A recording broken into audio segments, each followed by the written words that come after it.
connected to them.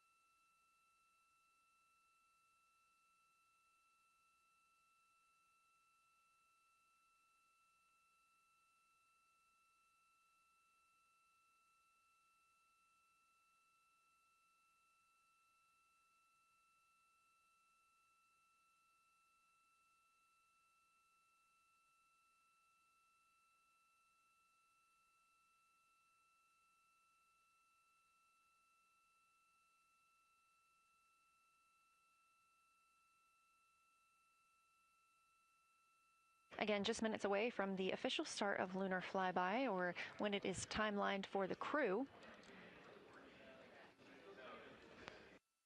We are currently 10,726 miles away from the moon. This view on the left side of your screen coming from the camera on one of Orion's solar arrays.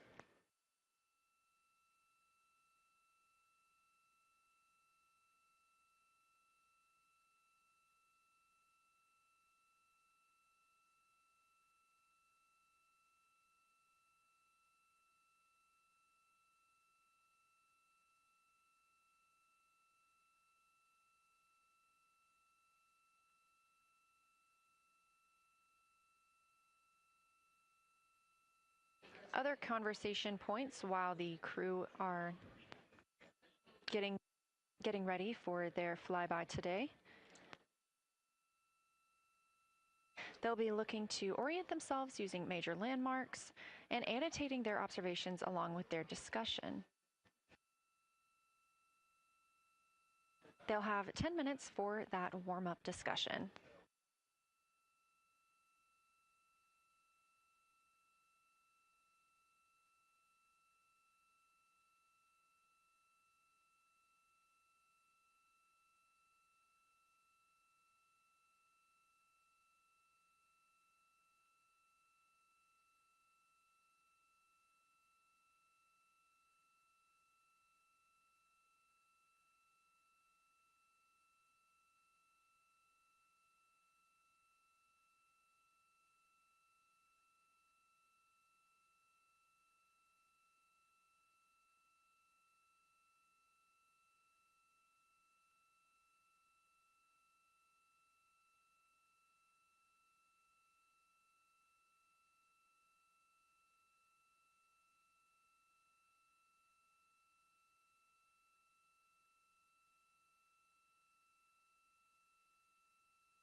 Houston integrity. We have two folks at the window deep in discussion talking about all of the awesome features that they're seeing. We just had a huge moment realizing that Hertzsprung is about the same size as our incredible Oriental. We're really excited about this target that's kind of new to us. We're orienting on things like how we talk about albedo, finding some of the prevalent things that we're used to from all of our training, and just overall taking in this view. We also are noticing that the moon is still getting noticeably bigger as we go, even when you're watching it continuously. It's great to see these two guys get warmed up. We love the report, Christina, thanks. And you nailed it on why we added Hertzsprung. As you'll see in the prompts, we're looking for comparisons to the comparatively much older Hertzsprung compared to the younger Oriental. Great words.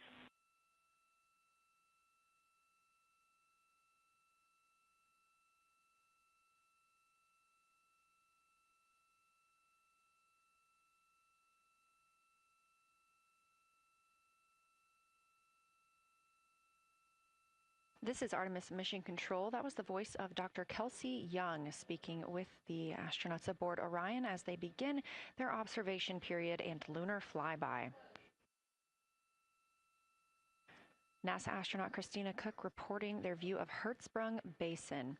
The team here is looking for centered images of the basin at a full zoom, and they're hoping that the astronauts can image and describe the inner and outer rings. This is considered a degraded basin with a floor, rings, and ejecta compared to a younger Orion basin.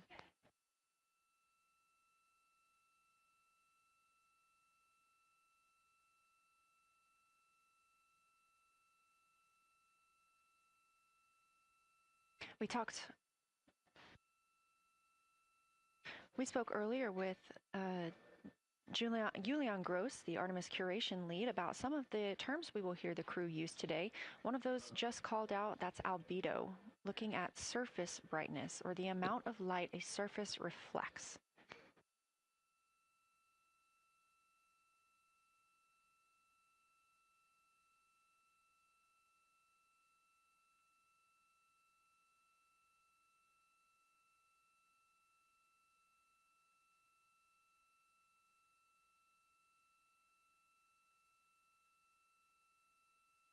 A few more terms that we hope to hear today during the crew's sit-reps or situation reports include embaying. This refers to one feature that surrounds another. That usually is a higher relief feature. Houston Integrity, one report from the crew at the windows. We can actually see the moon and Earth at the same time right now. It's interesting because the Earth looks way brighter, so the Earth itself seems to have a much higher albedo than the moon. We think this is independent of our eyes focusing because, of course, the Earth is much smaller than the moon in our view, so you could think that your eyes focus for the darker sky, and that it means that it only has apparent brightness more than the moon, but since we're seeing both in the same view, we do think that this can be inferred as the Earth as a whole has a higher albedo.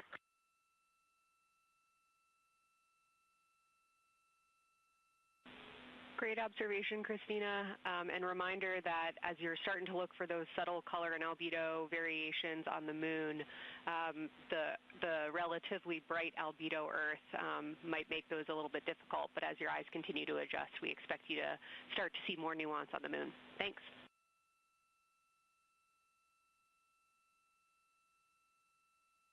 Great call. Thanks for the reminder. We're all going to be experts in lunar terminology by the end of the day. Another one we expect to hear is mare. These are dark regions paved or filled by volcanic deposits. You also can hear them called seas, oceans, lakes, or marshes, or other bodies of water.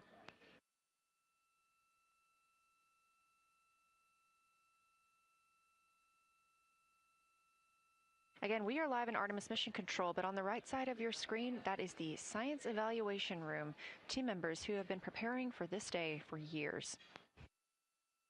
The crew has significantly darkened the cabin of Orion.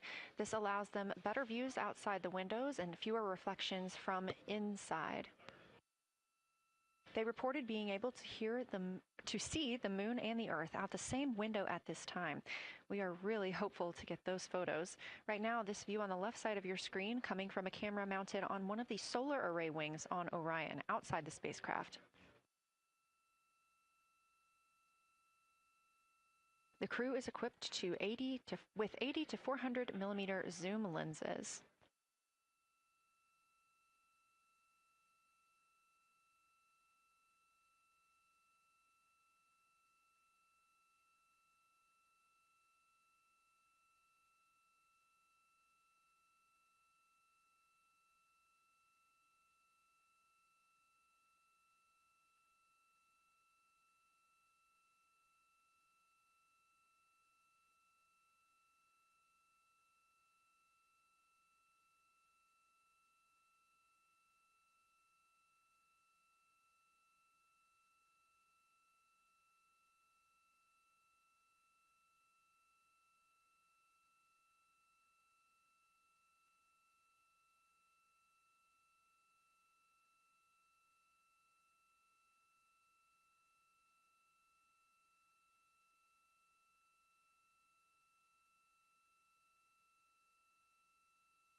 The team continues their warm-up discussion. I should say the crew members aboard Orion continue their warm-up discussion. However, they are about to be prompted to move on to discussion number 2, which is near side and far side.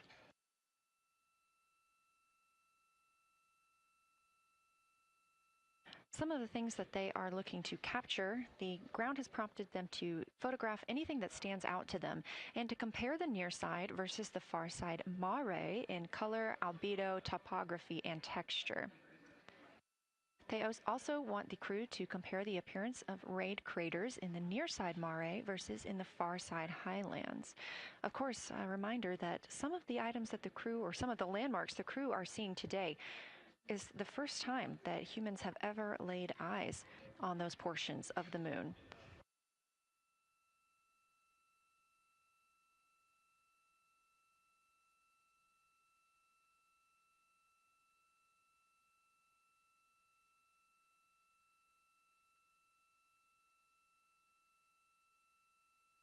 In the targeting package, there are a few reminders of the crew. For the crew, there are time-sensitive observation reminders and science sit-rep reminders. Integrity. We have a sit-rep. The targets that are being discussed right now, it's the far side, near side comparison, and hearing some great discussion of browns and greens in the Aristarchus Plateau and how those disappear as you go toward the North Pole, and then over to the far side, you lose the color. You've got Jeremy in window 2, Reed in window 1, having a great discussion. Christina's under window, I'm sorry, Reed is in window 3. Christina's under window 1, documenting the discussion. And we've got the lights completely off in the cabin. There are some LEDs that we cannot put out that do provide some light scatter. But we have all of the internal lights off. And are letting our eyes adjust as best we can. The window 4 view, you only get about a third of the moon. Tycho is going to go over the horizon soon, and you can see Aristarchus, and then you start to lose the view as you go to the west in Oceanus and Procellarum. So far, the team is on the plan, and the long lens is being put to good use, and recordings are being made, and internal documentation of the configuration and the observations is ongoing. Science, do you have any questions for us at this time? Integrity Science. Victor, very glad that you provided the first formal science sit-rep, as these were indeed your idea. One follow-up question, any relationship between those browns and greens you described? Do you see them blending into one another, and do you see any topography associated with either color?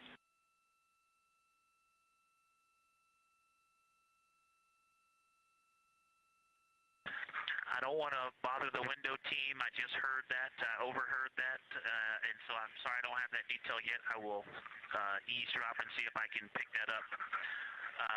I will try to answer that at some point. I also heard a comparison of the albedo in Aristarchus, that crater, the very high albedo spot you can see on the near side. There is a feature called, I believe, Burgess Alpha, that is equally or maybe higher albedo.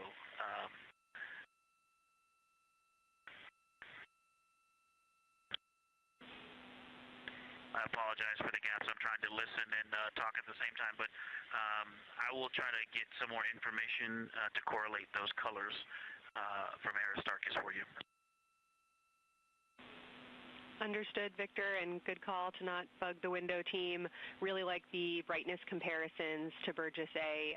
Really helpful for the science team. Keep them coming. Thanks.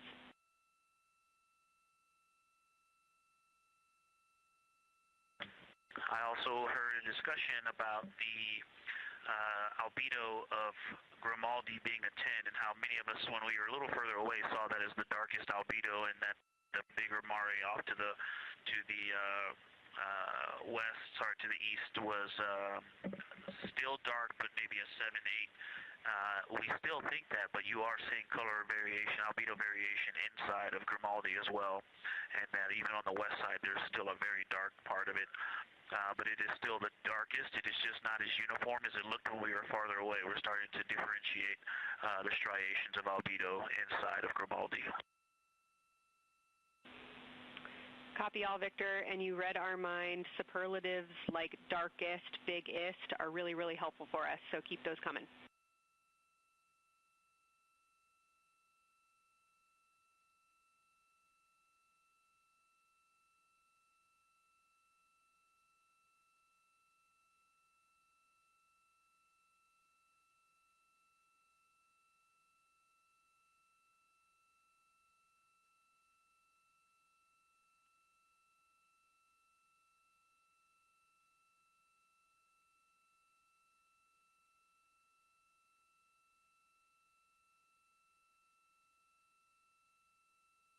As we were just mentioning, the crew is slated to perform these science sit reps. They are prompted to do so by an icon in their lunar targeting plan.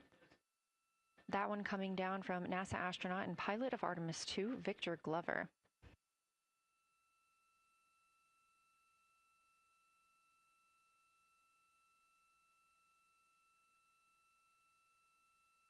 As we discussed, the Capcom is usually the only person in the room speaking with the crew, the capsule communicator. However, today, the science officer, Dr. Kelsey Young, she is the Artemis Science Flight Operations Lead, is speaking with the crew during the flyby to ask any questions that the team may have. To her right is Trevor Graff. He is one of 3 science officers. Those would be Kelsey Young, Trevor Graff, and Angela Garcia, who will also join us later for an interview.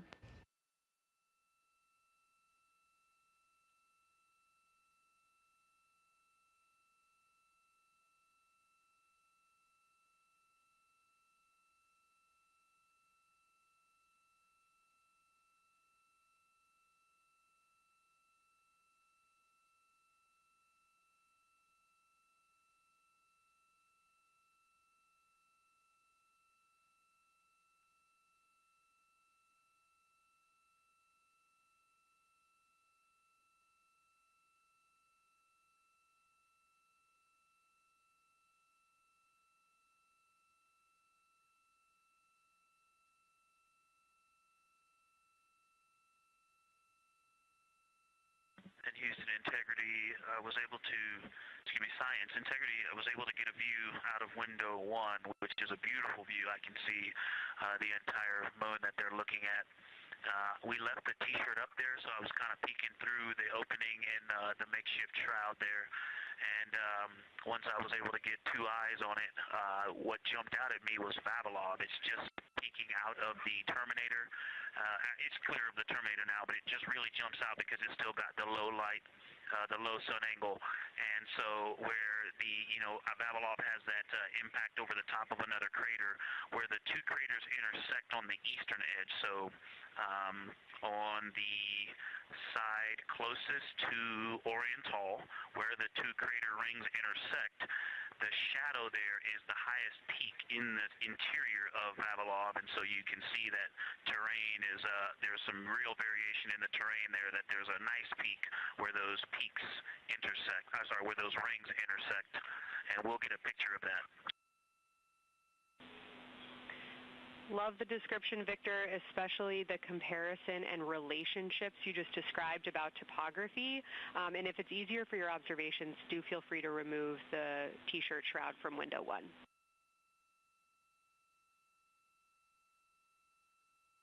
Yeah, absolutely. We will do. Thank you.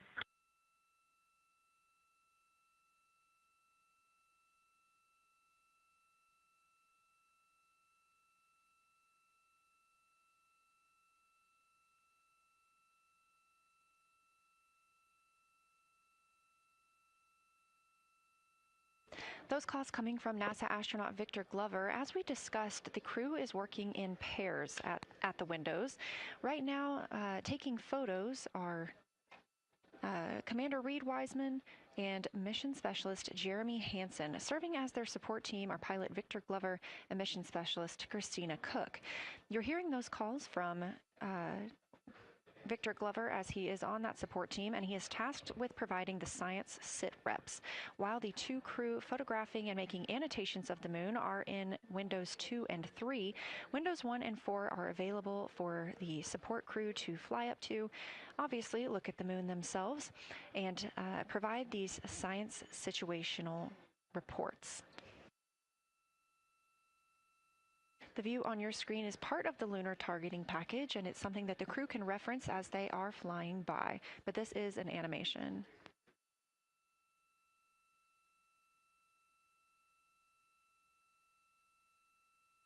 You also heard Glover mention Orion. Orion is a major feature that the team is interested in today, and it's known as the Grand Canyon of the Moon. Until this mission, the Orion Basin had never been seen in sunlight by human eyes. Orion Basin and its surrounding ejecta could fit within a straight line distance from NASA's Johnson Space Center, where we are at today, to Kennedy Space Center.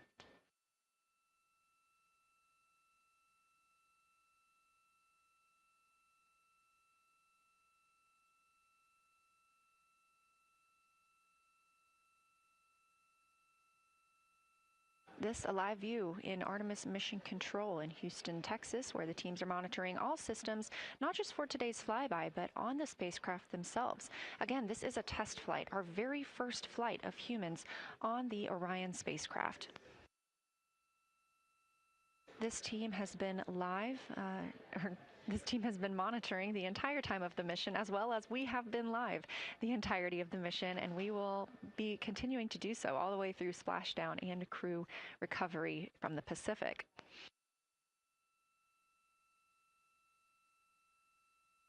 This is a visualization from ARROW, the Artemis Real-Time Orbit website that you can also access at any time by visiting nasa.gov/trackartemis, showing us that we are now under 10,000 miles from the moon, 9,948 to be specific, and continuing to count down.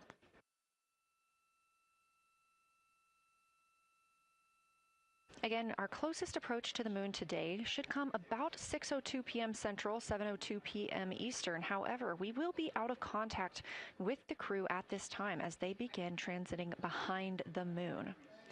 At that time of closest approach, the distance from Orion to the lunar surface will be about 4,070 miles. Of course, these are estimates at this time, and we'll be sure to provide you with the official numbers once that closest approach has been reached.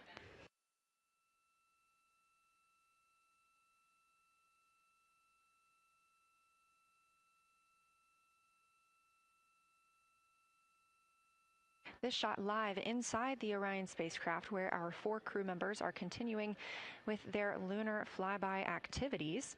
They have just begun those activities really about 20 minutes ago, so we've got several hours of moon view opportunities. This is still a live view inside that capsule. However, you can see just how dark they have turned down the lights. Actually, they've turned them all the way off. There are a few LEDs that they cannot power off, but turning down these lights gives them better views outside of the spacecraft's windows while they photograph the moon. This also prevents any reflections from inside the spacecraft bouncing up on the windows and interfering with their photography.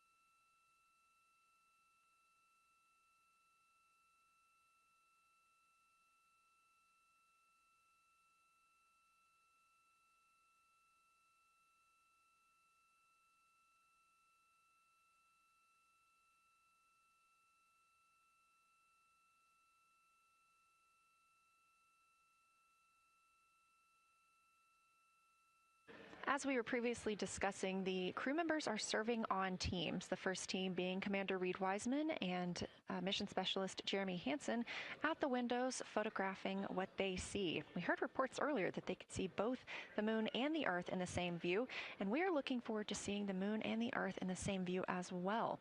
That Earth set coming up in just a few hours.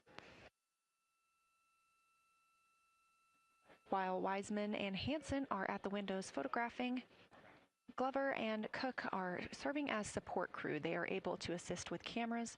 They are also providing those situation reports, letting us know how the team is working inside the spacecraft, what they're seeing, and how they're feeling about it. Those first blocks of teams will last about an hour, and the crew members are approaching the halfway point into their first observation block. A reminder, we have 5 of those blocks today. So they're approaching this halfway point, during which the crew at the window will switch roles. One will begin taking pictures, and the other will be making annotations on their PCD, that's portable computing device. Both of those crew members at the windows are recording audio of what they see. They are putting on headsets and recording audio into their portable computing devices. Obviously, we are not hearing this right now. This is going to be sent down to the science team, and they will be able to analyze that at a later time. What we are hearing, though, and will continue to hear, are those science sit reps a few times every block. Once this block is complete, about 40 minutes from now, we will have the teams switch. That means pilot Victor Glover and Science integrity, looking out of window 1. I think I may have misreported earlier saying that it was Tycho going over the horizon. That was Copernicus I was referring to. Apologies. It was Copernicus is what is farthest mounting to the east, and that is now like on the horizon or just past it. And the Korolev is now a few degrees from going over the horizon. And then, next it'll be Aristarchus Plateau. And so on the west, we are getting a much better view of the Terminator.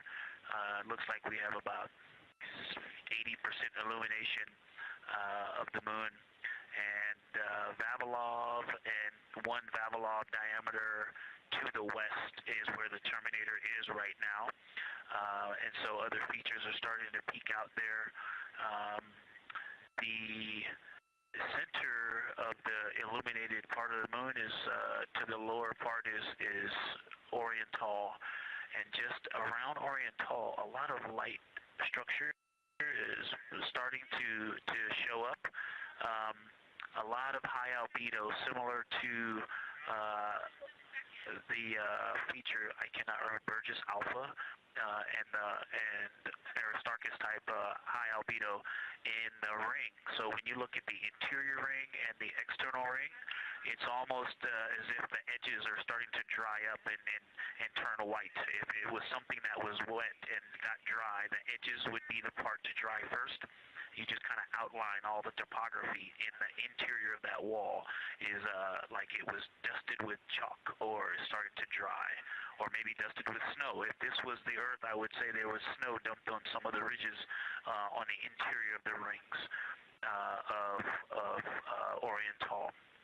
Also, an interesting part of the discussion that I heard between Reed and Jeremy is that from Glushko to Grimaldi, there are 2 dark features there that look like commas, but in the wrong direction. But there's also a lot of interestingness, just a lot of geometry and squiggles and dots and lines that are starting to stand out as more small features come into view. And there also is a lot of variation in albedo. In some of those, the 2 dark features, for example, have on the southern edge of the larger one, the one that's further to the south, is a very dark, the 1 albedo, like the southern and western part of Grimaldi. And the one to the north, closer to Glushko, is also that same dark albedo. And then around them there are some very high albedo spots just to the north of the southern one, and just to the west, the smaller one to the north. Very high albedo, almost approaching the 10, a 9 or a 10, like Aristarchus. and lots of little bright spots are just starting to pop up on in this view. To the north, as you look up at the North Pole, there is a very distinct crater with a lot of very defined central peak that is also 3 in albedo, and all of that area past it, going to the horizon, gets lighter and lighter, and is very, very high albedo. And I will go look and find the name of that feature if I can look that up. And then to the south, really getting some interesting geography and topography in the South Pole Aitken Basin. And the view of the South Pole is quite amazing. We've got some Terminator there, as well as the limb view, and there is a very distinct crater right at the South Pole. And I'm going to go look up, I don't believe that is Aiken, but I'm going to go look up the name of that one because it's also giving a lot of good topography due to the shadows that I'm seeing. But that's, I was trying to bound the view that I'm seeing for it and got distracted by all of these interesting albedo variations that are popping up in the interior. But that's the view that we see just a Vavilov diameter to the west beyond is where the Terminator is. Just beyond, I think Copernicus is the easternmost feature that we can see. A very nice ringed, very nice structure crater to the north with a great high albedo central uplift to the north, and the south is dotted by a very characteristic crater with a lot of terrain, shadow features, and I will go try to find some landmarks to put names with those. Any questions for the observation team? Integrity Science, love the descriptions. You're definitely looking odd up there. Appreciate seeing the training being implemented. Especially interested in your descriptions of the dark patches. You compared the comma-looking features to the albedo you see in Grimaldi and noticed that you're starting to see those color differences popping out.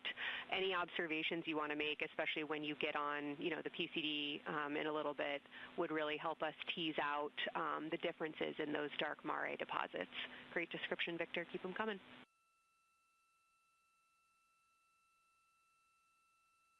Absolutely will do, and I know you've got descriptions on both of the window observers right now as well. Keep them coming.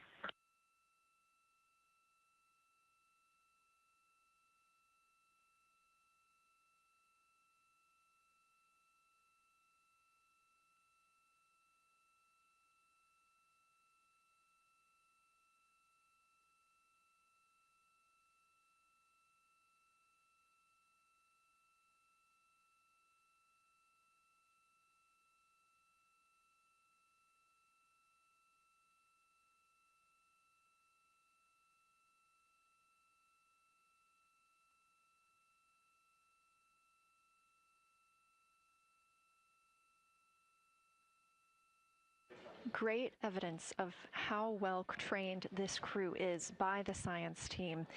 NASA astronaut and pilot of the Artemis II mission, Victor Glover, calling down a situation report, noting several different features on the moon and such descriptions, even saying that it looks like snow on some of the peaks. Obviously, we do not expect that to be snow, but referencing that as some of the lighting on how it looks to the Artemis II crew from their current position.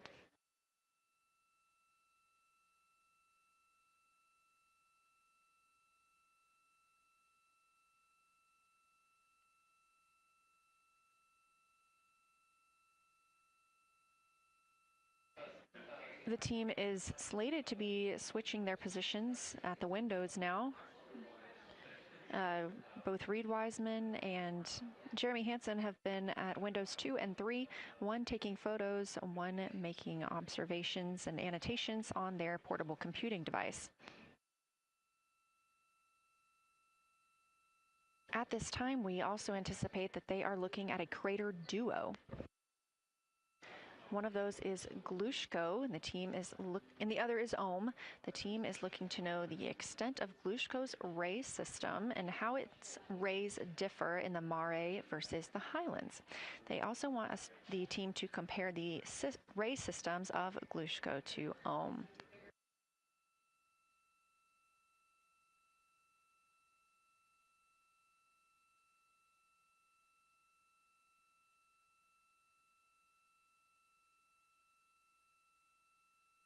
Ohm is considered a young crater. And if you've ever seen a photo of the Richat structure, it's also known as the Eye of the Sahara. It's 40 kilometers in diameter, and that could fit within Ohm's interior.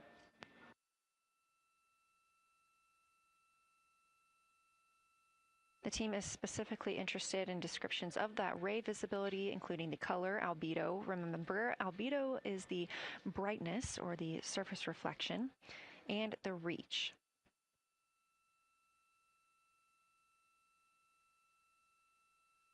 Again, I am using the same lunar targeting package that the crew is referencing on board right now. This helps keep them on time as well as prompt them for when they need to make a call down to the science team and report what they're saying. It also gives them reminders of when they need to swap positions at the windows. Additionally, I'm using the Artemis II Lunar Science Passport developed by Amber Turner and the Artemis II Lunar Science team. Now, this passport did not fly with the crew, but they used it extensively as a study guide here on Earth. So a lot of the descriptions and comparisons you hear today are developed directly by the science team.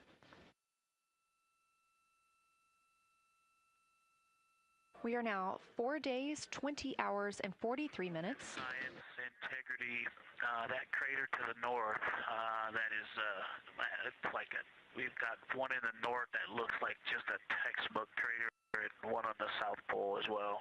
The one on the north, I think, is Pythagoras.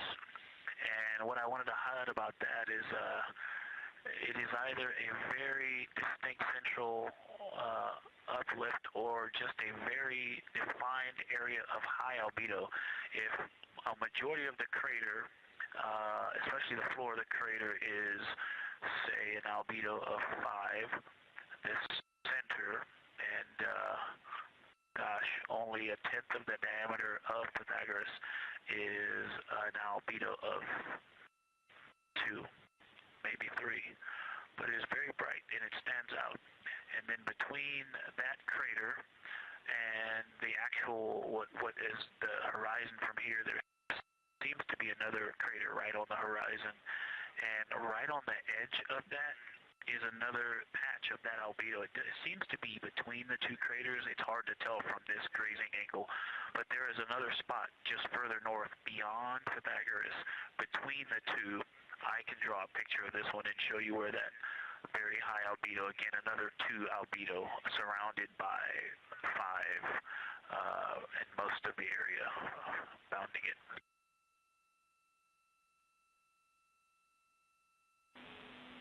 Integrity Science, thanks for that. We agree with the Pythagoras assessment. And as a follow-up to your previous report, the SIR had questions about topography comparisons between the North Pole and the South Pole of the Moon, if you're willing to provide words on that.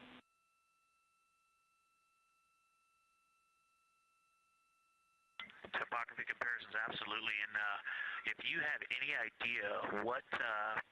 if you draw a line between Pythagoras and the western edge of the outer defined ring of Orion, it intersects a beautiful textbook crater on the south. I would love to know the name of that. The topography differences, now the South Pole has a little bit of a benefit that it has more of the terminator, and I can see a little more shadowing there, but there's a nice crater right at the South Pole, so that's the main thing defining the topography there. Seems to be quite a bit of elevation change. I can see some very jagged shadows, a 90-degree just to the west of that crater at the South Pole. I can see a very distinct change in the shadow directions, indicating, I don't know, a very high wall or a very deep canyon just to the west of that. And in the north, it seems to be that from sort of the edge of the mare that's dark, which is maybe 1 Pythagoras diameter south.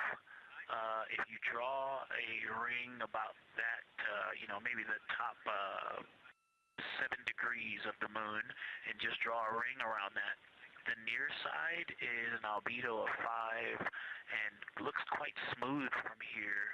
And then along the same edge of the mare, the edge of the mare that kind of Grimaldi's just outside of, Glushko is just outside of, Carroll Crater is just outside of, and you start to see the stark differences between the darker 7/8 and the 5s and 6s.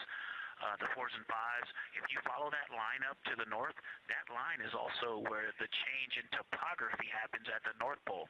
The line defining the light and dark on the edge of the mare that you can see from Earth. Draw that line, roughly the midpoint of all that, straight to the North Pole. And on the side facing the Earth, you see smoother topography and dotted by Pythagoras and its next door neighbor crater. And then on the far side, you see a lot more cratering and a lot more topography. And again, the far side has the benefit of a little terminator there, but I am seeing a variation in the topography. It seems to be more jagged and a more challenging place to find a place to land and to even traverse in the south. All around the South Pole, and at the North Pole, it would be more challenging to translate on the far side of the North Pole compared to the near side of the North Pole around Pythagoras. Copy all, Victor. You really help paint a contextual picture of what you're looking at. We really appreciate the way that you're guiding us into the areas you're seeing by drawing comparisons between recognizable features. Thanks for that.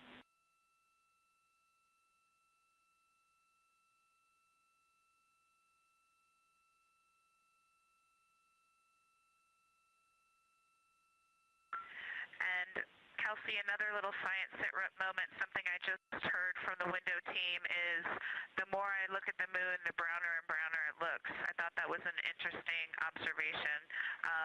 The 2 observers have been on timeline, no hardware issues. They did start to talk a little bit about another feature that you'll hear more about on the recordings that they call the handprint. That was at the end of their Glushko and before they moved into their current target. They thought that was worth chatting a little bit more about. And they're preparing to switch after this. Houston copies and concurs.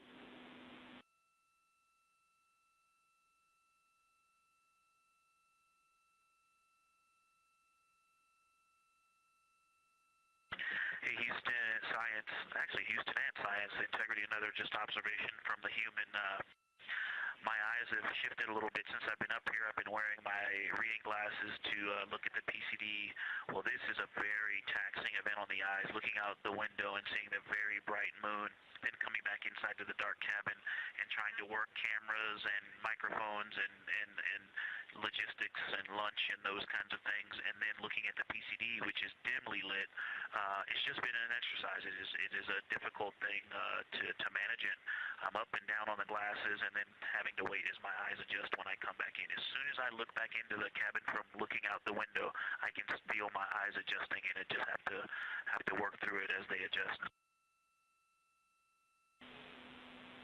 Appreciate that report, Victor, and know that we are prepared to read you up targets from the ground if that would give you the ability to keep your eyes focused on the moon and not having to swap between that and the PCD. Just let us know.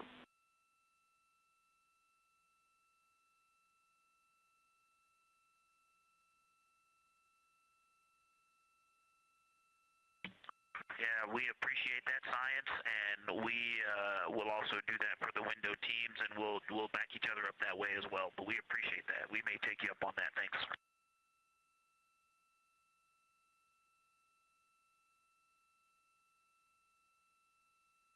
Continued detailed descriptions from the Artemis II crew aboard Orion Again, this is a test flight, the first time we've flown humans aboard this spacecraft. So every detail, even that it's difficult to look outside the window and then back at the PCD, that portable computing device, every single detail is appreciated as we prepare for future missions.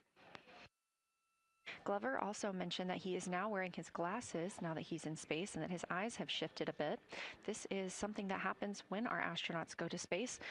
There is a fluid shift from the lower half of your body up into your head, and that can cause changes in your eyes. It's something that we have seen over time for some crew members, especially now that we have been living and working on the International Space Station for over 25 years.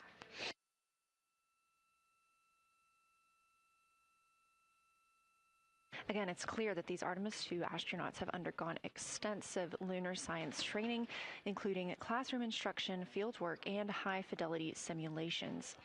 Training expeditions even took place in analog environments like the Icelandic Highlands and the Kemasassen impact crater in Labrador, where crews practiced identifying and describing geologic features under varying conditions.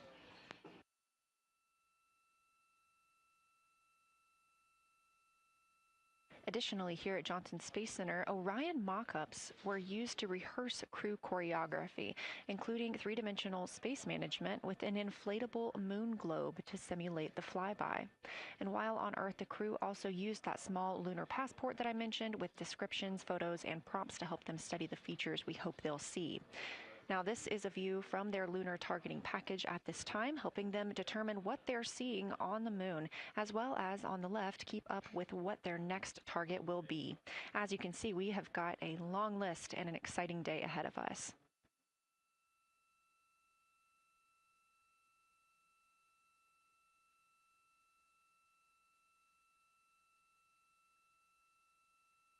It's now been 4 days, 20 hours, and 53 minutes since Orion launched atop the Space Launch System rocket from Kennedy Space Center in Florida with our 4 crew members aboard. NASA astronauts Reed Wiseman, Victor Glover, and Christina Cook, and Canadian Space Agency astronaut Jeremy Hansen.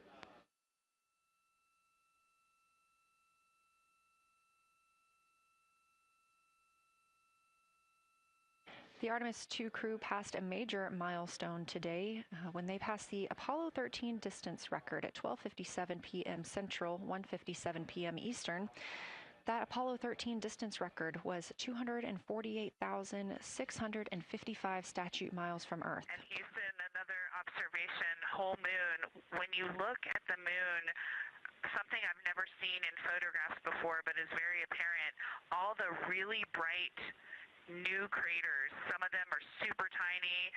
Most of them are pretty small. There's a couple that really stand out, obviously. And what it really looks like is like a lampshade with tiny pinprick holes and the light shining through. They are so bright compared to the rest of the moon. We copy, Christina. Thank you. Looks like you guys might be doing it, but remind you to swap positions at the window and take your SD cards with you. We're loving everything that you're calling down, so keep it up.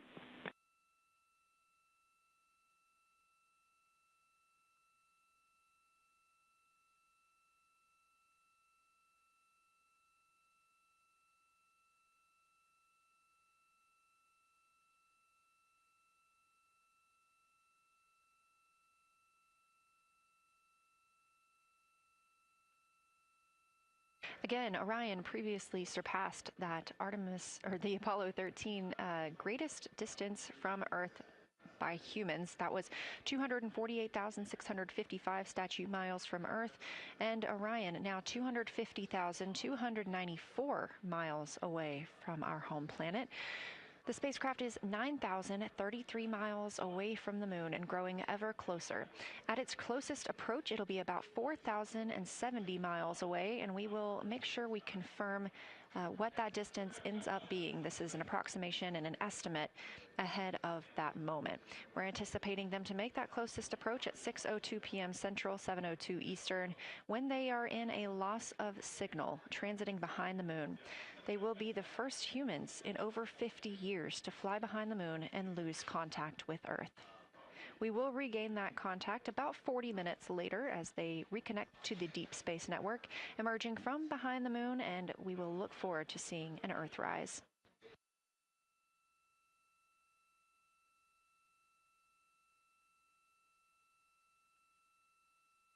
Again, the crew is currently in their position swap portion on their timeline.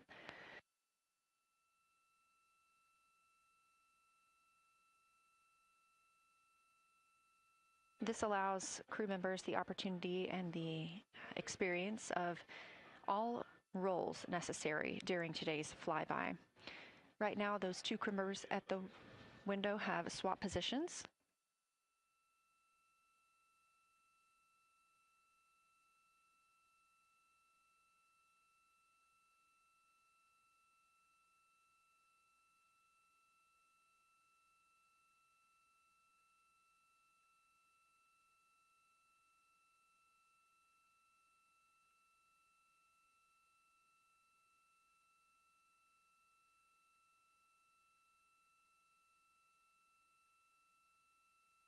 Again, the crew at the windows swapping positions.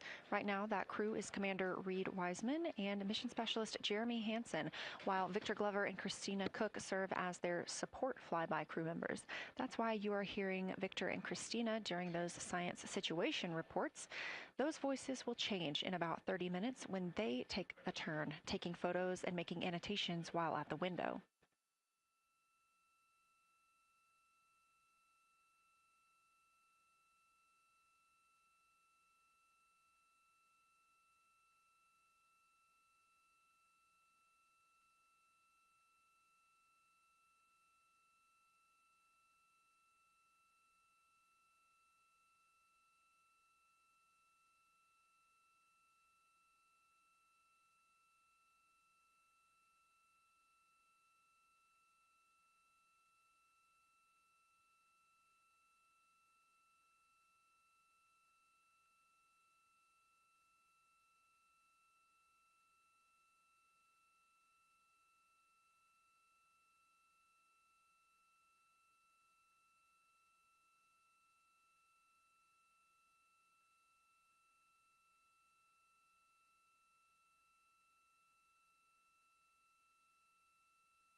Houston integrity.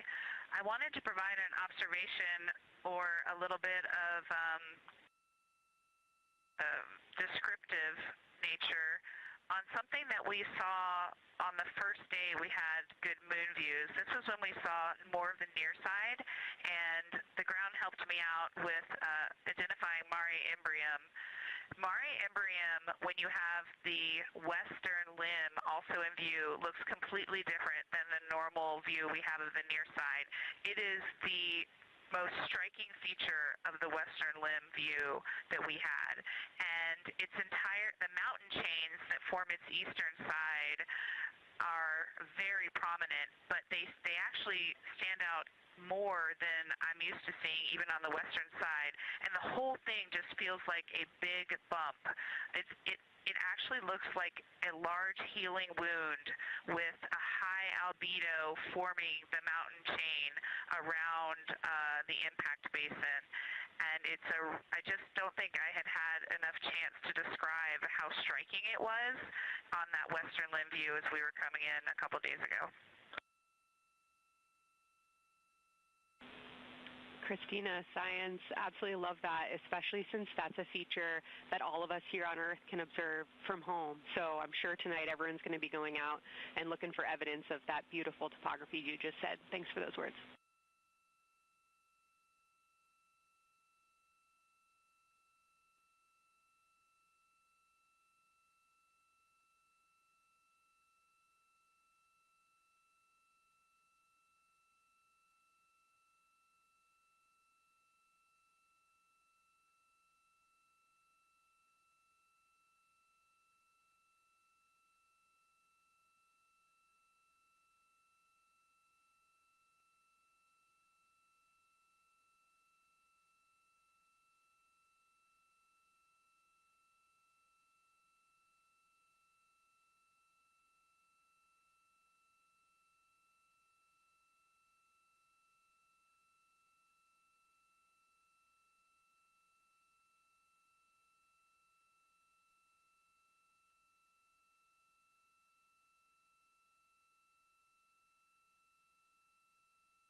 The view on your screen coming from Orion, a camera mounted on the spacecraft's solar array wing.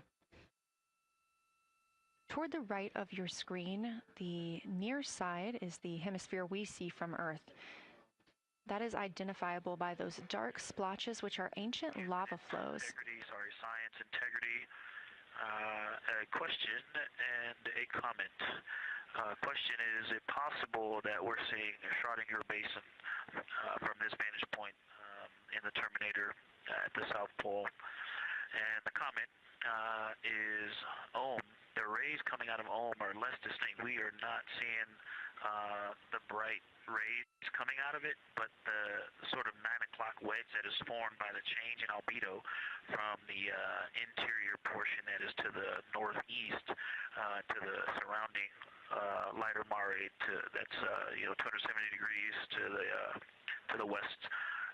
That 90 is very distinct and interior. You got some great descriptions from the two at the window about the colors in there, but in that darker part, in that wedge, you've got some really interesting color, even though the rays, the distinct difference in the albedo almost look like rays, but it's not the rays coming out, it's the just change in that albedo. Integrity Science, that is very intriguing, those color rays coming out of rather than sort of albedo. And as answer to your question, we do not think you can see Schrodinger. It's in darkness as of now. But thanks for that description, and it sounds like the pair at the window's got great descriptions that we're definitely going to dive into tonight.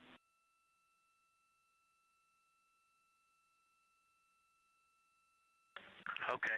If you could help me, I would still love to know what it is. There's a very nice crater. You're going to likely have a lot of pictures of it. What would be right in the Terminator at the South Pole or close to the South Pole, where it's intersecting the Terminator right now?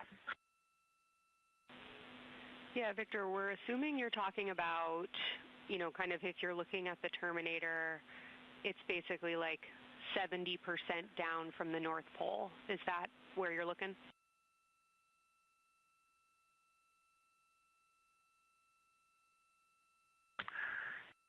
Contact, yes, that is where I'm looking.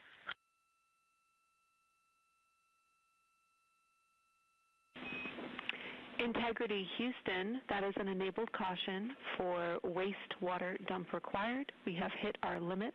As expected, no crew action.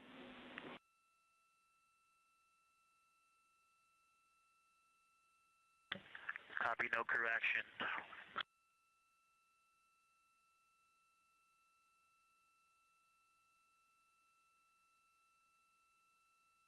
You are.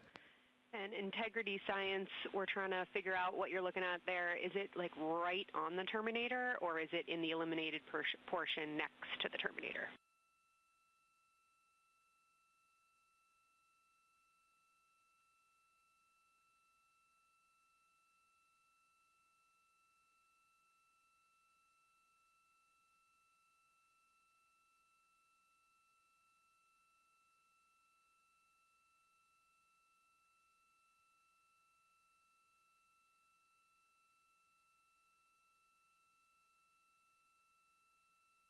While we wait for a response from the crew, the Terminator is that difference between day and night, or brightness and darkness, that you see on the moon.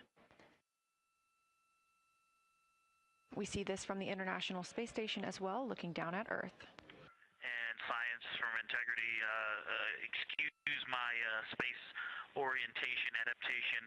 If you draw a line between Glushko through the center of Oriental, and then another line from Glushko through the southern tangent of Oriental, that line would almost perfectly intersect tangentially the crater that I'm talking about, and it is on the Terminator. So yeah, I think I'm not looking at the South Pole. I was a little twisted. That line description was really helpful. I have eyes on the SIR right now, and they are actively discussing lunar geography. We will be back with you shortly.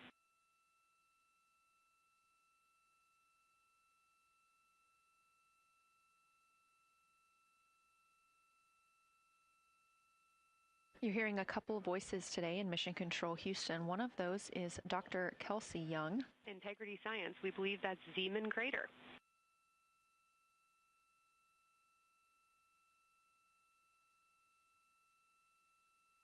Oh, I floated away from the speaker. Say it again, please. We believe that that is Zeeman crater.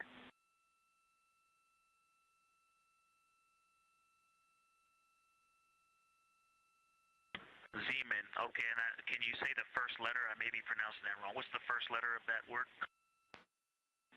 Zulu. It's Z-E-E-M-A-N.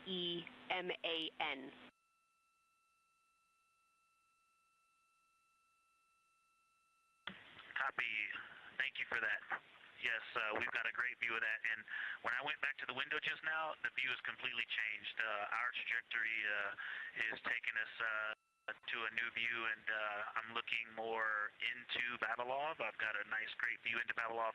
I'm actually away from the window right now, so I'm going to go try to give you some bounding words on the view that we're seeing. But I've got to get back to a window in a minute. Understood, Victor. You're defining new views of the moon in more ways than one.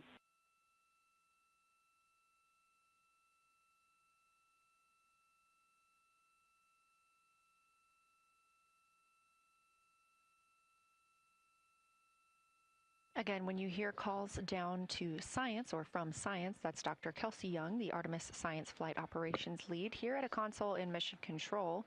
You also hear communications with the crew from Canadian Space Agency astronaut Jenny Gibbons. She is the Capcom for today. She is a backup Artemis II crew member. Those calls from pilot Victor Glover asking about a feature he was seeing, specifically a crater on the moon. Meanwhile, the team here in the science evaluation room was actively working together to determine which feature he was describing.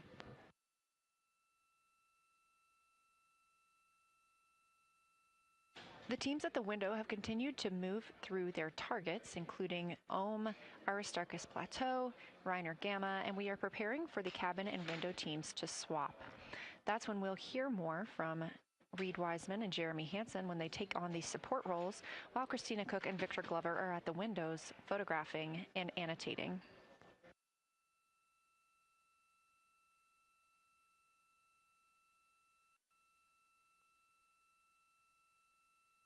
As we briefly mentioned, if you look towards the right side of the moon, essentially,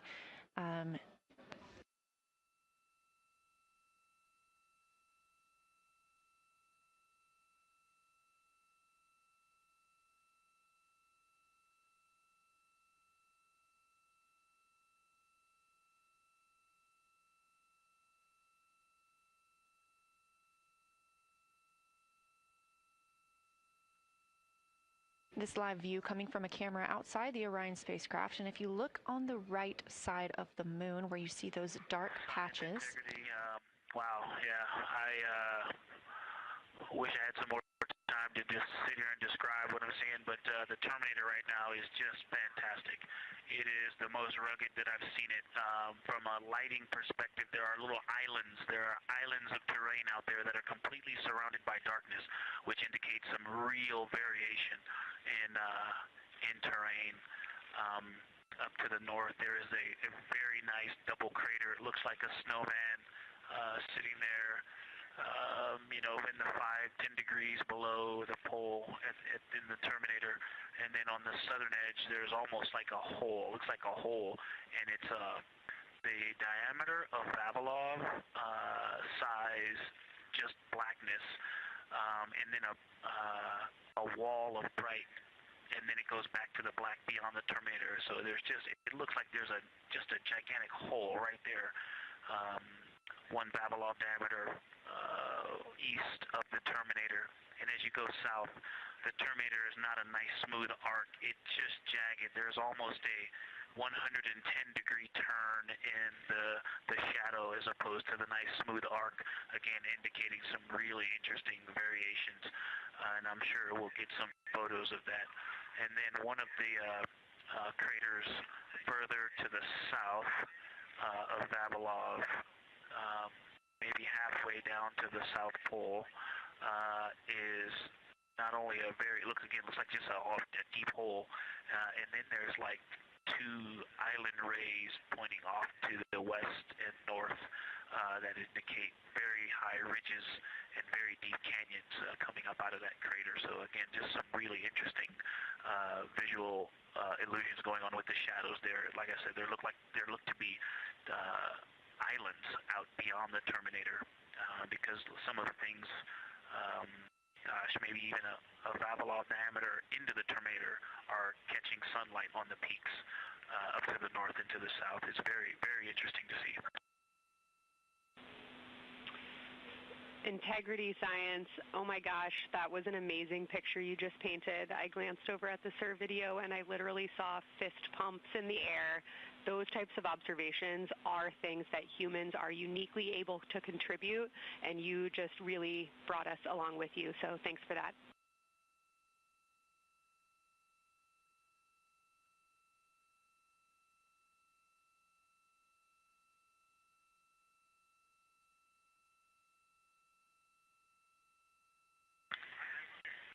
That's awesome, Kelsey. Did you get a sit rep updating you on a slight change in logistics for PCD use? Christina, this is Houston. We did not, but we will take it now.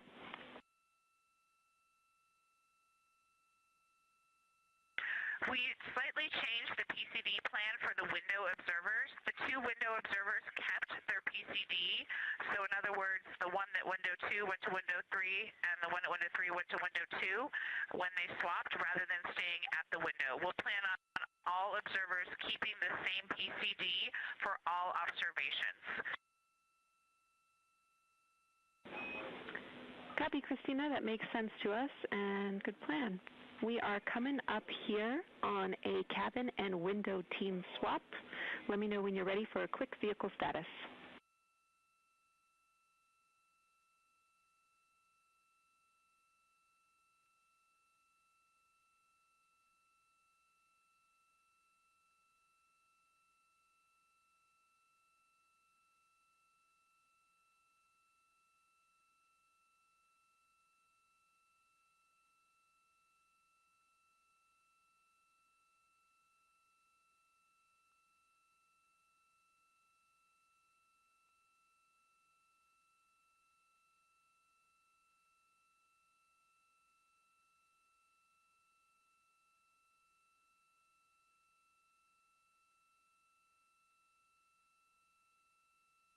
As you heard, science. Houston, go for the vehicle system update. Howdy, Reed. We don't have much for you. We just wanted to let you know that toilet right now is no-go for use as we stick with the predetermined limit for now. All crew members, please use CCUs. Otherwise, Orion is looking very good. And you have 15 minutes in this handover time where we expect Victor and Christina to switch to the windows and you and Jeremy to be in the cabin assisting. Let us know if you have any questions.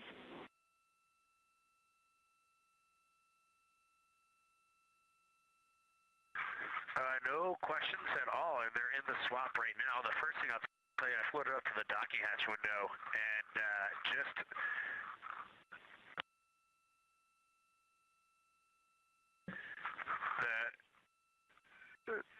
what I'm going to call the Mari around Orion just looks so different out the docking hatch right now. It's quite a bit darker. It's the same darkness, if not a little darker than Grimaldi, but it's cool after just being in the 400 mil for the last half hour. Looking up close, I got pictures of everything Ike was just describing on the Terminator. It really is a fascinating Terminator. And then Orion just looks so dynamic right now. It's very three-dimensional out the docking hatch compared to what I was just looking at through the 400 mil. We love it. We are getting a sneak preview from one of our SAW cameras at what you're looking at, and we see some of what you're describing. We cannot wait to see your photos. Thanks.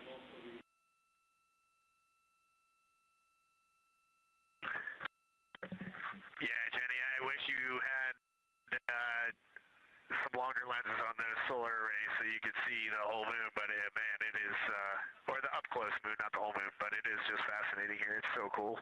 All right, MPO and INCO, take notes. We want a zoom lens on those saws next time. Thanks, Reed.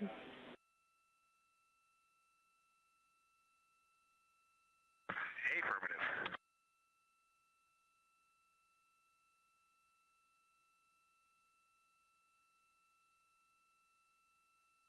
As the crew gets ready to switch positions from the window crew going back to the support crew and the support crew flying up to the windows, this view inside the room, Capcom Jenny Gibbons speaking with the crew, Canadian Space Agency astronaut.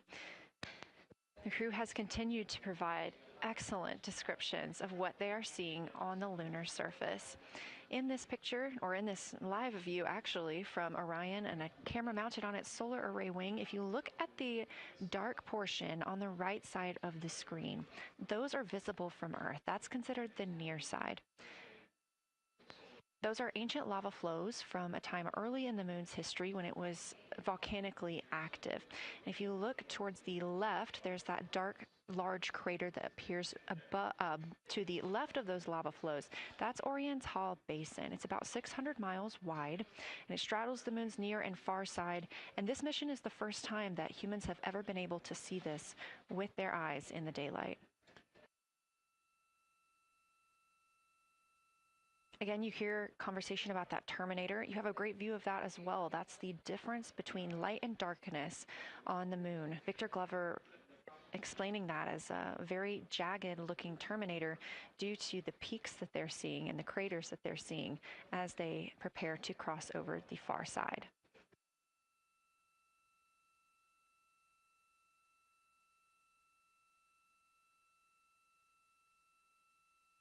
You also heard science officer, the Dr. Kelsey Young, Artemis Science Flight Operations lead, sharing with Victor Glover that his responses are truly something that only human eyes can discern or provide. So we've previously discussed how having humans observing the moon on this mission is being combined with lunar robotic data to help us maximize what we know about the moon. So part of that data comes from the Lunar Reconnaissance Orbiter, or LRO. This orbiter provides the robotic foundation that makes Artemis II lunar science possible. LRO has been orbiting the moon for 17 years, which makes it the longest operated lunar orbiter in history. And it's also the only American spacecraft dedicated specifically to lunar science and exploration. Artemis II lunar observations are designed to complement data like the detailed surface images from LRO. So while LRO provides those detailed high-resolution maps of the moon's surface, the Artemis II crew adds human observations that focus on regional context and relationships between features, giving scientists a larger geologic picture. Now, this combination of robotic and human observations strengthens lunar science. LRO delivers precise and repeatable measurements over long periods of time, while the Artemis II crew contributes real-time visual descriptions and context that robotic instruments alone cannot provide. The best description I've heard while preparing for this mission is to compare the difference in looking at the moon with your own eyes on Earth and trying to take a picture with a camera. The camera truly never does it justice, and it's much easier to describe and perceive what you're seeing with your own eyes than to take a photo. These Artemis II astronauts can rapidly scan wide areas and adjust their focus in real time, as well as describe relationships between features. The crew will also observe the same regions multiple times under changing lighting conditions during the flyby and provide perspectives that would take robotic missions years to accumulate. During the Artemis II mission, LRO is also attempting to observe some of the same lunar features that the astronauts are studying. Collecting this data simultaneously highlights how different instruments and human eyes provide complementary information about the moon. This LRO data plays a direct role in preparing for future Artemis missions. Its measurements of topography, surface temperature, composition, radiation, and lighting conditions are used to assess hazards, identify safe landing sites, and locate potential resources such as water ice near the lunar South Pole. This mission, Artemis II, represents the point where years of robotic preparation are paired with human exploration for the first time in the Artemis era. So together, LRO, the Lunar Reconnaissance Orbiter, and Artemis II are demonstrating how NASA moves from mapping the moon robotically to exploring it with humans. We are laying the groundwork for future Artemis missions and sustained lunar operations. A check-in with Orion. We are now 4 days, 21 hours, and 22 minutes into the flight of Artemis II, our crew aboard the Orion spacecraft. We are now 8,153 miles away from the moon, 250,742 miles away from Earth. The spacecraft is traveling at 1,030 miles per hour.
All right, Houston, the professional science update giver is now in seat 2. That is where Victor is, and Christina is nestling into seat 1 with the long lens, and we're just getting ourselves oriented here. It's a cool view in the cabin. It's actually a cool view to be off the camera now and looking at my crewmates getting up to their observation post and looking in. It's super fun.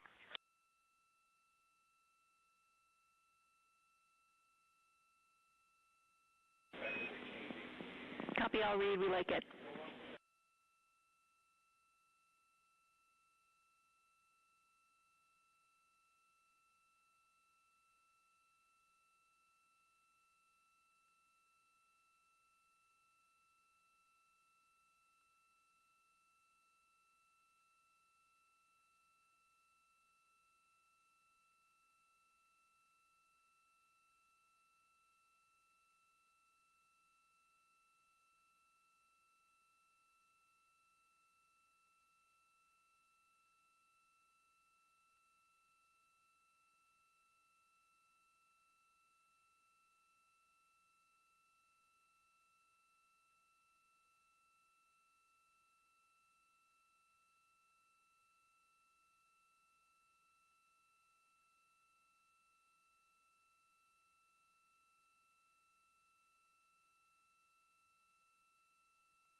As we heard confirmation from NASA astronaut and commander of Artemis II, Reed Wiseman, they are now switching positions of the support teams and the observation teams. So initially, Reed Wiseman and Jeremy Hansen were at windows 2 and 3 in the Orion spacecraft, taking photos and making annotations in their PCDs, portable computing devices. They were also giving audible descriptions into their PCDs, wearing headsets with microphones and providing recordings that the science team will be able to listen to later. We were hearing from NASA astronauts Christina Cook and Victor Glover as they made observations as part of the support team. Now, as these teams are swapping, we anticipate hearing more from Reed and Jeremy as they'll be on the support team, while Victor and Christina will be at the windows taking photos and making annotations.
for the science team if they can mark this time. I just covered up window 4 to block out the ambient light from a very bright planet Earth. And it'll be interesting to see if in the data Victor and Christina see any differences from me and Jeremy with that window blocked. It's a lot darker in the cabin now.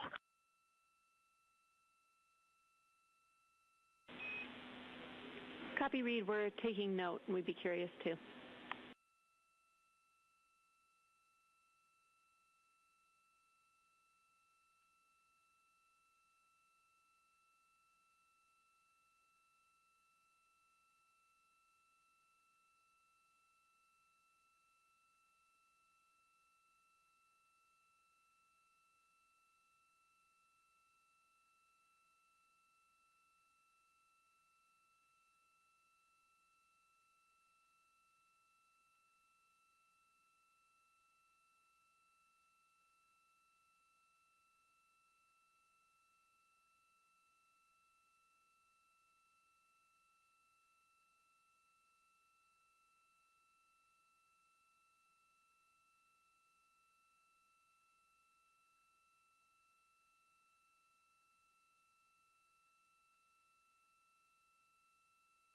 We are live in the Artemis mission control room during the lunar flyby of the Artemis II crew, the first humans to fly by the moon in over 50 years.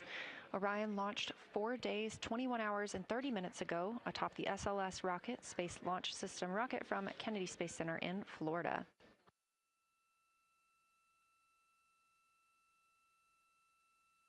Our 4 crew members inside the spacecraft are transitioning their positions. The cabin and window teams have swapped. Currently at the window, we have Victor Glover and Christina Cook, NASA astronauts, and serving as support, Reed Wiseman and Jeremy Hansen.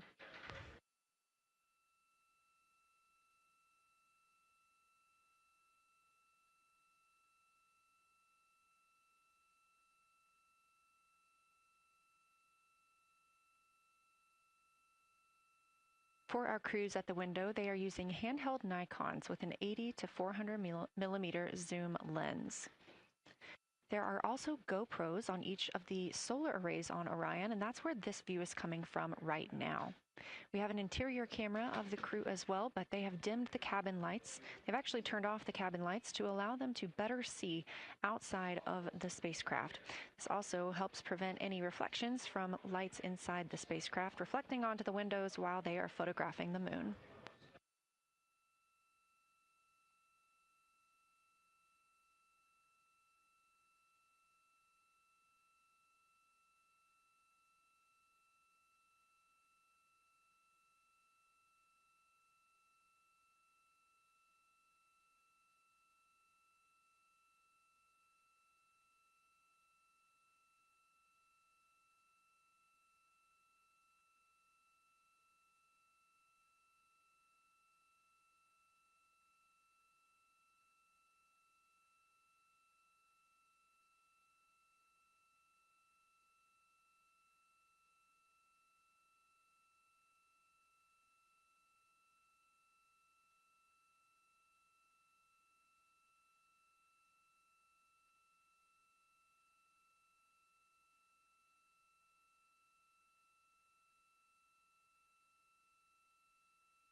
We talked a little bit about the views and the cameras being used on the Orion spacecraft.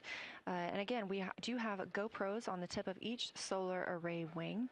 Now, the bandwidth is a little bit limited because having a crew on board, we do have to downlink a lot more data. That includes their environmental control and life support system. We are not the only data, this view that you see, coming down from the spacecraft, and so we do rely on sharing some of that with the other flight controllers in mission control. This helps the team monitor all systems aboard the spacecraft and ensure the safety of our astronauts.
We are standing by for a situation report from the crew aboard the spacecraft. They've been imaging the whole moon.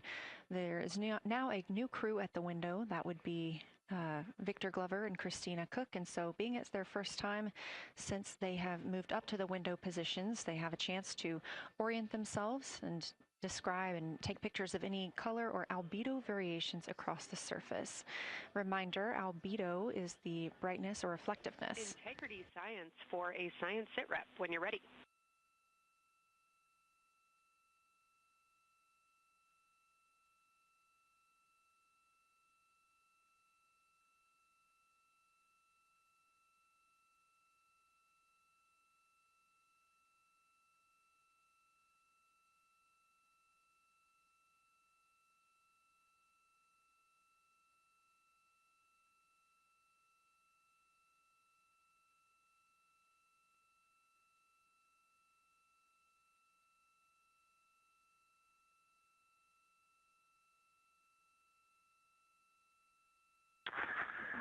Houston Integrity, we have no external view of the moon right now for the floating crew members, so my only science sit rep is that we have Victor in window 3 doing observations and Christina in window 2 with the long lens.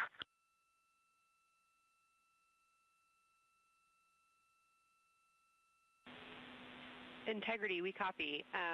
Are the shrouds still on windows 1 and 4? And if so, would you consider trying to get a view through one of those windows?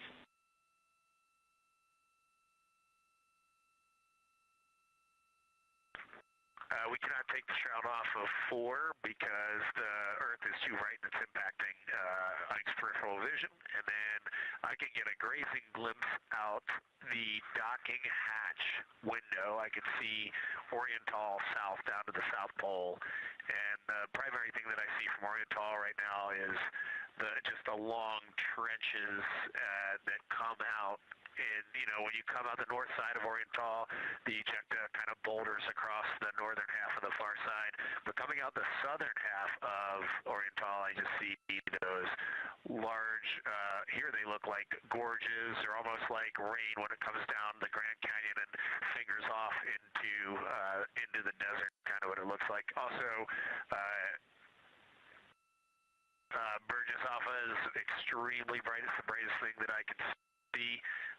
Even brighter now than Aristarchus, which is heading off to the Terminator. It's almost impossible now to see Aristarchus, the thing that Jeremy and I looked so much at. I can just barely see the crater rays from Ohm, and I would say for albedo right now, I would go back to Grimati is still extremely dark, especially in that southwest corner, and there are parts of Oriental and the outer ring of Oriental that reach that same level of darkness, especially the rings of Oriental reach the same level of darkness as Grimati. And then south of Grimati, Jeremy and I were noting a few other just really dark areas of cratering, mare there, and those have that same darker albedo, but Burgesshoff is the brightest, and Grimati is the darkest. Integrity Science, that was a great description. Thank you, and thanks for the docking window geometry to give us that description. Any comments before you go on the annular ring in Oriental?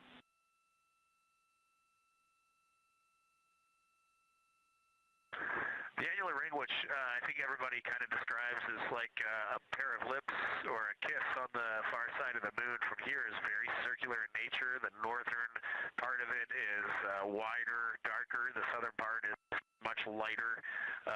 It is very neat looking, and but it is far more circular than I remember it looking in our training. The darkness of the northern side of the annular ring is the same darkness from here out this docking hatch window as the center mare in Oriental.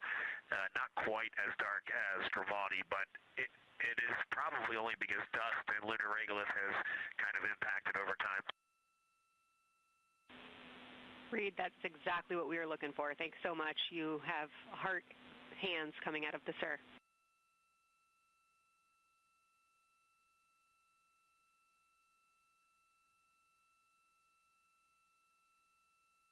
Say that again, Kelsey.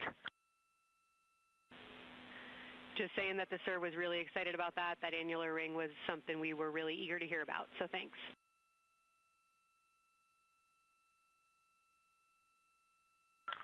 Yep, you bet. And now Victor and Christina are moving on to Oriental. I got them situated over there a little bit late.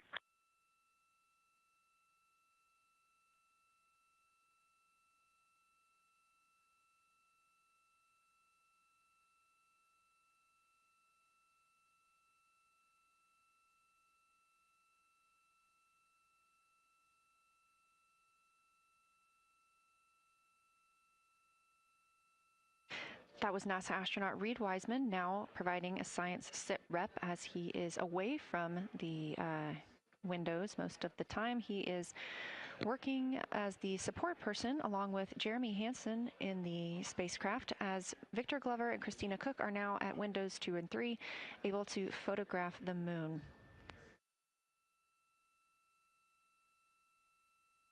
Christina and Victor are also providing recorded information to their portable computing devices, that's their PCDs, and the science team will have access to that at a later time. They will then review it and compile all of this data to help further our understanding of the moon. One of the items you heard mentioned was Oriental Basin. This has been a very exciting opportunity for the crew. They have all been very excited about seeing Oriental, as well as the science team has been looking forward to it. It is known as the Grand Canyon of the Moon, as we discussed earlier.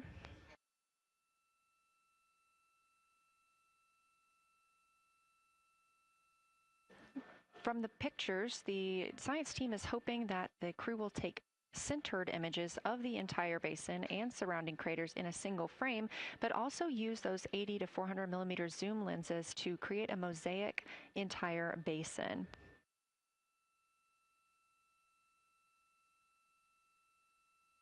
With their unaided eyes, the science team is hoping the crew will describe southern dark annular ring, which you heard Reed just describing, as well as any color, albedo, texture, or topography across the mare patches and ring mountains. Science team reports that the observations will be used to study the geologic evolution of the youngest lunar basin and to inform formation hypotheses for the annular ring.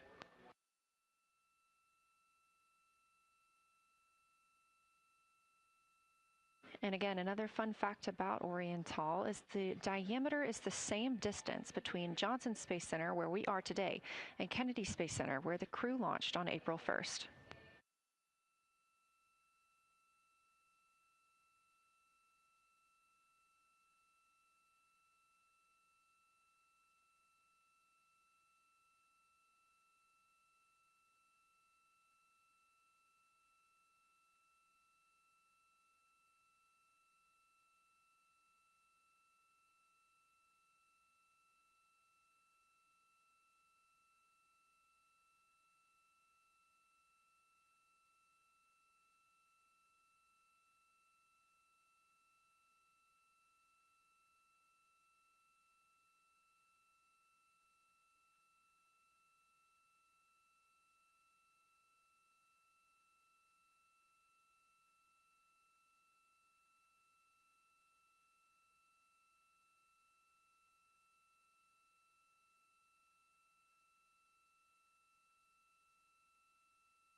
This live view from the Orion spacecraft on the Artemis II mission, now 7,373 miles away from the moon, 251,130 miles from Earth.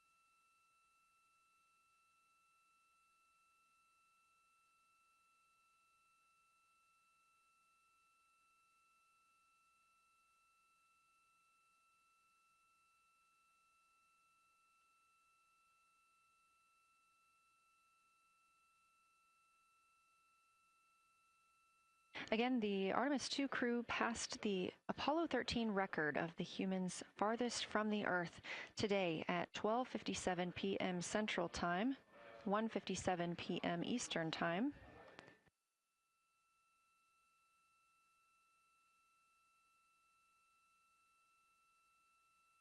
That distance set by Apollo 13 was 248,655 statute miles.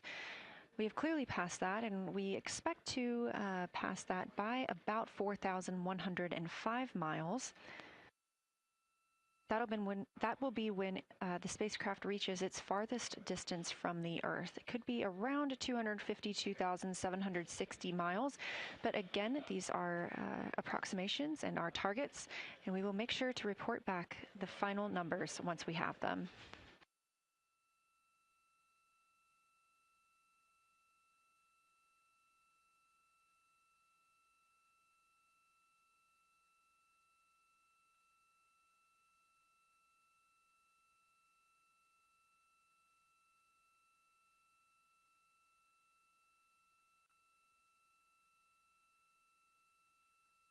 We have some refined times of when we expect to have Earth set of Earth behind the moon while Orion flies behind the moon. That would be about 5:41 p.m. Central, 6:41 Eastern.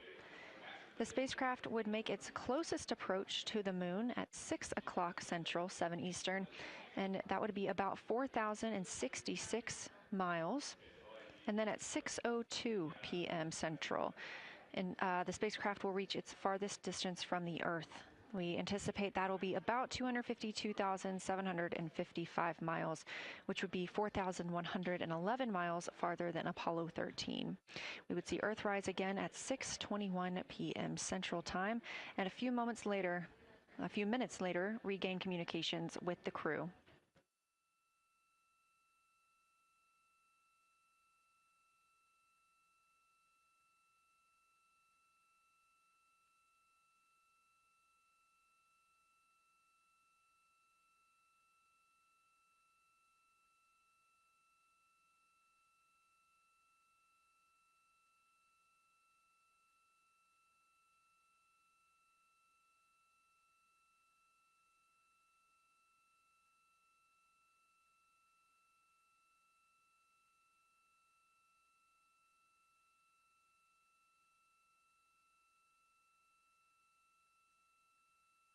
Currently aboard Orion, Victor Glover and Christina Cook are the two team members conducting lunar flyby observations, meaning they are using the Nikon cameras to photograph the moon, and their PCD, or the portable computing device, to conduct annotations.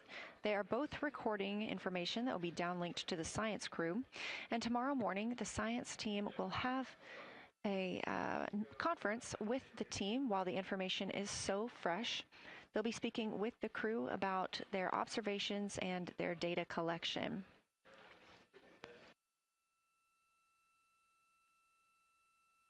Otherwise, most of tomorrow, flight day 7, is considered an off day.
We are on flight day 6 of the Artemis II mission, the first time in more than 50 years that humans will observe the moon directly, providing a critical opportunity to practice how lunar science will be conducted during future Artemis missions.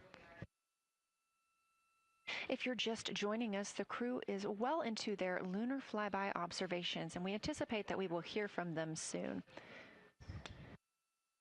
A few times every hour, they are slated to call down with science sit reps or situation reports. We most recently had one from Commander Reed Wiseman. He and Jeremy Hansen, mission specialist, were first at the windows today to photograph and make annotations of what they were seeing. Therefore, we heard more from Victor Glover and Christina Cook earlier in the day during those first blocks. But now that Reed Wiseman and Jeremy Hansen are on the support side, they are the ones calling down what they are seeing from windows 1 and 4. Earlier, we heard that the Earth is so bright in window 4, they have had to temporarily cover it with a t-shirt.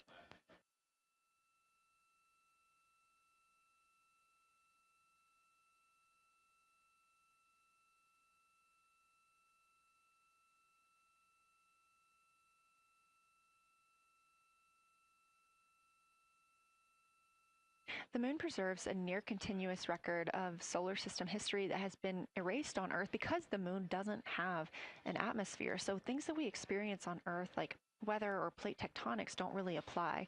So the lunar surface retains evidence of ancient impacts, volcanism, and solar activity that scientists can study today. And studying the moon helps scientists understand how planets formed and evolved, how the moon influenced our own planet Earth's history, and how the sun shaped conditions across the inner solar system. The moon also serves as a unique platform for studying the broader universe. Artemis science is designed around questions best answered by humans, working alongside robotic systems, combining decades of robotic lunar data with real-time judgment, context, and adaptability that only humans can provide. This mission, Artemis II, is serving as a proving ground for lunar science operations, which allows NASA to test how science is planned, executed, and supported during a crewed deep space mission ahead of our future Artemis flights.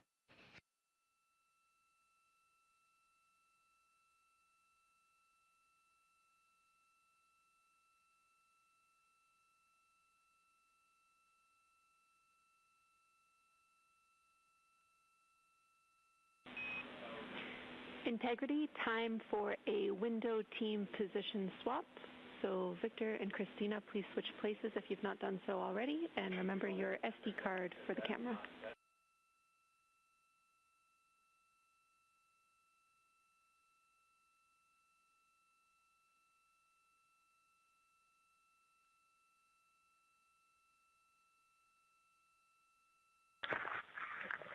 We're in the swap right now. They're wrapping up their last comments, and they'll switch over and change guard from the long lens. Copy.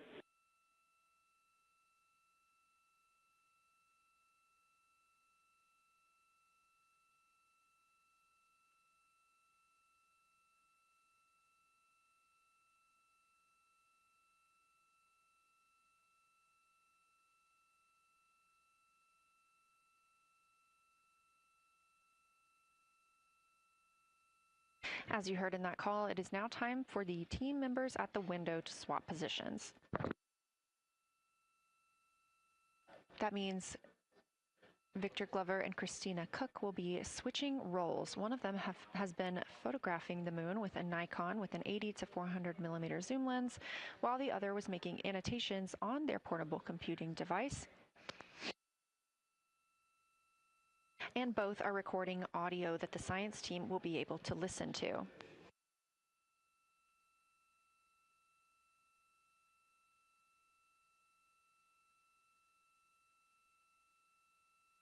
We are now 2 hours and 10 minutes until we expect to lose signal with the spacecraft as they fly behind the moon. And the next target for the crew is considered a crew choice event. They have the option to focus on any regions or patterns or features that interest them. The science team has asked the crew to capture pictures that illustrate their choice, as well as at different zoom levels, and to describe why those certain features or regions caught their eye.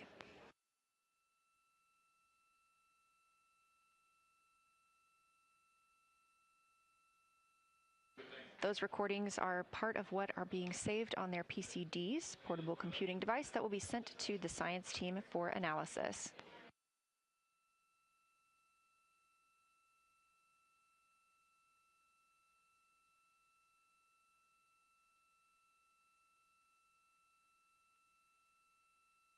The crew has been allotted 8 minutes for this crew choice event, and it's also a time for a scheduled sit rep or situation report. So we expect to hear them calling down what they are seeing soon.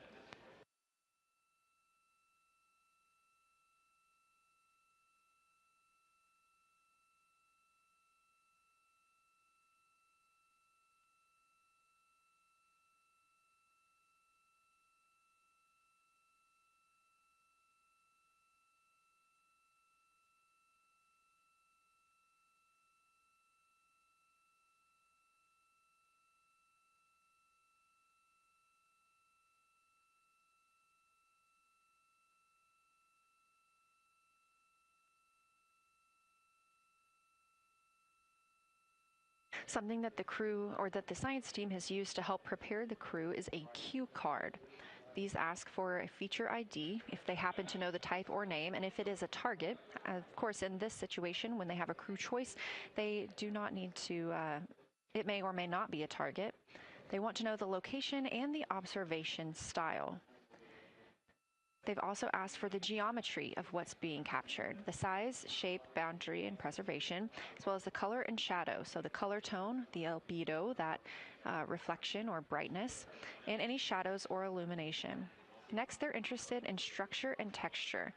That includes slopes, structures, and textures, of course, and geologic relations, like association to other features, any contact to those features, and of course, their thoughts, impressions, or interpretations.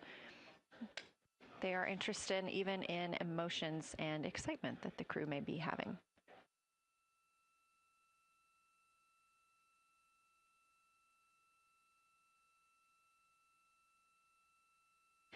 This flyby day has been practiced in many ways, even in sims here in Mission Control Houston. The team also conducted some field work, learning how to look for specific geologic features.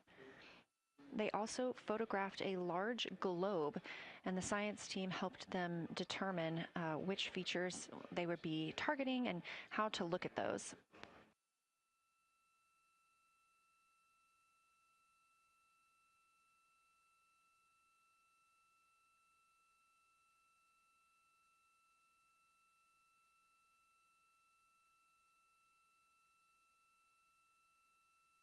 We have a few more minutes that the crew would be photographing their crew choice. Again, this is NASA astronauts Victor Glover and Christina Cook at the windows. They will then move on to another discussion portion. This is for the far side albedo, that reflectiveness, and color that they are seeing. We heard earlier about some browns seen on the moon, which is very interesting, especially here from Earth, where we are just seeing whites, grays, and maybe even black at some points. When they get into that discussion for far side albedo in a few minutes, the theme is looking to know how that color and albedo is, what those variations look like across the far side.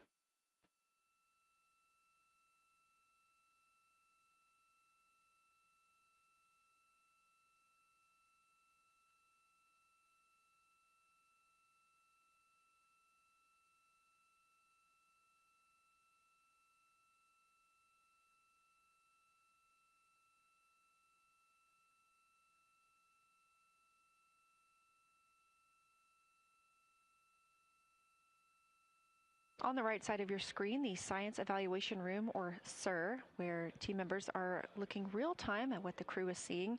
And even earlier, we're... Houston Integrity, you ready for science zero? We'll take it.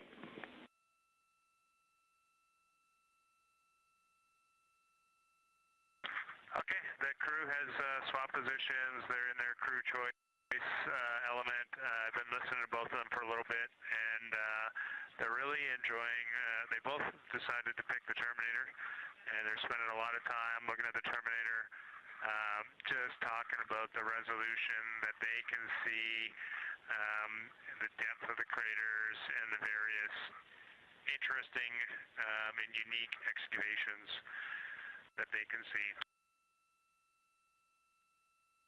So Victor is on the long lens, and Christina is just looking out the window, and I'm sneaking a peek in T-shirt window. It looks like, I don't have the best angle here, but it looks like Aristarchus is on the limb of the moon now. It's amazing how quickly it changes as we speed around the far side of the moon, stuff that's leaving our field of view, and now we have a lot of the dark side of the moon that, you know, it's missing for us right now, but it would be in view if it was lit at all. Jeremy, Science, thanks for that sit rep. Do have a question. A few times we've heard you and the other crew describe change during the course of your flyby. Would be interested in future descriptions of more verbosity about how it's changing. Thanks for the great sit rep.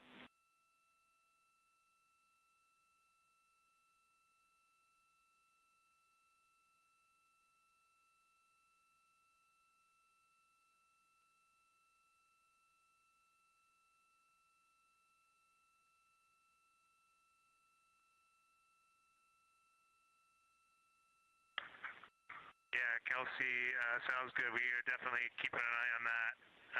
My eyes are just not readjusted. The moon is so bright when you come back to the window. I was just in the interior of the cabin.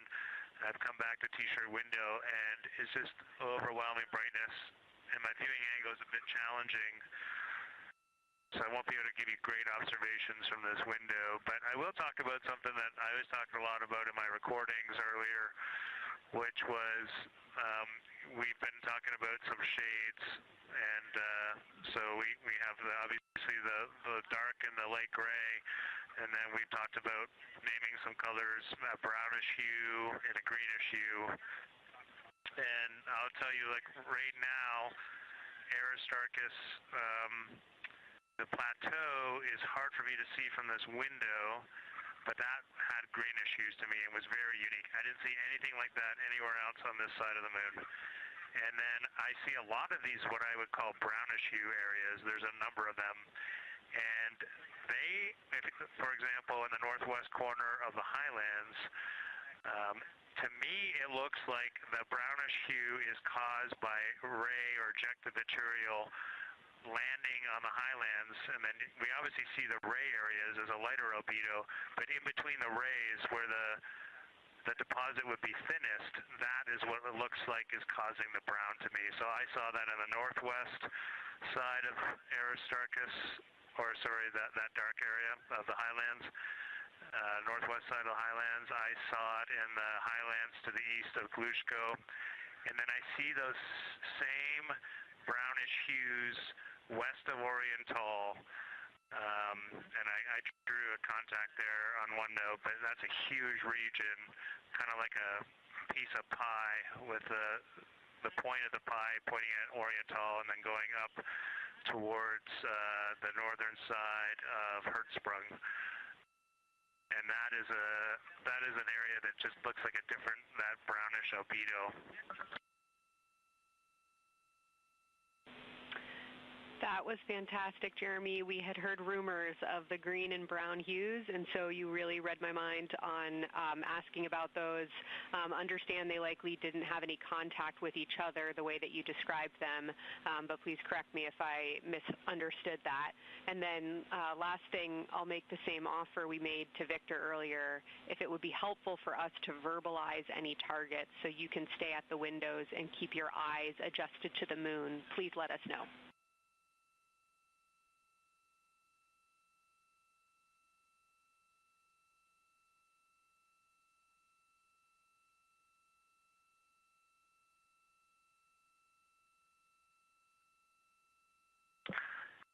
If you got something you want us to look at, Kelsey, you can send it on up.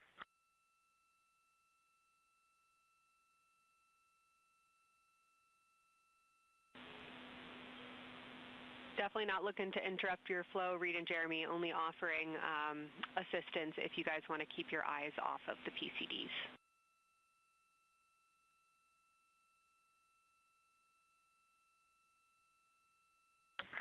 Oh, I see what you're saying, okay.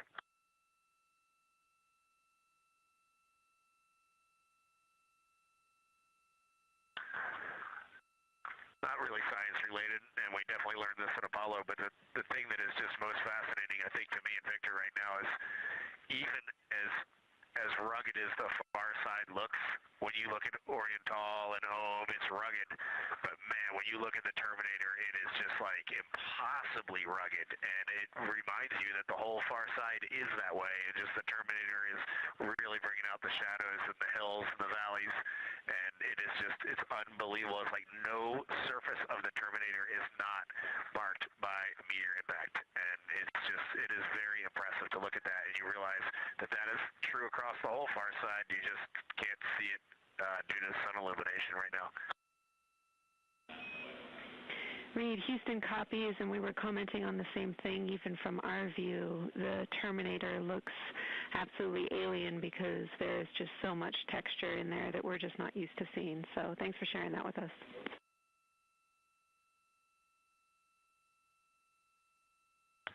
There's also, I don't know the name of it, coming out the south-southwest of Oriental, right on the southern Terminator, is just a massive crater. I don't know the name of it. Maybe you can look on the solar array wing video and tell me it's right. It's the southernmost crater you see on the Terminator right now. We're looking for you.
We're loving that picture. Thanks for showing us.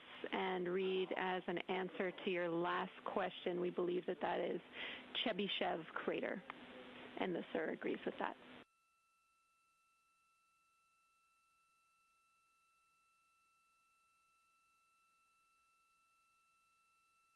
Okay, that picture I was just showing you is an 8X iPhone out the docking hatch for the high grazing angle. It's just amazing.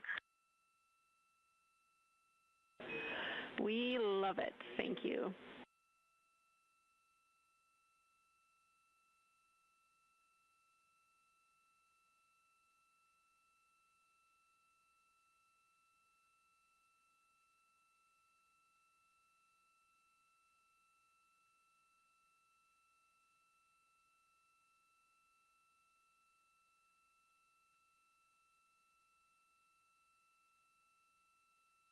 This is Artemis Mission Control in Houston, Texas. Mission elapsed time, 4 days, 22 hours, 12 minutes into the flight of Orion.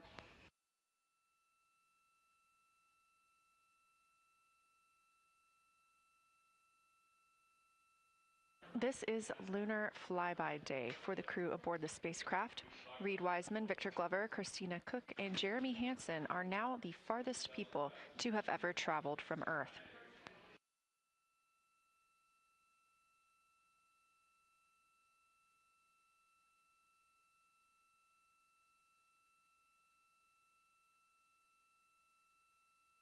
This a live view from inside the spacecraft. They have turned off the lights so they're able to see outside and photograph the moon better with no reflections from inside. And for a very brief moment there, Integrity Science, thanks for those iPhone views. It's helpful to see what you're seeing.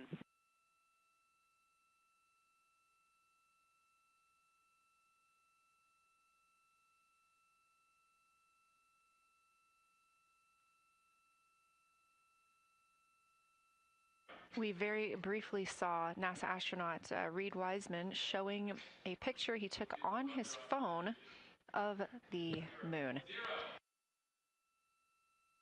We do expect to get all of the photos that the crew is taking today, and we cannot wait to share some of those with you. But pretty cool in the meantime, just to see one quick shot from what the crew is seeing. And this view from outside the spacecraft on Orion's solar array wing.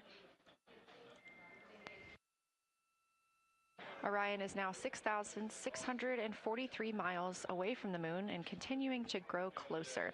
Again, their closest approach will be about 4,066 miles. The best comparison is if you held a basketball at arm's length. That's about what it would look like to the Artemis II crew at their closest approach.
This view showing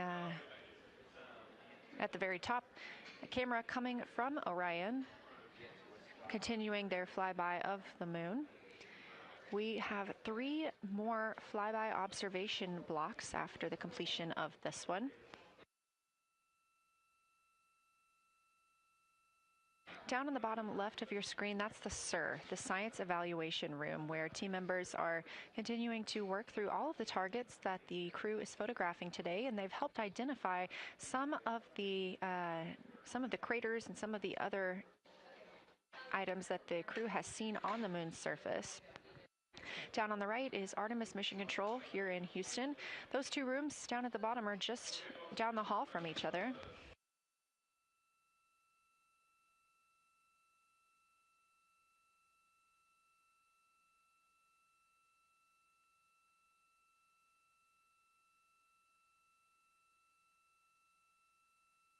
And we are just a few minutes away from the next cabin and window team swap. That means Victor and Christina, who have been at the windows, will fly to the cabin, the background essentially, and be their support crew for Reed and Jeremy. Reed and Jeremy will move back up to the windows.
crew is continuing their discussion portion of the flyby in the lunar targeting package, where it says far side albedo/color. They are looking, the science team is looking to get a good understanding of what the crew can see on the far side at this point, and its brightness as well as any colors. We did hear earlier Canadian Space Agency astronaut Jeremy Hansen reporting that they could even see browns and even greens on the moon.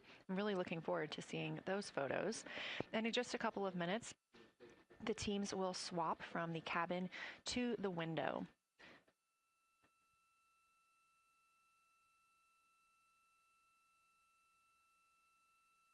Another rundown of just how this flyby is choreographed inside the spacecraft today. So these activities have been timelined, and there are these 5 blocks of time during which the crew is going to be observing the moon from Orion's windows. Now we are just coming up on the end of the second block, and we'll start the third soon.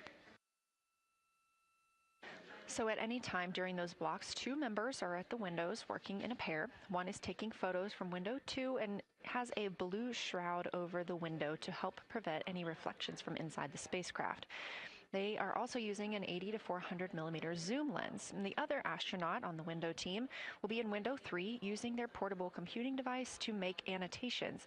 Now, again, both of those crew members are making audio recordings of what they are seeing, and we are not hearing that right now. Those are going to be downlinked later to the science team, who will evaluate them and use that data to inform our understanding of the moon. Those 2 crew members at the windows swap roles. Integrity Houston, it is time for another swap between the cabin and the window teams. So we have 15 minutes of handover time, and then we will expect Jeremy and Reed at the windows and Christina and Victor at the cabin. I have no new vehicle updates for you, but I do have a photo location for some photos on Ike's PCD, and I want to let you know that Jeremy's family have arrived in the viewing gallery.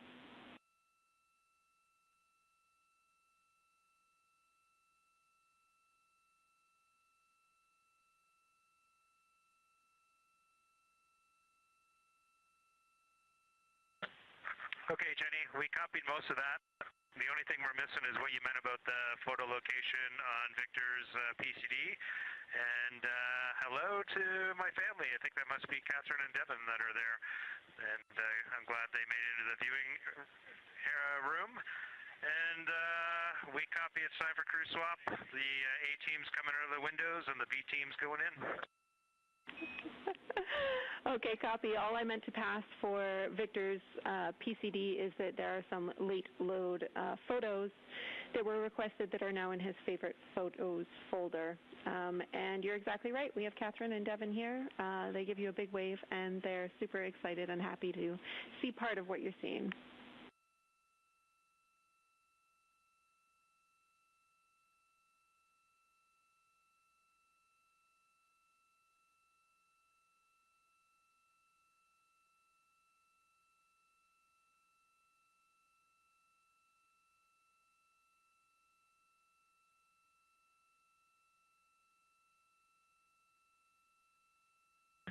Okay, copy, Jenny. We're not sure what we're looking for in the PCD, but we're going to poke around, and we may be calling you back about that one. All right, that's no problem, and it's unrelated to flyby.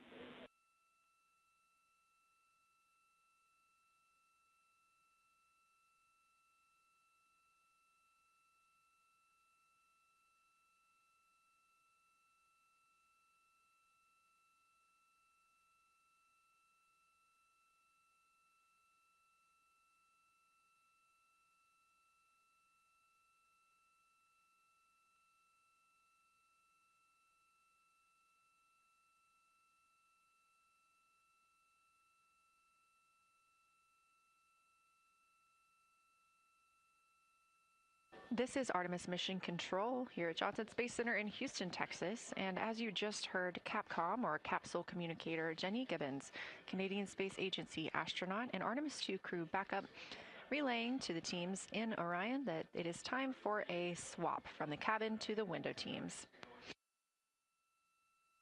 We're now at the tail end of the second lunar flyby observation block. Again, we have 5 of these today. Most recently, Victor Glover and Christina Cook were at the windows photographing and making annotations, while Reed Wiseman and Jeremy Hansen were in the cabin providing support, whether that is SD card help, but also science sit reps, calling down any situation reports for what they are seeing on the moon or anything about the vehicle status. With that call to make a swap, Reed and Jeremy will be back at the windows, making observations for what they see at the moon and taking photos.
Again, you're watching live coverage of NASA's Artemis II. But something that's really awesome up here is we now have the moon and the Earth in window 3 simultaneously, and the moon is a gibbous, and the Earth is a crescent.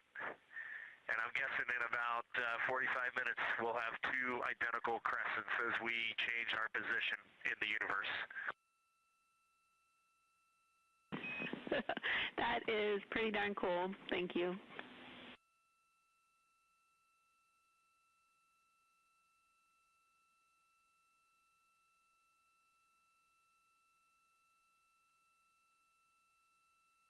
That's the Artemis II crew, the first astronauts to fly by the moon in more than 50 years, reporting that when they look out of window 3, one window, they're able to see both the Earth and the moon at the same time now. Now, obviously, our view is from a camera on the solar array wing pointed at the moon, and we hope to see that view of both the Earth and the moon soon.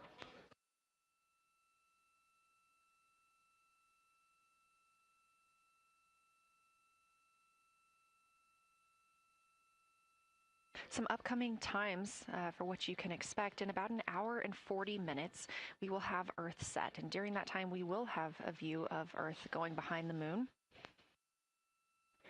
Shortly after, just a few minutes later, we will lose signal with the Orion spacecraft. This is tracked as it is going behind the moon and out of reach of the Deep Space Network. At 6 o'clock p.m., the spacecraft will make its closest approach to the moon at a distance of about 4,066 miles. At 6:02 Central, the spacecraft will reach its farthest distance from Earth at about 252,755 miles. Of course, these are approximate, and we will make sure to provide you with the final distances once those are confirmed. At 6:21 p.m., we will have Earthrise from the Orion spacecraft, but we will not have communications with the spacecraft until 6:25 p.m. Central, when we expect to acquire signal with them after they've emerged from behind the moon.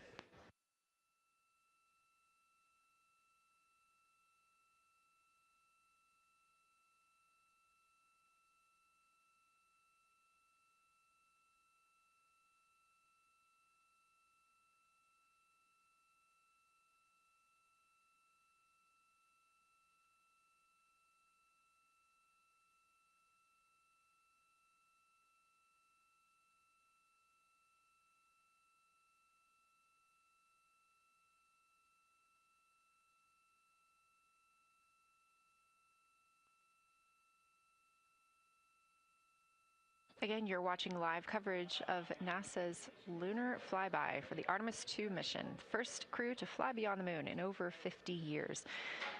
The astronauts inside the spacecraft are switching positions, 2 at the windows and 2 serving in support roles, before they start their third timelined flyby observation for today.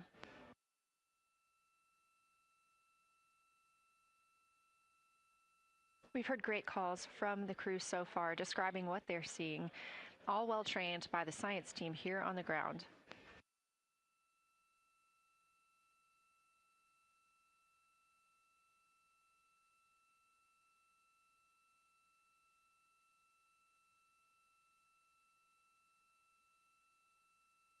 Another major milestone for the crew today will be to experience a solar eclipse from their capsule. No one on Earth will experience this solar eclipse. To the astronauts, this will look a lot like a total solar eclipse on Earth, except the moon will be huge compared to the sun. Whereas if you're standing on Earth and looking at a solar eclipse, the moon and the sun appear to be about the same size in the sky. As the moon begins to cover and then uncover the sun, the astronauts will see a partial solar eclipse, so that's before and after totality, and during that time frame they will have to wear eclipse glasses so they can safely view this phase. They also intend to capture images of the sun's corona during the eclipse. This is a rare glimpse at the innermost corona that will only be captured by the astronauts' cameras. During the eclipse, we also look forward to the crew members describing what they will see, which includes unique light features like the shape and size of the corona and potentially even lunar dust. At the same time, Venus, Saturn, Mars, and Mercury will be near the sun, so they may be able to identify what part of the sky they're looking at. This can help train future Artemis astronauts on what part of the sky they're seeing, which is useful knowledge in challenging situations when they may need to rely on that information instead of instruments for navigation and orientation. That eclipse window will last about an hour, and it'll happen near the end of the day today, closer to 7:35 p.m. Central, 8:35 Eastern.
As you can see in this live view from Orion, the spacecraft is maneuvering around the moon, and the views of the moon have changed since we started our broadcast.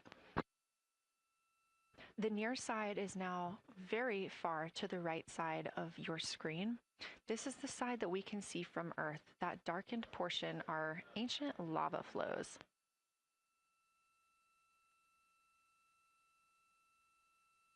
The crater down towards the bottom of the moon is Orion, and this is a crater that was previously never seen before by human eyes until this mission.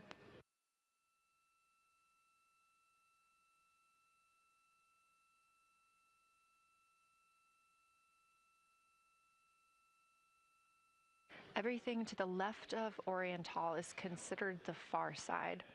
And this is what we typically do not see from Earth.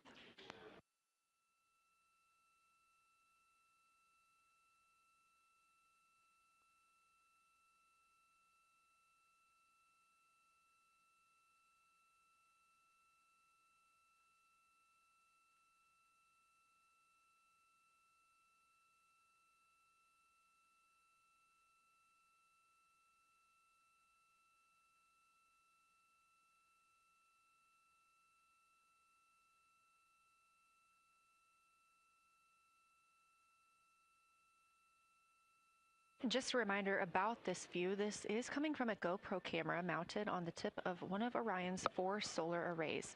Each solar array has a camera mounted on it, and the bandwidth is limited due to we have a crew on board, and this is our first flight of crew aboard the Orion spacecraft. So having a crew means we have to have an environmental control and life support system. There's a lot of data around, a lot of data to bring down for the crew members to keep us up to date on everything happening aboard the spacecraft. So we have to share our bandwidth when it comes to imagery and data.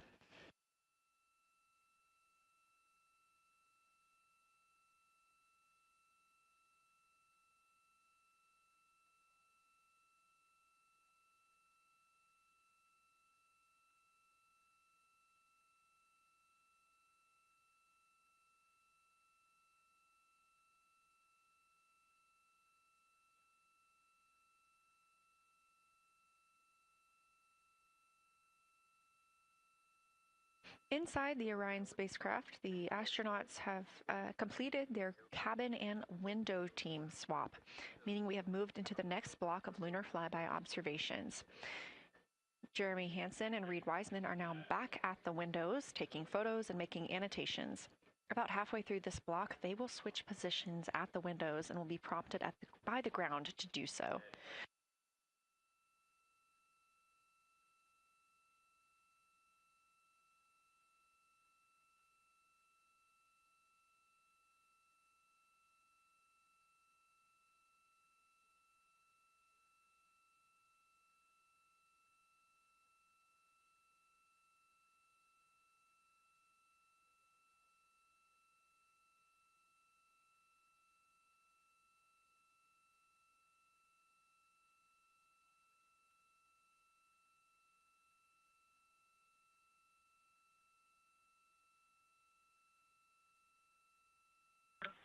Houston integrity for SITREP. First of all, I'll just talk about the experience that I had during Victor and my observation time. It was an incredible experience. We definitely noted how much more you can see with the zoom lens. Even though we have a great visible eye image, there's just a lot of texture that just pops right out at you when you can zoom in. So almost just using it like a telescope, the camera lens. We really enjoyed our discussion time. That was a great innovation on the lunar targeting plan. We were both able to describe a lot more kind of with flow, I would say, when we were talking to each other. And it was also, we sort of were able to bounce ideas off of each other and come to new conclusions. We had, I think, a very successful talking through of some contacts between different color areas, both in the mare and in the highlands, and we identified some really unique texture areas as well. At one point, towards the end of the images of my time in window 3, I just had an overwhelming sense of being moved by looking at the moon. It lasted just a second or two, and I actually couldn't even make it happen again. But something just drew me in suddenly to the lunar landscape, and it became real. And the truth is, the moon really is its own body in the universe. It's not just a poster in the sky that goes by. It is a real place. And when we have that perspective and we compare it to our home of the Earth, it just reminds us how much we have in common.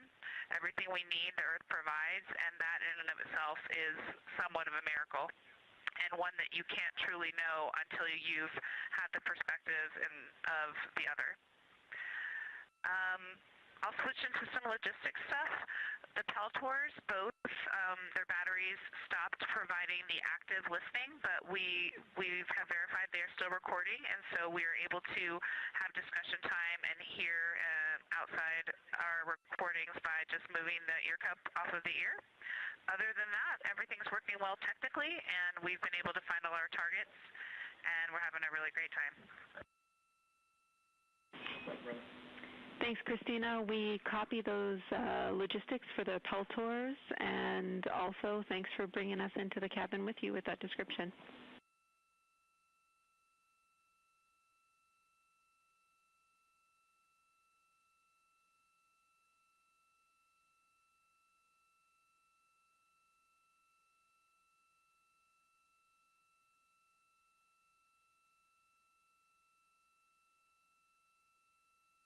Right on time. NASA astronaut Christina Cook, a mission specialist for Artemis II, calling down a science sit rep, a situation report. Good news, reporting that she and her teammates have been able to capture all targets that were listed.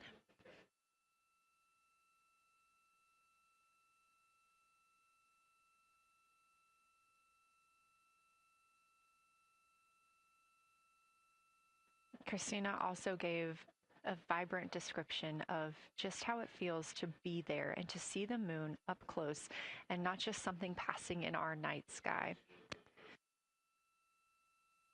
Currently, the team members at the window are Reed Wiseman and Jeremy Hansen. Meanwhile, Integrity cabin team for window shroud.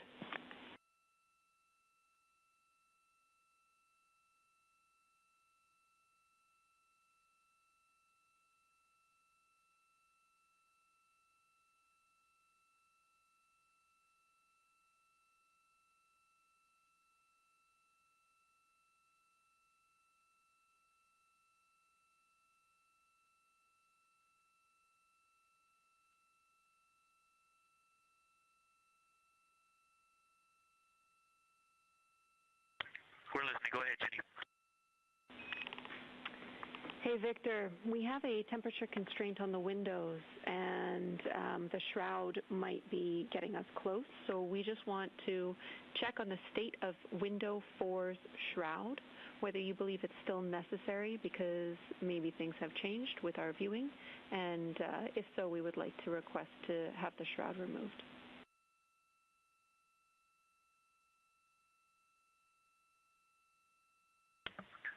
Houston, we believe it is necessary. We pulled it off just as a corner. It is very bright. It definitely would affect our night vision and maybe comfort. But is there a time? Can you tell us when we would have to take it off by?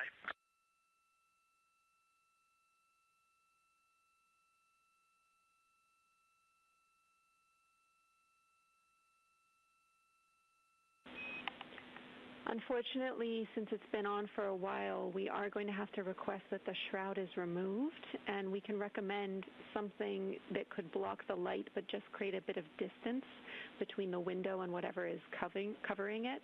Something like a t-shirt would do the trick and help.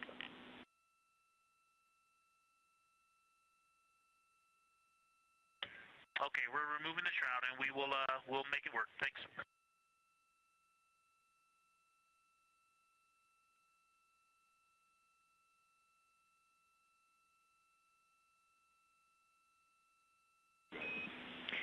Thank you, Victor.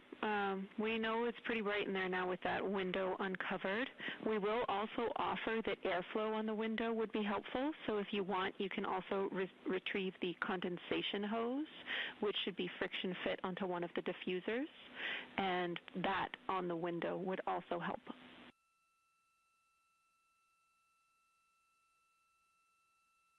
We can easily point a diffuser at the window, so we're going to start with that, and it's pointing at the window now.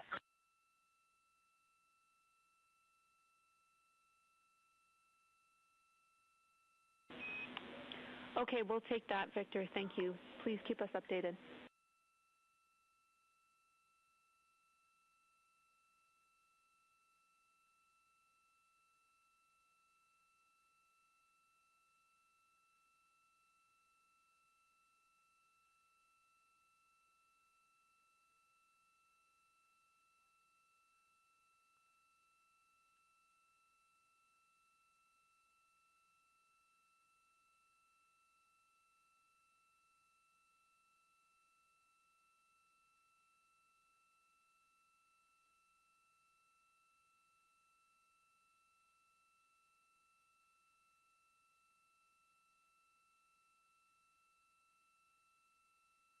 That call from Capcom Jenny Gibbons, CSA astronaut and Artemis II crew backup, to the crew aboard Orion, letting them know that they will need to remove the window shroud they had placed on window 4.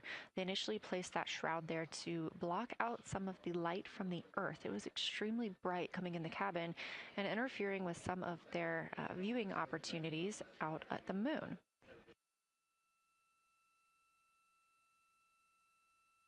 This was a request from ground teams to ensure that they are protecting other systems, and the crew has been offered the opportunity to use something else to cover the window.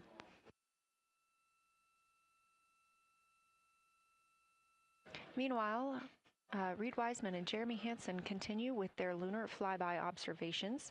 They have just looked at Glushko crater. That's about when we heard that call down from Christina Cook with that description of everything she had been seeing during her observation period and what she was seeing at that time. The science team asked this crew to take centered images of the entire crater and their ray system in one frame. They're also interested in knowing the brightness, texture, and extent of Glushko's rays and how they differ in the mare, or that sea area, versus the highlands. Glushko is considered a young lunar crater, and these observations can help understand material properties of those craters.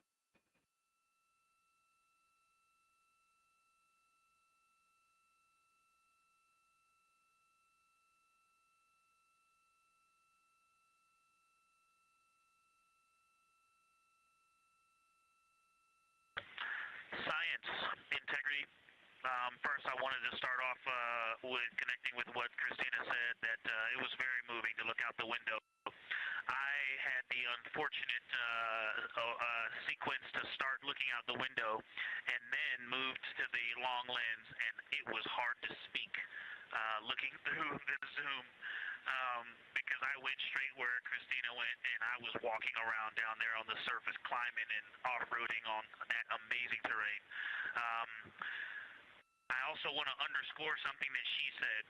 As we continue to explore, when we actually do go down there to the surface, I know for safety reasons that we would never send someone alone, but I just want to really emphasize how important the discussion time was. When we started to talk, we not only got better science discussion, we got better human connection, and so doing this as a pair, we just learn and grow together, and that's just super important, so thank you for adding that to this plan.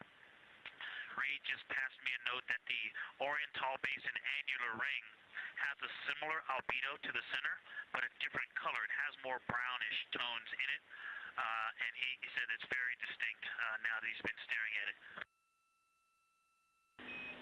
Victor, thank you. You got a cheer from science there, and we all just went on that moonwalk with you, so highlighting how important it is to talk about these things. I also want to let you know that we have Deanna Glover with us in the viewing gallery. She's all smiles.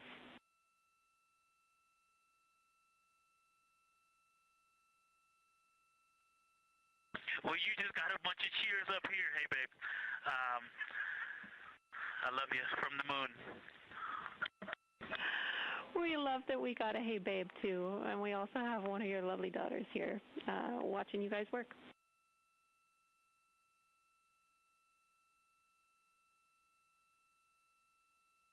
Thank you guys for doing that and for supporting them through this. And to all of you, Genesis, Maya, Joya, and Corinne, I love you. And Deanna, I love you. I'm glad you get to be there.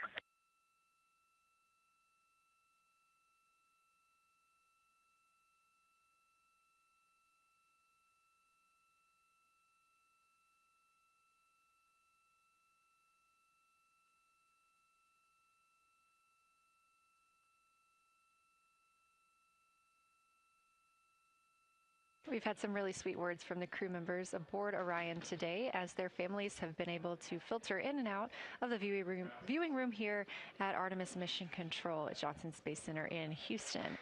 Victor Glover also giving a great science sit rep and just a description of how it must feel if you were down on the lunar surface while he was looking through that 80 to 400 millimeter zoom lens. He also expressed how important it was to be able to talk through that real time with Christina Cook and stressed the importance of that on future missions, that it not only made their discussions better, but also more human. Glover and Cook are in the support roles right now, not taking photos or making annotations at the windows, but they are also encouraged to have their midday meal at this time. For lunch today, those two crew members have options of beef ravioli, salmon, butternut squash, sweet and savory kale, pickled beets, cherry blueberry cobbler, tuna noodle casserole, tomatoes and artichokes, broccoli, and chocolate peanut butter bar.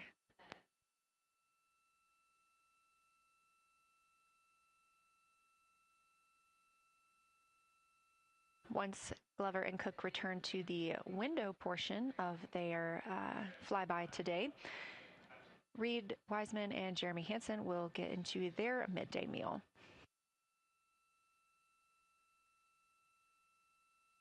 Again, this is the third of 5 scheduled blocks for our lunar viewing today, and if you were watching at the start of the broadcast, you can definitely tell the difference in the distance from the moon.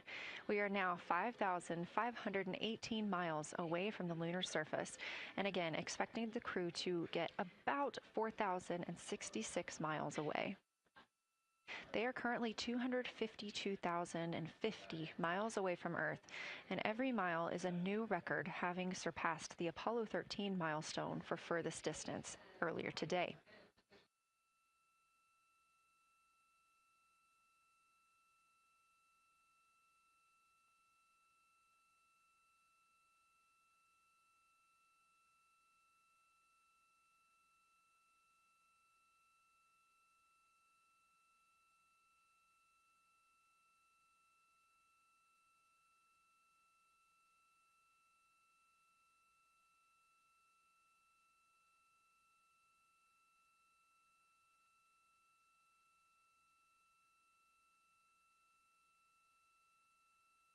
If you look down to the bottom right of the moon in that darker looking area, that is Orion Basin.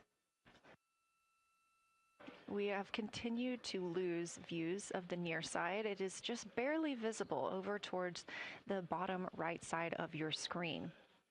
And then you'll also hear later about that terminator. That's the line between light and darkness while on the moon. It is really exposing some of those craters at this time.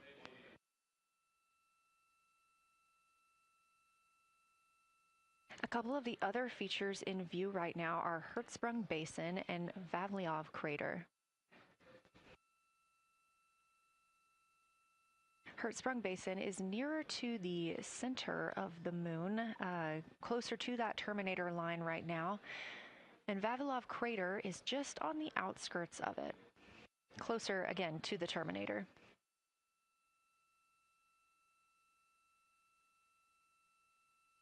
Towards the bottom of the moon and to the left of the terminator line, or currently shadowed in darkness, is Apollo Basin.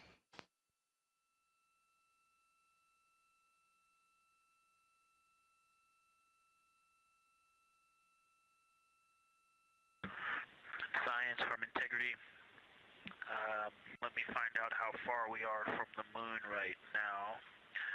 But our view is about a third of the moon is in eclipse.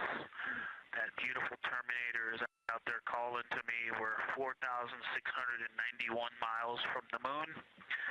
And what looked like in the terminator about a third of the way up from the southernmost part of the terminator looked like a dinosaur print if one was running to the northwest. Now is clearly a crater with a bunch of craters around it. And that terminator, I can only see about half of it. I'm looking through the docking hatch window right now because we have the Z9 in window 1. But that terminator has moved. I guess I've been using Vavilov the whole time, so it's gone 2 more Vavilov craters to the west. And so a few more features are starting to peek out into the sunlight there with that low sun angle, and so you still have ridges and valleys showing up very clearly, a very jagged terminator, and a few islands of light out there with some high elevation shining in the sunlight in that darkness. And on the eastern side of the moon, let's see, Grimaldi appears to be one of the farthest east features, and that is maybe 5 degrees from being right on the limb and going off over the horizon. It is interesting, just looking at Oriental, that my first impression of it is all of the dark areas appear lighter, which I think makes sense because it is now facing, well, it's still relatively the same to the sun, but my angle to it is different. So I'm looking at it from a little more, even further to the side as we pass it. But all the darker features appear to be just a little bit lighter from this vantage point. The darker ring structure in the outer and inner ring and the interior, as well as the annular ring portion, everything seems to be just a smidge lighter at this point. Thanks for that description, Ike. Any additional words you can provide on Oriental would be wonderful, as that is such a high priority target for us. And while I have you, as we get closer to target 15, which is the Terminator target, if you can find Zeeman crater again that you were looking at earlier, everything to your left of Zeeman would be getting into the South Pole Aiken area to help you orient yourself.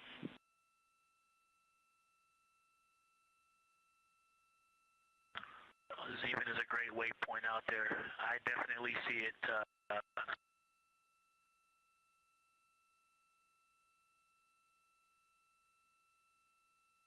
Yeah, Zeeman is very easy to find, and that is awesome. Thank you for pointing that out. Feel free to do that as often as you think of things. Let's see, looking back at Oriental. Okay, another thing, after looking through the zoom camera, man, you guys are smart. You probably did this on purpose, but after looking with my plain eyes and then going to the 400 millimeter zoom, now looking at it, I see the cliff face as if you were standing in the center. That inner and outer ring have definitely some real terrain to them, and now I can see that as terrain. Now that I look at it even with my naked eye, I can tell that there's a lot of elevation and that, like I said, a cliff face on that eastern edge where all the darker deposits are. And it's just the scale now. Looking at it from far away before, it seemed like flat with color painted on it, but now that I look at it, I can definitely see that there is, different depositional characteristics, and so the darker is some other material, but there's also some shadowing going on because of the cliff face that is a part of that crater wall.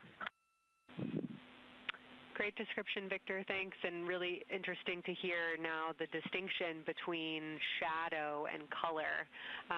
Before I let you go back to other observations, you mentioned that Reed saw a browner hue to the annular ring than the rest of Oriental. Are you seeing that from your vantage point?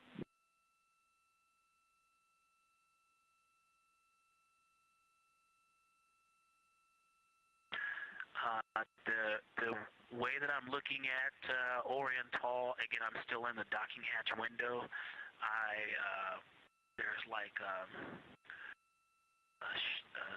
thermocouple right here in the center of the window, and it is the orange Kapton tape color, and so it is unfortunately, it's like trying to look at stars, next to a metropolis. I think it's drowning out any color that I could pick up from the moon. I am not able to see that color, but I have not looked at it through one of the forward face, from one of the windows 1 through 4. I think when I get away from this Kapton tape strip that I would be able to see the variation that Reed's talking about.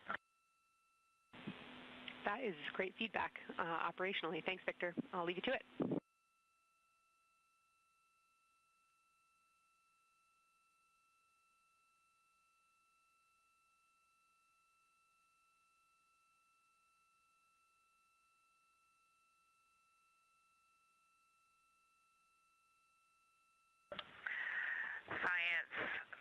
Integrity with a question from the window team.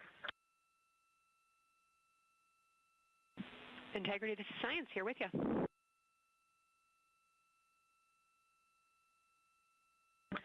Yes, they have a question to help inform a theory that they're sort of tossing back and forth. What is older, the Mare seas of the near side or Oriental?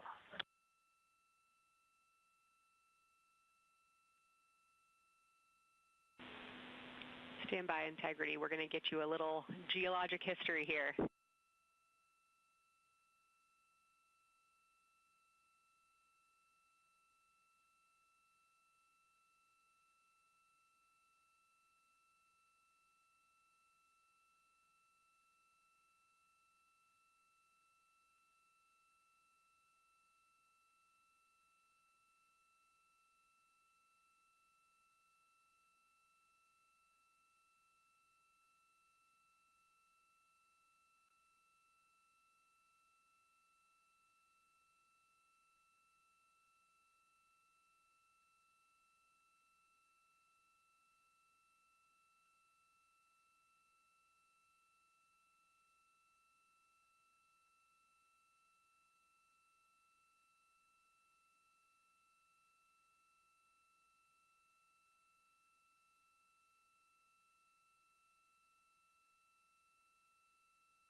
Integrity Science back with you for some lunar volcanism when you're ready.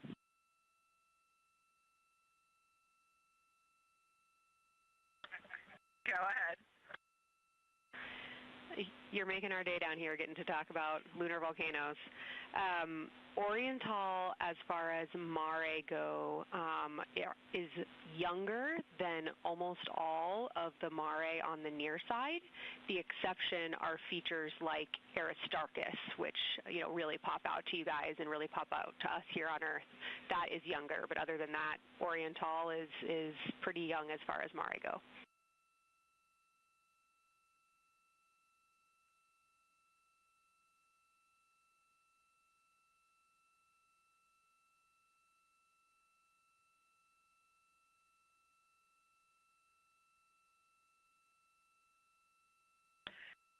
And Kelsey, thanks for that. We love lunar volcanism too. How about when the actual crater was formed?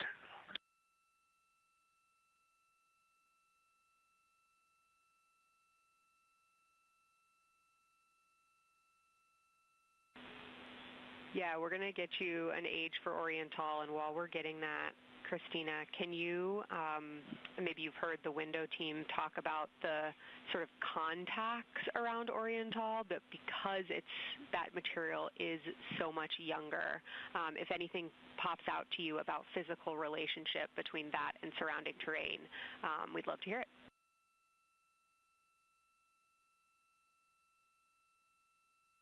Yeah, definitely. They are discussing a contact relationship that could explain some of the color that they're seeing in certain areas. And so it was really about the ejecta of the creation of the basin and understanding the superposition of its ejecta and Mare on the near side or other features. So thank you. We'll take the insight when you have it.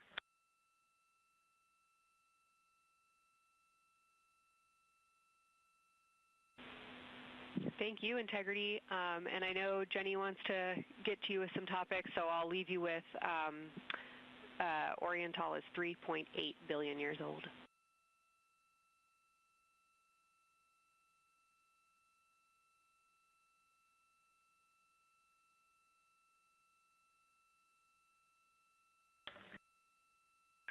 Copy that. So that's on the older side. The actual basin is very old.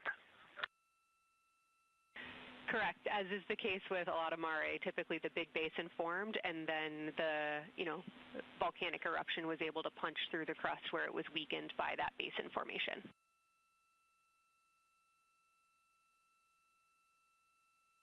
Perfect. Tracking. Thank you.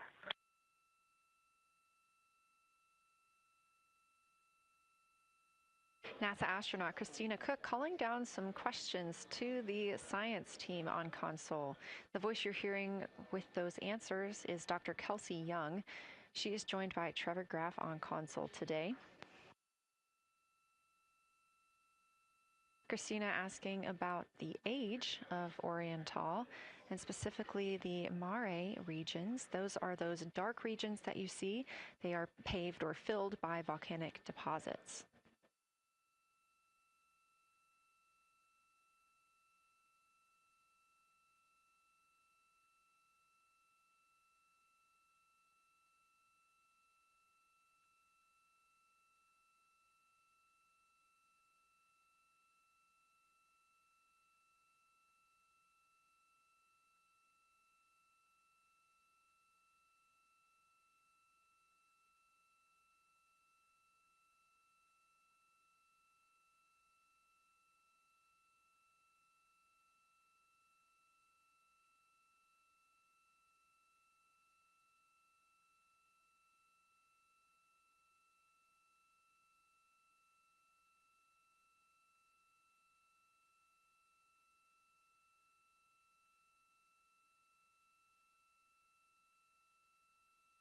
Better answer. Integrity, it's about time for a position swap at the window. So we will ask Reed and Jeremy to swap positions, and I'll remind you again about your SD cards. And Victor or Christina, I have one window task for the cabin team when you're ready.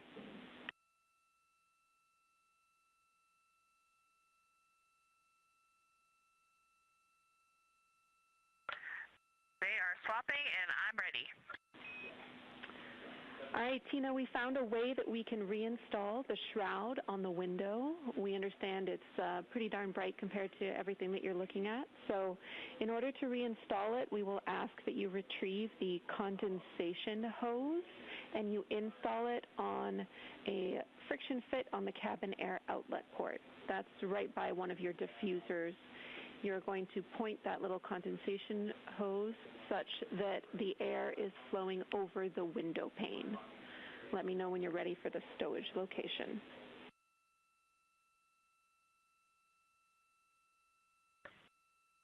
Ready.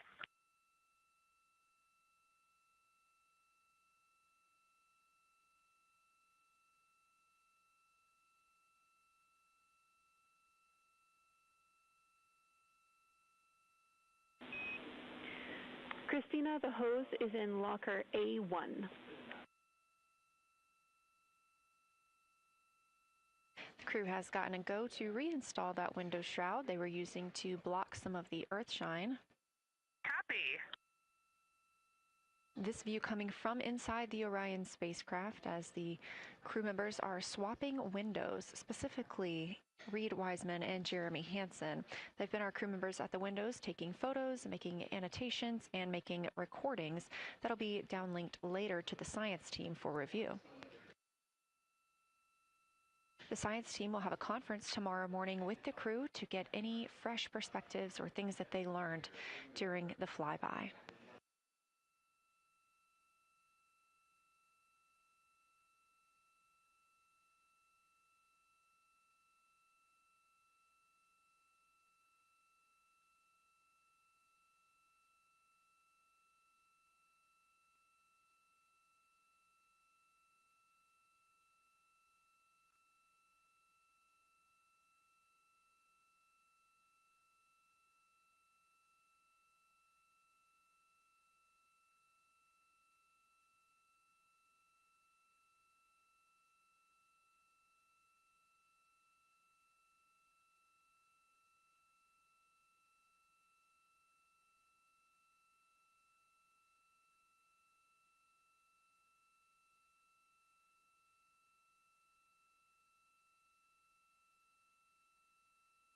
Again, we are now in the third of 5 observation blocks for the crew scheduled for today.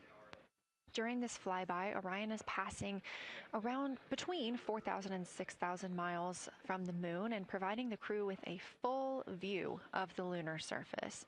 It's a higher vantage point and much farther than Apollo's lunar orbits on average. So from this view, astronauts can observe both the North and South Pole and large-scale geologic features in one single view.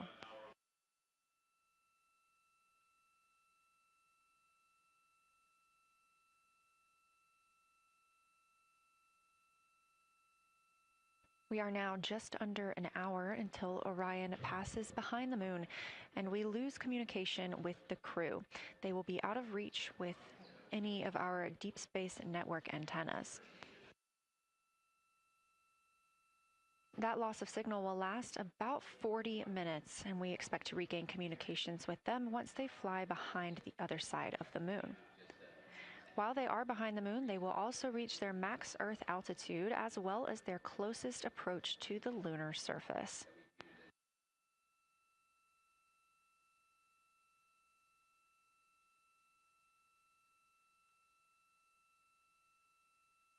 The view you have right now is a live stream from a camera on Orion's solar arrays.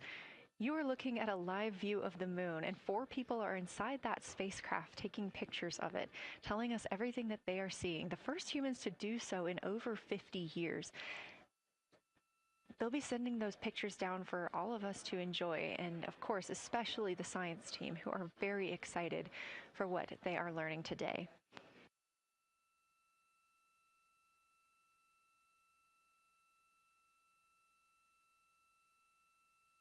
It appears the Artemis II spacecraft, Orion, is now under 5,000 miles away from the moon. Again, we expect their closest distance to the moon be about 4,066 miles.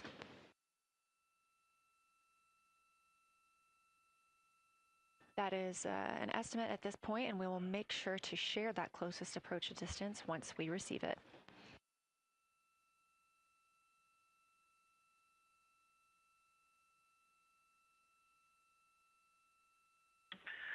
Houston, integrity question. Did you just want us to cool the window with the condensation hose, or did you want us to put the shroud back on and cool the window at the same time?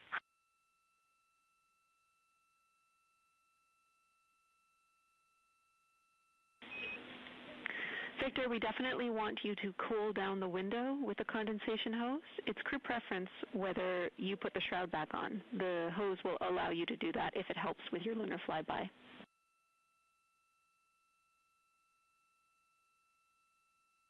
Okay, copy. We're going to do both at the same time. Thank you. Houston copies.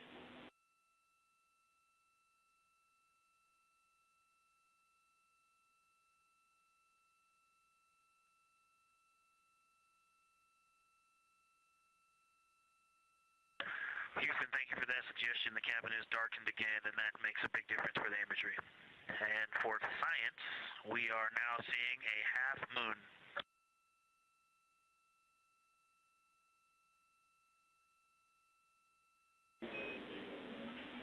Thank you, Victor. We're happy to hear it, and we see half moon, full moon joy still.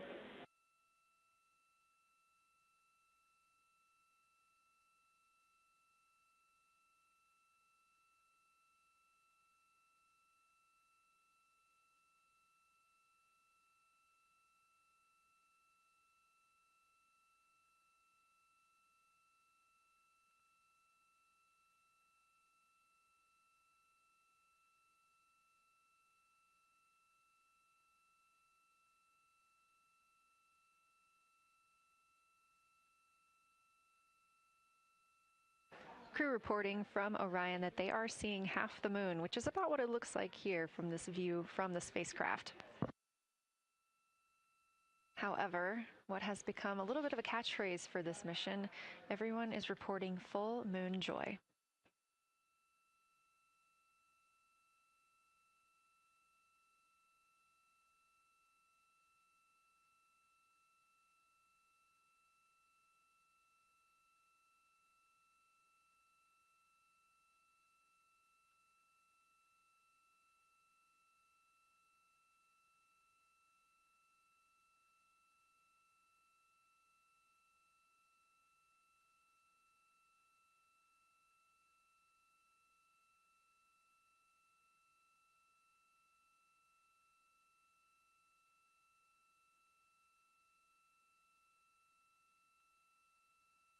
We are keeping up with which targets the crew is tracking through their lunar targeting package. They are just wrapping up their second. Science integrity, another observation the window team commented on and Christine and I discussed a bit is in Hertzsprung.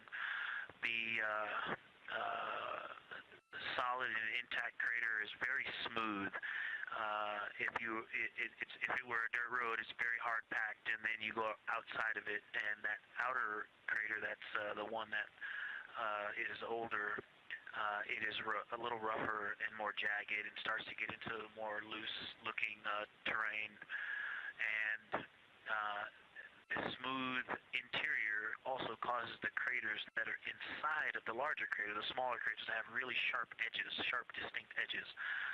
And just a general comment on that area, Hertzsprung, that whole area, the average albedo there is darker. That is, I would say, 3.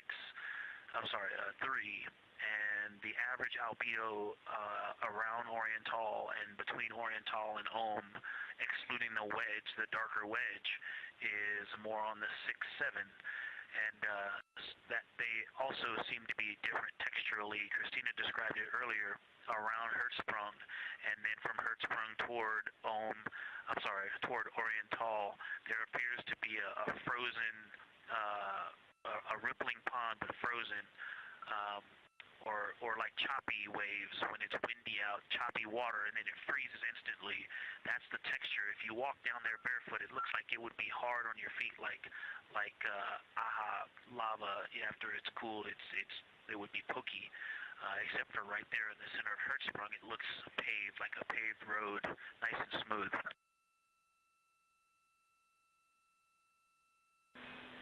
Victor, that's a wonderful description. Going from a paved road to lava reminds us of the Icelandic highlands. Thanks for that.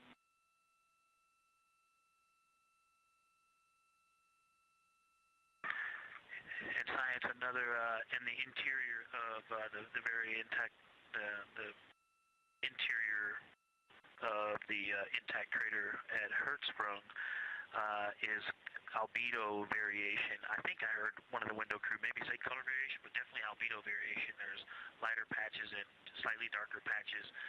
It's not swirling, it's just patchy. It just has spots that are lighter, and I would say a predominantly darker average area. Great descriptions, Victor. Thanks. Not swirly, just patchy is really helpful for us.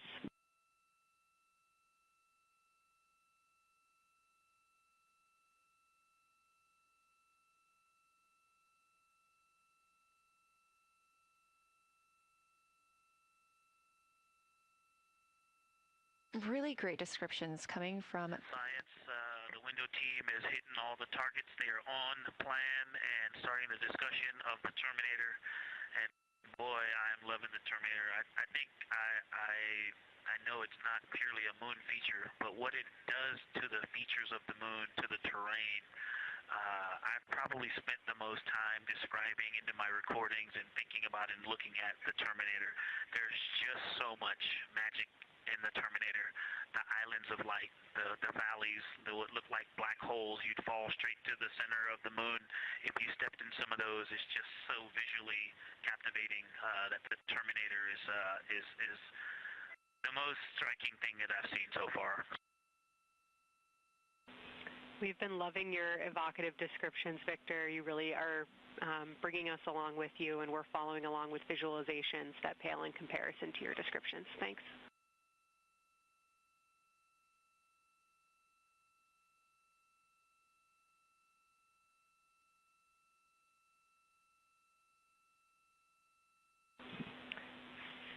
Integrity Science, one more question on a status of what the window team chose to observe for crew choice.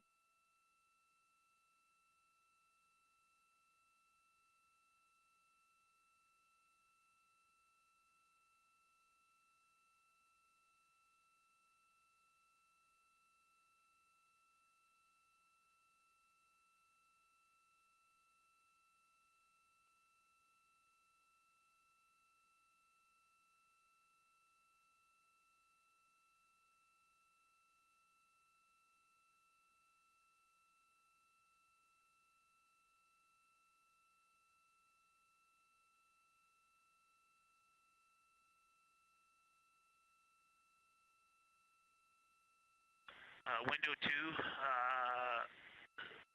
talked about Vavilov, look for suspended dust, and the Terminator. And window 3 about the experience and about the three-dimensionality of the moon this close. Wonderful. And another Thank you, observation about Orion Tall, I would say, is the features going off to the southwest, the two large, almost look like scratches in the surface. I don't know if they're rays or canyons or collapsed lava tubes, but two distinct features that are almost parallel going off southwest from Orion Tall Basin. They are the first things that made me notice parallax of our trajectory looking out at Orion Tall. That and in the inner walls of the east side of the crater rings, you really get a sense that we're flying over something with elevation and terrain, and they look different from this orientation. Love to hear it, Victor. And you had it that those chains are actually crater rays, secondary craters formed from the formation of Orion Tall.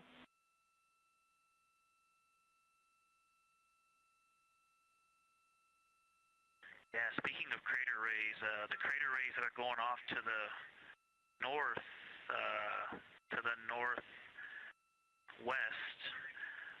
that run off toward Hertzsprung and I believe toward Vavilov. I'm not looking at it right now, but those crater rays are very interesting. They're all very small. I know you've imaged this, but they're all small and they look like, you know, a big impact launched rocks and things that made smaller impacts down the way. But something very interesting, and again, you can see this in imagery, but some of them are parallel, and then some of them converge toward the center of Orion Tall. And then I think I even saw some that maybe diverge, which not diverge, but that are convergent, which indicate multiple large impacts that created a lot of secondary impact crater rays.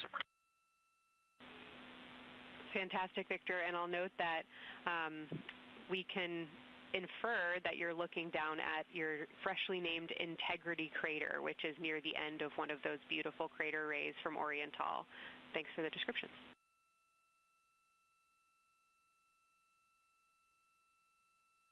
Yeah, you're welcome. And Integrity is easily identifiable with the naked eye from this point.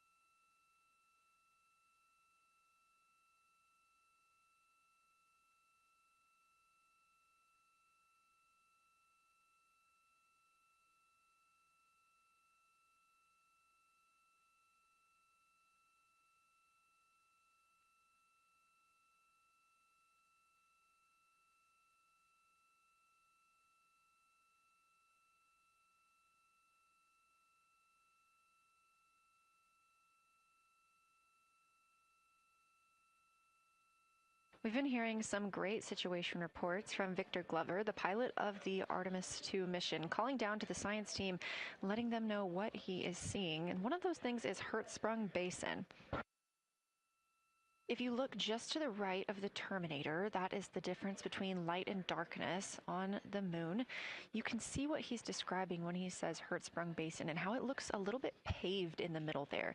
It's almost in the very center of the moon in this view, coming from the Orion spacecraft and a camera mounted on its solar array.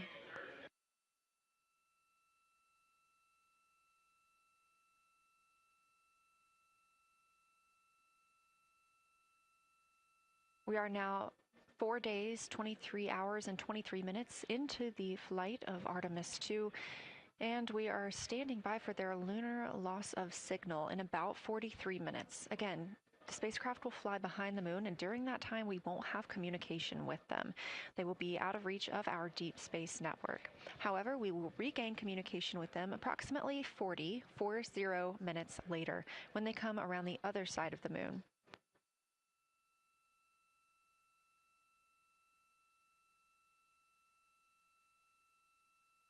The crew aboard the spacecraft are currently discussing the Terminator, that difference between day and night.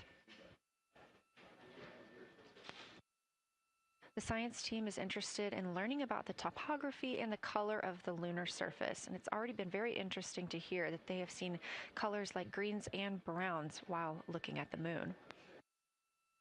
Some of the questions that they are hoping the crew will discuss are how do the quantities and sizes of craters and mountains vary along the terminator, and they are looking for the crew to describe the topography of features along or near the terminator. They're also looking for more information on any color or tone variations, and they're hoping that the crew will take images to illustrate their findings. Glover reported earlier that the crew has missed none of their targets when they are photographing at the window. We aren't hearing the conversations that the crew is having right now, but these are being recorded to their personal computer devices, PCDs, and those will be sent down to the science team. The science team will have a conference with the crew tomorrow morning to discuss their findings and experience when looking at the moon today.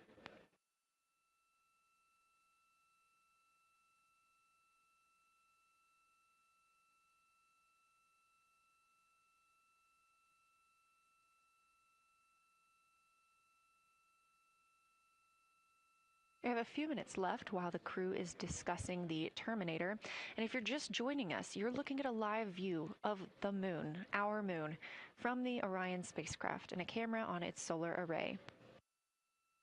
Inside that spacecraft, 4 astronauts, Reed Wiseman, Victor Glover, Christina Cook, and Jeremy Hansen, the first 4 people to fly around the moon in over 50 years.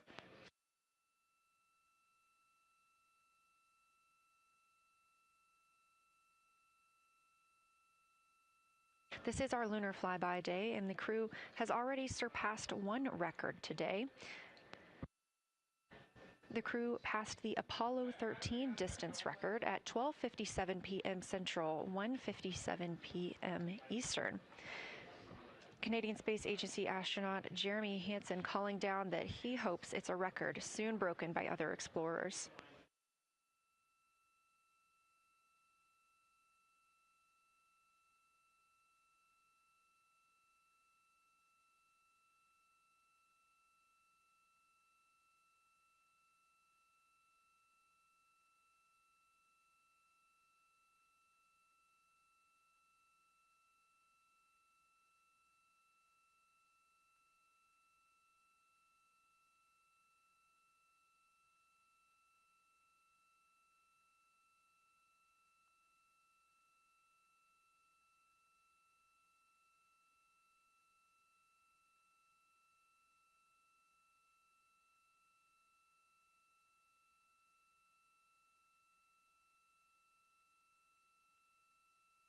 We are live in Artemis Mission Control in Houston, Texas, monitoring the flight of Artemis II. All of the flight controllers here, each monitoring a different system aboard the Orion spacecraft. Integrity Houston, we are ready for our cabin and window teams to swap again. We have a 15-minute handover time here, and I have a couple of items I want to read up to you. They'll require you to write something down on your knee boards, so let me know when you're ready.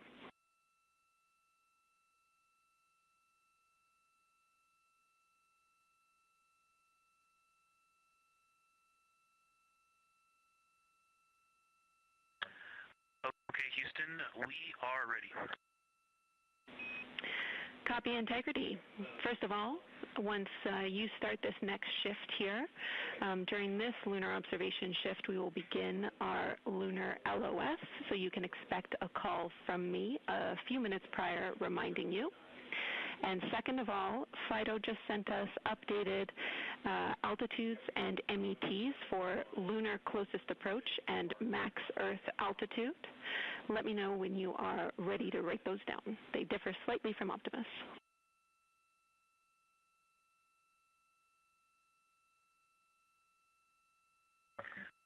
Thanks, Jenny. We are ready to copy. Lunar closest approach will be at MET 5 days, 0 hours, 25 minutes, 34 seconds, and the altitude will be 4,067 statute miles. Maximum Earth altitude will be at MET 5 days, 0 hours, 27 minutes, 39 seconds with an altitude of 252,756 statute miles.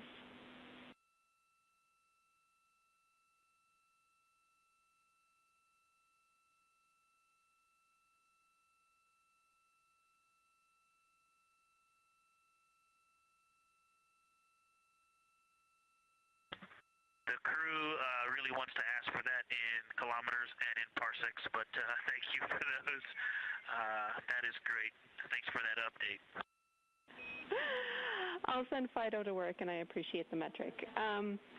Other than that, I have no new vehicle statuses to pass to you. Enjoy your handover time, and we're looking forward to picking back up with you shortly.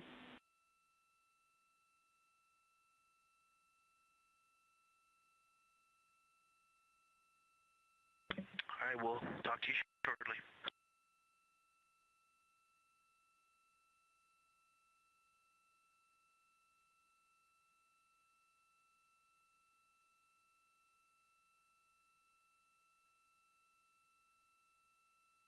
Those words called from Capcom Jenny Gibbons, CSA astronaut and Artemis II backup crew member, to the crew working aboard the Orion spacecraft. Had a little bit of a view inside the cabin. As you can see, it is very dark. The crew has turned off the lights, and the light that you were able to see is coming through the window, a reflection of Earthshine and from the moon.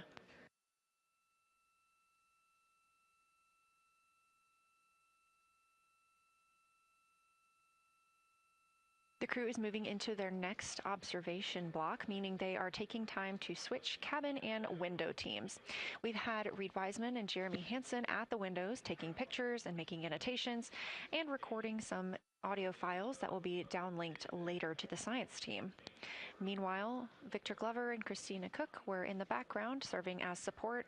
They were also timelined to enjoy a little bit of their midday meal. Now that we are swapping positions, the support team becomes Reed Wiseman and Jeremy Hansen. They will be in the background helping with SD card swaps, as well as providing those situational reports to the science team. Victor Glover and Christina Cook will be the astronauts at the window, photographing and speaking into those PCDs, portable computing devices, about what they're seeing on the moon. As you heard Capcom Jenny Gibbons call to the crew, this block is also when we will lose communications with the crew.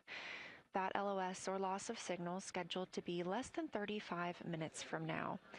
We anticipate to be out of signal with them for about 40 minutes, and will regain that communication once they've flown around the other side of the moon.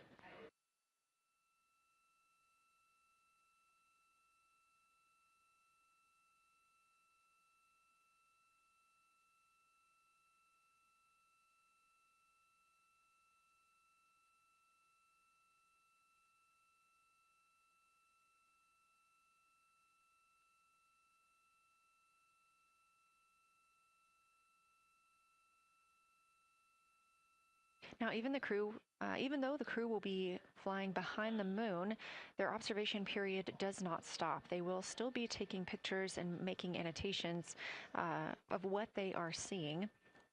They'll be looking for the limb of the moon, Earth set, and then Vavilov crater, which we have previously seen.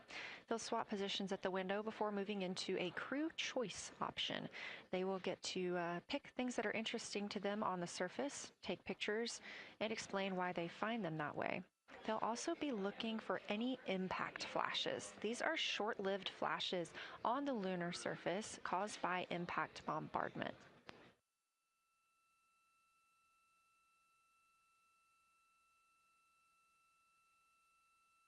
Just before Earthrise, the crew will be looking for lofted lunar dust. This may be lofted just above the lunar surface, and we could only see it just before Earthrise along the dark western limb.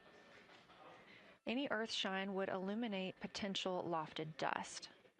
But once the crew is all the way around the Earth, the brightness of the Earth will wash out any of that dust they might be able to see.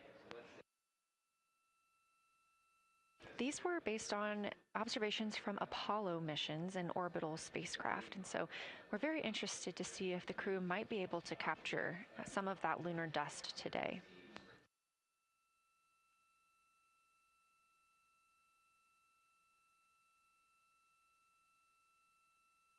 Following that lofted lunar dust target, the next will be Earthrise. We will regain communications with the crew shortly after Earthrise.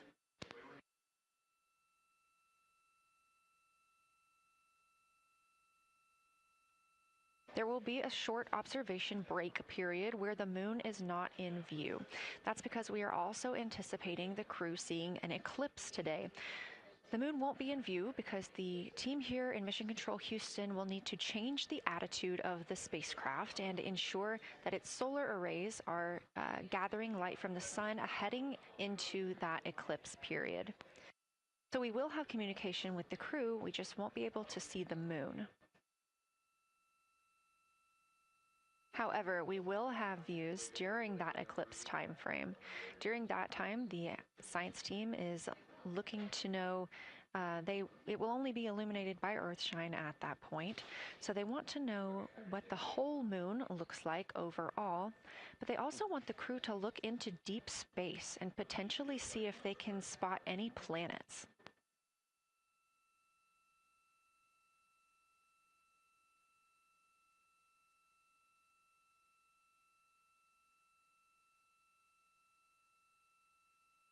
Once the eclipse is over, the lunar flyby period will have ended.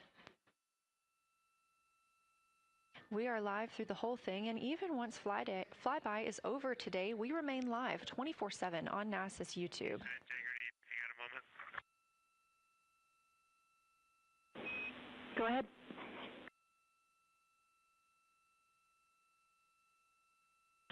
I don't know if Catherine and Devin are still there, but if they are, just wanted to just let them know how much fun we're having out here. It's extraordinary to be on the far side of the moon right now, just see it hanging out there and looking back at the Earth. And Ashley and Kaylin, I know you're back in Canada, but if you happen to be watching too, just wanted to say hi to all you guys. Love you guys, and we'll be heading back your way shortly. Thanks, Jeremy. I hear they are watching, and your family is still here. So thanks for passing that along.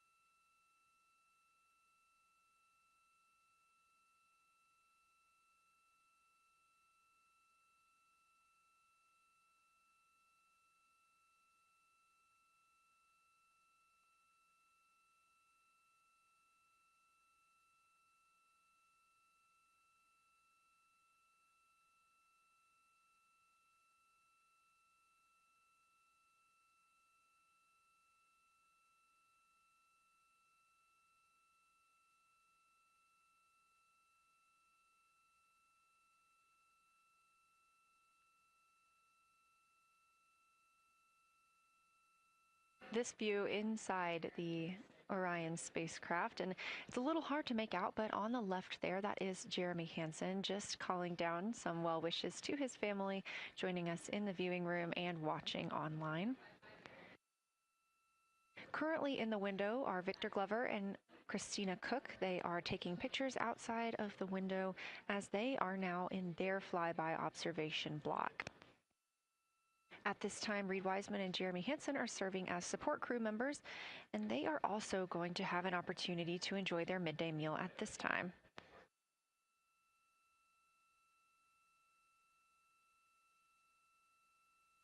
On the lunch menu today for Reed Wiseman and Jeremy Hansen, we have vegetarian chili, salmon croquettes, chicken with peanut sauce, sweet and savory kale, pickled beets, chocolate pudding, barbecued beef brisket, spaghetti and meat sauce, Italian vegetables, butternut squash, candy-coated chocolates, and maybe even a little bit of coffee.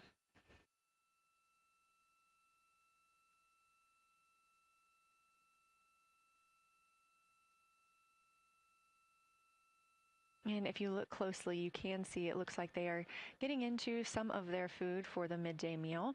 All of the food on the spacecraft is rehydratable. We don't have an option for fresh food as there's not a refrigerated section of the Orion spacecraft. So all of this food can either be rehydrated or eaten straight from the package, just depends on what the food actually is. And for food that needs to be rehydrated, there is information on each package of how much water needs to fill that bag and what temperature it needs to be.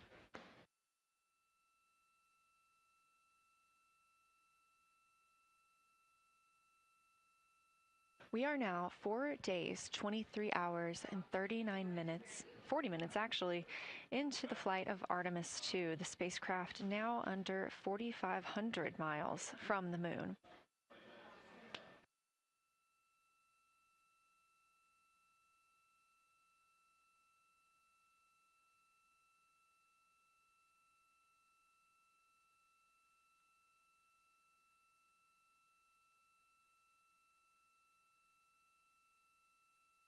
We are now also under 30 minutes away from loss of signal with the astronauts. We will regain that communication about 40 minutes later. They will still be photographing the moon and documenting what they're seeing while they're behind the moon. And we especially look forward to potential Earthset and Earthrise views.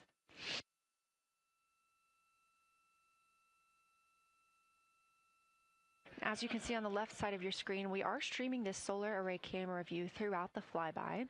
And the science team also plans to capture an occasional still photo with the solar array intermittently, perhaps one every 8 to 10 minutes. Still photos represent the highest resolution imagery from those GoPro cameras.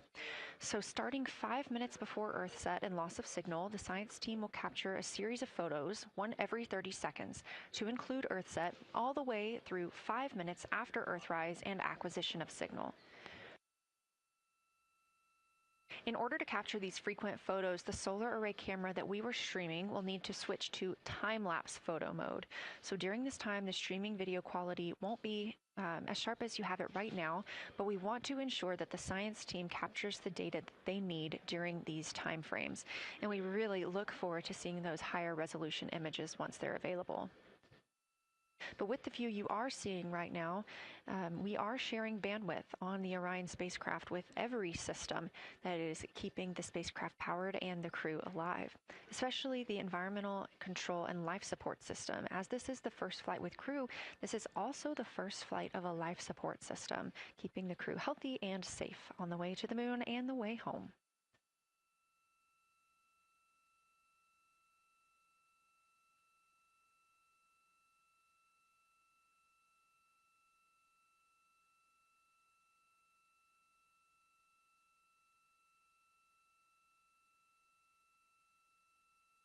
On the timeline, we're getting towards the end of the cabin and window team swap period, but it looks like our astronauts, Victor Glover and Christina Cook, are already photographing the moon outside of those windows. The next target is Ohm Crater, and this is something that they have photographed previously during the flyby. This is a small, complex crater with a prominent ray system, and as referenced earlier, it's the size of the Eye of the Sahara. That Eye of the Sahara is a feature in Mauritania.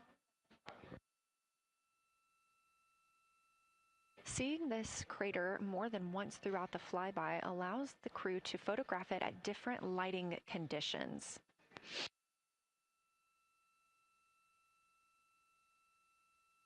Those different lighting conditions help expose different portions of the target and can help the science team learn a little bit more about how it formed and what it is today.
Again, this view inside the spacecraft as the crew continues photographing the moon outside their windows. They have turned the lights off to allow them to better get photos of the moon, preventing any reflections from coming in from the spacecraft.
We expect the crew to be targeting Ohm Crater for another 6 minutes or so before they move into a discussion of the limb.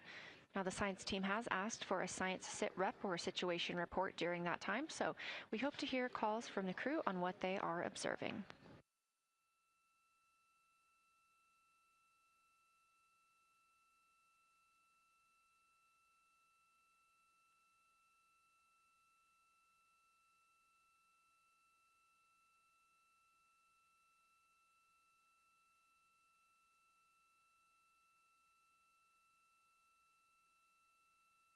If you've been following along, at the start of the day, we did have much more of the moon visible. And even just an hour or so ago, we could see about half of the moon. We are now continuing to see more of the far side and that darkness where the moon is not reflecting light from the sun.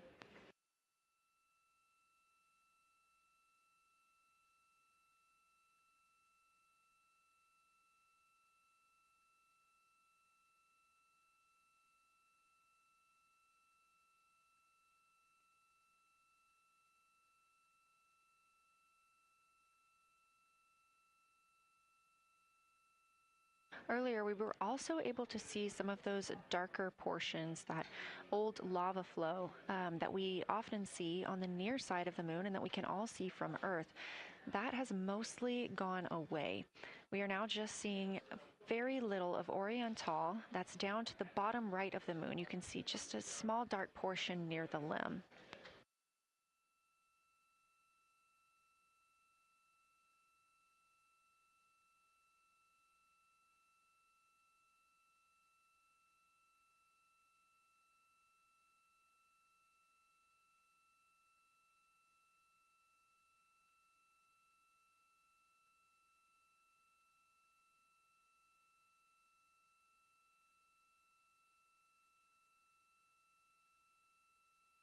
We are now about 18 minutes away from loss of signal with the Orion crew. Again, we use the Deep Space Network to communicate with the crew members when they are this far from Earth. This is the first mission since Apollo when we have had humans on the Deep Space Network.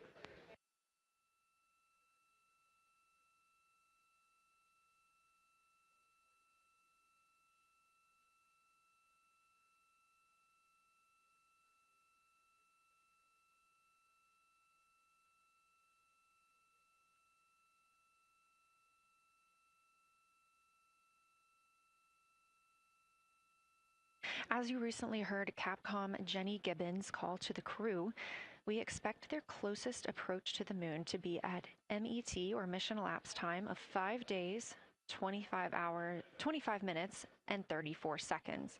At that time, their altitude would be 4,067 statute miles above the Earth's surface.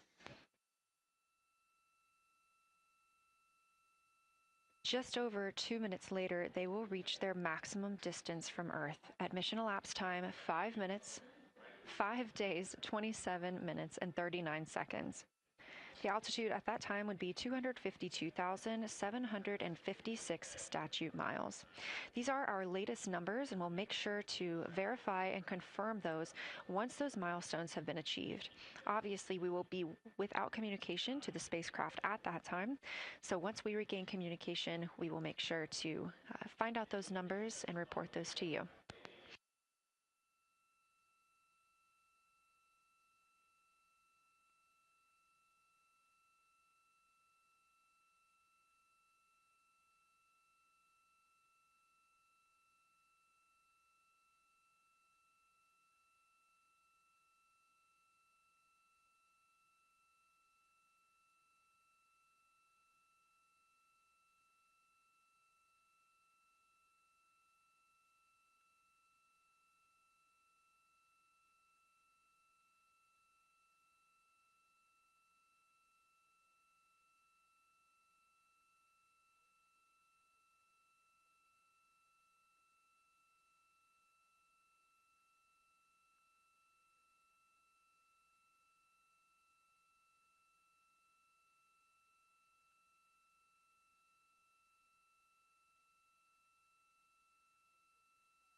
Checking in on the lunar targeting package, the crew is now in their discussion of the limb. See, the limb of the moon, that illuminated part. Currently at the windows taking photos and making annotations are Victor Glover and Christina Cook. We are expecting loss of signal in about 13 minutes. We will regain that signal with the crew about 40 minutes later.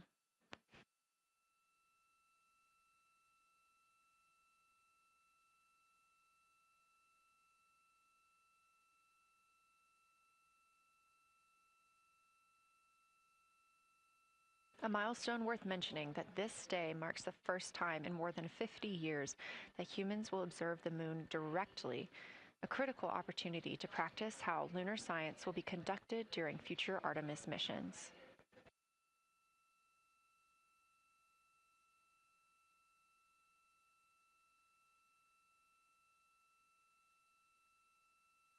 I've continued to reference the lunar targeting package throughout this broadcast, which is the primary tool guiding the crew observations, and that consists of two key components.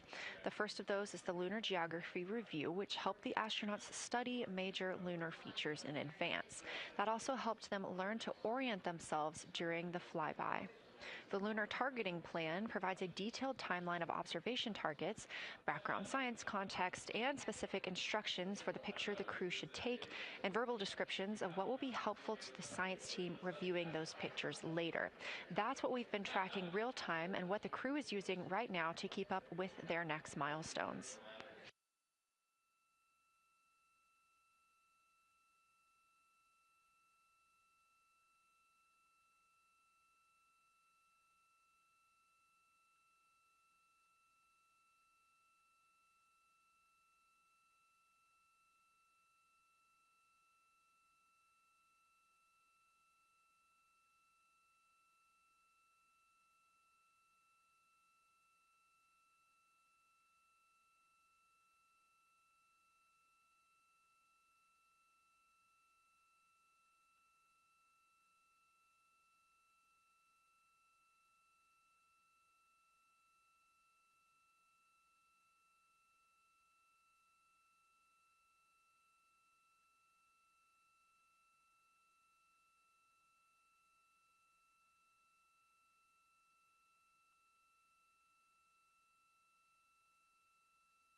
Integrity Houston, 10 minutes till the LOS. We'll take a snappy sit rep from the cabin if you have one.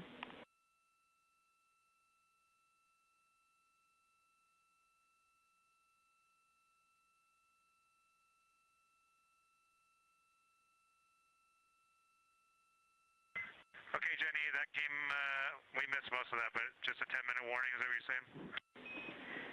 10-minute warning for the LOS, and I'll take a quick sit rep from the cabin, please.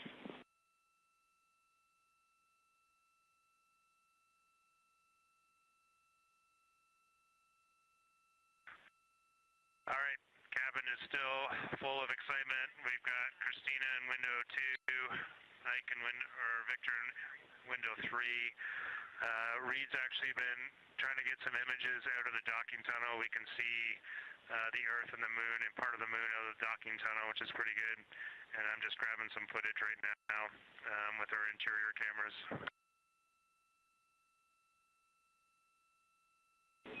Copy, Jeremy. We'd like to know what camera Reed is using and also the status of window 1. Looks like there might be a shroud removed.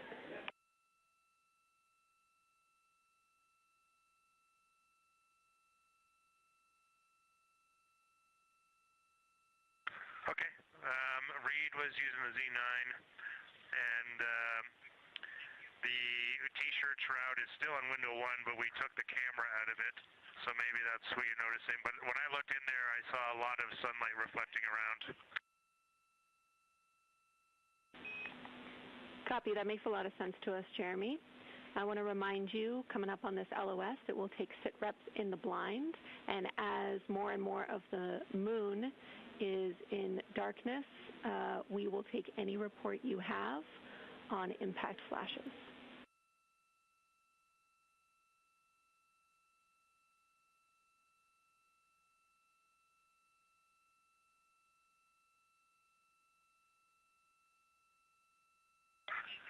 All right, Jenny, you'll have to say again your last. There's a lot of conversation here, and I was on the other side of the cabin, so I missed all of it.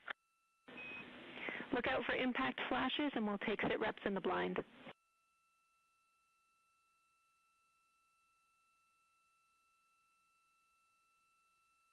Okay, impact flashes, sit reps in the blind. We got it. And yeah, just so you understand what's going on with window 1, there is light coming through the outer hall from window 2 into the inside of window 1, if that makes sense. Like I can see the inside of the vehicle when I look between the two panes of glass. Copy.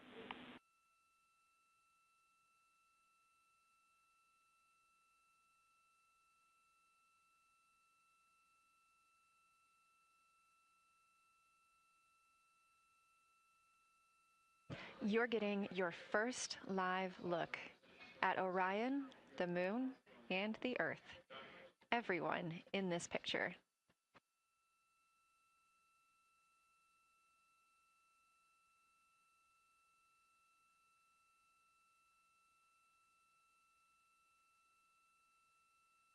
This is a live view from the Orion spacecraft.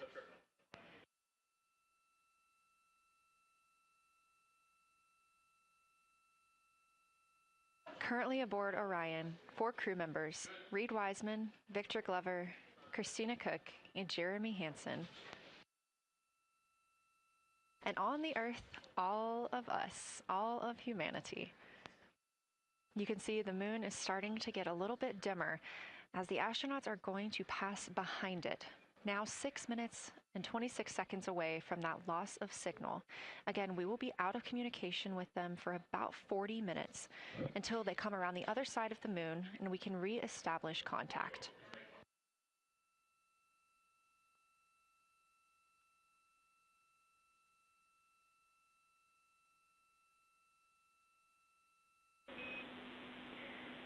Integrity Houston, you are 6 minutes from your 40-minute lunar flyby LOS. From all of us, it's a privilege to witness you carrying the fire past our farthest reach. Thank you. Godspeed.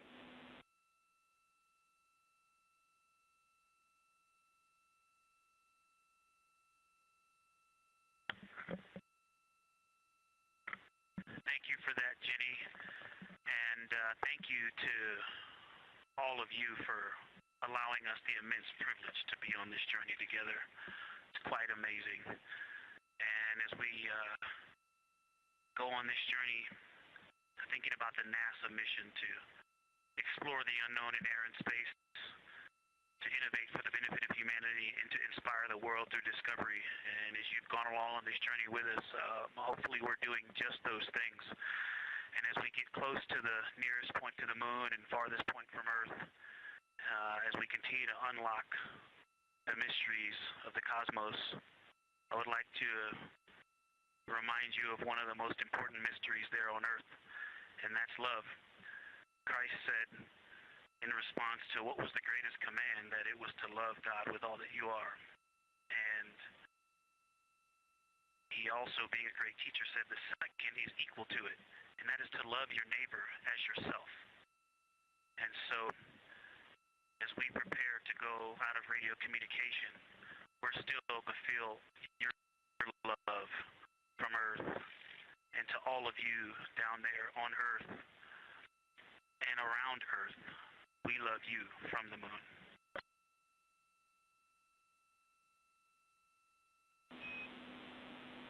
Houston copies.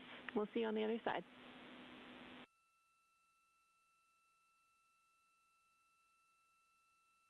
We will see you on the other side.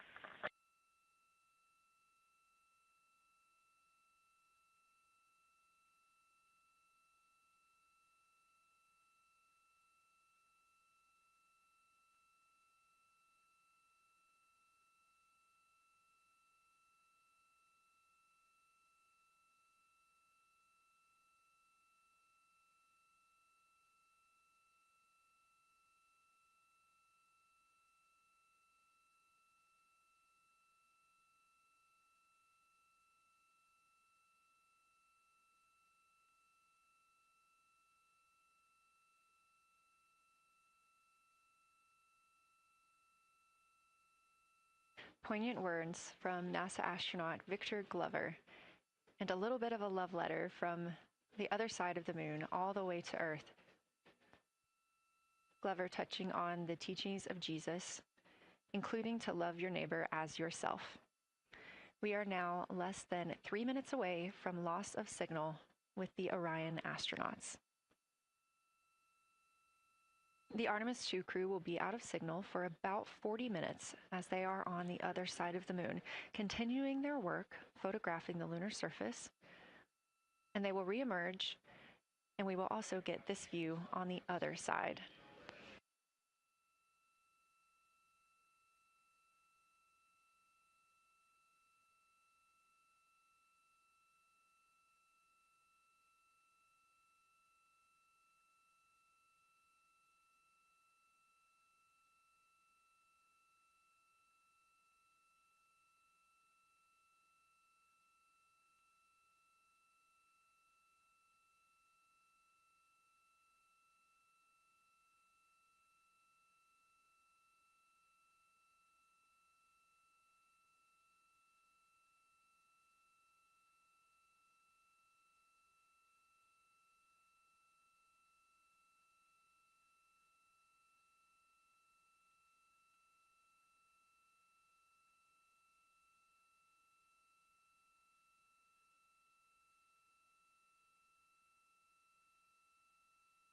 Just about a minute and a half now until we lose communication with the astronauts aboard Orion on the Artemis II mission.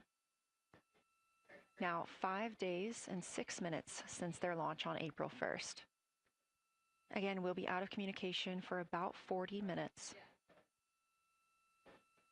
And this really beautiful view of a crescent moon and a crescent Earth. How great thou art.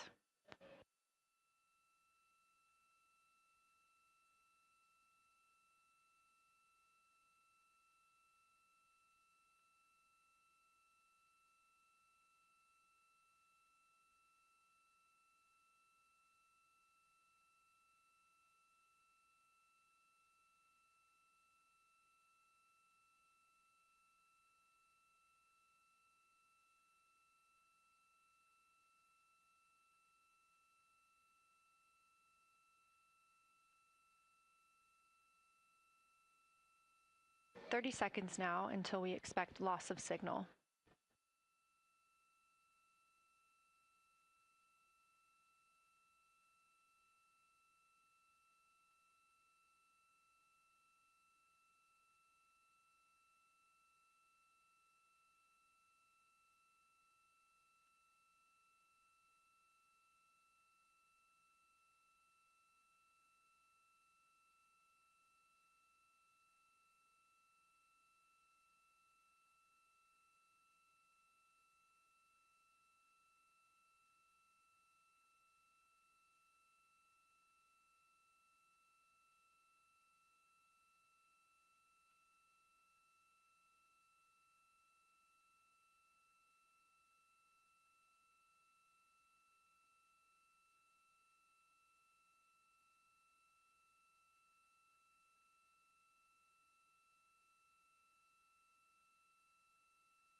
And we have confirmation of loss of signal of the Orion spacecraft as it flies behind the moon. We expect to regain communications with them in another approximately 40 minutes. This was expected as their spacecraft is now out of direct line of sight with Earth and behind the moon. And this is a poignant moment as it's the first time in over 50 years that we have humans completely unreachable by anyone else on Earth. No matter how distant or secluded, we could reach anyone living on Earth, but while the crew flies behind the moon, it's simply impossible to make contact with them. This is a live view inside the Science Evaluation Room here at Johnson Space Center and just down the hall from Mission Control. This team has been monitoring the flyby all day as the team has continued capturing targets on the lunar surface.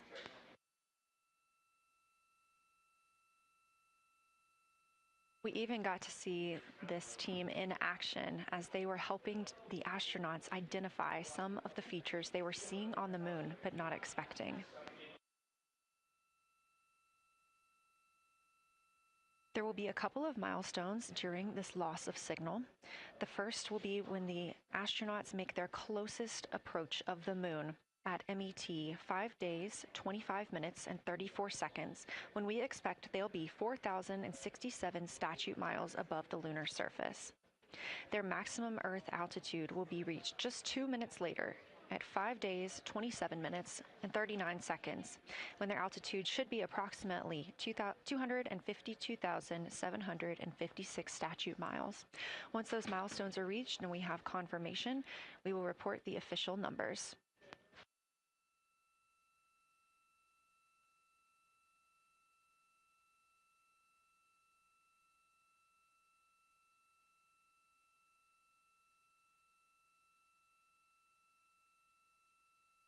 Throughout the Artemis II mission, astronaut voice, images, video, and vital mission data must traverse thousands of miles, carried on signals from NASA's powerful communications systems, the Near Space Network and the Deep Space Network. Let's learn a little bit more.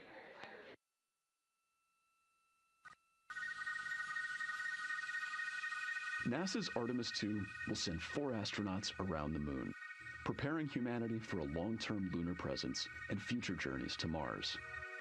Enabling communication and navigation for this test flight are NASA's Near Space Network and Deep Space Network. With antennas around the world and a fleet of relay satellites, the networks will deliver vital data to and from Earth through all phases of the mission. The networks are seamlessly integrated at NASA's Johnson Space Center in Houston, Texas, where Mission Control coordinates the network handovers. These transfers represent a delicate dance between the 2 networks, exchanging support as the mission shoots toward the moon.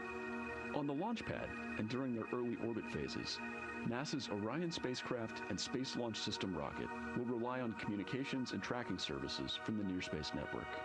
After its translunar injection burn, the Deep Space Network's global array of antennas will serve as Orion's primary communication support during lunar orbit. As the mission journeys farther into space and away from Earth, signal strength weakens and bandwidth is conserved for crew communications. The astronauts will have a near constant connection to Earth, ensuring their safety on a journey farther into space than ever before. We say near constant because as Orion goes behind the moon, a planned loss in communications will occur. The Deep Space Network will be standing by to reacquire the signal as Orion reappears. The Artemis II mission also provides an opportunity to test new capabilities. Using laser links, NASA will periodically transmit Orion data to showcase the benefits laser communications could have for future human spaceflight missions. The data from Orion, sent by radio signals or laser links, is massive. The mission is gathering images, data, and video, while also generating details about mission health and crew voice files. All of that data gets processed here on Earth, where systems compress it for efficiency. In the future, we'll upgrade these systems on Earth so that image and video clarity improve with each moon mission.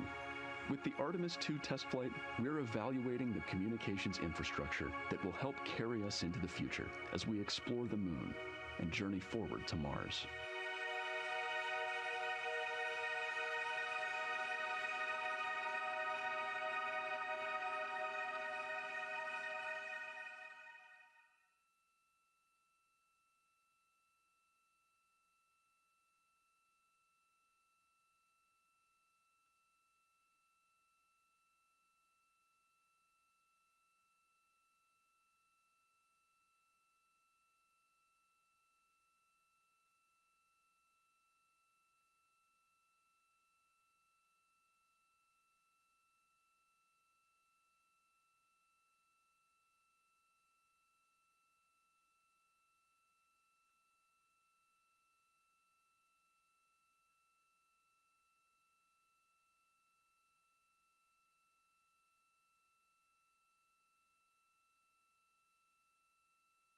We are now about 33 minutes until we expect to regain communications with the astronauts aboard Orion. And in the meantime, I've got Dr. Kelsey Young, Artemis Science Flight Operations Lead, here with us. Thanks for joining me, Kelsey. Thanks for having me. This is such an exciting day. Oh, no kidding. It has been so cool to hear you communicating directly with the crew.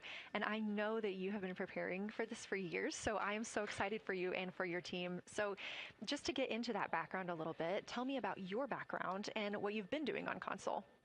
My background is as a field geologist. Actually, I studied impact cratering in the field for my PhD, so all these descriptions of impact craters have me just absolutely swooning.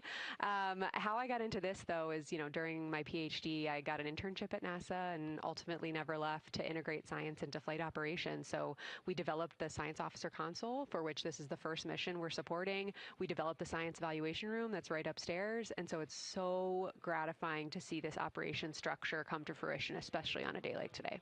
I would have to imagine so. And we've got a great view of the science evaluation room right now. Is there anything that has stood out to your team so far? Absolutely. So as you might have heard in some of the press briefings and content that, we've been putting out, color and albedo were really exciting targets for us. We've heard several amazing color descriptions so far. Just to highlight maybe one of them, we heard about greenish and brownish hues near Aristarchus, which is actually a feature that we can see here from the near side. And those greenish hues could actually tell us something about the volcanic evolution of that area. So you can bet that the science team is going to be prioritizing downlinking those images and the crew audio that we didn't hear that went into those recordings to learn a little bit more. Wow, that is fascinating. I was hearing those colors and very interested just from a personal standpoint, because looking at the moon from, 250,000 miles away, we don't see green or brown. So just hearing that, them being so close and getting to see that, fascinating, and I know very exciting for you.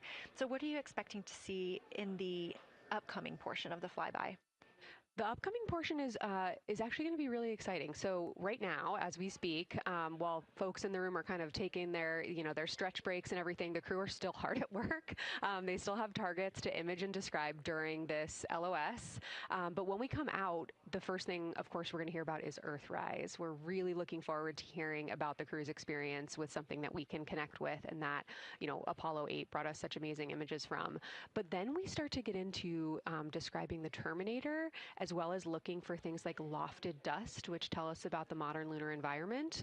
Then the vehicle's going to orient away from the moon for an hour and then pivot back for the eclipse observations, which is a whole different set of science observations that we're really looking forward to. It's kind of nice that the crew will get a little break in there, because they have been hitting it hard today with photos and videos and annotations. What are you hoping that the crew sees coming up? Is it that lunar dust?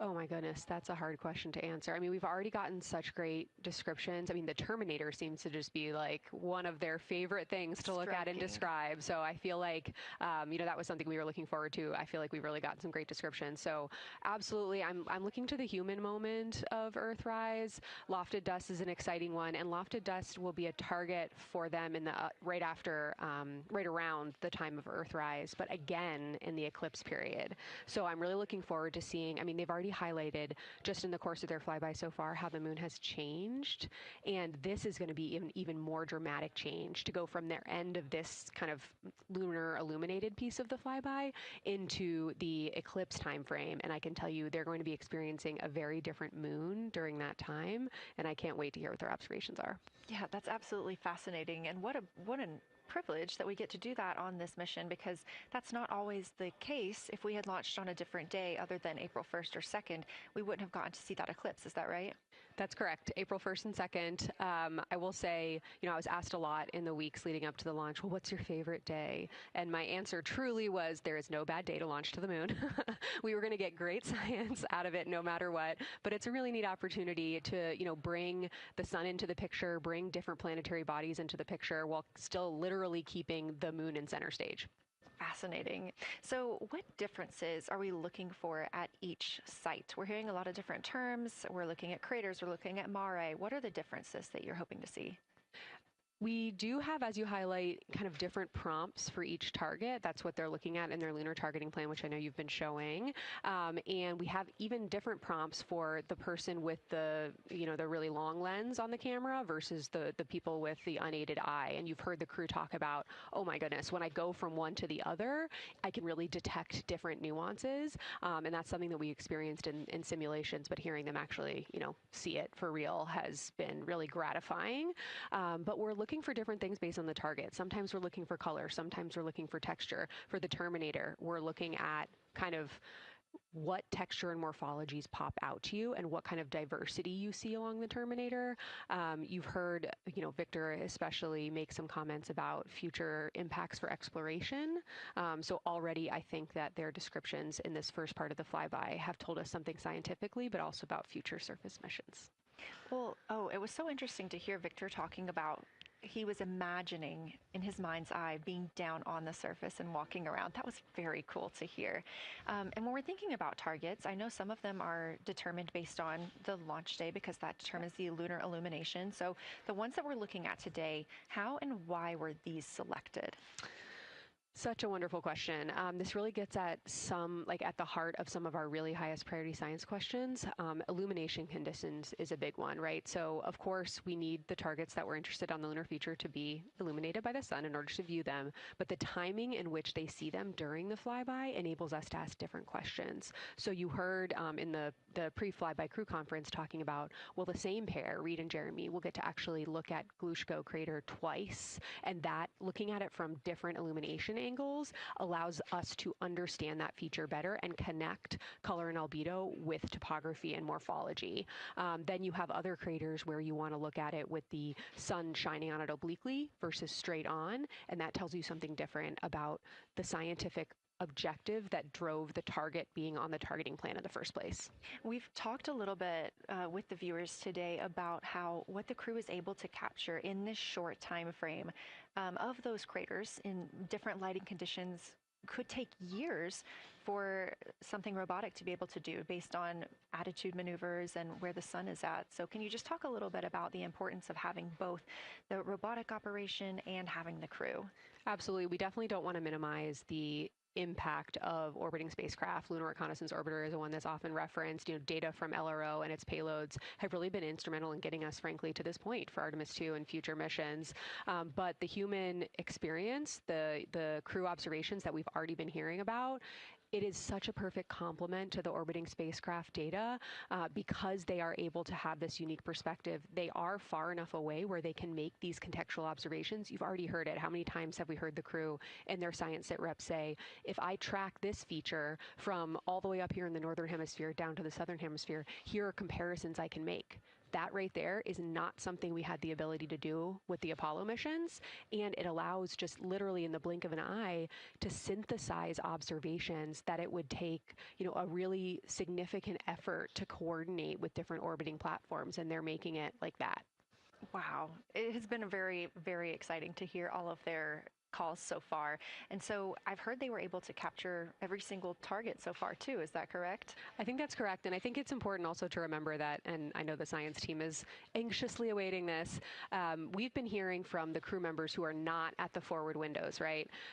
Those crew who are, really in the thick of the observations, they are recording minutes-long observations per target on their crew tablets. We will be getting those down starting here in a couple hours, and that's going to contain really meaty science information that we haven't heard live yet, and that's going to form the basis of my conversation with them tomorrow morning, where we're going to have a really deep dive into the science and absolutely nerd out about what they were able to do today. One of the most gratifying things for me today is hearing multiple crew members say, thank you for putting the discussion times in the targeting plan, because when we have had the ability to put multiple brains on a problem, we have elevated each other. And I'm looking forward to them, sleeping on it overnight and then us actually being able to really, truly have an elevated science discourse tomorrow. Well, we're looking forward to it too, and I cannot wait to hear everything that you guys get to learn overnight from some of those audio recordings and just everything that they'll be able to share tomorrow. So, Kelsey, I know you are very busy. You've done a great job today, and thank you so much for joining us for this interview. Thanks for having me. It's such an exciting day. We are now expecting acquisition of signal in about 24 minutes. As a reminder, the Orion spacecraft has flown around the other side of the moon, where they are out of contact with our deep space network.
And we just heard confirmation here in Mission Control Houston that we have reached the closest point of our destination to the moon at MET 5 days, 25 minutes, and 34 seconds, and we anticipate the spacecraft's altitude is approximately 4,067 statute miles above the moon.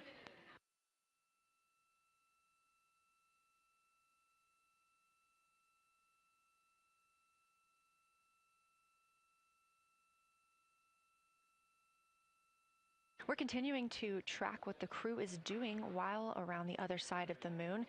They are continuing to take pictures of the of the moon, the Earth now out of sight. What they are in right now is a crew choice event. The science team has encouraged them to find interesting features on the surface, to take photos of those, and describe why they were interesting. Something else that they'll be looking toward next, just momentarily, will be impact flashes. They've got a few minutes allotted to look at the darkest portions of the moon. They're interested in short-lived flashes on the lunar surface because these would be caused by impact bombardment. After their impact flash targeting, the team is interested in if the crew can see lofted lunar dust. This would only be visible just before Earthrise. Now 20 minutes until we expect to regain communications with integrity and the astronauts for Artemis II.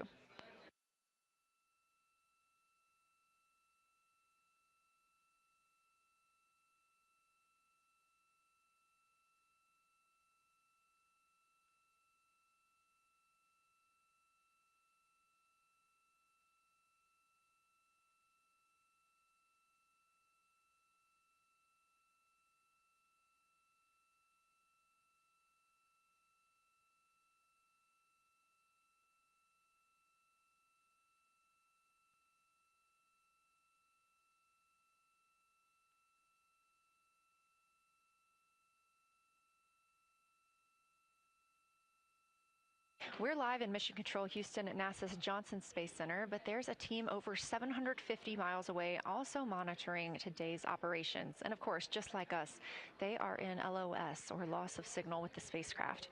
This is LUCA, the Lunar Utilization Control Area, and it's joined by LISA, the Lander Engineering Support Area, which are twin control rooms that will support missions and operations in lunar orbit or on the moon's surface in real time at NASA's Marshall Space Flight Center in Huntsville, Alabama. The LUCA and LISA are right next to each other and just a short walk away from the SLS Engineering Support Center, which is used during launch, and the POIC, where science on the International Space Station is monitored. LUCA primarily supports Artemis science operations, while LISA will provide engineering support for landing astronauts on the moon. During this mission, Artemis II, teams in the LUCA will use the facility to support first-of-its-kind science operations to better understand the deep space effects of microgravity and radiation on the crew's physiology, immune systems, and ability to complete various tasks. The data from these science operations will inform future crewed flights to the moon. For future crewed missions to the moon, members of the NASA Human Landing System Mission Insights Support Team, a group of engineers, safety leads, flight operations experts, and technical authorities, will work in the LISA. There, they will monitor lander systems in real time and be involved in key decision-making processes throughout the mission. Teams are using the LISA during Artemis II to observe mission operations and using the opportunity to inform and prepare for future crewed landings to the moon's surface.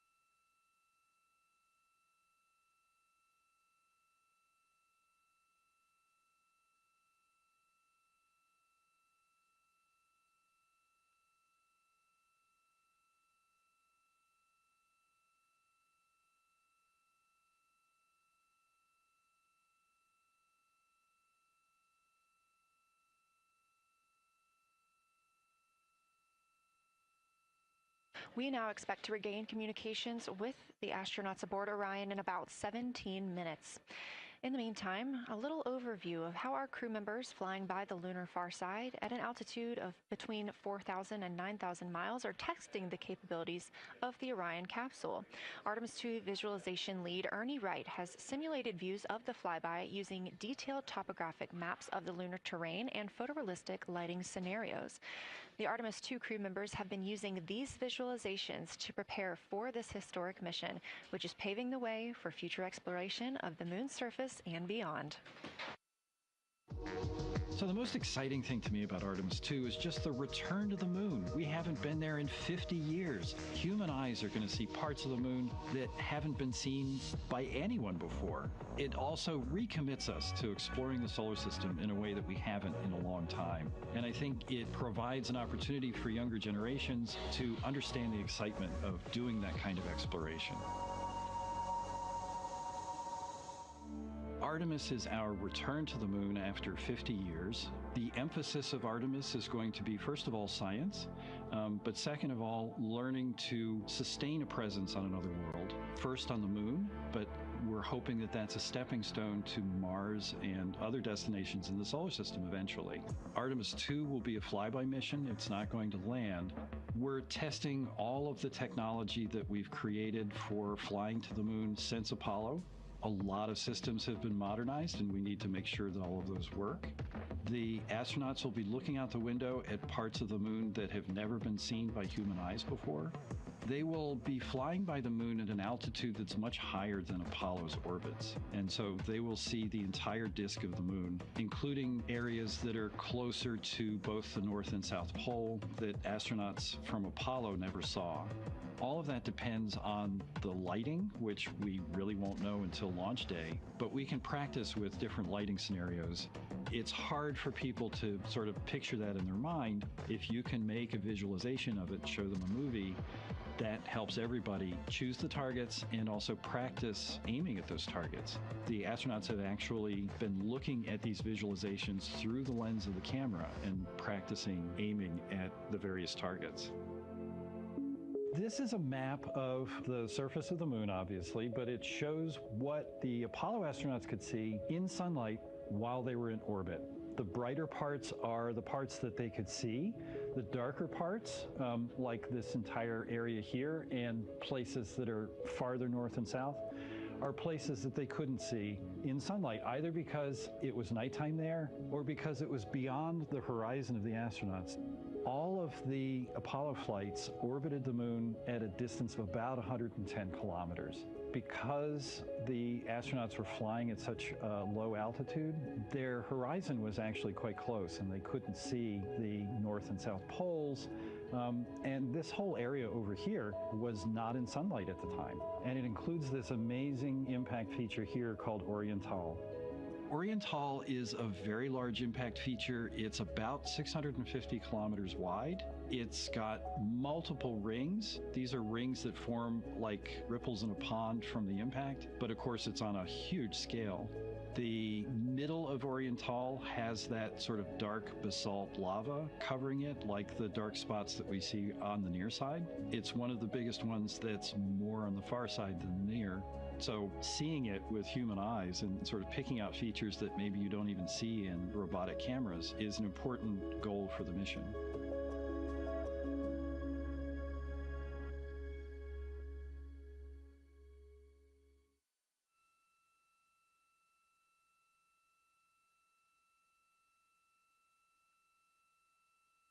This live view in the Science Evaluation Room, or the SIR, here at Johnson Space Center in Houston, Texas, just down the hall from where we're at in the Artemis Mission Control Room.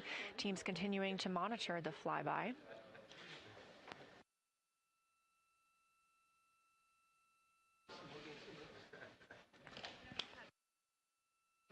The crew continues their observations of the moon, even though they are out of touch with Earth. We expect to hear from them in 12 minutes and 26 seconds. Again, this is approximately 40 minutes loss of signal while they are out of reach of the Deep Space Network. Right now, they are imaging or attempting to image lofted lunar dust. Throughout our coverage, we've talked a lot about the science and engineering behind today's lunar flyby, but we also spoke to the crew about what the moon means to them and how they see its place in human history.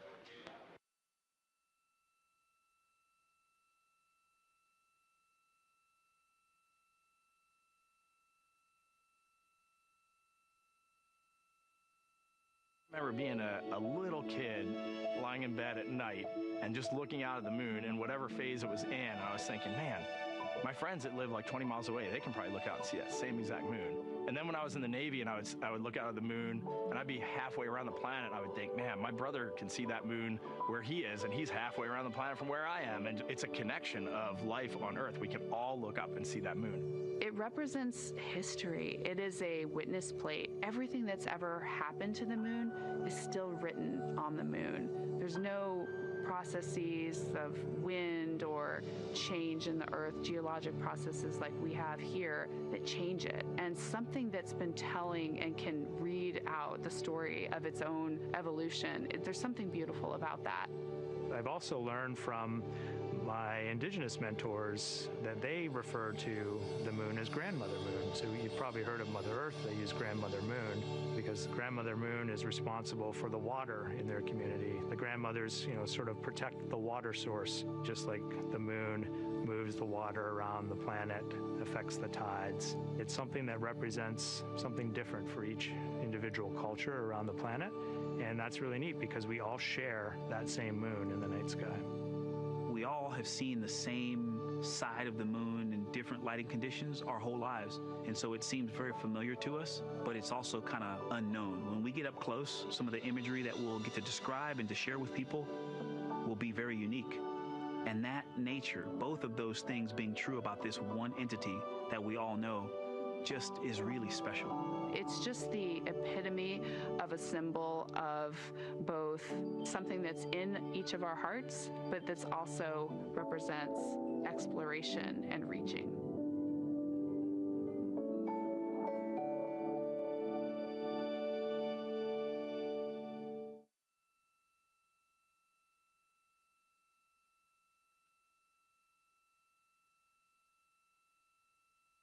You're looking at a live view inside Artemis Mission Control here at Johnson Space Center in Houston, Texas.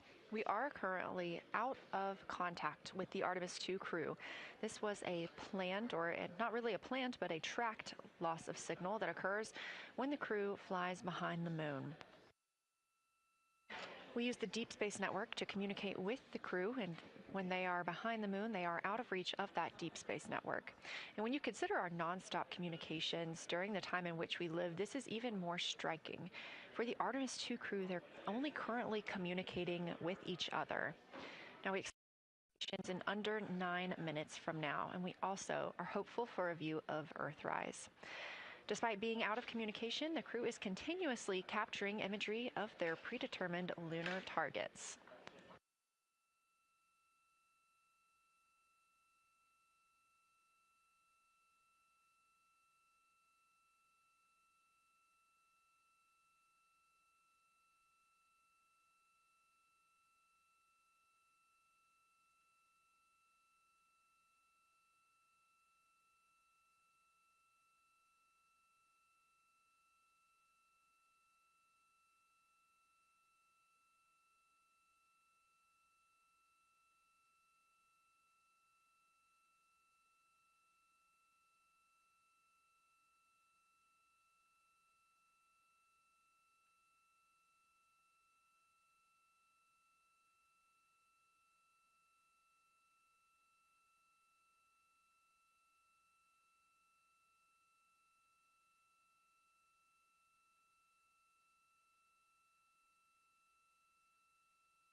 Now about 7 minutes, 25 seconds until we anticipate regaining communications with the Artemis II crew aboard Orion.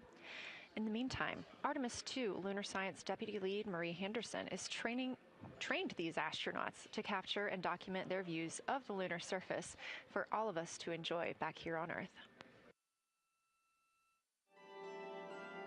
I cannot wait to hear their voices when they get to the far side of the moon and I can hear them talk about seeing the moon out their window. I try to imagine it now and just I tear up thinking about it. Ooh, now I gotta hold on a second. We have human eyeballs connected to wonderfully smart brains our astronaut friends have. They are going to be able to observe the moon in multiple different ways. They can use their eyes, they'll look through their camera and snap pictures, and just looking out the window getting that human experience. But during Apollo, the astronauts were so much closer to the lunar surface. Our astronauts are going to be doing a flyby at a higher altitude, so they're going to be able to see the whole moon as a lunar disk on the lunar far side. That's a brand new, unique perspective that humans haven't been able to look at before. We are doing a lot of lunar geography training with them. They have study sessions and quizzes they can do that are assigned to them. You know, even if you're an astronaut, you still get homework. We actually get in the mock-up. In that enclosed physical space, we have to think through the hardware that they have, the cameras, the computers, their microphones to make these observations. There's 4 windows up front. Through one of those windows, one of our astronauts will be using a Nikon D5 camera with an 80 to 400 millimeter lens. So something that allows them to zoom in really far and actually take more detailed observations of the surface. It's almost like looking through a pair of binoculars as well. It's just like being a geologist out in the field. They're telling us what they're seeing, looking for colors, textures, different morphologies, and comparing the region that we're having them look at to the regions that are around them. We have a science team that is planning the targets that are going to be observed, putting them all on the timeline of how they're going to be observed, and then taking the first look at the data when it comes down. The Apollo astronauts were only on the moon for 300 hours total, and they only went to the equator. That's like going to places that were safer landing sites, and they only saw so little, 300 hours total. And so we have so much more to explore and so much more to learn, and we are the beginning of the next generation that gets to start being a part of these discoveries.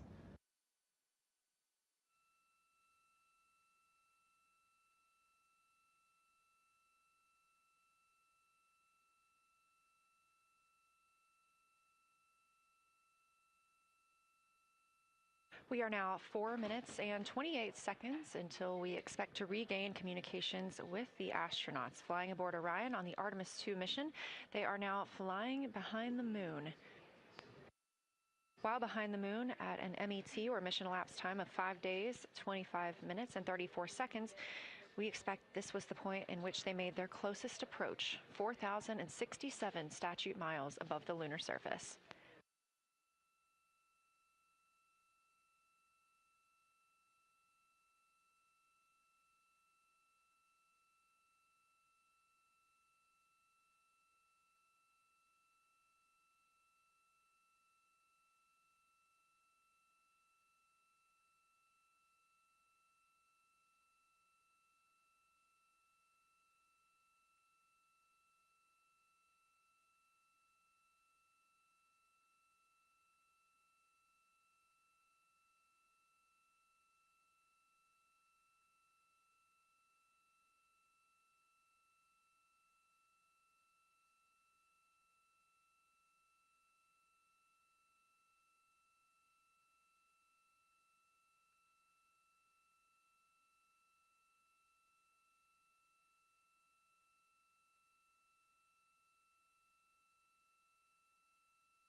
We're live in the Artemis Mission Control Room in Houston, but we are not the only room monitoring today's flyby. As you can see, this is the SIR, the Science Evaluation Room. It's in the same building and just down the hall. It's a multidisciplinary science team supporting the Artemis II crew in real time, including experts in lunar geology, impact cratering, volcanism, polar science, imaging, and visualization. You can see the SIR here. That's the Science Evaluation Room. It's embedded within Mission Control to provide science input during live operations like what we see today. But additionally, the Science Mission Operations Room is a back room that processes data, evaluates imagery, and supports rapid analysis. We also have our science officer, Kelsey Young, here on console today. She's serving as the primary interface between the science team and the flight controllers, ensuring science priorities are represented during mission execution.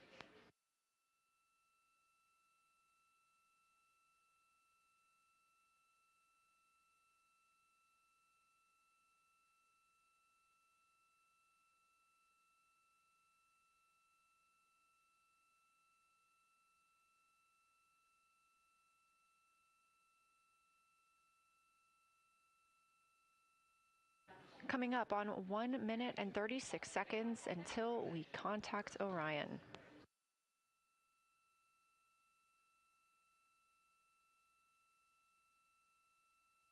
Meanwhile, aboard the spacecraft, the crew has continued executing their lunar flyby tasks. As we discussed earlier today, these activities have been precisely timelined, and this is the fourth of 5 blocks of time during which the crew will be observing the moon from Orion's windows. At this time, pilot Victor Glover and mission specialist Christina Cook are observing the moon at windows 2 and 3. One crew member is in window 2 with a blue shroud over the window, taking photos and using an 80 to 400 millimeter zoom lens, while the other astronaut is in window 3 using their portable computing device, also known as a PCD, to make annotations. And both of those crew members are making audio recordings of what they are seeing. They are wearing headsets connected to their PCDs, and those audio recordings are being sent to the science team tonight. We are not hearing those live. However, we have been hearing quite a lot of great descriptions from the crew who have been serving as the support. Right now, the support team members are Reed Wiseman and Jeremy Hansen. Those team members are providing science sit reps, situation reports, calling down a few times each hour to discuss what they're observing. And even though we're out of contact with them right now, they are still conducting those science sit reps as they'll be available once they come back around the moon. The situation reports include how the crew is positioned, any missed targets, or anything unexpected they saw. They're also including lunar target descriptions, any hardware issues, and their emotions and reactions.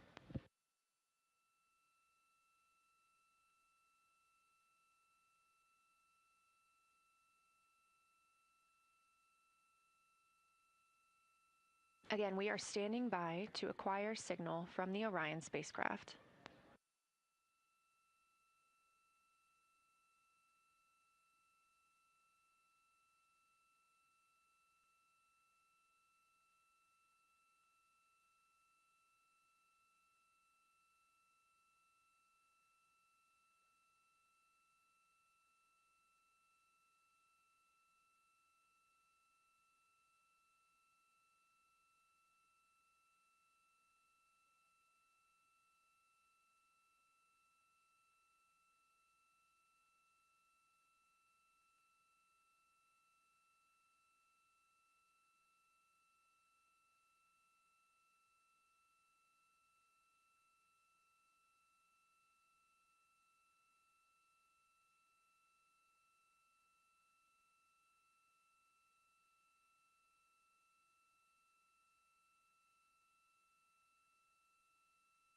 We're in the Artemis Mission Control Room at Johnson Space Center, getting our preliminary contact with Orion, that acquisition of signal coming after a 40-minute loss of signal, during which the crew was flying behind the moon, out of contact with anyone on Earth.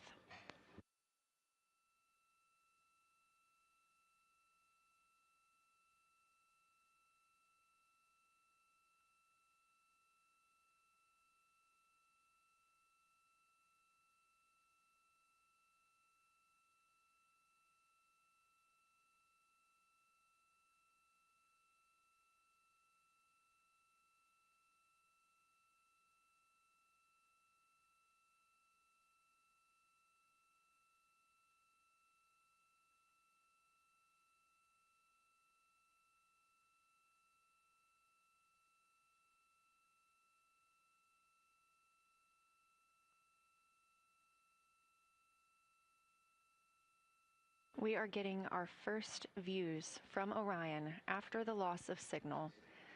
Orion has come back around the other side of the moon, and that little crescent that you see is Earth, over 252,000 miles away.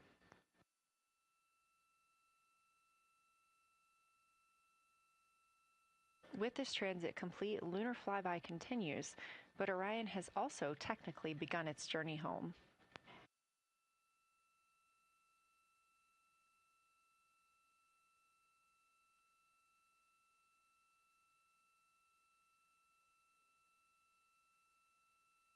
Right now, the crew are getting a few moments to enjoy and take photos of Earthrise for themselves, and we expect to contact them shortly. But we do have good signal coming from Orion.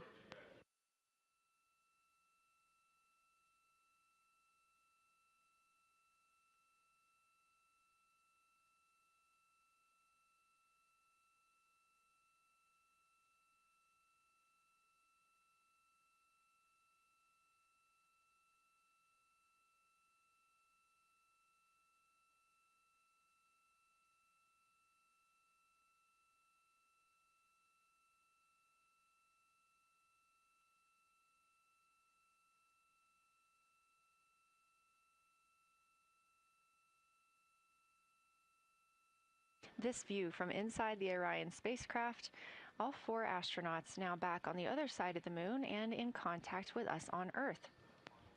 Their tasks for lunar flyby did not stop as they went behind the moon and out of contact with us. We anticipate during that time they were attempting to image some impact flashes, short-lived flashes on the lunar surface, which would be caused by impact bombardment and potentially even lofted lunar dust. Right now, of course, they are getting pictures of Earthrise. After this target, they will get a short observation break. It's about an hour long, actually. Houston, integrity, comm check. Integrity, we have you loud and clear. How many?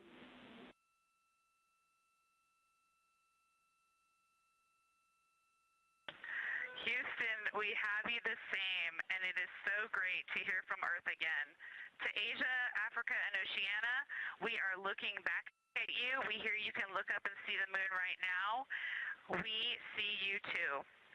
When we burned this burn towards the moon, I said that we do not leave Earth, but we choose it. And that is true. We will explore, we will build ships, we will visit again. We will construct science outposts, we will drive rovers, we will do radio astronomy, we will found companies, we will bolster industry, we will inspire. But ultimately, we will always choose Earth. We will always choose each other. Integrity from Earth, our single system, fragile and interconnected. We copy. Those of us that can are looking back.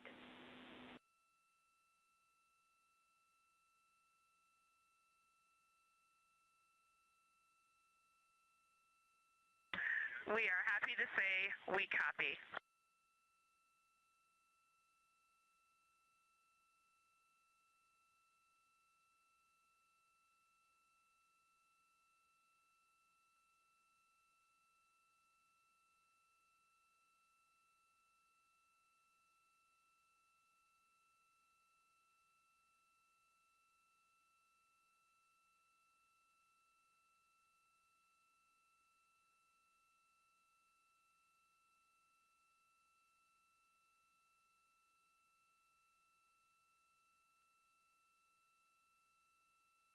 Those first communications back with the astronauts aboard Orion. Christina Cook calling back to what she said just before translunar injection burn, that with this burn, we do not leave Earth, we choose it. The translunar injection burn served as not only what put them on this trajectory to fly around the moon, but what also committed them to splashing down in the Pacific Ocean on Flight Day 10.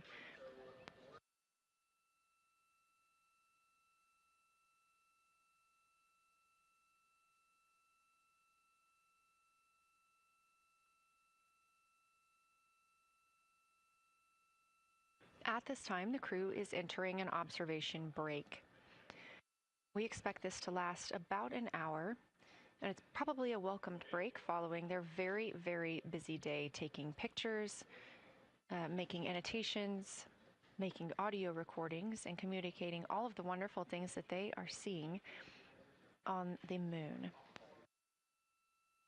This observation break is also partially due to the fact that we will be entering an eclipse later. This will be the first solar eclipse that humans have seen from the moon. The astronauts will need to wear eclipse glasses for the first 2 minutes until the sun is completely covered by the moon, and then they have additional targets that the science team is hoping that they will photograph. We will have communications with them during that eclipse time frame. Because of that eclipse, Orion's attitude must be changed right now so that its solar arrays are in the sun. This will help it charge the batteries needed to power it through that eclipse time frame. This view on your screen is a visualization. The spacecraft now 4,224 miles away from the moon, and that number will now continue to grow, while the number of distance from Earth, 252,699 miles, will continue to shrink all the way until our crew is back home.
Again, we are MET, mission elapsed time, 5 days and 58 minutes since the launch of Artemis II.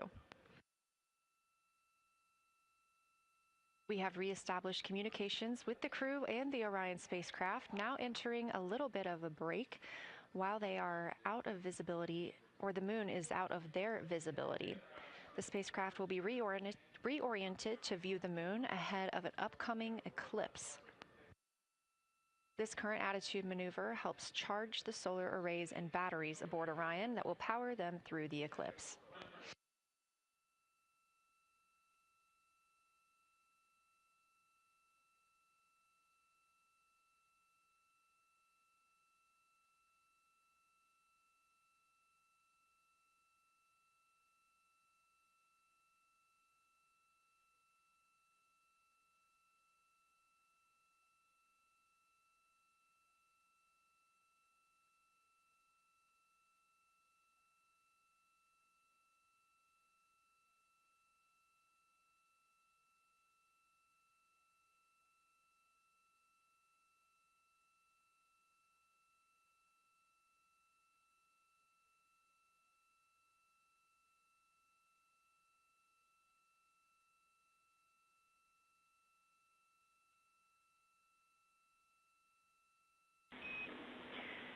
Integrity, Houston.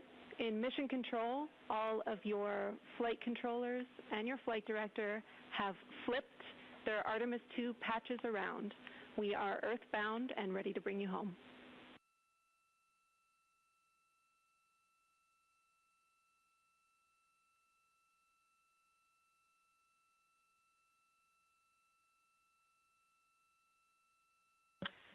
That's great.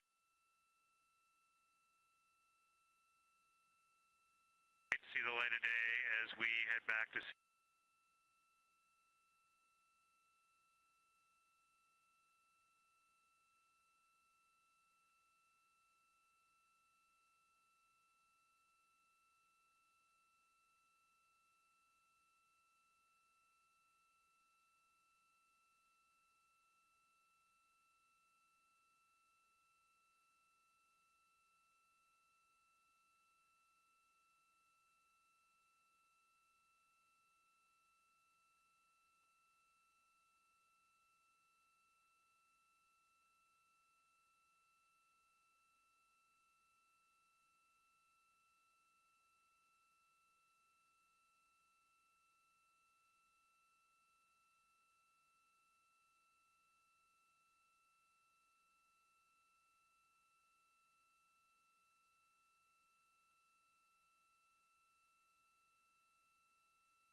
A very special moment just now in mission control. Ahead of the crew's flight to Kennedy Space Center and during one of their last sims or simulations here, they visited the mission control team in Artemis Mission Control in Houston and brought us each a patch. Everyone in the flight control room has had these on their signifiers at their console. On one side of the patch that you've probably seen is the moon with the Earth behind it. Now that we've passed behind the moon and we are returning home, the flight control team has instructed everyone in the room to switch their patch around so that the Earth is closer and the moon is behind us.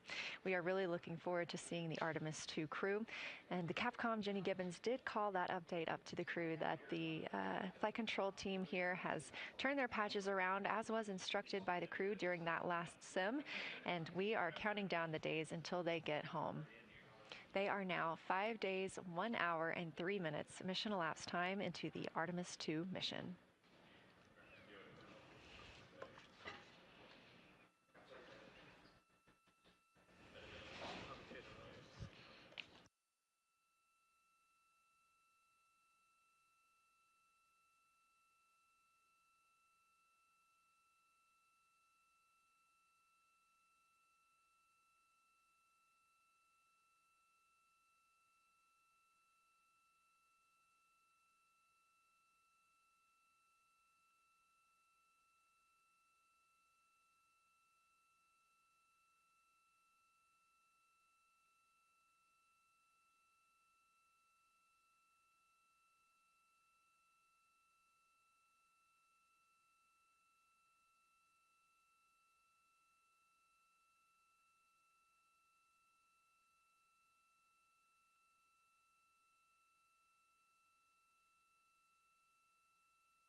Joining me here in the room, Artemis Mission Control, I have Angela Garcia, Artemis II Science Officer. Thanks for being here, Angela. It is an honor to be here. What a day. Everyone's been buzzing. I can't contain myself. So it's been a really awesome day. So you're sitting on console at the science console now. Have you been in the SIR earlier today? There's a lot going on. So I went here first, then I'm going to go there after.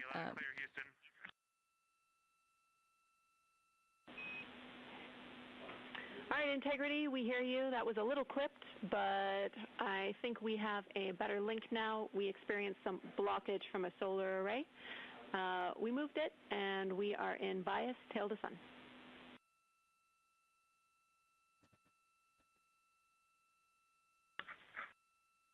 Okay, Houston, you're coming in loud and clear, and copy, we're in bias tail to sun now.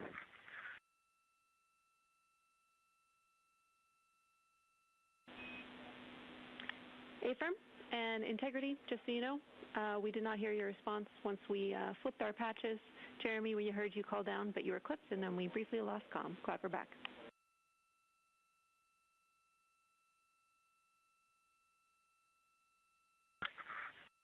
Okay, copy that. We were just excited that we got to share in that you, the MER, and Mission Control flipped your patches around, and that side of the patch is getting to see the light of day. Thanks for sharing that with us. Our pleasure.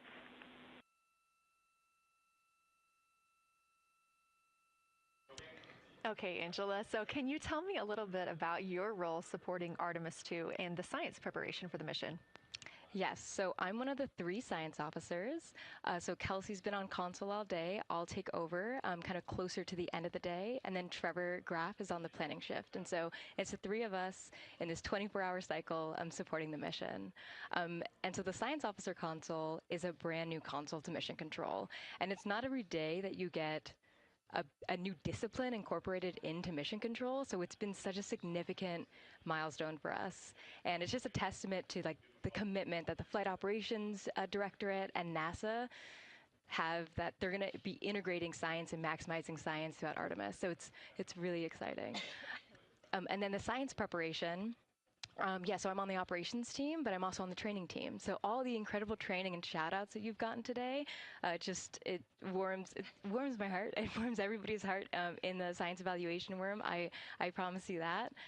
But so all the classroom training, the field training, the mission simulations, right? We were a part of all of it. And, that is what we did to get the crew to be, they are a part of the science team. And they are the forefront, that nice edge. And they're just been doing such a great job today. I know. I imagine that you have to be pretty proud of them. Their reports have been fantastic. So I would like to know a little bit about how you have developed procedures for this crew. What kind of science activities are they carrying out inside the spacecraft? Yeah, so the procedure development has been a unique challenge. I would say the exploration science that we're doing is inherently pretty flexible, and operations is, I'd say, inherently has more structure and rigidity. And so to marry the two and to operationalize the science that we want to get done has been a challenge. But I think we've been able to go through these processes and create good products at the end and have a good plan. And yeah, it's been really great. What was the second part of your question? Just what kind of these science activities that they're performing, which of those have you really had a hand in? Yeah, so a lot of the procedures help organize what the crew is doing in the cabin. And I know we've talked a lot about, what they've been doing, and they've been doing a lot, and it's been a little dark, so I can re-explain what some of those things that they're doing. So the observation blocks are about an hour long, and the crew is organized, the 4 crew members are organized into 2 pairs of 2, the window team and the cabin team. And the lunar targeting package that you've been showing up and that the crew have on their handheld tablets is really the instructions for the window team. So the window team, the 2 crew members are looking out the window. One has the camera with the long lens. One has, they're just looking out the window with their unaided eye, and they're taking these detailed observations. And then halfway in that observation block, they do the window team position swap. So that's what Capcom's been calling out, and they'll switch positions, so each crew member has a chance to have that long lens. And then that's just what the window team is doing. There's also the cabin team, where they also have duties that they're doing. We're asking a lot of the crew in this time. And then the cabin team, they have the interior camera, and they're taking images inside the cabin. They're also supporting the window team, where, you've heard some call-outs where looking out at the bright moon and then looking inside the dark cabin and looking at their LED screen is a lot. So the cabin team is also helping support, target, and guide the window team into specific targets on their plan. They're also helping call out these science situational reps.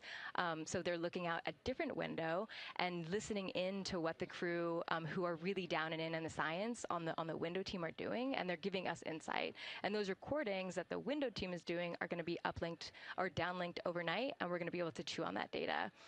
But yeah, they're helping. They're doing a lot. And so making sure we have a plan that's flexible, but also make sure that we check off all those boxes was really important. So tell me a little bit more. You talked earlier about the analogs that the crew has done. What kind of analogs or environments were really useful for this? Yeah, so for procedure development, right, you have so many different environments that you can do. You have classroom, like we said, you have the Orion mock-up, you have simulations, and at least for developing the plan, we kind of did it in a tiered approach, because each of those different analog environments helps us answer a slightly different question and has a little bit of a higher fidelity.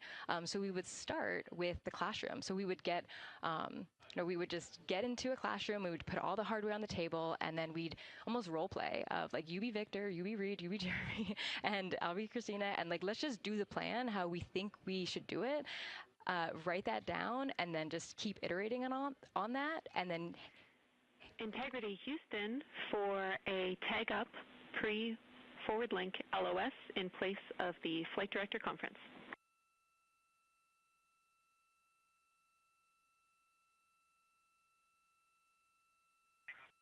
Okay, Jenny, we're ready. All right, crew, I'm going to roll through a couple of topics here. The first two are for timeline. First of all, read for your toilet maintenance. It is a shortened toilet maintenance where you do not have to do the oxone changeout. That portion of the procedure is canceled. Victor, you have an HHP stop activity on your timeline. We need you to perform that as scheduled for bandwidth reasons. For your next portion of the flyby, in particular the eclipse, we want to remind you that you can take off the eclipse glasses when the sun sets and you are simply looking at the corona. And then finally, for the D5 with the long or zoom lens, which is set for solar corona, we want to remind you that when you are capturing Earth shine, you will likely have to adjust the exposure. That's all I have for you. Let me know if you have anything for us.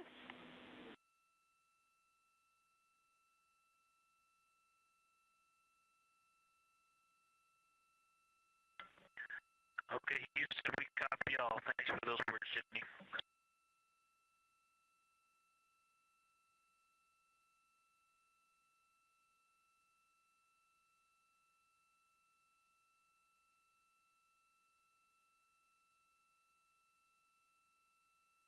All right, just a quick call up to the crew ahead of a forward link LOS, meaning that we won't be communicating with them, but we will be receiving their communications and data during that time frame. So, Angela, we were talking about analog environments. You were telling me about the classroom and getting in there and pretending who's Victor, who's Reed. Tell me more about this. Yeah, it works pretty well. So you're going to do the plan how you expect it to be, and then once we finalize that plan, we'll give it to a completely new group of people and have them practice it, and then they'll be like, these steps don't make sense, and we'll reiterate on it over and over. And then we'll take it to a higher fidelity environment like the Orion mock-up, and we'll do the same thing because that volume is smaller, the window placement, their seating, what things have we forgotten with this addition of this environment. And then once we reiterate on that, we'll take it then, we'll give it to the crew and have them execute off of it during mission simulations. That's the highest fidelity that we can do before we send it to space. So this is the first time we've had to do this because we're a brand new console, and it just sparks so many neurons of like, how are we going to do this for surface missions and integrate this in so many different ways. So excited to have kicked off this process, but there's so much more to come. Fascinating. And I think it was really well thought out too, because each crew member gets an opportunity to do each task. And so you're getting different perspectives and different insights from each crew member, maybe even about the same target, but something that one person sees could be completely different than something another person notices. So we also know that Artemis II has traveled. They're now on their way home, but they traveled farther from the moon than the Apollo missions did. So what makes that vantage point scientifically interesting? Yeah, observations are so fundamental in the scientific toolkit, particularly observations from different perspectives, different scales, and with different techniques. And so we really tried to make the plan to optimize those. There's pros and cons for all those things for this mission. So we really just focused the plan to have all those pros. So in terms of scale, this zoomed out scale, you can learn different things. This different perspectives. So their perspective, as Kelsey talked about, photometry around when they orbit the moon. And then also just their different the different things they're able to observe. So yeah, let me talk a little bit about scale, because I think observations at different scales, you can gain a lot of different information. So like, for example, if you were an astronaut on the surface looking at a rock, and you describe at this micro scale. So in training, we kind of talk about observations from micro to macro, or from outcrop to orbit. So looking at a rock at this scale, you can describe its components, you can describe what it's made of and its colors and its minerals, and you're like, okay, and this rock came from this boulder, and it's this part of this boulder, and these are the different things that I'm observing around. It gives me context to this sample, and then you zoom out a little bit more, and you're like, okay, well, I can see that this boulder came from, it rolled from this mountain ridge, or this high ridge feature. And then because I can see the trail that it came from, okay, now let me describe this ridge and different parts in it and maybe other boulders that I'm seeing. And then you zoom out further of the orbit scale and you're like, this ridge is a part of this larger crater. So all of those different steps give you different information. And so that's why observations at these different scales and these different perspectives are so important. So this zoomed out kind of far view is this full lunar disk view. It's the full lunar on Earth, we see the full lunar disk as well, but now we're able to see it on the far side, and we're able to see it, all at the same time, which enables the astronauts to compare very quickly to different parts of the surface. And the color particularly is very compelling because you can just be able to very quickly compare from 3 different regions. Is it in the same family? Is this actually a little bit different? Compare that to what they see in their orbital data that they have access to on their portable computers, and really just be able to tease out that nuance and information. Yeah, we heard them make a lot of those connections today, and especially the color. We talked with Kelsey about this a little bit, just how exciting it was to hear the browns and greens and things like that. I cannot wait to see those pictures. So one last question. We are coming up on the last lunar flyby observation block, and this is when we are going into a solar eclipse. So can you tell me what you're interested in the crew learning during that time frame? Yeah, so the data set. So yes, there's so many things. How to pick one. So I'd say the thing that I'm most interested in seeing is some of their annotations that they're taking. So in this opportunity, it's a very dynamic type of experience in that we don't normally see this activity. And so being able to have crew observe the solar corona and then also annotate it in their on their portable computing device is just such a unique thing that humans can give to missions, and also particularly being able to annotate what they're observing while they're talking about it is also unique to being able to have astronauts in orbit as well, because we won't be able to have annotations on the lunar surface because the astronauts will be in suits. They're going to be collecting samples, they're going to be deploying instruments, and so personally, I'm really excited to see some of these annotations and to see how that develops over time, because you've heard a lot of descriptions, and I think when people are describing something that's unique and different, you can interpret it differently.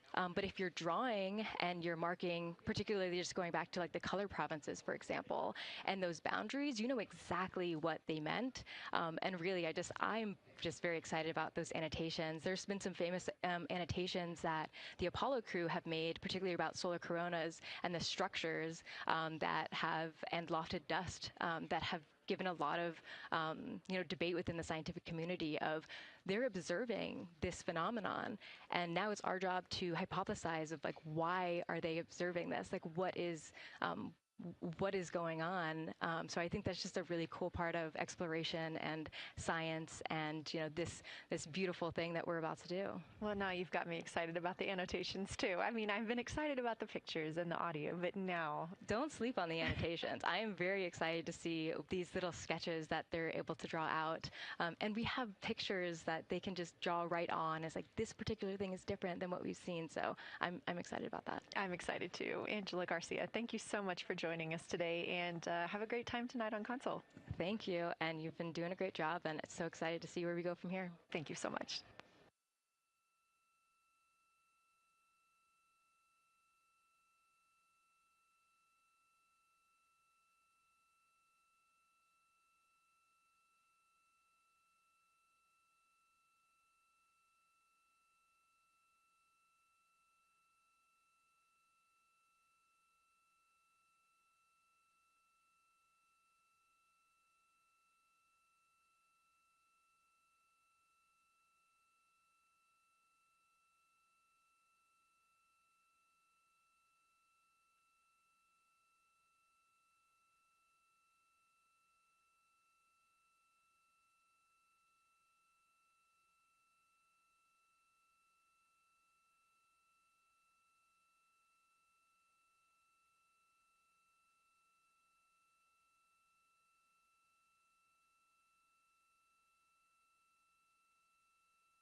Integrity Houston, you have 3 minutes until we go into a forward link LOS. We will be back up with you in about an hour during the eclipse on Madrid.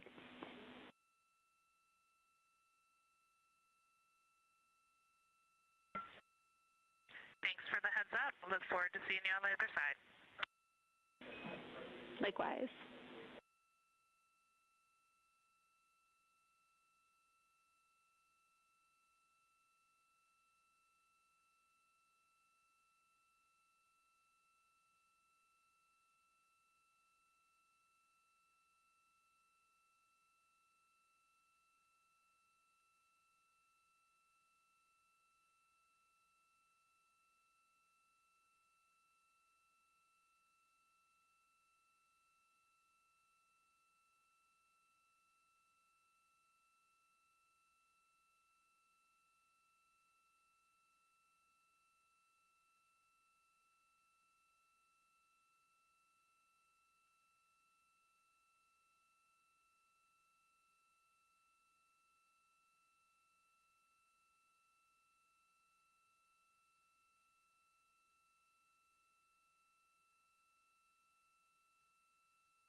We're live in Artemis Mission Control at Johnson Space Center in Houston, Texas. This a live view from the Orion spacecraft with our Artemis II crew inside. That's Reed Wiseman, Victor Glover, Christina Cook, and Jeremy Hansen.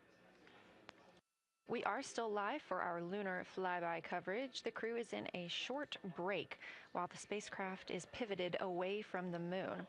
We are going to be going into a solar eclipse. This is the first time anyone has ever seen a solar eclipse from the moon. So it's going to be a unique vantage point for our crew. But ahead of heading into that solar eclipse, we need to charge the batteries on the Orion spacecraft. Therefore, we have positioned the solar arrays into the sunlight to allow time for those batteries to charge. We will get back pointed at the moon just in time for that solar eclipse. We are also in a forward link LOS. What that means is essentially we cannot send calls or commands to the crew right now from the ground. However, we clearly get all of their data and communications. The spacecraft is now 4,632 miles away from the moon, and that number will only continue to grow as the distance from Earth shrinks, now 252,523 miles away. Our closest approach to the moon today was approximately 4,067 statute miles in altitude. Our maximum distance from the Earth is suspected to be 252,756 statute miles. Both of those moments came while Orion was flying in their loss of signal time frame behind the moon. The crew also set that new record today, beating the Apollo 13 record of distance from Earth. This is an animation or a visualization that you can track anytime, day or night, by visiting nasa.gov/track-Artemis. This shows you how the spacecraft is positioned as well as their distance and velocity, now traveling 930 miles per hour.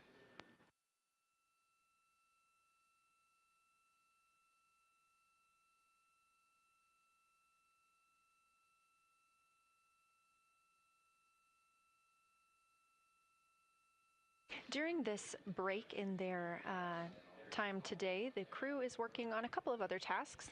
Some of those include their National Geographic timeline test. National Geographic was selected through a competitive process by NASA to help tell the story of Artemis II. So you've seen the crew with some GoPros inside the cabin, taking videos and pictures, and with other cameras as well. National Geographic plans to leverage its portfolio of media assets, including magazines, social and digital content, and television programming for engagement opportunities. Throughout the flight, the crew has been timelined a little bit each day to film from a shot list provided by National Geographic, and that includes their morning routine, talking with their families, exercising, and just their overall thoughts about the mission. And I cannot wait to see that footage.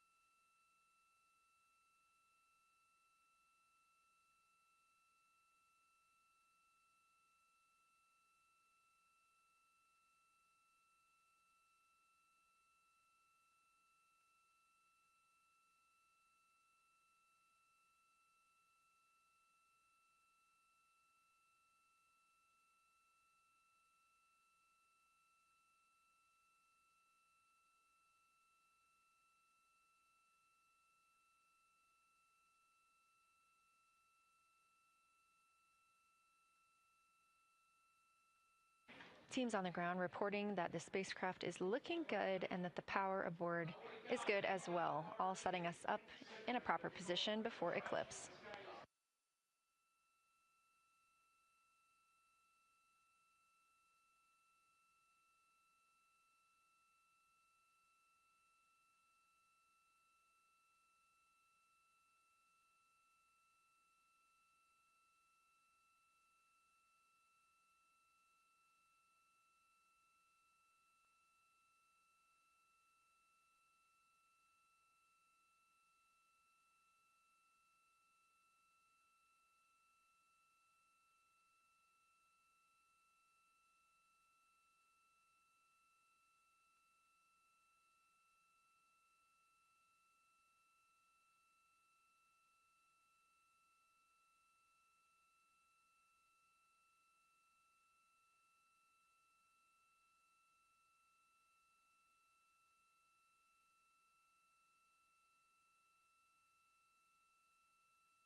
The crew is in a little break during our flyby coverage for today. They will resume their flyby momentarily in about 30 minutes once they get into their observations during that solar eclipse. Now, the moon is our nearest celestial neighbor, orbiting Earth at less than 250,000 miles on average. When our astronauts venture there for future Artemis missions, they'll target landing sites near the lunar South Pole. There, ancient rocks, minerals, and trapped water ice will not only provide resources for human explorers, but they may also contain clues to the formation and evolution of our planet and the solar system. Let's learn more about the lunar South Pole with this video featuring Dr. Kelsey Young, Artemis Science Flight Operations Lead. We learned a lot from the Apollo samples, but we still have a lot left to learn about the moon. The Apollo missions visited only a pretty narrow swath of the moon. All the missions were concentrated near the near-side equator. Really interesting and really critical insights were unlocked with the Apollo samples, but we have so many questions still to answer about the moon and the evolution of the moon. And liftoff of Artemis I. We rise together, back to the moon and beyond. NASA's Artemis missions are NASA's plan to send people to the surface of the moon. We'll be sending people and roving assets and scientific equipment to, among other things, answer a lot of really compelling science questions. Scientists have a lot to learn about the moon. It's our nearest celestial neighbor here to Earth, so what the moon has experienced, we've experienced. Except here on Earth, we have things like plate tectonics, oceans, forests, people that erase the rock record. Whereas on the moon, that whole record of our planet's history, of the moon's history, is just kind of waiting there at the surface for us to explore. The South Pole, which is where Artemis missions are going to target, is specifically interesting for a couple key reasons. We think there are volatiles at the South Pole of the moon that are not present near the equator. Things like water and water ice that are trapped in the lunar regolith, which basically just means lunar soil, that can easily become untrapped from that lunar regolith, and scientists can scoop up and study for return to Earth. The lunar South Pole is a really exciting scientific target, and it also comes with some challenges for operating. For example, the lighting environment will change drastically within the course of one mission, and even over sometimes the course of one spacewalk. So preparing the crew members, preparing the hardware that we're sending to the moon, and preparing the mission control teams is really, really important.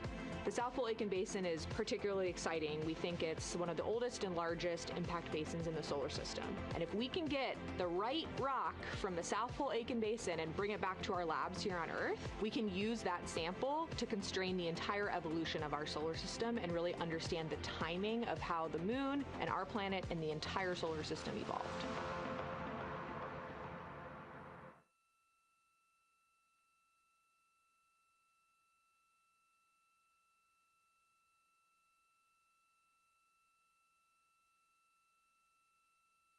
You're looking at a live view aboard the Orion spacecraft of the Artemis II crew, working in the middle of one of their breaks, or really their only break today, during this lunar flyby period. Coming up next will be that solar eclipse.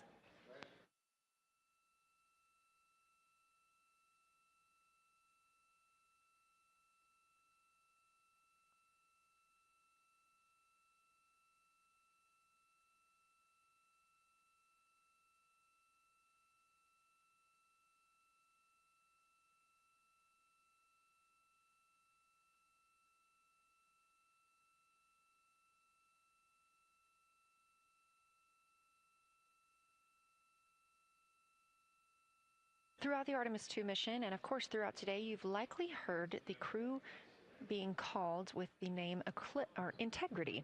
The Artemis II crew members named their Orion spacecraft Integrity during a news conference September 24th, 2025. The name Integrity embodies the foundation of trust, respect, candor, and humility across the crew and the many engineers, technicians, scientists, planners, and dreamers required for mission success. They said this name is also a nod to the extensive integrated effort from the more than 300,000 spacecraft components to the thousands of people across the world that must come together to venture to the moon and back, inspire the world, and set the course for a long-term presence at the moon. The crew also said that integrity is rooted in a shared core value of NASA, the agency's astronaut office, and the CSA, the Canadian Space Agency.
We are 5 days, 1 hour, and 38 minutes mission elapsed time into Artemis II. In this view on the screen, you can see the crew starting to even look through some photos that they may have captured today. We really look forward to sharing these photos with you as soon as we possibly can. And the best way to keep up with those is to follow NASA on social media. You can do so at NASA, and for this mission specifically, at NASA Artemis.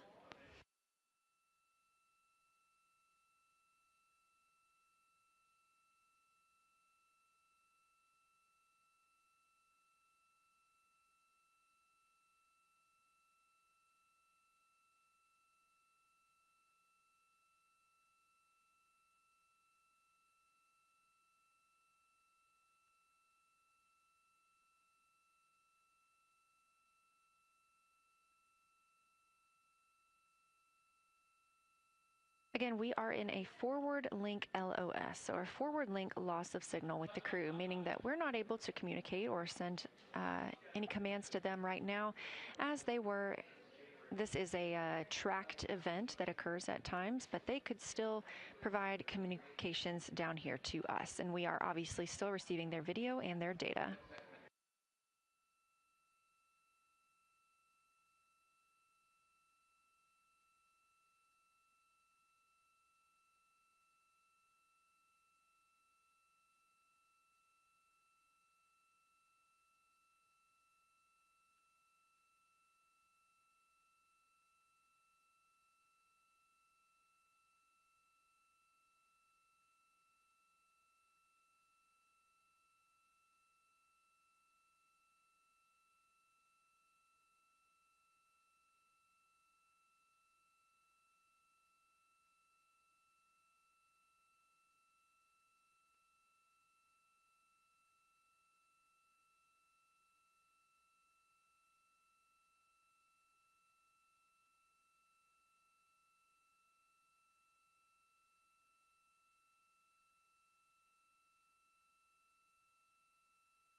Houston integrity in the blind. High priority PAO activities on Reed's timeline are on PCD1 in a folder imagery for downlink, and then high priority standby imagery for downlink, and then lunar flyby for PAO, and then high priority PAO. Thank you.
This is Artemis Mission Control. You heard Reed Wiseman, commander of the Artemis II mission aboard Orion, make a call in the blind. This means he knows we cannot call back and that he knows we may not receive his call. However, we have good communications with the spacecraft. They just cannot hear from us right now due to a forward link loss of signal. Again, we were tracking that this would occur, and we will regain that momentarily. But that call that came down from Wiseman mentioned some imagery, so we are very much looking forward to getting pictures taken from the moon today. Again, to see those images, make sure you follow NASA on our social media at NASA and at NASA Artemis.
The view on your screen right now is an animation. This is called ARROW, or Artemis Real-Time Orbit website. You can visit this for yourself at nasa.gov/trackartemis, and you can watch as we continue to grow closer to Earth and farther away from the moon. It's all seemed to happen so fast so far, and we're coming up on splashdown now in 3 days, 23 hours and 31 minutes.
This is Artemis Mission Control. We are in a forward link LOS with the spacecraft. We're not able to send commands or communications to them right now. However, they could send them to us, and we do get spacecraft data. This is tracked as we are on the Deep Space Network. This is the network that we use to communicate with the spacecraft now that we are so far from Earth, over 252,000 miles. We are still in our lunar flyby coverage. The crew still have a very important and very exciting flyby milestone coming up when they will see a solar eclipse from the moon, the first humans to ever do so.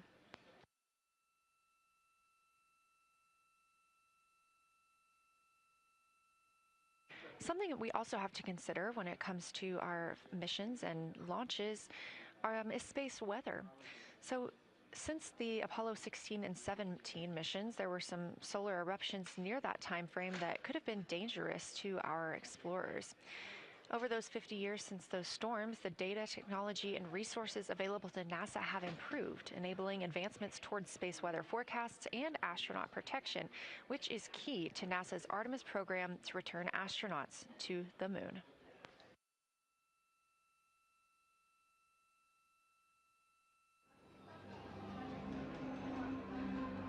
Across our planet, billions of people depend on the invisible networks that connect us to space. Every day, those networks are at the mercy of our temperamental sun and the space weather that it unleashes across our solar system.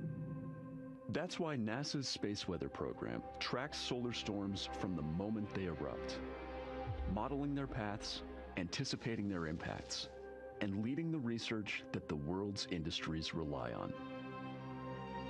NASA's space weather research and modeling is driven by the needs of society and enables critical decision-making that equips pilots to reroute around high radiation areas, farmers to adjust GPS-based precision planting and harvesting plans, and power grid operators to mitigate the impacts of potential surges.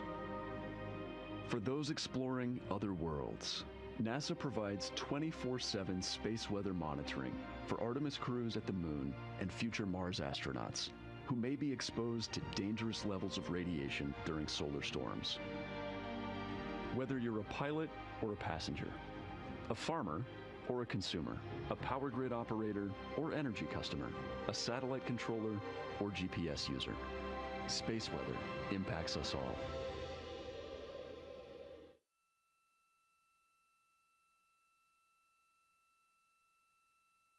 This is a live view from the Orion spacecraft on the Artemis II mission. It's now been 5 days, 1 hour, and 54 minutes since we launched.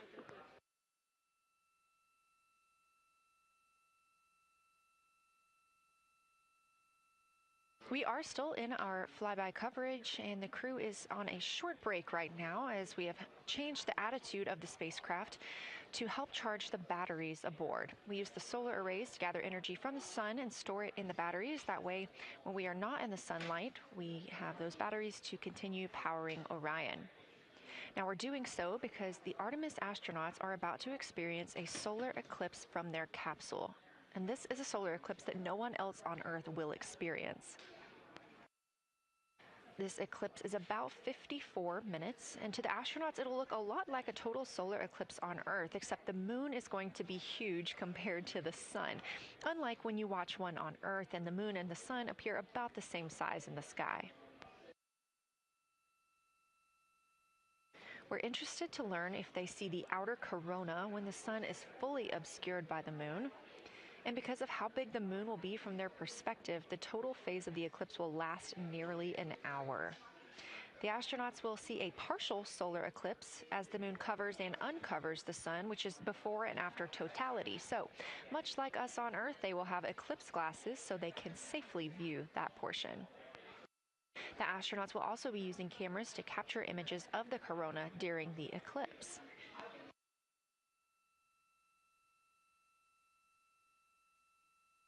There also may be some other planets visible during the eclipse, including Venus, Saturn, Mars, and Mercury. If they can identify what part of the sky they're looking at, this can help train future Artemis astronauts on what part of the sky they're seeing. This provides useful knowledge in challenging situations when they may need to rely on that information instead of instruments for navigation and orientation.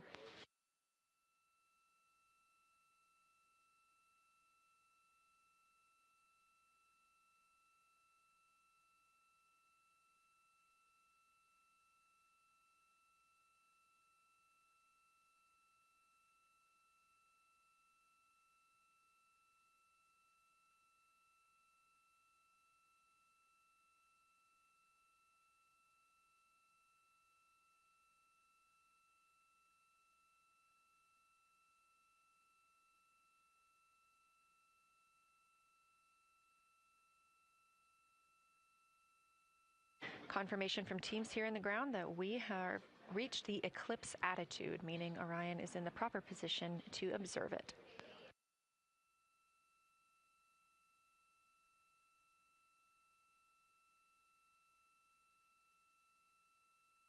The astronauts' break during this observation period is now over, and we are resuming their lunar flyby observations.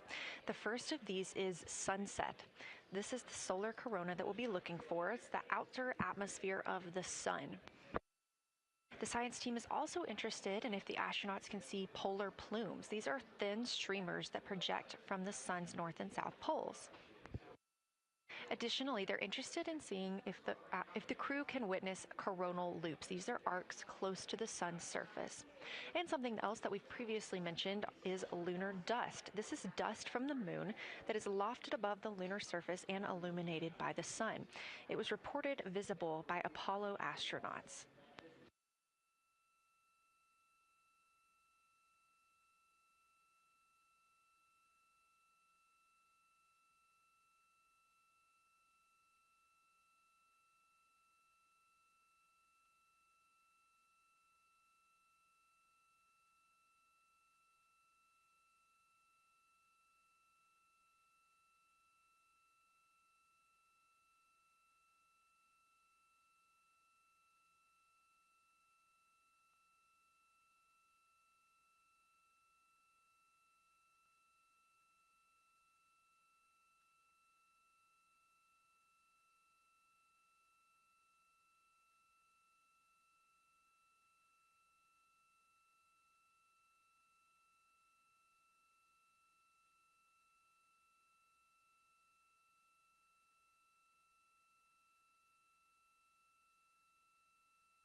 You're getting a live look from Orion as the crew observes a solar eclipse from the moon.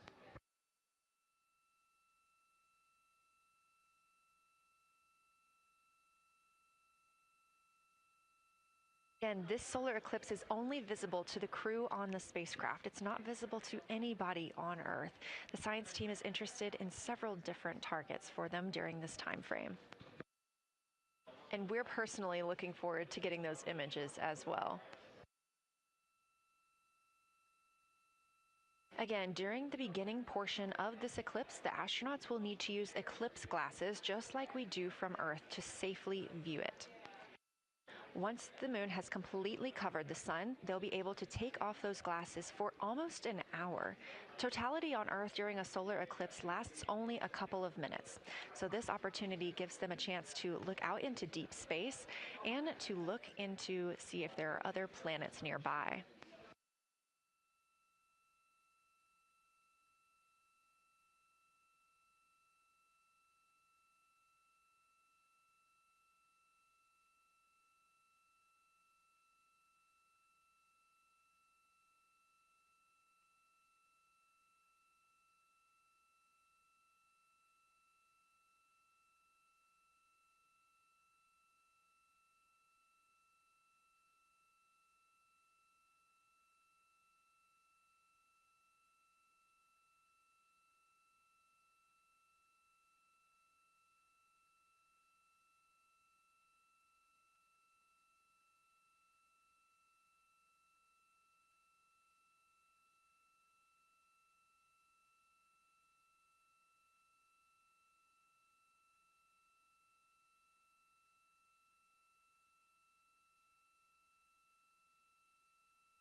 What you're seeing right now is the solar corona. That's the outer atmosphere of the sun. And the science team is very interested in any images that the crew can capture of this. They're hoping that they'll take pictures and describe the visibility, color, and shape of the solar corona as a whole and its substructures, those plumes and streamers.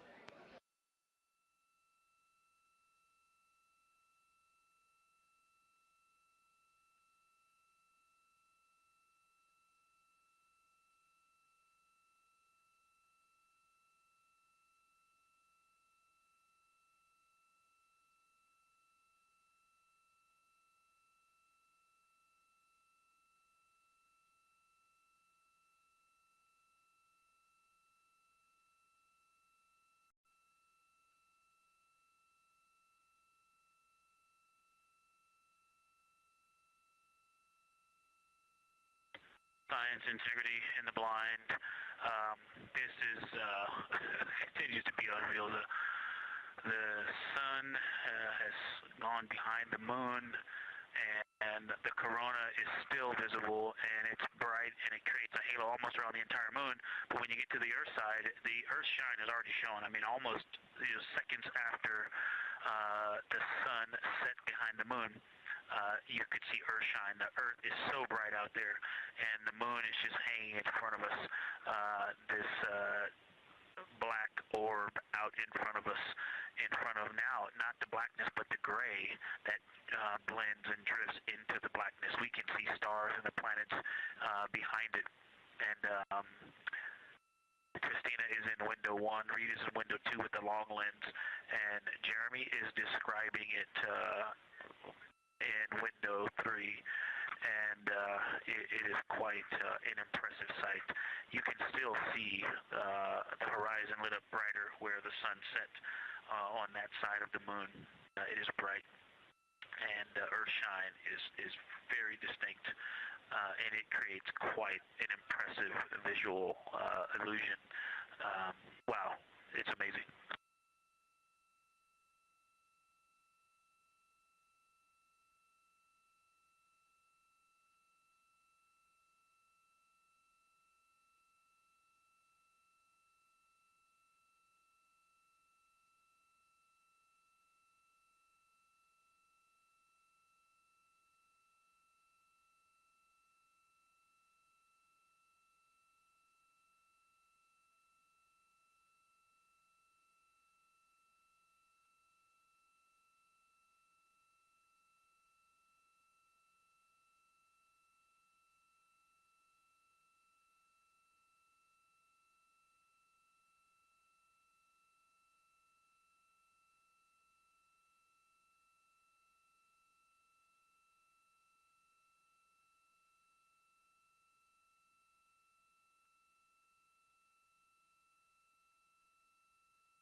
Again, you're looking at a live view from the Orion spacecraft on the Artemis II mission. Orion is now 252,125 miles away from us all on Earth. We're here in the Artemis Mission Control Room in Houston, Texas, and what you had just before we lost that view quickly was the corona of the sun peeking around the moon as the astronauts are entering a solar eclipse for this portion of the lunar flyby. We're now over 5,500 statute miles from the moon. That closest approach today was just about 4,067 statute miles away. And teams in the room beginning to get a little busier and filter in and out as we are stepping through a handover. The Orbit 1 team is handing over to Orbit 2, who will continue monitoring lunar flyby and all of the systems aboard the Orion spacecraft.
You're getting your last few views of the solar corona as the moon begins to take center stage and completely cover the sun.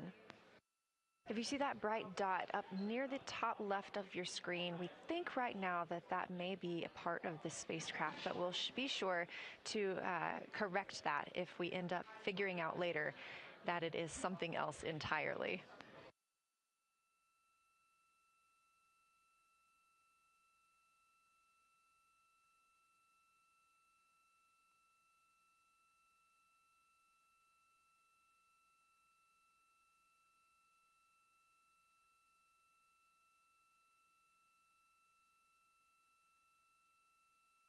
It has been an absolute honor to join you here today for the lunar flyby of Artemis II, the first time humans have flown by the moon in over 50 years.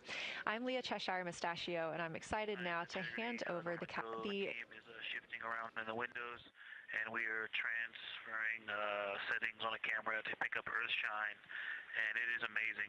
The brightness where the corona, where the sunset is still bright.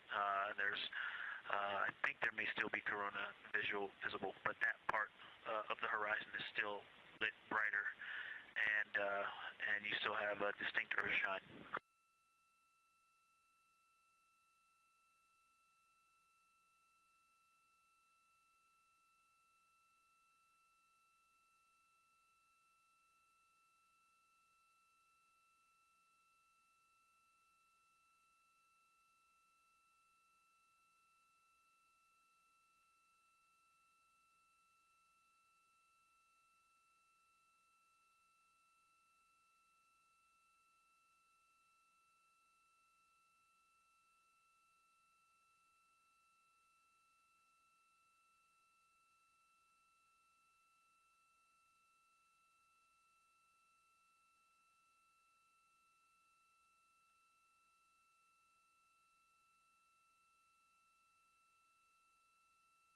You know our rules that we don't talk when the crew is talking, so wanted to give Victor Glover a moment there to call down what he was seeing now that the moon is covering the sun.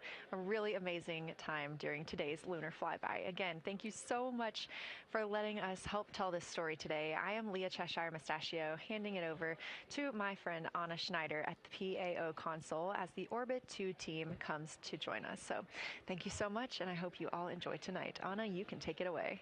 Thank you so much, Leah, and it's been a joy listening to your coverage over the last several hours. So as you mentioned, the Orbit 2 team of flight controllers is currently making their way on console and completing a shift handover with the Orbit 1 team of flight controllers. The Orbit 2 team tonight will be led by Flight Director Diane Daly, and she is currently handing over with the Orbit 1 Flight Director there on your screen, who was Flight Director Jeff Radigan.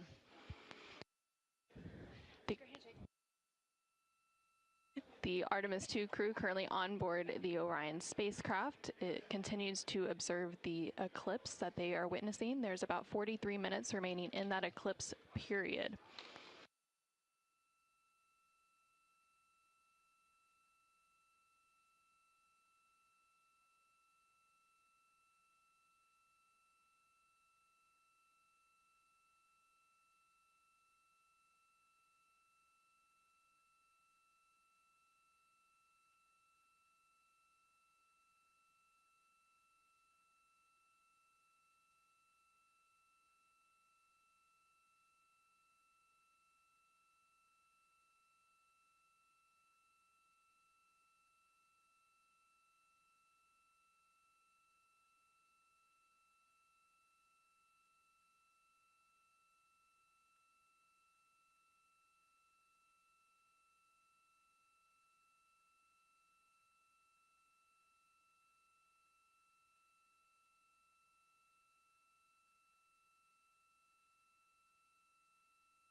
This is Artemis Mission Control. You are currently seeing a live view of the solar array wing cameras on the Orion spacecraft. We spoke with our science team, and they did determine that that dot in the distance is Venus.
science integrity.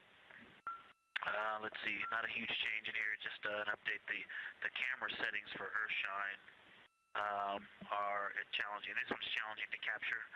What we're seeing, we're just not picking up on the cameras. And after all of the amazing sights that we saw earlier, we just went sci-fi. This has, it just looks unreal. You can see the surface of the moon between, I guess, the Earthshine. I guess Earthshine. You can actually see a majority of the moon. It is the strangest looking thing that you can see so much on the surface.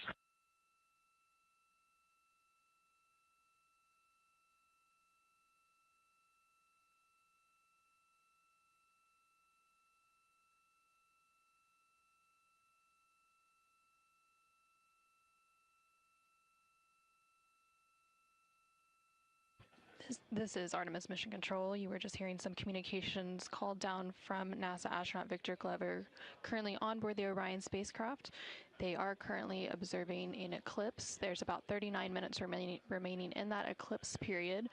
Currently, we are in a forward link LOS, or loss of signal, so the crew can communicate down with... He's seen 2 meteors, science.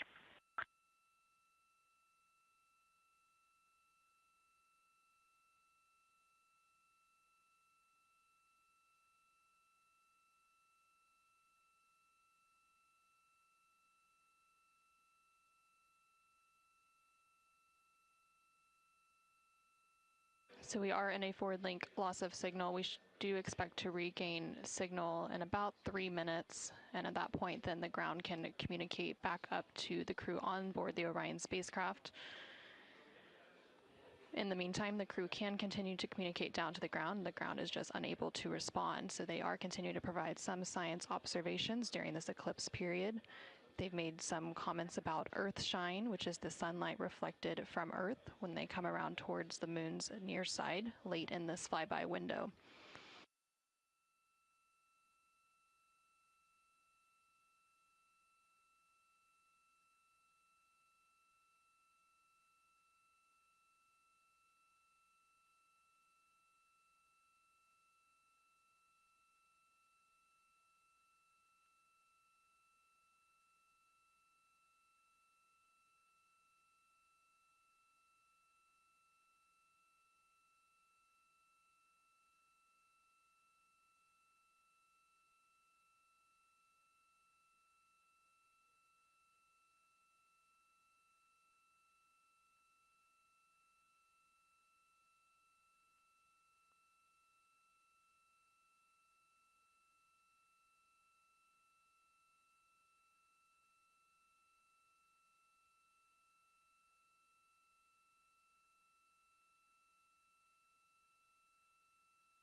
integrity in the blind. The glow around the moon is beginning to become a little bit more even. It's not so much distinct just where the sun set on the moon's horizon as we're flying through this trajectory, and then the sun's going to come up out of the other side. I think it's we're starting to see the glow around the moon get balanced out. I still see Earth shine, and the Earth is very bright out there. Still quite an unreal sight. Integrity Houston, we have that sit rep loud and clear, and we are back with you. How do you hear me?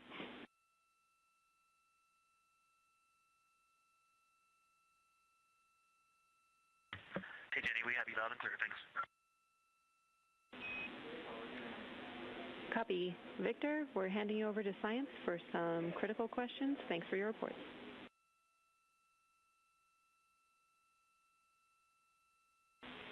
Integrity Science, we were loving your science sit reps in the blind, and it should come as no surprise that we have a number of follow-up questions. First, you mentioned Reed observing meteors. Can you speak to that? Were you referring to comets or impact flashes or something else?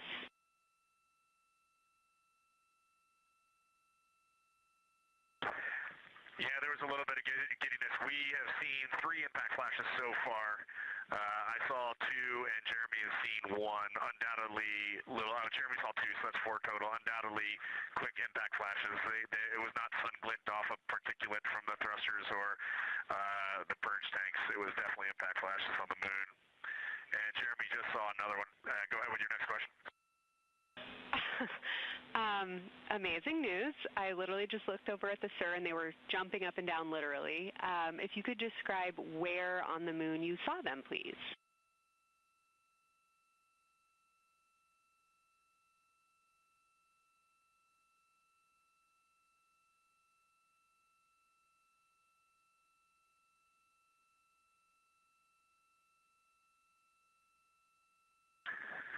So they've all been either on or a bit south of the equator and on the Earth side of the moon.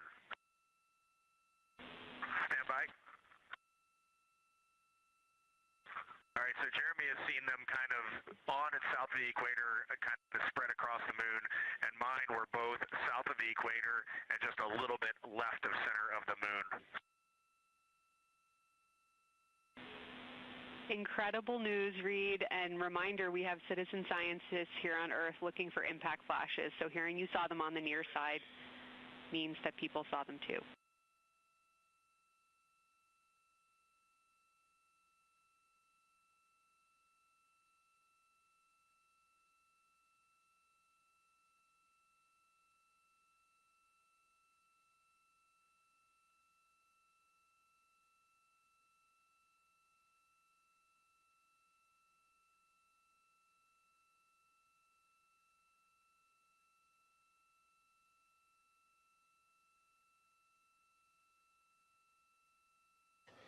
This is Artemis Mission Control. We have regained that signal, so the team here in Mission Control was able to call back up to the crew on board the Orion spacecraft as they continue their lunar flyby. Specifically, they are now in that eclipse period.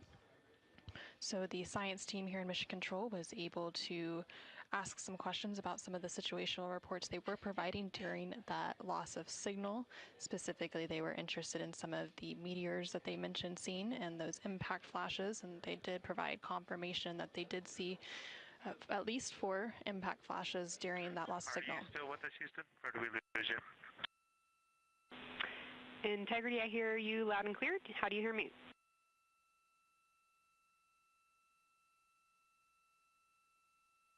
Okay, we got you loud and clear.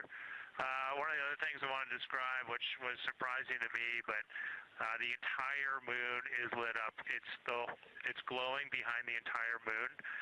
I thought it would look, dark against the black sky or deep space, but the sun is lighting up the entire limb of the moon. You can see, the entire perimeter of it, and even now with the sun far behind the moon, you can still make out little bits of topography around the entire limb, just bumps as you go around it.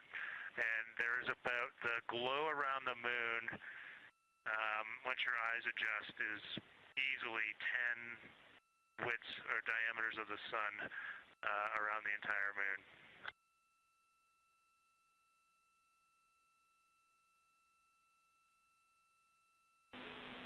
Incredible to hear, Jeremy. Were you able to actually pick out any discrete features on the lunar surface? And if so, how do they look different than when you observe them in solar illumination?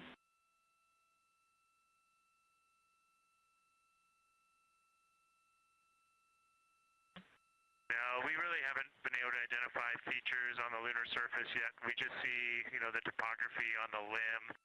For the Earth glow, we're about a quarter moon, waxing quarter moon, if you will, from the Earth glow perspective, and it's just at a very, just the sight angle. I'm just not able to tell what I'm looking at yet in the Earth glow. Understood. Thanks, Jeremy. One other question for you on the solar corona. Were you actually able to see any structure or color in the corona before most of it disappeared behind the moon?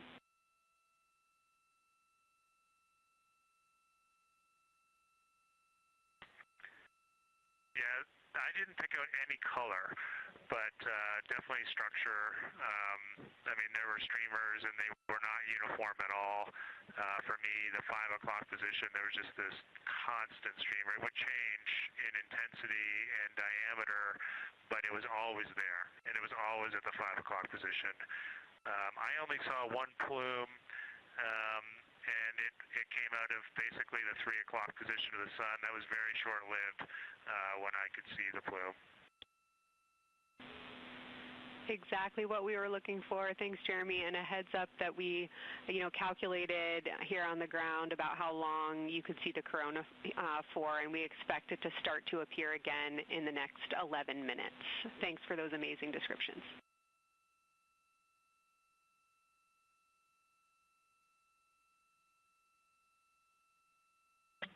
Okay, we're excited to see it all again.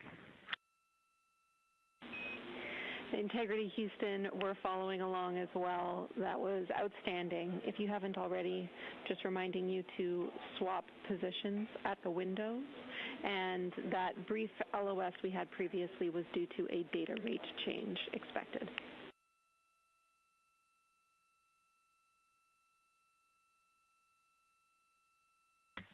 Okay, we copy that, Jenny.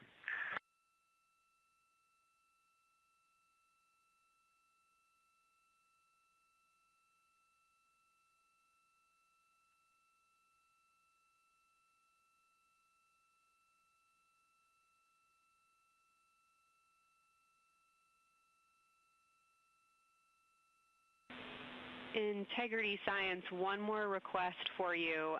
While it's still fresh in your mind, any annotations or sketches you want to make of what you're seeing either around the corona structures you just mentioned or even on Earthshine would be so appreciated.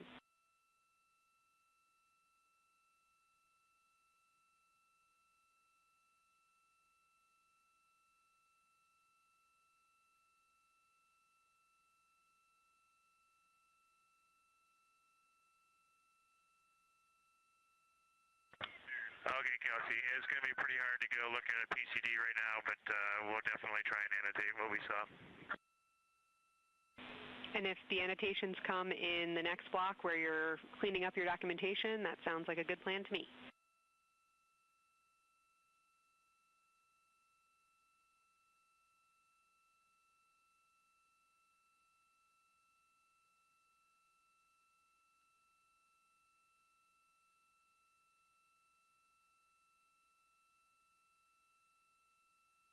This is Artemis Mission Control. On the bottom right corner of your screen, you can see a view of the Science Officer Console here in Mission Control. And we've been hearing that communication between the science officer. The Orbit 1 science officer is Kelsey Young, and she's been asking questions to the crew, specifically CSA astronaut Jeremy Hansen, based on the observations they've been making during this eclipse period. And then in the upper left-hand corner of your screen, you can see a view of the Artemis real-time orbit website, which provides updates on the velocity and the distance from Earth and the Moon of the Orion spacecraft as it continues to make its way back to Earth.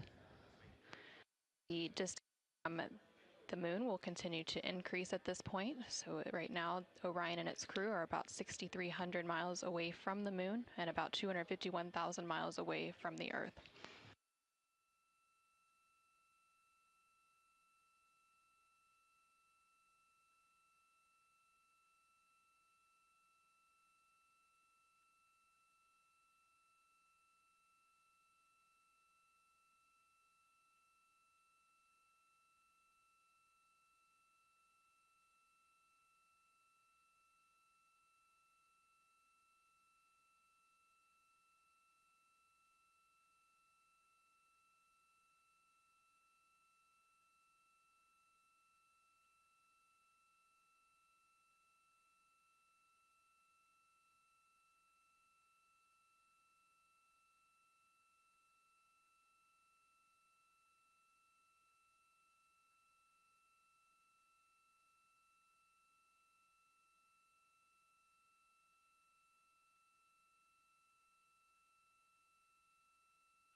Okay, science, we're getting set up for sunrise.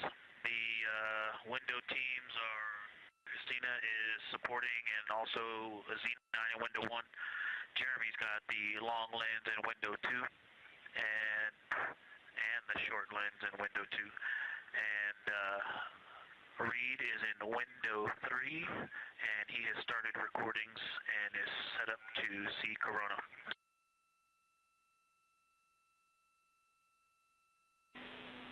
Great sit rep, Victor. That sounds like a good config, and we're showing coronal effects start to appear on your video camera. So in the next few minutes, we should start to hear your observations.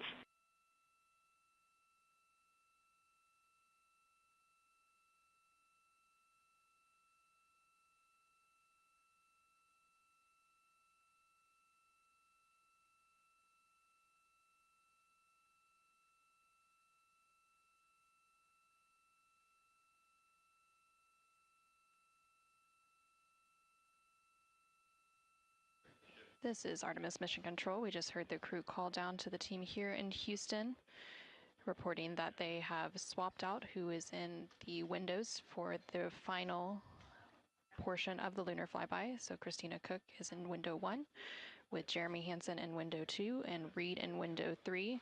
Reed is focusing on observing corona, which is the solar corona, which is the sun's outermost atmosphere. There is about 18 minutes remaining in the eclipse period. Science in Houston, integrity. I know this observation won't be of any scientific value, but I'm really glad we launched on April 1st because humans probably have not evolved to see what we're seeing. It is truly hard to describe. It is amazing.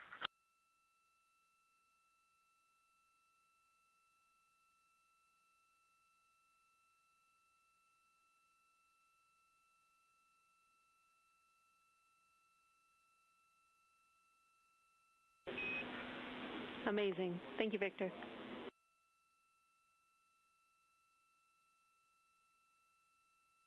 And just one more logistics note, we have gone as dark as we can in the cabin. We have turned the DUs all the way as dim as they can go, so you can't see anything on the screens. Every bit of light in the cabin affects the view. You're definitely seeing the brightness go closer. It's definitely brighter on the Earthshine side, and so we're expecting to see some corona here soon. We copy all. Excited for what you see next.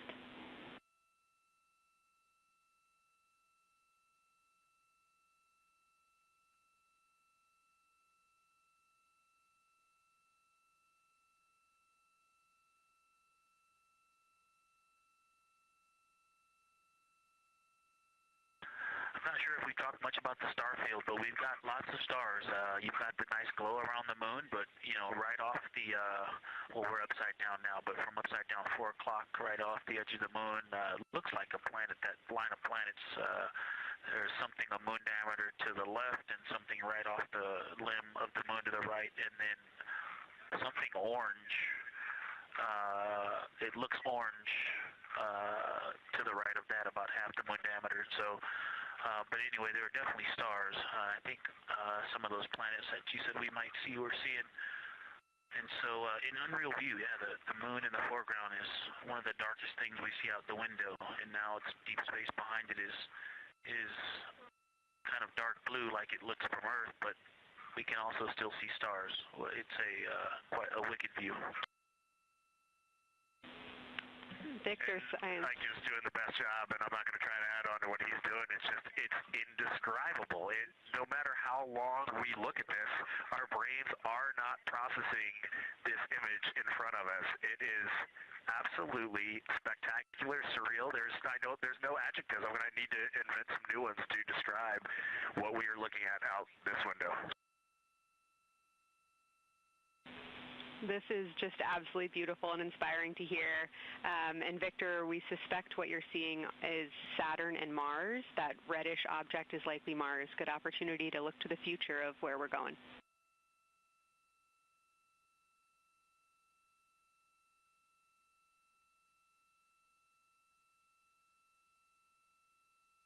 Yeah, we can absolutely see the color of Mars. That's awesome.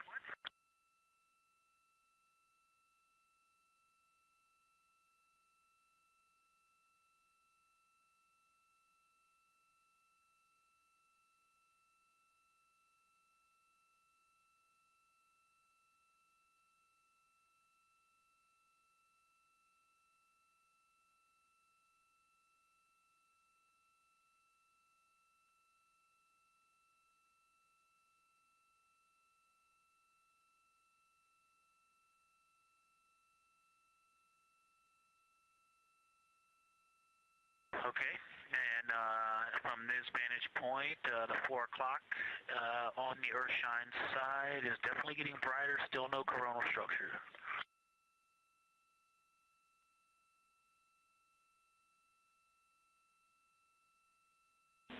Houston copies.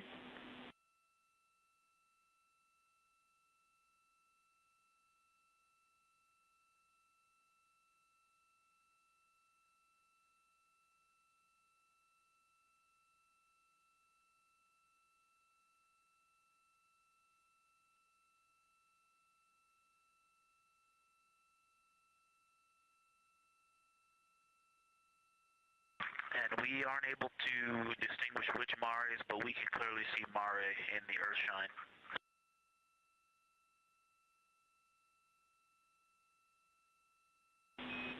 We copy.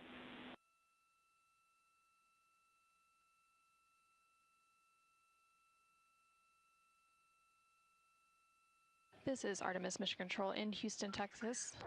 We have not seen an impact flash in the last 5 minutes.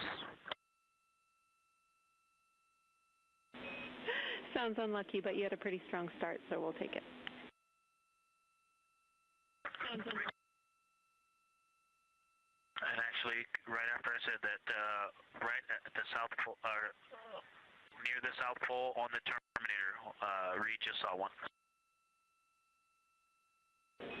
Amazing.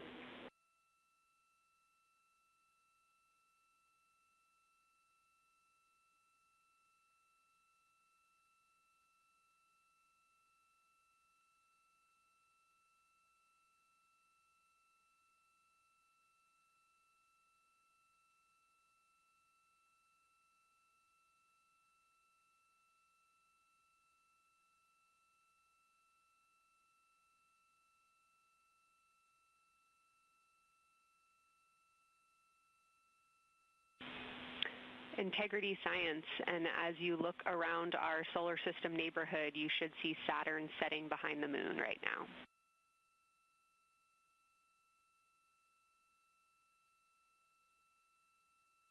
We do. We've been watching it track close to the horizon, and it's right tangential to the moon at this moment.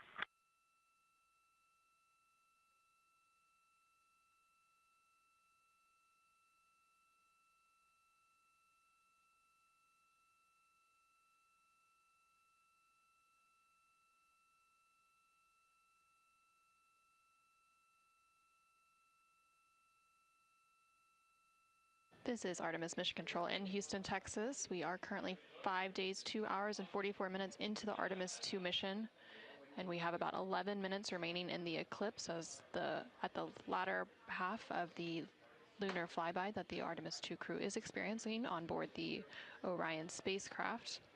We've received several different call downs from the crew and questions up from the science officer here in Mission Control. One of the things that they said that they were able to see is Mars off in the distance, and then the science team also confirmed that they should be seeing Saturn setting behind the moon. They've also acknowledged seeing several different impact flashes, and these are flashes of lights from meteorites striking the surface of the moon. They've also mentioned the solar corona, which is the sun's outermost atmosphere. Here in Mission Control Houston, the Orbit 1 and Orbit 2 teams have officially completed their handover. So the Orbit 2 team is now leading here in Mission Control, and that is being led by Flight Director Diane Daly, and the Capcom here in Mission Control will be Tess Caswell. And you can see there on your screen on the right-hand side is the Flight Director console, and Diane Daly is in the far right of that screen, and Tess Caswell, the Capcom or capsule communicator, is in the far left hand of that screen.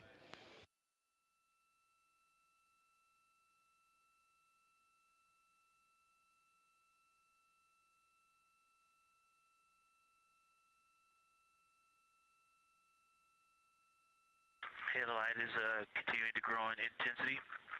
At about the 4 o'clock position on the, about the 8 o'clock position on the Earthshine side. Saturn has set. Mars is tracking towards the moon's horizon.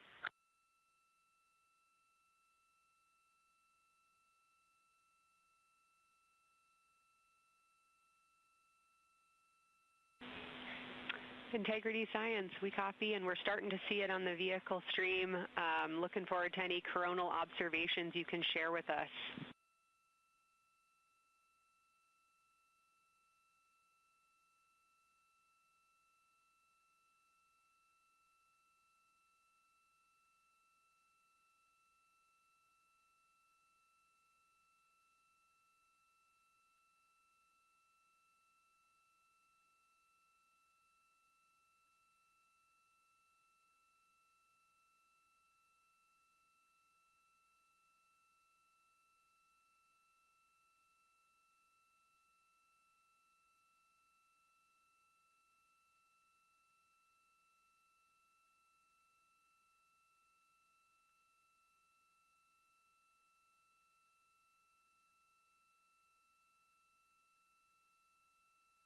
This is Artemis Mission Control. That view you're seeing on your screen is coming from the solar array wing cameras outside of the Orion spacecraft.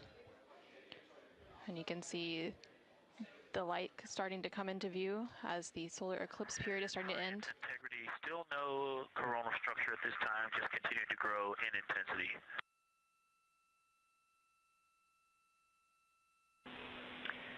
Copy, Victor. And reminder, you still should have several minutes before the eclipse classes need to go on, and we can send you up a reminder when you're getting close to take your eyes away from the D5 viewfinder, but you should be good for several more minutes.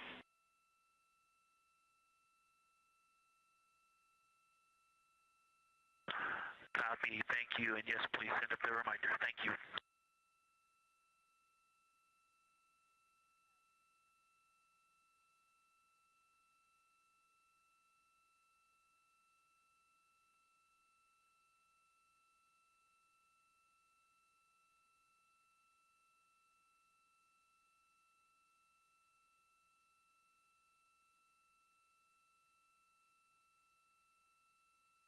Okay, we all think we're starting to see something. I believe the most popular term is baby hair. As the light grows in intensity and the horizon on this side becomes very distinct. You can still see Earth shine, even though the sun's brightness is definitely growing in intensity.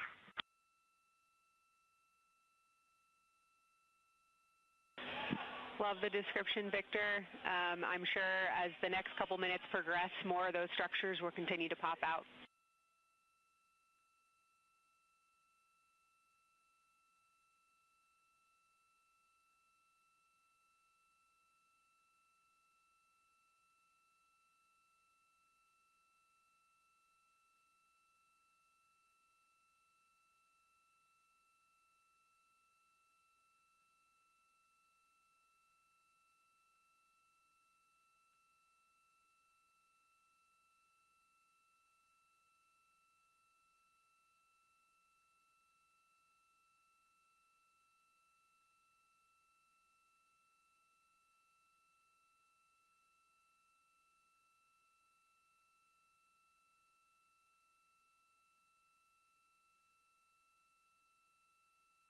This is Artemis Mission Control in Houston, Texas. The Artemis II astronauts on board the Orion spacecraft are currently observing an eclipse. And to the crew on board the spacecraft, the eclipse looks much like a total solar eclipse here on Earth, except the moon is much larger compared to the sun, unlike a terrestrial solar eclipse where the moon and the sun appear the same size in the sky. We are definitely starting to see structure. That baby hair is rapidly growing out toward the 9 o'clock and the 8 o'clock.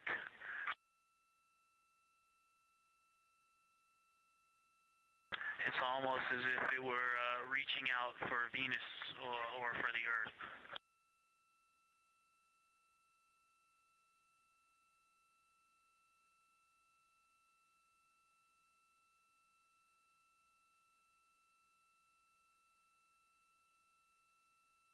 If you've ever seen the spotlight off the top of the Luxor at night in Las Vegas, this looks like what that wants to be when it grows up.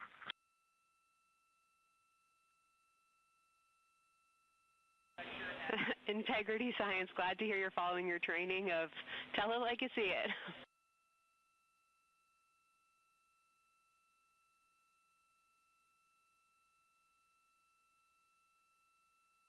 So far, it's pretty symmetrical. There are 2 or 3 streamers that are growing in intensity and in magnitude, and it's slowly starting to widen, starting to spread out across the horizon. Pretty amazing view.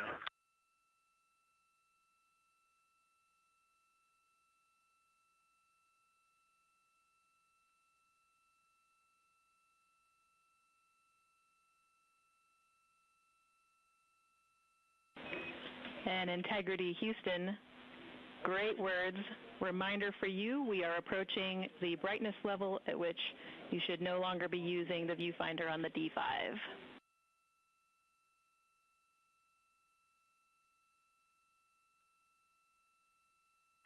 Integrity copies, and thanks for the heads up.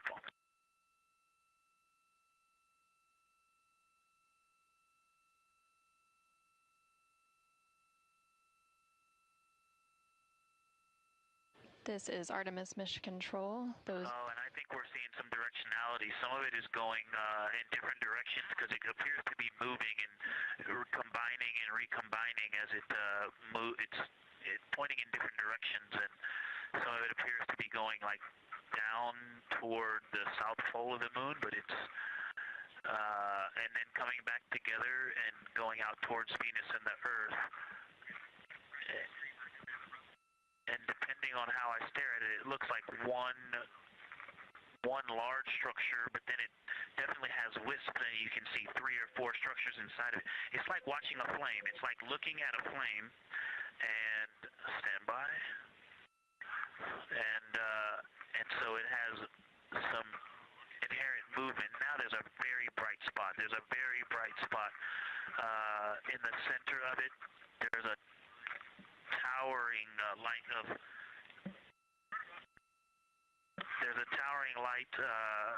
and then there were like 2 streamers that were going 30 degrees out from it, and now it is just extremely bright.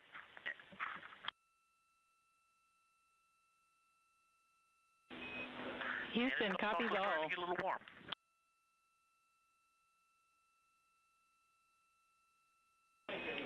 And we copied all. We wanted to remind you at this point on the eclipse glasses. Should be about time for those.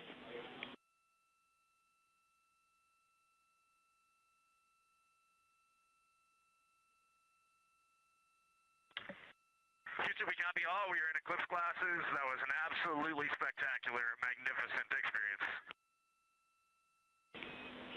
Thanks for the report. We sure wish we were there with you.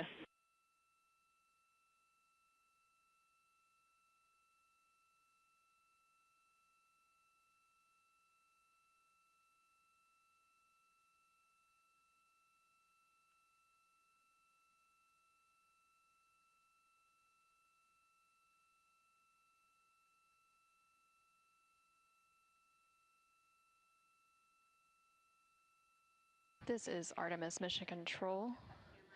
The eclipse period is coming to an end, and we did hear that call up that the crew now has to put on those eclipse glasses to be able to protect their eyes for this final portion of the eclipse.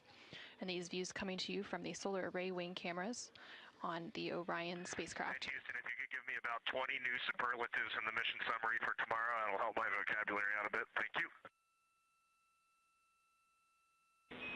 We will solicit input from the team.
This is Artemis Mission Control. There on your screen you can see a live look inside of the SIR, or the Science Evaluation Room, here in Mission Control Houston, just down the hallway from the Artemis Flight Control Room.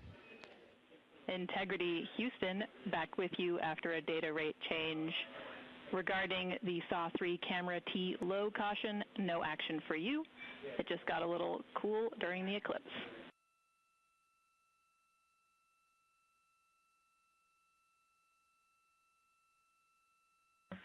Okay, we copy, and if you didn't copy my request for the mission summary to add about 20 new superlatives to help my vocabulary, I would appreciate it. We copied it fantastically.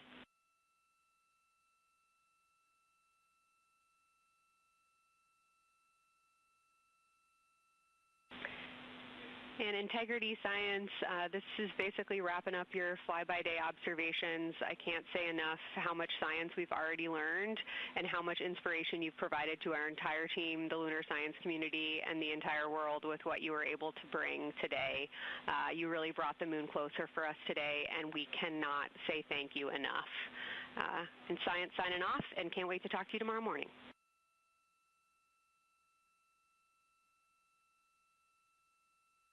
To your entire team, Kelsey, to the entire NASA science team, you all really turned to when we shifted launch dates to April 1st, and you got the most incredible package together for us to go do some great science and some great, truly human experience moments here.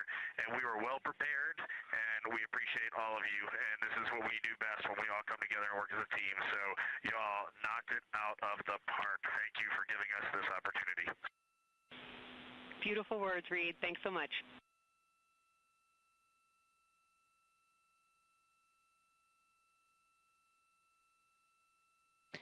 And this is Artemis Mission Control. The lunar flyby observation period is starting to come to a close following that eclipse. And there on your screen you can see a look into the Science Evaluation Room, or the SIR, which is embedded within Mission Control to provide science input. And they provided that input throughout the live flyby operations today.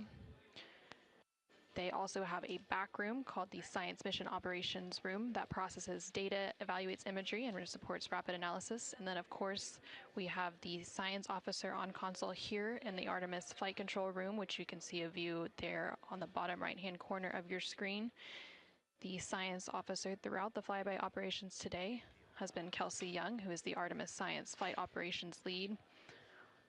And then to her left is Angela Garcia, who will be the science officer taking over for Orbit 2.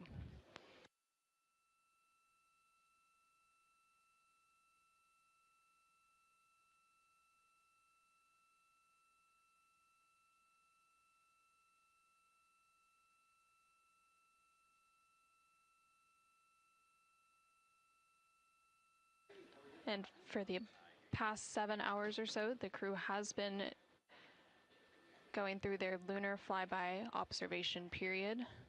And now they will wrap up that period and complete some final tasks and begin downlinking some of the amazing imagery that they've captured throughout the day, as well as some of the observations that they've recorded. And now on your screen, you're seeing a live look from the Orion spacecraft from those solar array wing cameras.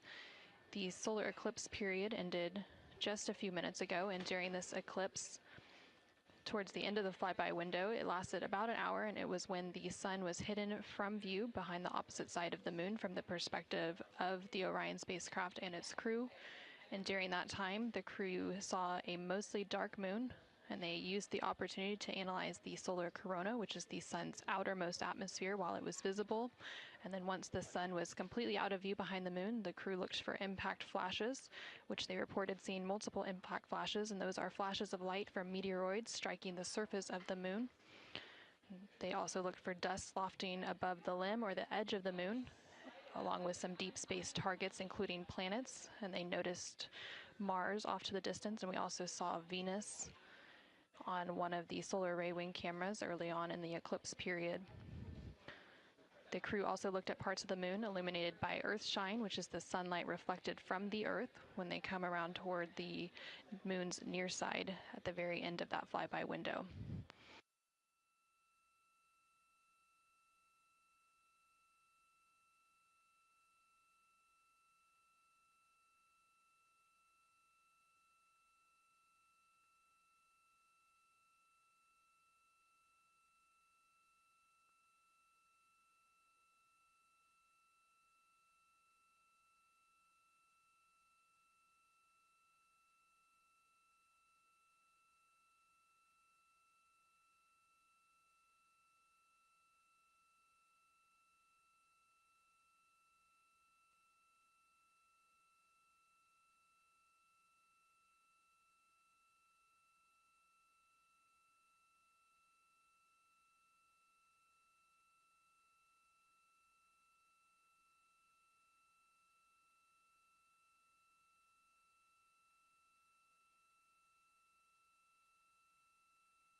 Integrity Houston, understand that you are still reflecting upon and consolidating your lunar observations. At your convenience, I have 2 items related to the upcoming VIP event.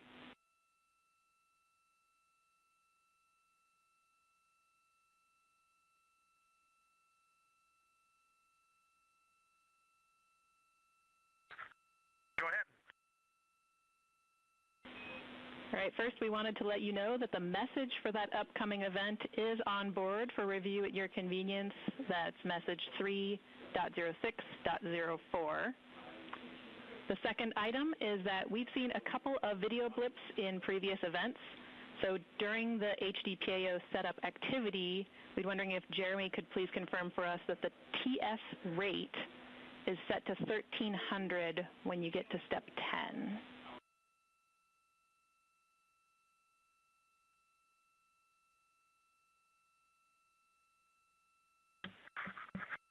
Okay, Jenny. Yeah, we're pretty sure we've been in 1300 for all the PAO events. We've been tracking that when we swap between the HHP and the D5. We copy, Jeremy. Thanks. And for the record, the phenomenal Jenny has gone on to her next appointment of the day, and you've now got Tess with you.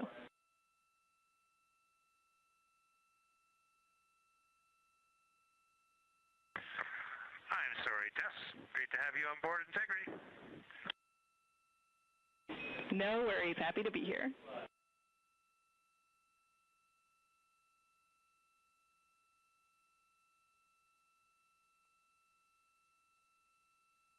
This is Artemis Mission Control. We heard some communication there between the Capcom or capsule communicator here in Mission Control, which for Orbit 2 is Tess Caswell, and the CSA or Canadian Space Agency astronaut on board the Orion spacecraft, Jeremy Hansen. They were discussing an upcoming public affairs event. And Integrity, 3-minute warning for the maneuver back to bias tail to sun.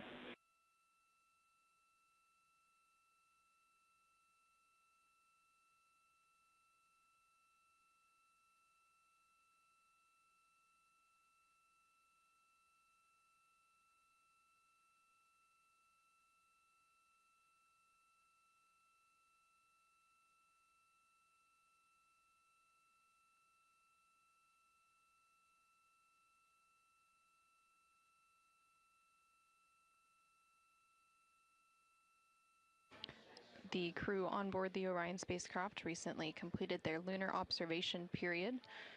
It was an approximately 7-hour period of time in which they were focused on several different targets identified by the science team here on the ground that they studied and prepared for ahead of time. And then they also were referencing a lunar targeting package that was uplinked about a day ago with those final targets.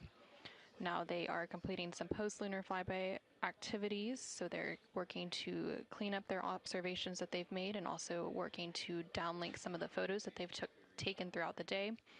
The science team here on the ground will then work to get as much data as they can overnight, and then there will be a post-flyby conference tomorrow after the crew wakes up. And that's not a debrief, but a science data collection to capture their nuanced experience while they're still in the field and the experience is still fresh. And then, of course, there will also be a public affairs downlink event later in the day.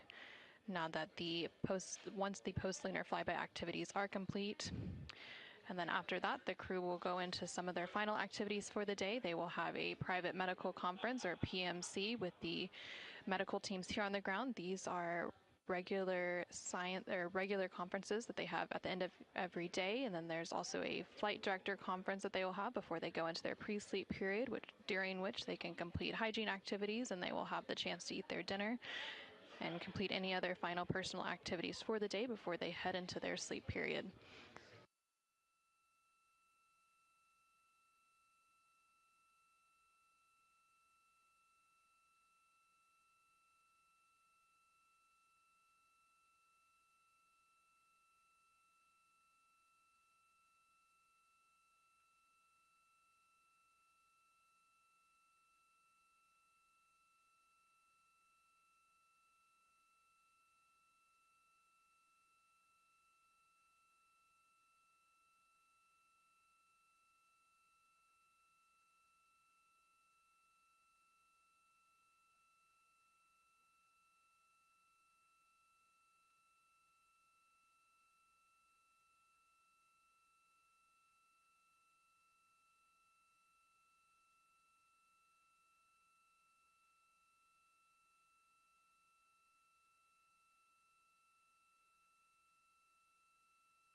you're ready for us to start the stream a bit early and to test scene and voice.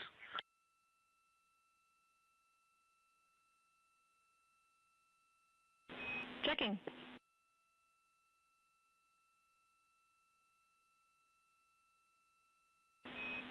And integrity, affirm. We are go to start the stream.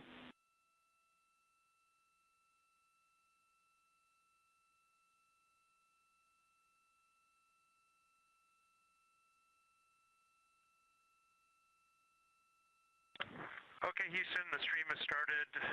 We checked the TS rates 1300 and audio is true. So I will give you a voice check now on the mic. We copy good settings and we've got a good view.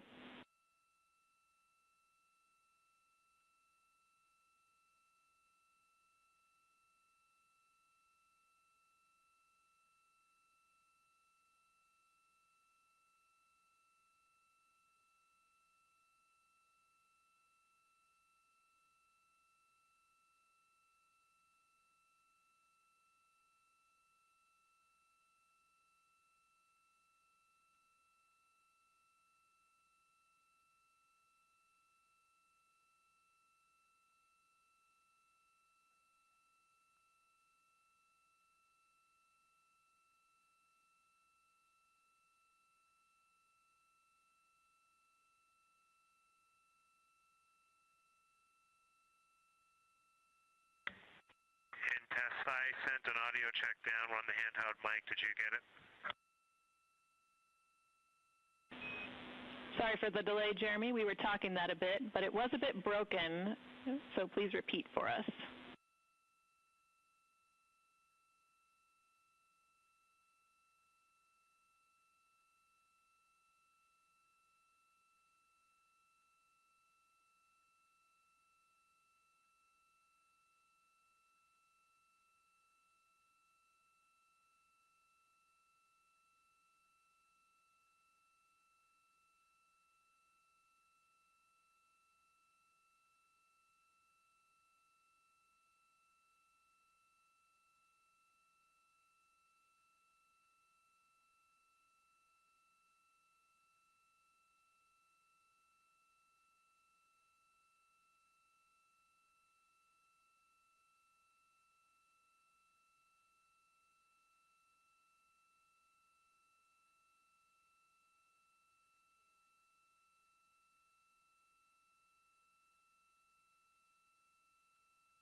Integrity Houston, we like the scene.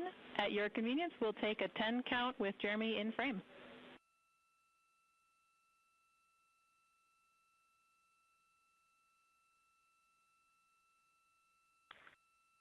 Okay, copy that.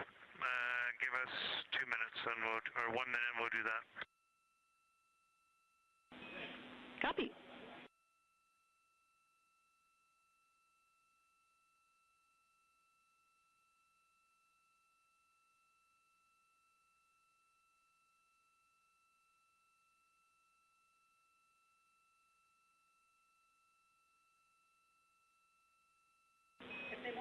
Great voice check and good words. We like the scene.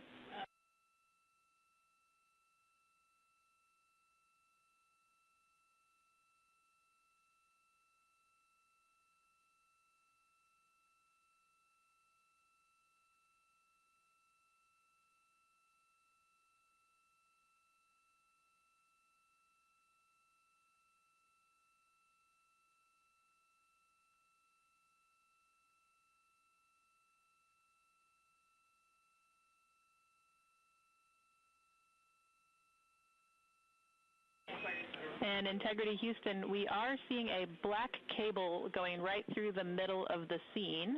At your convenience, if you would please move that, PAO would appreciate it.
This is Artemis Mission Control. We're currently 5 days, 3 hours, and 21 minutes into the Artemis II mission following a liftoff from NASA's Kennedy Space Center in Florida on Wednesday, April 1st.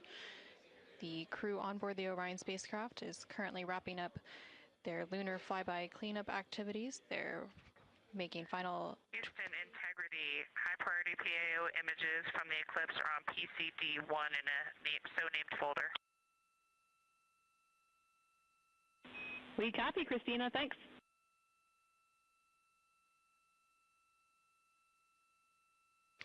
And NASA astronaut Christina Cook there calling down to the ground regarding some public affairs imagery that was captured during the lunar flyby activities. She referenced a PCD, that is in reference to their portable computing devices, which are basically tablets that they're able to transfer files and also follow along on processes and procedures and their timelines for the day.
This is Artemis Mission Control in Houston, Texas. Currently on console here in Mission Control is the Orbit 2 team of flight controllers being led by Flight Director Diane Daly and the Capcom or Capsule Communicator, who serves as the single voice link up to the crew, is Tess Caswell. The crew on board the Orion spacecraft recently wrapped up their lunar flyby observation period, and now they are completing some cleanup activities and transferring some data and files down to the ground following that lunar flyby. Many of these files will be analyzed by the science team overnight in advance of a post-lunar flyby conference tomorrow once the crew wakes up. The crew is also preparing for an upcoming public affairs downlink event. And then following that downlink, they will have a few final activities for the day, including a private medical conference with their team here on the ground. These are standard conferences that happen at the end of every day, and they'll also have a private conference with the flight director here in Mission Control to go over the vehicle status and any other questions or concerns they may have for the remainder of their flight. We are currently in flight day 6, and we have a splashdown expected on Friday, April 10th. That splashdown expected in about 3 days, 21 hours, and 49 minutes from now. During the lunar flyby, and as part of Artemis II, it marked the first time in more than 50 years that humans were able to observe the moon directly and provided a critical opportunity to practice how lunar science will be conducted during future Artemis missions. The moon preserves a near-continuous record of solar system history that has been erased on Earth, and with no atmosphere, weather, or plate tectonics, the lunar surface retains evidence of ancient impacts, volcanism, and solar activity that scientists can study today. Studying the moon helps scientists understand how planets formed and evolved, how the moon influenced Earth's history, and how the early sun shaped conditions across the inner solar system. The moon also serves as a unique platform for studying the broader universe. The science on Artemis is designed around questions best answered by humans working alongside robotic systems, combining decades of robotic lunar data with real-time human judgment, context, and adaptability. Currently on your screen, you're seeing a look at the Artemis real-time orbit website. You can access this website at any time throughout the mission at nasa.gov/trackartemis. It provides updates on the velocity as well as the distance from Earth and the distance from the moon of the Orion spacecraft and its crew. The crew currently on board the Orion spacecraft includes NASA astronaut Reed Wiseman, who is the commander for the mission, NASA astronaut Victor Glover, who is the pilot, alongside the 2 mission specialists, who are Christina Cook and Jeremy Hansen of the Canadian Space Agency. Currently, the Orion spacecraft is about 250,000 miles away from the Earth, and that distance now will continue to close down ahead of that splashdown on April 10th. And they are now about 8,100 miles away from the moon, and that distance will continue to increase as they are now in the return leg of their journey.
integrity for ARS. Go ahead, integrity.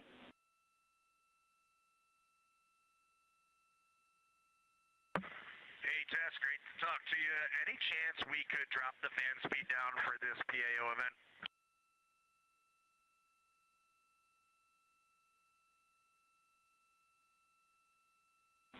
We will put that in work. Great to be talking to you, too.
This is Artemis Mission Control in Houston, Texas. We're currently 5 days, 3 hours, and 37 minutes into the Artemis II mission. The crew on board the Orion spacecraft has recently concluded their lunar observation period during the lunar flyby. As part of that lunar flyby, the Orion spacecraft and its crew made the closest approach to the moon at a distance of 4,067 miles away from the surface at approximately 6 p.m. Central Time, 7 p.m. Eastern Time. Now, although the Artemis II mission is a new opportunity to study the moon, teams are also conducting other scientific experiments, including on the crew themselves. Here's a little bit more about the science of the mission. Artemis II is our return of humans to the moon, flying around the moon on board Orion.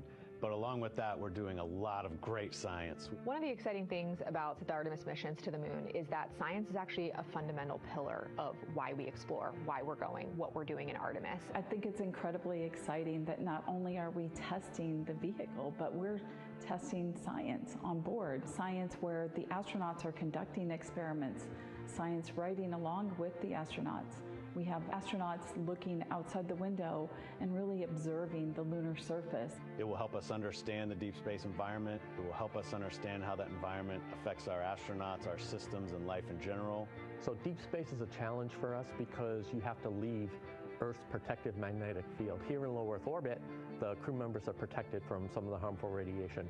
Going to the moon, they'll no longer be protected, so they'll have a higher radiation exposure. Much like Artemis I, we have so many radiation sensors and detectors that are inside the capsule so that we can fully understand and appreciate the radiation environment for protecting our astronauts. In my hand here, I'm holding a tissue chip model. This is the exact design that it's going to be flying alongside the astronauts. We'll be collecting samples from each of the crew members, and we can make these organ chips out of the astronauts themselves. So every crew member will have their own avatar on board, and then upon return, we can evaluate that deep space radiation environment and what that compares to the astronaut themselves. Not only are they going to help change the course of medicine for the astronauts, but revolutionizing that on Earth as well. We're looking at sleep, we're looking at team dynamics, we're looking at how you interact with the environment. We're also looking at the immune system, so what are the biomarkers? We're using saliva as a method to study hormones and different things in your body that may change during a mission like this. And then finally, how do we function after microgravity, being close to the moon, then returning to Earth. Which will ultimately help us achieve our goal of getting humans to Mars. And then on top of that, we have an opportunity to look at the moon from deep space on the far side for the first time in over 50 years. Having human eyeballs and brains back around the moon is going to unlock a new generation of lunar science discovery. The human eyeball is capable of taking in so much data in just a split second. They'll be able to tackle impact history, volcanic history. They'll be able to look at how the albedo, or kind of the shade and hue of the moon and the color of the moon, can tell us something about how that terrain evolved over time. We're integrating science in ways that have never been integrated into human exploration before. We have a front room mission control flight controller position called the Science Officer. We have a brand new science back room where it's basically our brain trust of lunar scientists and geologists supporting the crews of the future. And Artemis II will allow us to really test how this works so that future missions are really set up for success. We'll also be deploying some CubeSats. They're small shoebox-sized spacecraft of their own. They're each provided by another country, one of our partners. As they conduct their research, they'll complement what we are doing at the moon with Orion. It is so incredibly exciting to be a part of this mission. It has been, really one of the privileges of a lifetime. I can see the work I'm doing benefit crew members right now and benefit the crew members in the future. So it's incredibly exciting and it's very rewarding. As this rocket launches humanity off of the Earth, we'll be setting the stage through our science to prepare humanity to leave Earth and explore the solar system.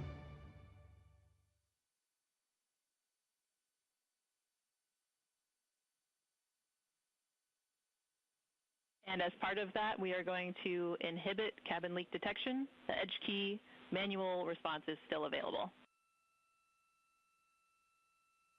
Copy, thumbs up.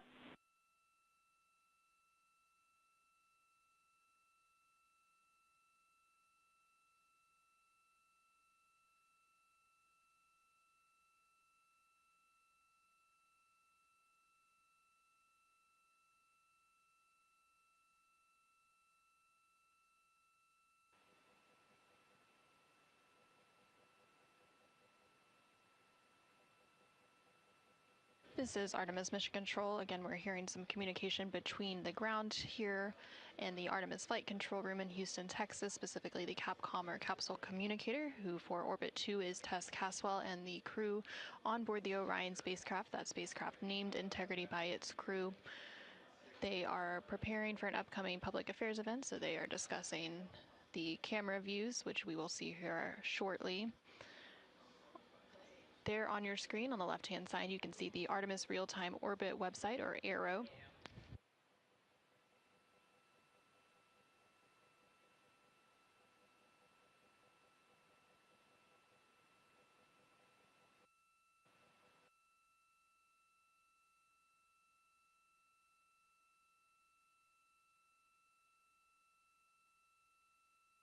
The Artemis Real-Time Orbit website there on the left-hand side of your screen provides updates on the velocity of the Orion spacecraft during its journey around the moon. Following a lunar flyby earlier today, which concluded about an hour ago, the crew has been conducting some cleanup tasks, so they've been transferring some of their documentation, their photos and data that they captured during the flyby to the ground to be evaluated by the science team, and of course some of that imagery will also be evaluated by the public affairs team here at NASA and then shared with the world once it's available. The crew will also have a post-lunar flyby conference with the science team tomorrow following their sleep period to go over some of their observations while it's still fresh and at the top of their mind. On the bottom right-hand corner of your screen, you can see a look into the Artemis Flight Control Room here in Mission Control Houston, specifically the Flight Director Console and the Capcom or Capsule Communicator Console. The flight director currently on console for Orbit 2 is Diane Daly, and throughout the Artemis II mission, there are 3 shifts or orbits of flight controllers who provide 24/7 coverage and support to the Artemis II crew and the Orion spacecraft and its systems during its journey around the moon. We are expecting a splashdown on Friday, April 10th. That splashdown will take place in about 3 days, 21 hours, and 33 minutes.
During the lunar flyby that took place earlier today, Orion, again that spacecraft named Integrity by its crew, passed approximately 4,000 to 6,000 miles from the moon and provided the crew with a full disk view of the lunar surface.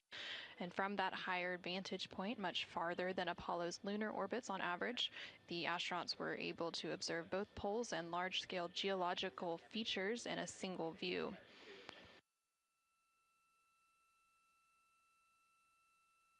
And there on your screen, you're currently seeing a live look inside the cabin of the Orion spacecraft. Integrity Houston, we are 3 minutes out from an on-time start, and we have adjusted the fan speed. We'll take a thumbs up if you're happy with it. Copy, thumbs up.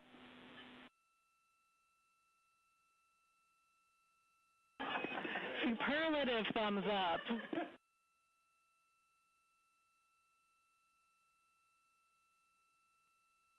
And there on your screen, you can see all of the Artemis II crew members. CSA astronaut Jeremy Hansen just floated out of view behind the camera, but you can still see NASA astronaut Reed Wiseman, NASA astronaut Christina Cook, and NASA astronaut Victor Glover as they prepare for an upcoming Public Affairs Downlink event, which is scheduled to take place in just a couple minutes from now. And there, floating back onto the screen, is CSA or Canadian Space Agency astronaut Jeremy Hansen. He is making himself comfy on some of the OX or Orion Crew Survival System suits that have been stowed for the outbound and now return journey.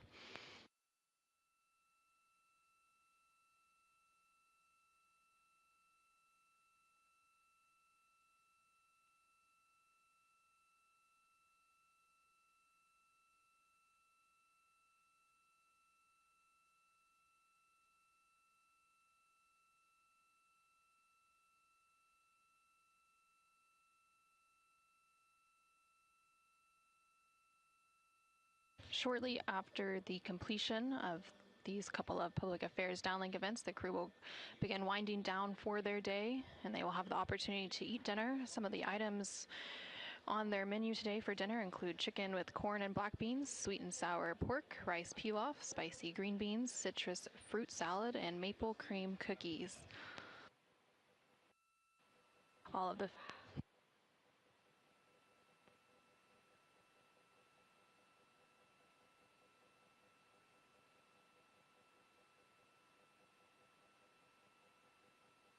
And now we will go ahead and stand by for that public affairs event beginning in just about a minute.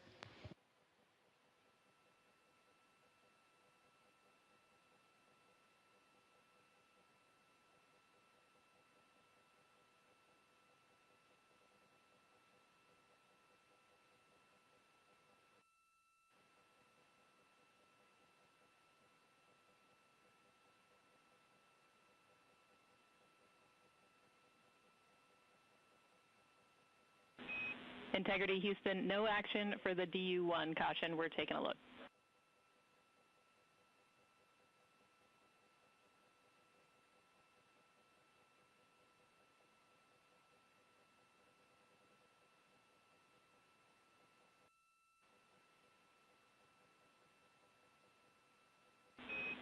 Integrity, this is Houston. Are you ready for the event?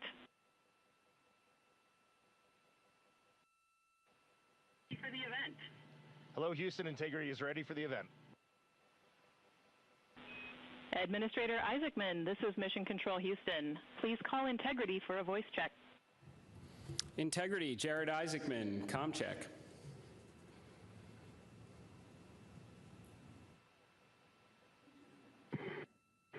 Administrator Isaacman, we've got you loud and clear, sir. How us? I've got you loud and clear. Artemis II crew, we have a very special guest who wanted to be the first person to greet you after your return from the far side of the moon. Reed, Victor, Christina, and Jeremy, it's my honor to introduce the President of the United States of America, President Donald J. Trump. Over to you, sir. Well, thank you very much, Jared, and you are doing a fantastic job. And hello, very special hello to Artemis II. Today you've made history and made all America really proud, incredibly proud. We have a lot of things to be proud of lately, but this is there's nothing like what you're doing, circling around the moon for the first time in more than a half a century. and breaking the all-time record for the farthest distance from planet Earth. Humans have really never seen anything quite like what you're doing in a manned spacecraft. It's really special. I want to personally salute and congratulate Commander Reed Weissman, Pilot Victor Glover, Mission Specialist Christina Koch, and Jeremy Hansen.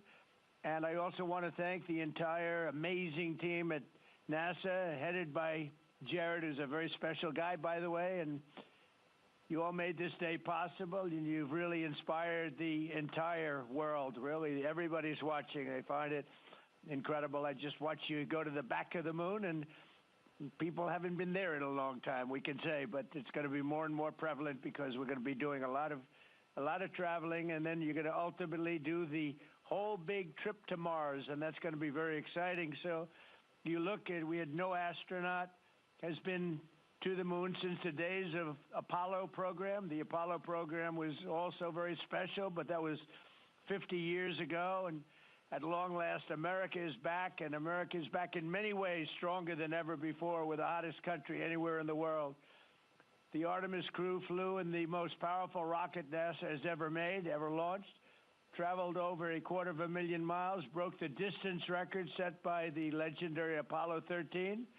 And America is a frontier nation, and the 4 brave astronauts of Artemis II are a modern day, you really are modern day pioneers, all of you, and one of them happens to be a neighbor. You know who that is, right? You have a special person over there, a neighbor, and we like our neighbor. Your mission paves the way for America's return to the lunar surface very soon.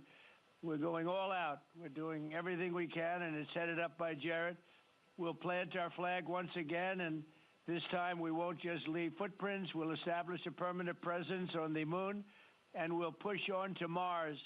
That'll be very exciting. I'm waiting for that so much. I'd love to be here, but maybe we won't quite make it in terms of timing, but we will be up in the moon, and that's going to happen soon. So America will be second to none in space and everything else that we're doing, and we will continue to lead the whole thing into the stars, this incredible journey into the stars. So I just wanted, it's an honor to speak to you, and I wanted to congratulate each and every one of you.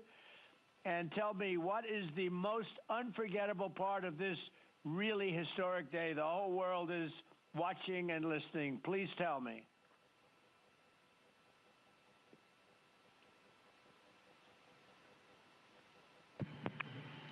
President, this call is certainly special to all of us, and we really have a lot of faith in our administrator, Jared Isaacman, who is with you. We appreciate his leadership in NASA and in the international community. We are doing great things, and we are proud to be a part of. I have to tell you, as we came around the near side of the moon, seeing all the sights that we've seen from Earth for all of our lives, but we're seeing them from a different perspective, and then we started to get a glimpse of the and we saw sites, Oriental sites that no human has ever seen before, not even in Apollo, and that was amazing for us. And then the surprise of the day, we just came out of an eclipse where the sun, moon, and the entire dark moon about that big right out the window that we were watching. We could see the corona of the sun, and then we could see the planet train line up, and at Mars, and all of us commented how excited we are to watch this nation and this planet become a 2-planet species. That is fantastic. You know, I had a decision to make in my first term, and the decision is, what are we going to do at NASA? Are we going to have it be revived, or are we going to close it down? And I had very little hesitation, and it's really great to have somebody like Jared involved, because he really makes it much easier for me. But it was not even a question in my own mind. We've spent what we had to do, and then of course we have Space Force, and Space Force is very much related to what you're doing, and that was my baby. That was a very important one, and it'll turn out to be truly one of the most important, I believe, decisions I've ever made. So we're very proud of Space Force, and we're very proud of all of you. Does anybody else have anything to say? A lot of people listening.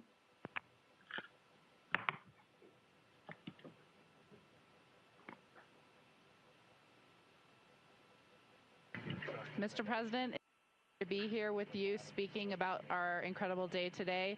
I think one of the biggest highlights was coming back from the far side of the moon and having the first glimpses of planet Earth again after being out of communication for about 45 minutes. It really just reminds you what a special place we have and how important it is for our nation to lead and not follow in exploring deep space. I'd like to ask, what was your feeling when you had no communication, zero communication? All of a sudden it was cut off by, obviously, your very special location. What was your feeling when you had no communication? A little bit different, perhaps?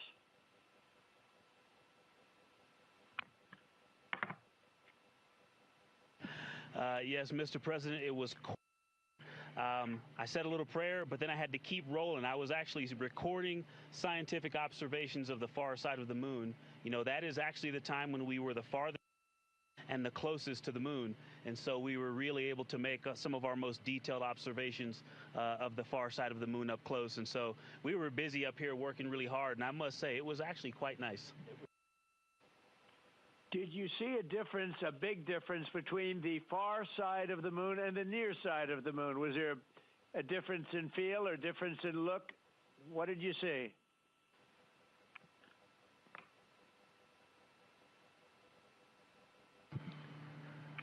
Well, Mr. President, we certainly did, and our science team really set us up well to understand what they thought we might see. And the gravitational pull of the Earth has had a profound effect on the near side of the moon, changing all those dark mares, those dark patches of the moon you see from Earth. It's very different on the far side. While you see some small patches of those mare in deep craters, it's very much absent on that side, so that's really neat. And while I have the microphone, sir, I just want to thank you on behalf of Canada. The space leadership you spoke of from America truly is extraordinary. I've said this many times before. A nation that leads like that and creates and sets big goals for humanity that brings other countries along with it is truly incredible. And I know that's a very intentional, not a necessary decision, intentional decision to lead by example and to allow other countries like Canada to share our gifts and help you achieve these mutually beneficial goals, like establishing a presence on the moon and eventually going to Mars. And Canadians are so proud to be a part of this program. Well, I have to say I spoke to a very special person, Wayne Gretzky, who I think you know, the great one. And I spoke to your Prime Minister and many other friends I have in Canada. They are so proud of you. And you have a lot of courage. I'm not sure if they'd want to do that. I'm not even sure if the great one would want to do that, to be honest with you. But you have a lot of courage doing what you're doing, a lot of bravery and a lot of genius. But they're very, very proud of you.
Administrator Alex, I'm going to just get a quick comm check, make sure you guys are still on the line and we didn't have a handover.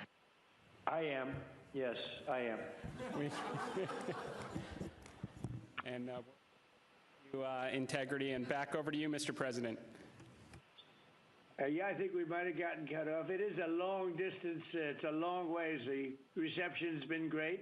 There's a little bit of about a 9-second delay, but no, I just had a statement for, I don't know what you heard, but I was just saying they're very proud of your brilliant person from Canada on the ship. And Wayne Gretzky is a great friend of mine, and he's very proud of him. And the Prime Minister I spoke to, they're very, very honored that you have a courageous person from Canada. You have a lot of courageous people from Canada, so it was very nice.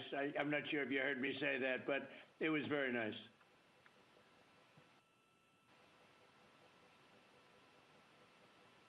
Yes, Mr. President, we heard that, and we do love our Jeremy Hansen. We love all our Canadian astronauts, Jenny Gibbons, Josh Kutrick. They're just great people, and they're such a welcome addition to our Corps. Great. Well, I really look forward to, when we can, I look forward to seeing you in the Oval Office. I'll ask Jared to bring you over, and I'll ask for your autograph, because I don't really ask for autographs much, but you deserve that. You really are something. Everybody's talking about this. And I look forward to having you in the Oval Office at the White House, and we will celebrate your incredible achievements and triumphs. This is big. This is really big stuff. The whole world is talking about it. And if you have the time, I will certainly find the time. I've been pretty busy also, as you know, but I will absolutely find the time, and we'll get together, and I'm going to be giving you a big salute on behalf of the American people and beyond that.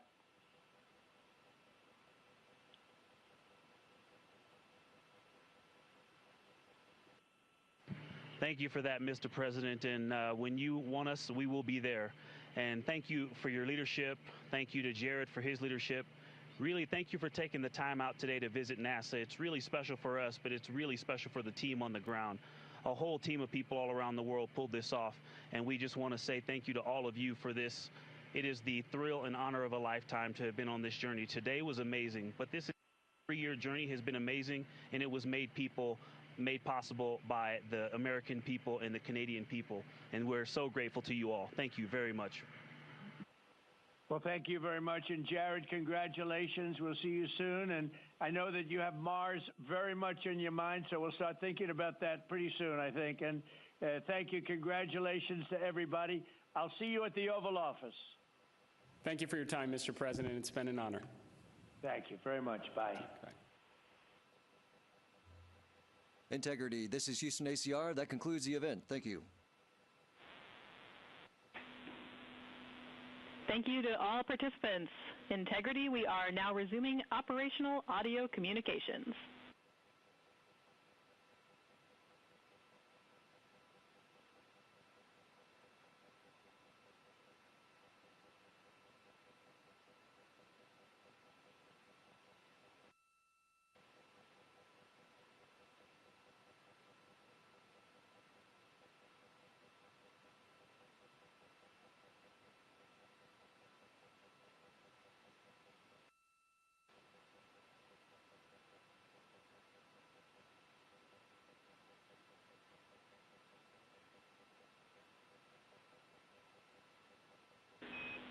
Integrity Houston, great job on the event. Just a heads up, we are on track to start the next event on time at 4:15.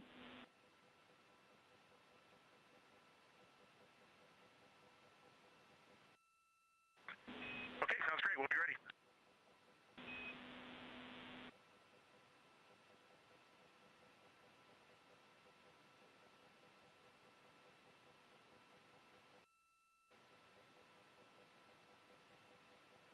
This is Artemis Mission Control in Houston, Texas. We just had that public affairs event with President Donald Trump and the crew on board the Orion spacecraft. And coming up in about 10 minutes, there will be another public affairs event.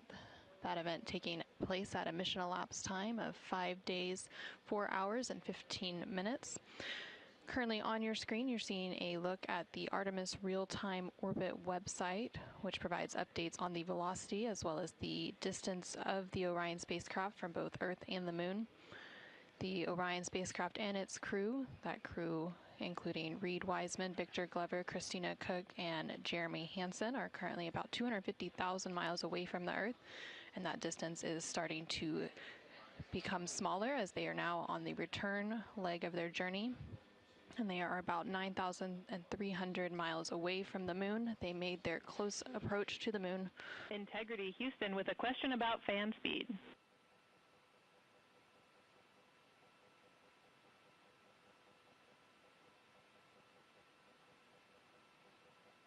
Go ahead.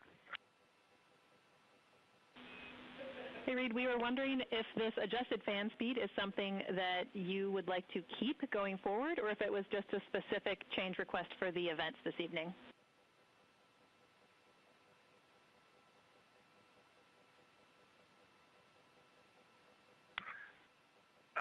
Certainly for PAO events, this is an ideal fan speed. If you're willing to give us this fan speed for routine habitability, I think we would take it and try it for a while.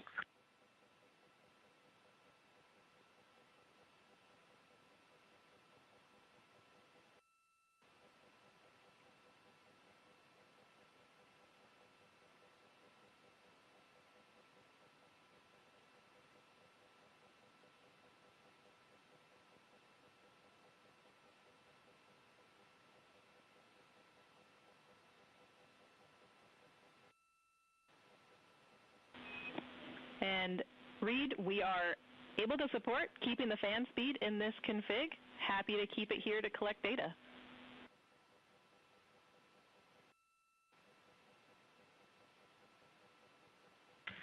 Okay, you got 4 happy astronauts up here. We'll take it. Obviously, when we go to exercise, we'll need to bump it up, but I think for quiescent living, this will be great. We copy, and we love seeing those smiles.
Integrity for docking camera. Go ahead.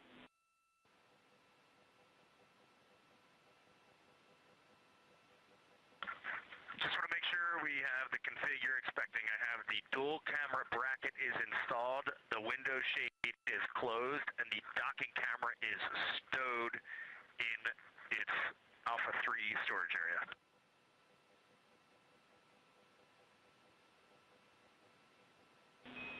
That's a good config.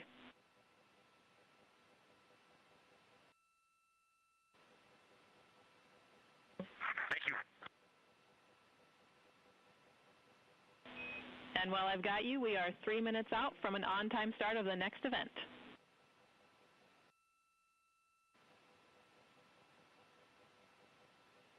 This is Artemis Mission Control in Houston, Texas. You can see a live look of the Artemis II crew inside the Orion spacecraft cabin as they prepare for another public affairs downlink event.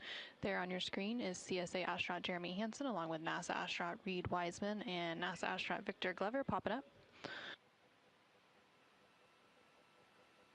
Earlier today, the crew completed their lunar flyby observation period, during which the Orion spacecraft and its crew passed approximately 4,000 to 6,000 miles from the moon and provided the astronauts with a full disk view of the lunar surface. And from that higher vantage point, the astronauts were able to observe both poles and large-scale geological features in a single view. Towards the tail end of that observation period, they also were able to see an eclipse. And that eclipse period lasted about an hour and was when the sun was hidden from view behind the opposite side of the moon from the perspective of Orion. Since then, the crew has been working to clean up some of their observations and transfer some of the data and imagery down to the ground to begin processing, and the science team will take a look at that imagery as it comes down ahead of a post-lunar flyby conference tomorrow with the crew following their sleep period. Now we are standing by for a second public affairs event taking place in about a minute.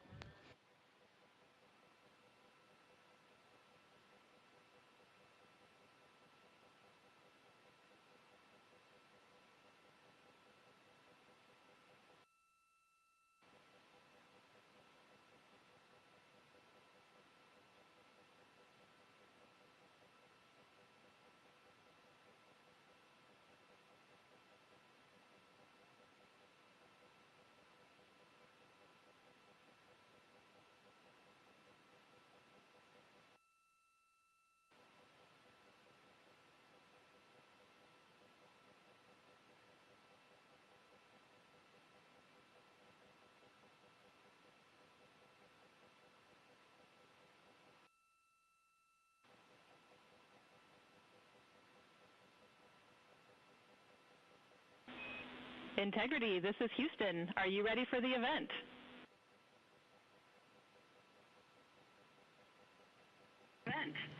Houston, Integrity is ready for the event. Administrator Isaacman, this is Mission Control Houston. Please call Integrity for a voice check. Integrity, Jared Isaacman, comm check.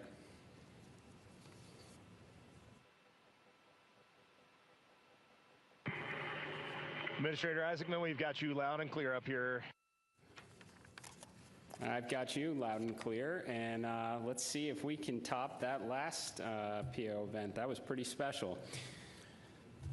So we are going to spend the next 20 minutes doing Q&A from a number of questions that have been submitted, and we are going to start with one from me. You all have spent years preparing for this moment and imagining what it must be like when you look down at the moon, at the lunar surface. What has surprised you all that you did not anticipate?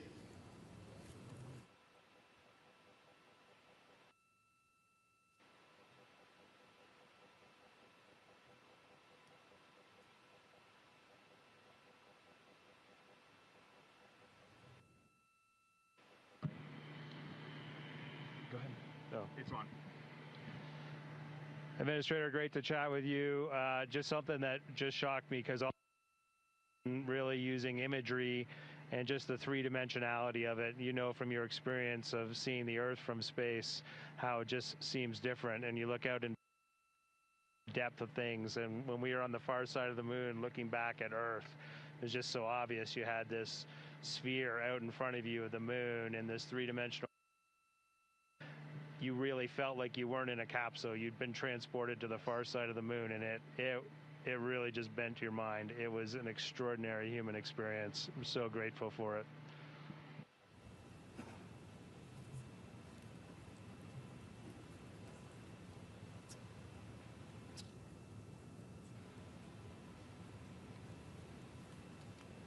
Integrity, Jared, anyone else want to answer that one?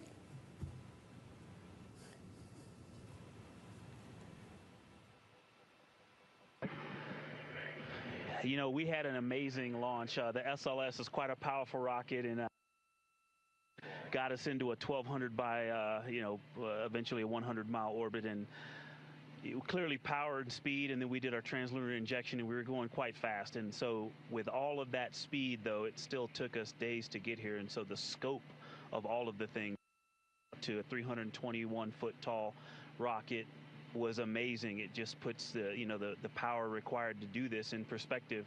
But then even with all that power and to get to those velocities, it still took us days. And the breadth of the distance we had to cover. Watching the distance from Earth count up and the distance from the moon count down was one of the most surprising things I've enjoyed.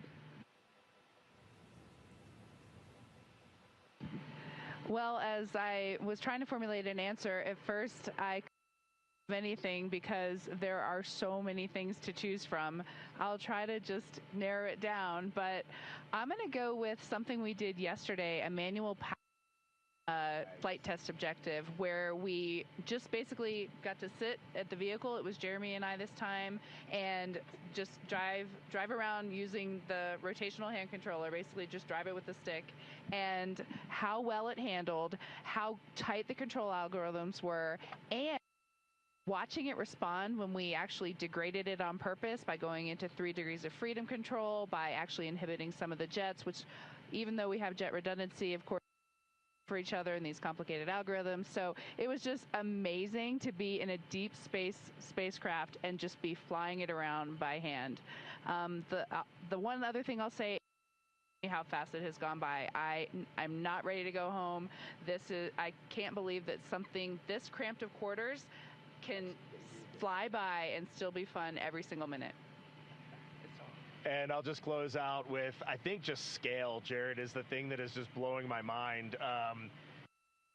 You flew Polaris Dawn to some amazing apogee numbers, and on the International Space Station, we're 250 nautical miles up, and that's the most beautiful view I think a human could ever experience.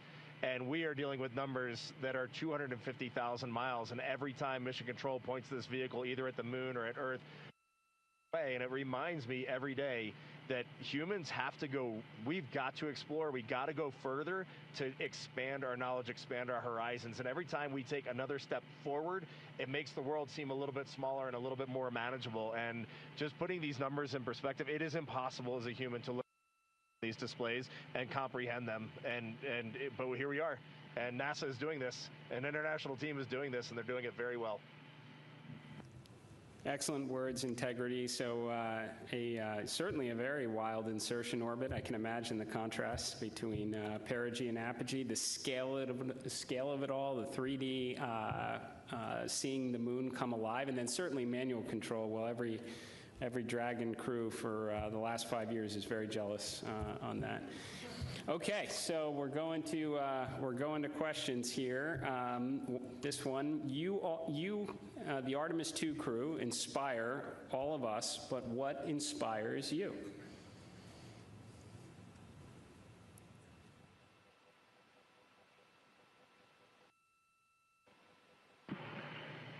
I think as you get older, your answer to that question changes a lot. Certainly when I was a young boy and a young man, just seeing an airplane flying overhead, to me, that really lit a fire in me.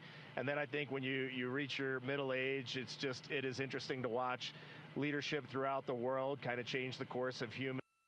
You can watch that unfold. And now now that I'm just a little bit over 50, you'll be there soon. Now that I'm just a little bit over 50, I mean, it all ties back to just family, and you understand just how much the people that you surround yourself with, and that is really every night when you go to bed, that's really what you end up thinking. At least that's what I end up thinking.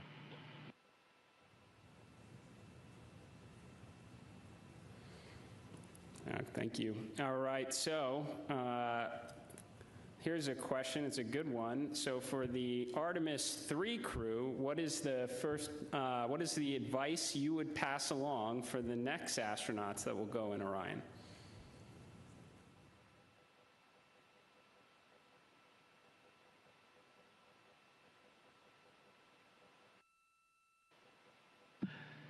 That's a great question, Jared. We've actually been thinking about the Artemis III crew since we were assigned as the Artemis II crew. It was the beginning of how we came up with how we wanted to fly this mission, how we wanted to buy down risk for the program, and values as a crew. And so, you know, over the course of these 3 years, we've taken a lot of notes. So we've almost got a book to hand them. But I think a few practical things, you know, just sitting here that we've been living for the past 6 days, how you pack is a huge impact to how you will live on the journey. And so things like food and your hygiene products, and then, you know, you know what's going on with our waste management system, the technology that we have, practicing that and being familiar with that and being prepared mentally. I used it on the space station. I used it at home in training, but I'll be honest, I wasn't really prepared to have to use it for over half the mission. And but you know, we adapt and overcome, and so I can't wait to talk to that crew. I'm glad you said it, or else I was. We definitely have to fix some of the plumbing. Okay, this question is from Merriam-Webster. So wordy one here. So you are going to be, well, you've already surpassed more than 250,000 miles from Earth, farther than any human has gone before. So what are some words that come to mind when you try to wrap your mind around this very unique experience?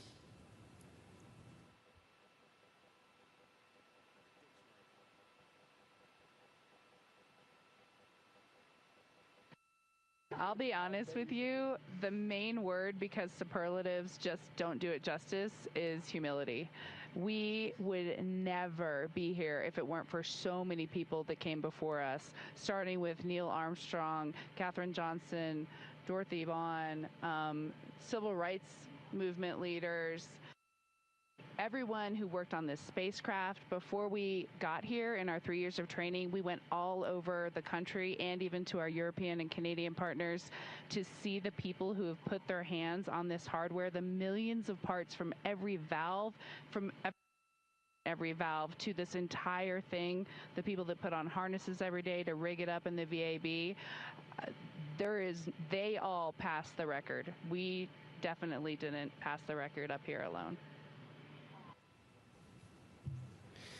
So this is actually very similar to the question the President of the United States asked just a brief bit ago. But during the quiet moments on your journey, when you were out of contact with everyone here on Earth, what were some of the thoughts that tended to occupy your mind most?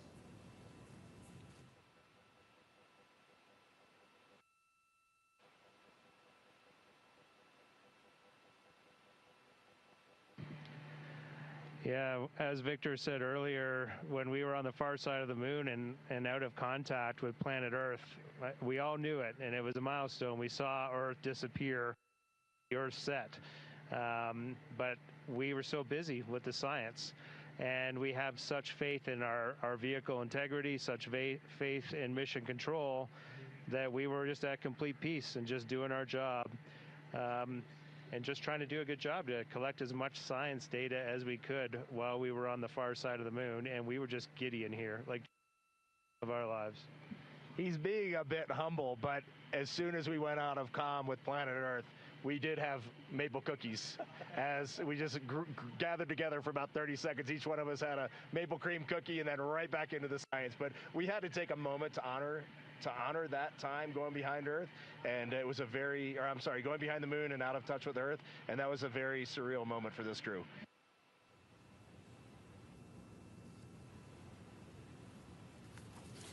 Copy that. Copy good maple cookies on the far side. And how has this journey changed? How has this journey already changed the way you see our home planet and humanity's future among the stars?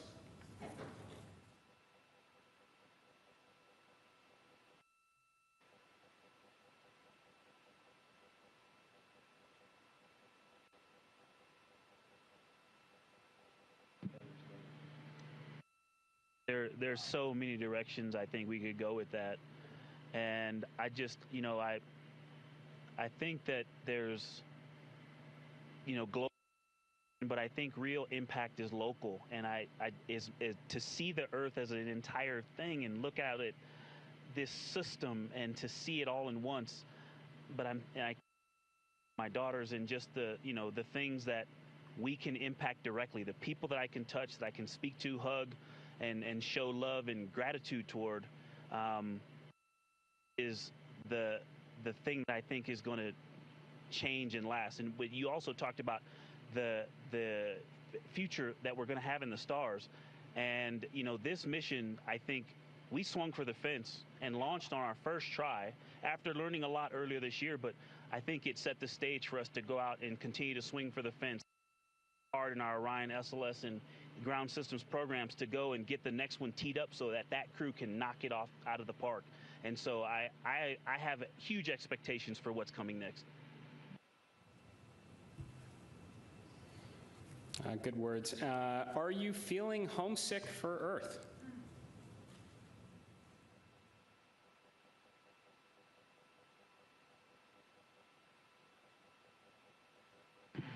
I will tell you, last in my eyes, I did start thinking about getting home. It's not homesickness at all, but the first time probably in 3 years, I let my mind get past the moon and back towards home, and I had to catch myself right there. You're an operator just like we are, and that is the place to be when you're up here. We got to look one step ahead. What's next? What's our next burn? How are we setting up our trajectory to get home? And we are going to do that. We are locked in, and we are definitely excited for the second half of this mission. And we are on guard. We are first crew to fly this vehicle. We are ready for any contingency in any scenario, and we are going to stay locked in every second until we are back on that Navy ship and then home reunited with our families. And copy that. Astronauts like being in space. That checks out. Okay, there's a lot of questions from the space photography community. How are the pictures going so far?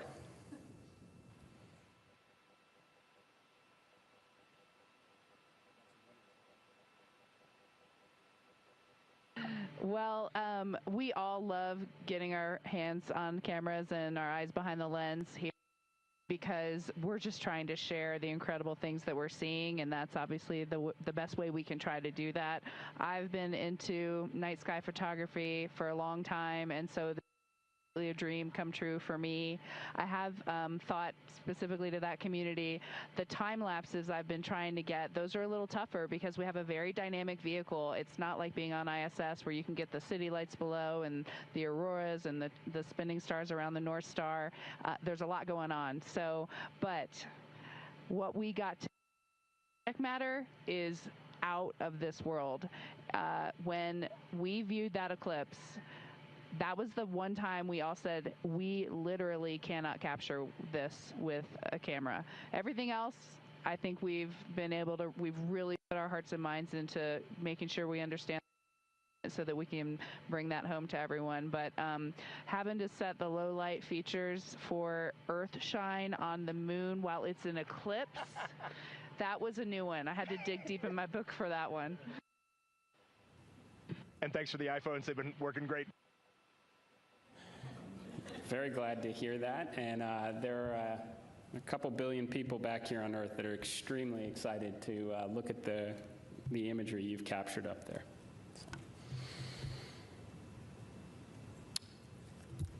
Okay, well, I want to thank you all. Integrity. So Reed, Victor, Christina, Jeremy, on behalf of NASA and space-loving people across the world, thank you for taking us with you to the moon. Thank you for your courage. all of your beautiful words that we've heard. You represent the absolute best of us. We are proud of you, and we look forward to welcoming you back safely to the good Earth very soon. Godspeed, and go Artemis II.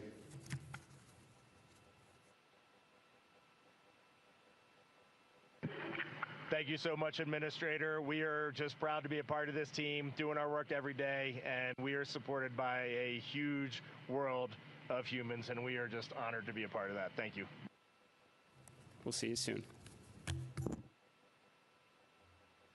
Integrity, this is Houston ACR. That concludes the event. Thank you. Thank you to all participants. Integrity, we are now resuming operational audio comm.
This is Artemis Mission Control in Houston, Texas. That second public affairs event with NASA Administrator Isaacman and the crew on board the Orion spacecraft named Integrity now complete, and there on your screen you're seeing a live view from the Orion spacecraft, specifically from the camera on its solar array wings, and you can see a crescent Earth there. The crew is now officially on the return leg of their journey, and Earth is now their target, with that splashdown targeted for April 10th.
This is Mission Control Houston inside the Artemis Flight Control Room as the lunar flyby coverage is coming to a close.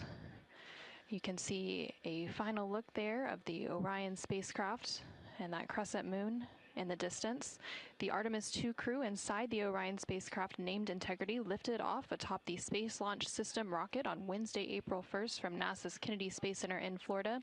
This crew is the first to live and work inside the Orion spacecraft, and about 25 hours after launch, Orion conducted its TLI, or translunar injection burn, which committed Orion to departing high Earth orbit and set us up for today's flyby. TLI also served as the spacecraft's deorbit burn as it slingshot Orion around the moon and set the crew on its free return trajectory, with that splashdown slated for Friday, April 10th. Last night, on flight day 5, the crew entered the lunar sphere of influence, the point at which the pull of the moon's gravity became stronger than the pull of Earth's gravity, and the crew will remain in this lunar sphere of influence until about 12:25 p.m. Central, 1:25 p.m. Eastern on April 7th. Today, the crew spent the majority of their day making science observations and capturing imagery as part of the lunar flyby, during which Orion and its crew passed approximately 4,000 to 6,000 miles from the moon and provided the crew with a full disk view view of the lunar surface. From that higher vantage point, the crew was able to observe both poles and large-scale geologic features in a single view, and the Artemis II crew also became the first humans to directly observe certain far-side regions of the moon with unaided eyes. During the lunar flyby, the crew also surpassed the Apollo 13 distance record and made that farthest distance from the Earth during their mission at a distance of 252,756 miles away from Earth. Integrity Houston with 2 updates.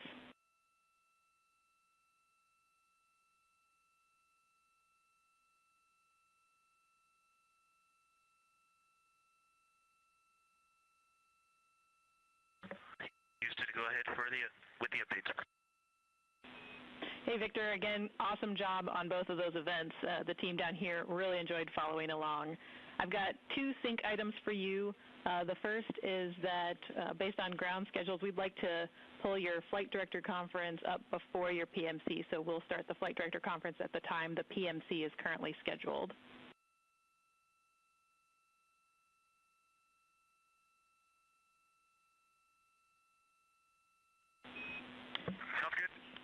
And the second item is just following up on the DU-1 caution. We believe this is a recurrence of what we saw with DU-2 earlier in the mission.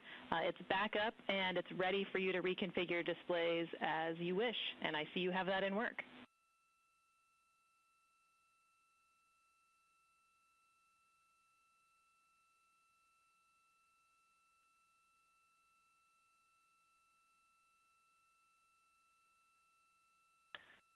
Okay, great. We would love a main and secondary dump line status, or really the main line.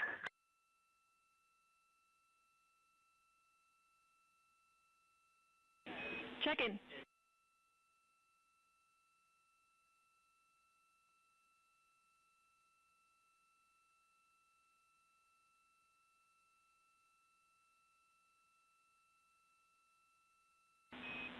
And Reed, back with you on the dump lines. The main dump is open and it's proceeding very slowly, but the secondary is still configured and go for use.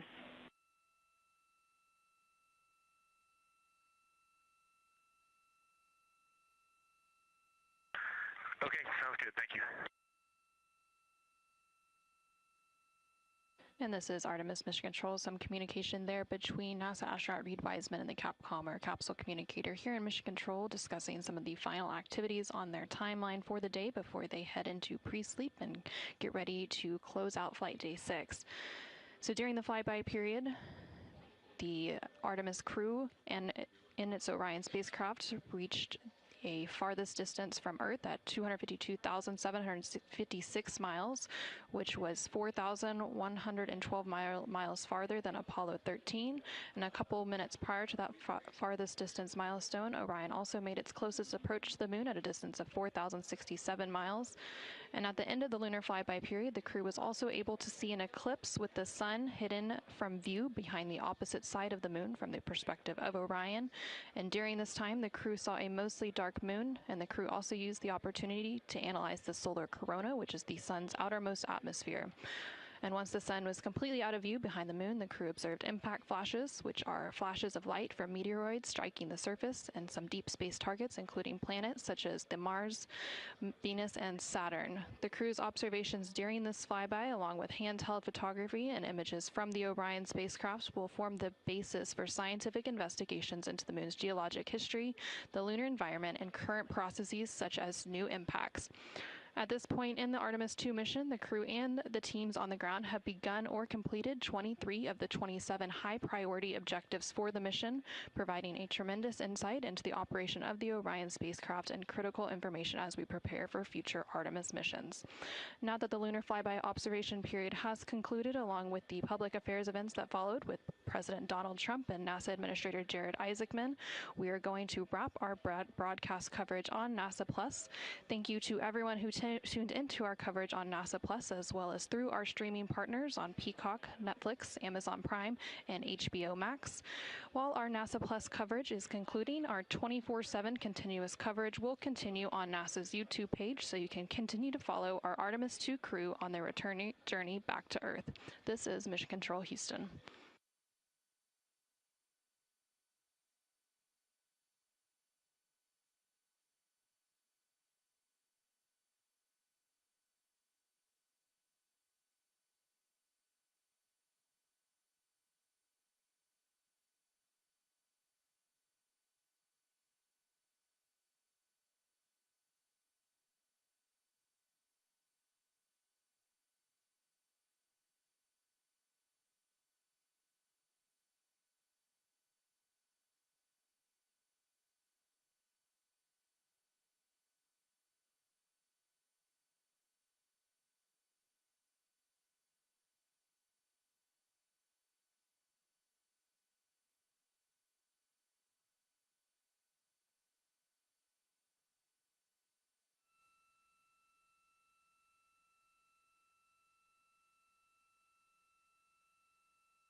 Houston Integrity, we have a science question. We are ready to copy.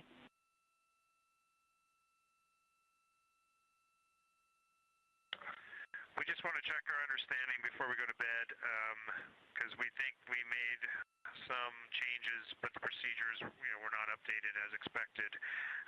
We no longer have to transfer any of the audio recordings on our PCDs or any notes we made in OneNote. That you will just go into the applicable locations and pull that stuff down from where they are originally created. That is a good recollection, Jeremy. That is correct.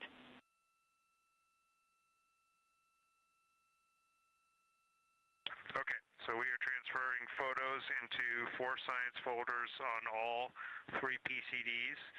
And if you go into those 4 science folders, you'll get all of the imagery that we took today. And just a heads up, just so much excitement up here. Sometimes we switch cards and sometimes we didn't. And so the different shifts are on various cards in various places, but all the photos are there. Copy all. Thanks for the report.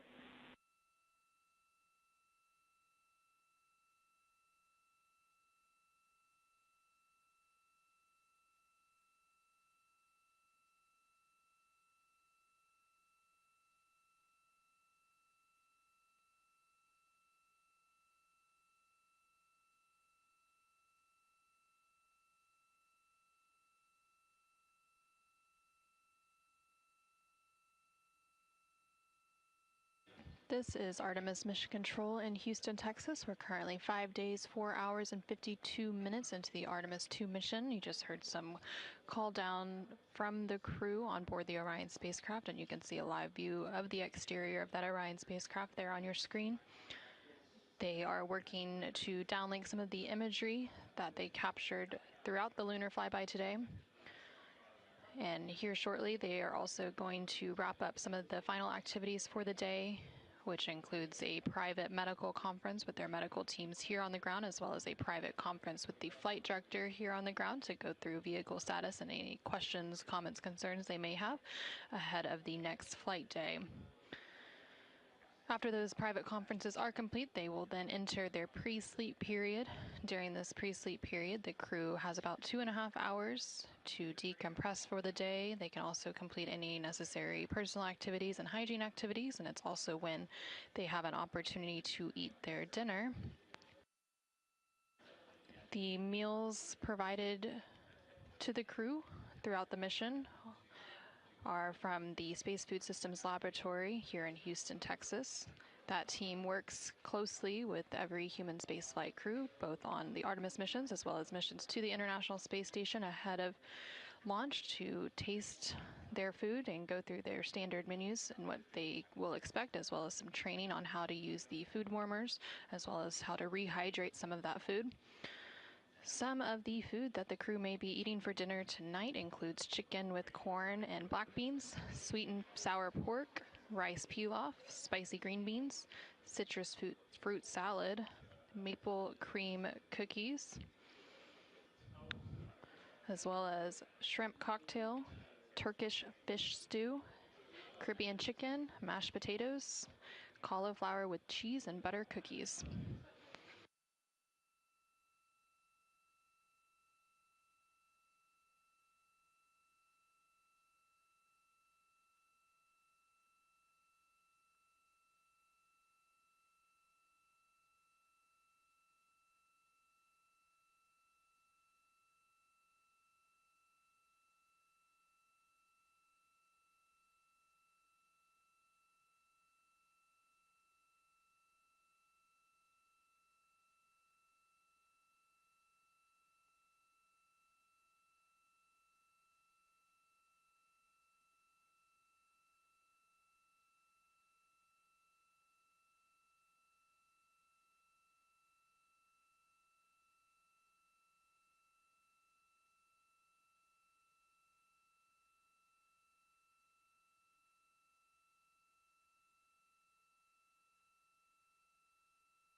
Integrity Houston, OE2 is configured for your conference with Mr. Radigan.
This is Artemis Mission Control.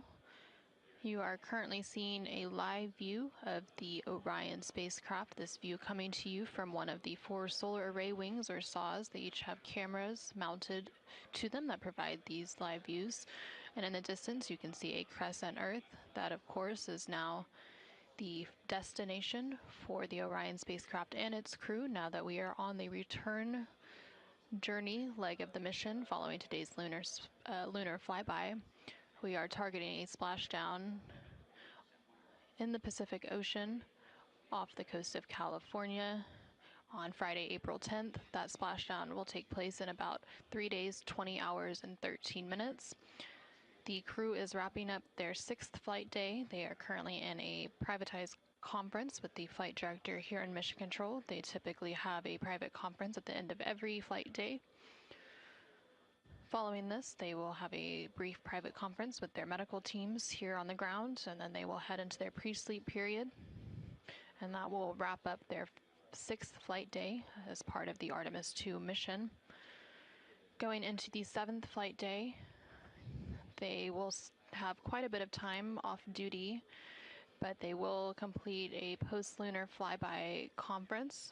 During this time, they will have the opportunity to discuss their lunar flyby observations with the science team on the ground, while some of that is still fresh and top of mind. And then a little bit later in the day, there is the opportunity for a RTC-1 burn. This is a return trajectory correction burn, should it be needed, and it will allow, it would be a short thruster firing to allow the Orion spacecraft to fine-tune its trajectory on the return leg. And then in the second half of the day, they will work on a radiation sheltering demonstration.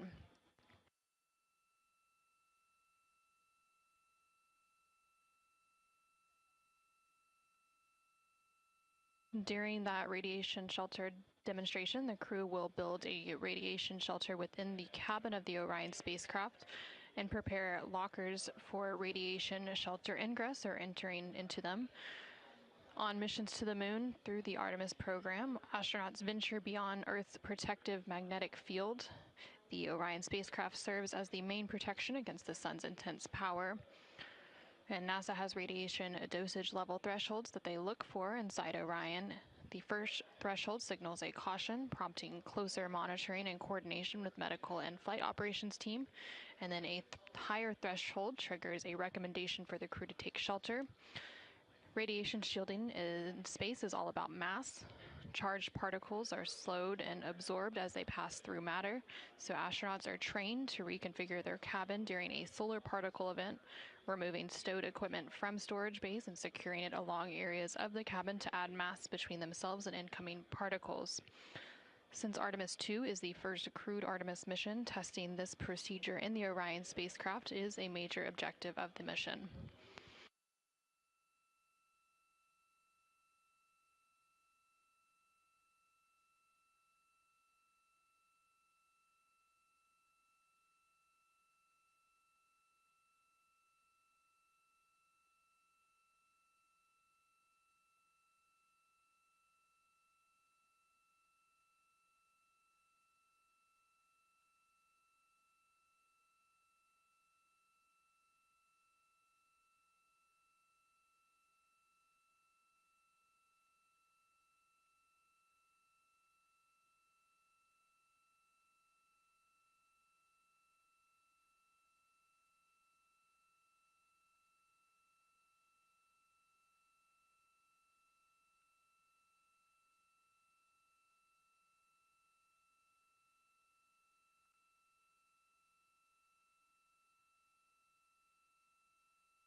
This is Artemis Mission Control in Houston, Texas. We are currently 5 days, 5 hours, and 19 minutes into the Artemis II mission and counting.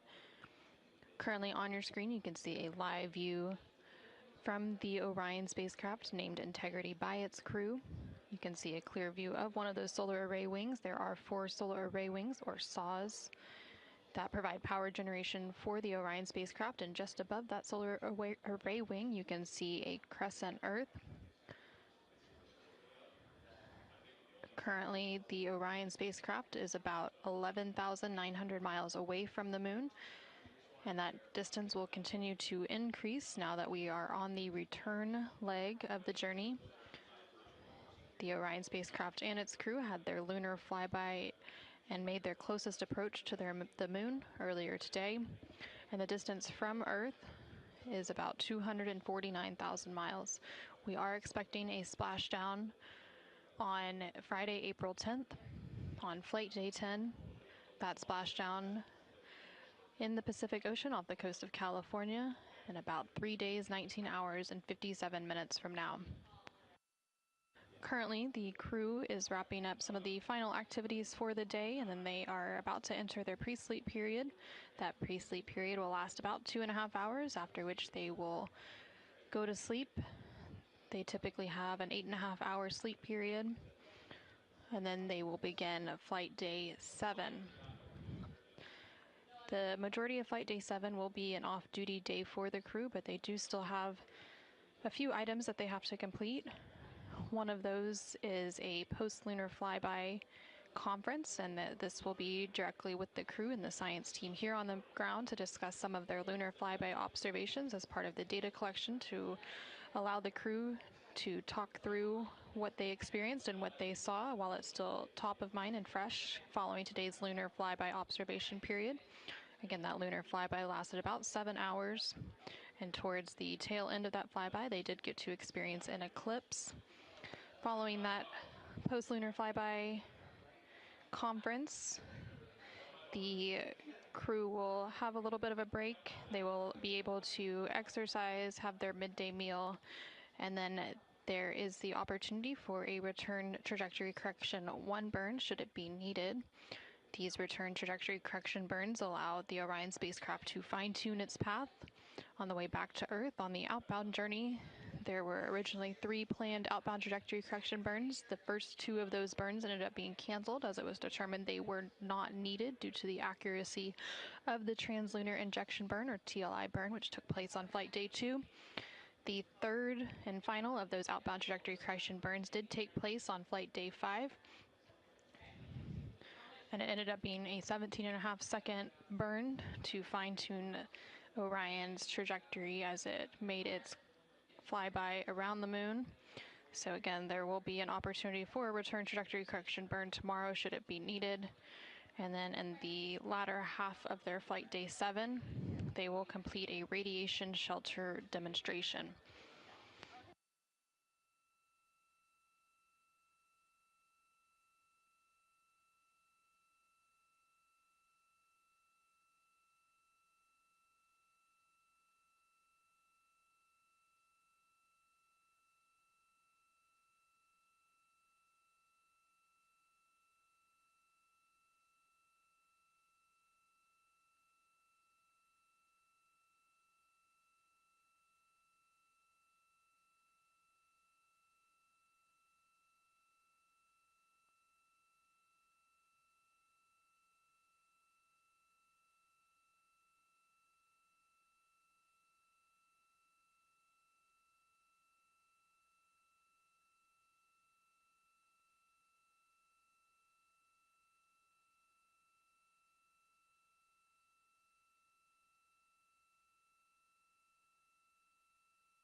This is Artemis Mission Control in Houston, Texas. Currently on your screen, you can see a live view of the Orion spacecraft on the left-hand side. Those views coming to you from the solar array wing cameras. The crew is currently in their pre-sleep period. During this period, they have the opportunity to eat dinner and also perform any necessary hygiene activities and other personal activities ahead of going to sleep. We do expect the crew to enter their sleep period in a little under 2 hours, about an hour and 45 minutes from now. Also in that view on the left-hand side, you can see a crescent Earth in the distance, just above that solar array wing.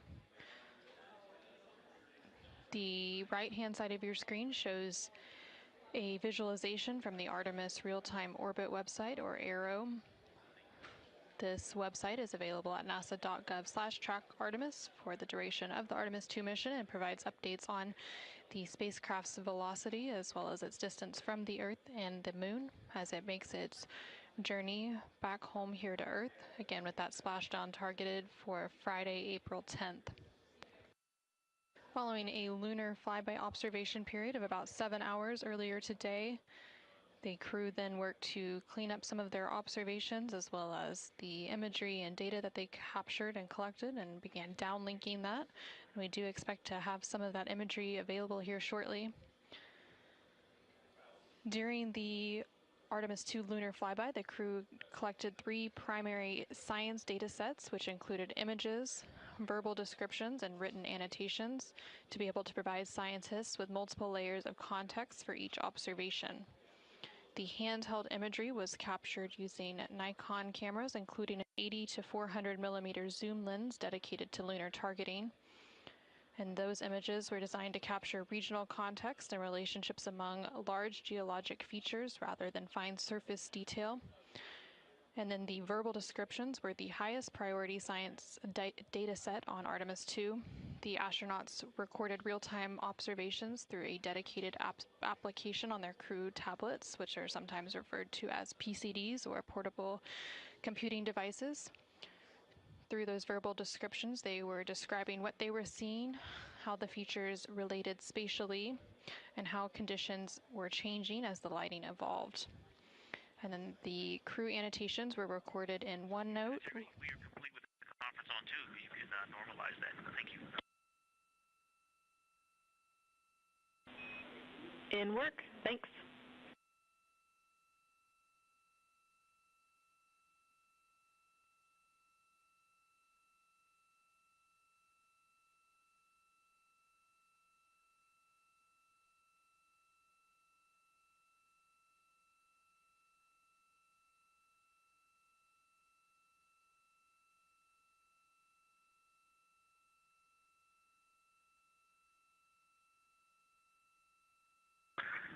And Houston Integrity, the actigraph data is on PCD2. We copy.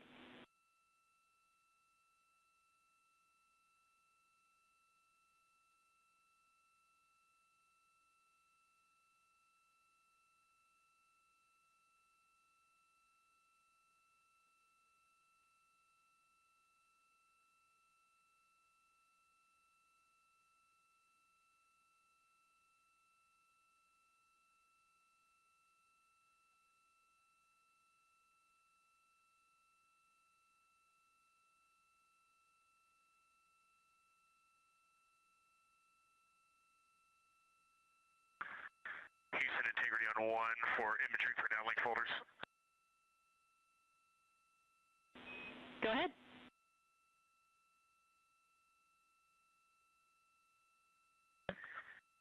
Hey, on PCD1, I have noticed I have 2 imagery for downlink folders, and I have been using both of them today. One is on the C drive, and one is in C users CDR desktop imagery for downlink.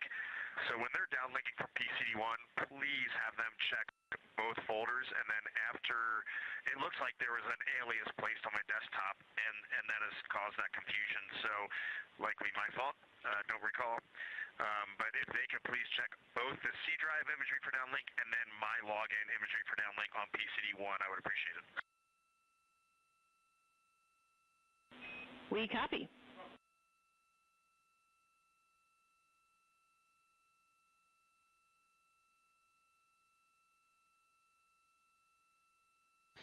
And we just heard some communication there between the crew on board the Orion spacecraft. Some of that first communication was coming from NASA astronaut Victor Glover, who was wrapping up a crew preference conference. These are private conferences, often between the crew and their family and friends on the ground.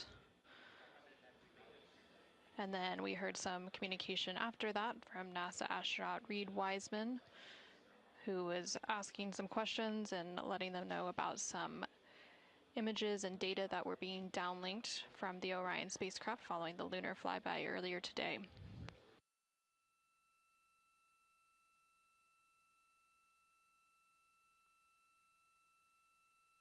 During the lunar flyby, in addition to the images and verbal descriptions and written annotations that the crew was collecting, the Orion spacecraft's vehicle-mounted cameras also supplemented the crew's observations by providing high-resolution still imagery and lower-resolution video before, during, and after the flyby from perspectives unavailable inside the Orion spacecraft itself.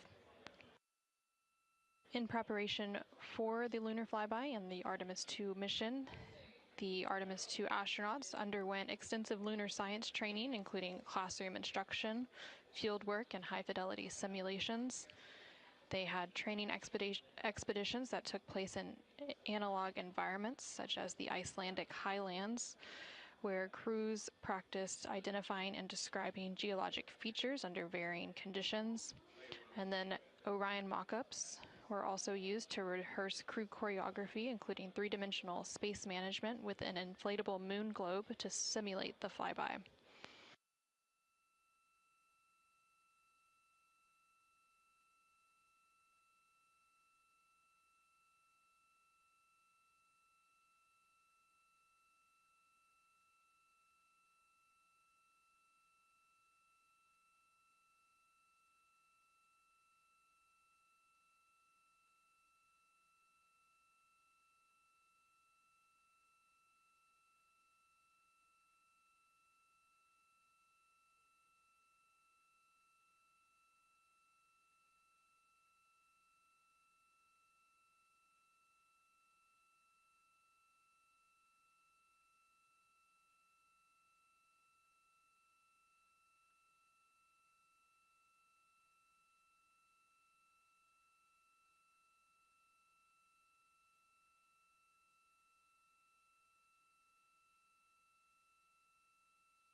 Orion 1 for the overboard dump.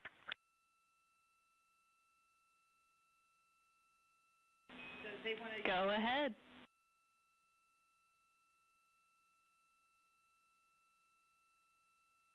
If you could secure the overhead dump, we would like to use non-urine toilet, and then we'll call you when we're complete.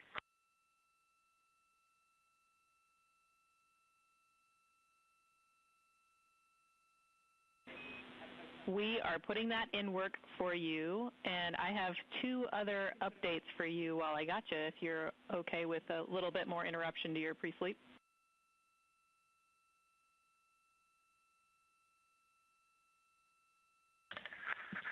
Send it. All right, so just with email, we're still syncing. We did hear your comment about the priority list. Unfortunately, it turns out that there was a miscommunication on that, so we're working it. We've got a couple of solutions in mind to reduce the volume of emails that you're getting, but we probably won't get there tonight. So the uplink you're getting now is not truncated, but we are pursuing a solution to truncate those in the future.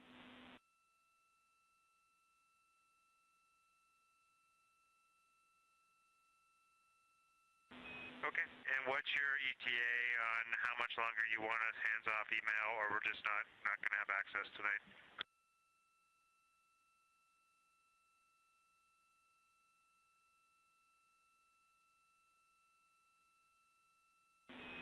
We are aiming for 20 minutes on that. Thanks for bearing with. Sorry again.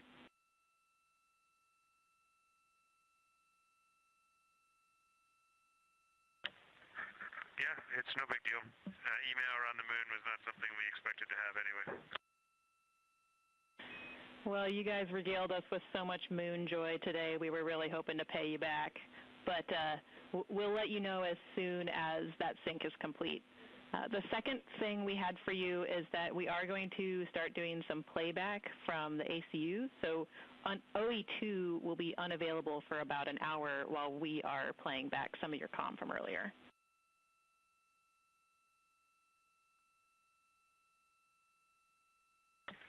Okay, copy that. OE1 only for us for the next couple hours.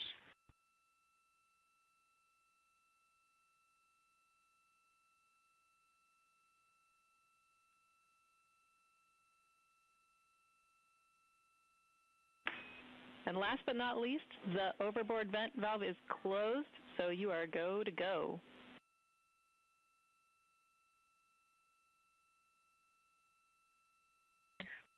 All right, in work.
This is Artemis Mission Control. You're currently seeing a live view of the Orion spacecraft. This view coming to you from one of the solar array wing cameras.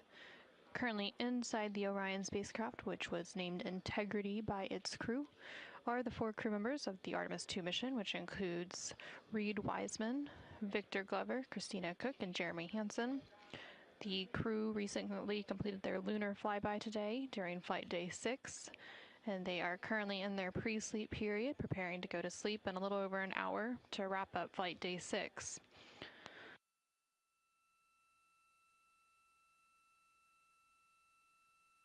During the upcoming flight day 7, which will begin upon crew wake, the crew will have a relatively light duty day. They will have a post-lunar flyby conference with the teams here on the ground, specifically the science team here on the ground, to discuss some of their lunar observations that were made during the flyby period today. And then they will have a little bit of a break after that before they have their midday meal and then move into the RTC-1 burn, or the return trajectory correction 1 burn, should it be needed to further fine-tune the trajectory of the Orion spacecraft on its return leg of the journey. After that burn is complete, they will again have a couple of hours of free time, as it's going to be a mostly off-duty day for the crew tomorrow. And then in the second half of their day, they will spend a couple of hours completing a radiation shelter demonstration. And during this radiation shelter demonstration, the crew will build a radiation shelter within the cabin of the Orion spacecraft and prepare lockers for radiation shelter ingress. On missions to the moon through the Artemis program, astronauts venture beyond Earth's protective magnetic field, so the Orion spacecraft serves as the main protection against the sun's intense power. Radiation shielding in space is all about mass, so charged particles are slowed and absorbed as they pass through matter, and astronauts are trained to reconfigure their cabin during a solar particle event by removing stowed equipment from storage bays and securing it along areas of the cabin to add mass between themselves and incoming particles. Since Artemis II is the first crewed Artemis mission, testing this radiation sheltering procedure in the Orion spacecraft is one of the major objectives of the mission. During the uncrewed Artemis I mission, Orion was blanketed in 5,600 passive and 34 active radiation sensors, and the information they gathered assured researchers that Orion's design can provide protection for crew members from hazardous radiation levels during lunar mission. That doesn't mean, though, that scientists don't want more information. So similar to Artemis I, there are 6 active radiation sensors, collectively called the Hybrid Electronic Radiation Assessors, that will be deployed at various locations inside the Orion crew module. And then the crew also wears dosimeters inside their pockets, and these sensors are providing warnings of hazardous radiation levels caused by space weather events made by the sun, and if necessary, this data will be used by mission control to drive decisions for the crew to build a shelter to protect from radiation exposure due to space weather. Additionally, NASA has also partnered with the German space agency DLR for an updated model of their M42 sensor for the Artemis II mission. The new version of this sensor offers 6 times more resolution to distinguish between different types of energy compared to the Artemis I version, and it will allow it to accurately measure the radiation exposure from heavy ions, which are thought to be particularly hazardous for radiation risk. Artemis II is also carrying 4 of the monitors affixed at points around the cabin by the crew, and collectively the sensor data will paint a full picture of radiation exposures inside the Orion spacecraft and provide context for interpreting the results of Archer, Avatar, Artemis II standard measures, and immune biomarkers experiment.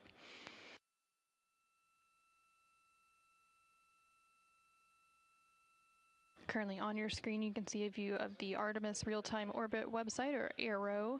This is available at nasa.gov/trackartemis and provides updates on the velocity of the Orion spacecraft along with its distance from the Earth and from the moon. So the distance from the moon is now increasing following that lunar close approach that took place earlier today. There's now just under 14,000 miles. Integrity Houston with a couple more cleanup items.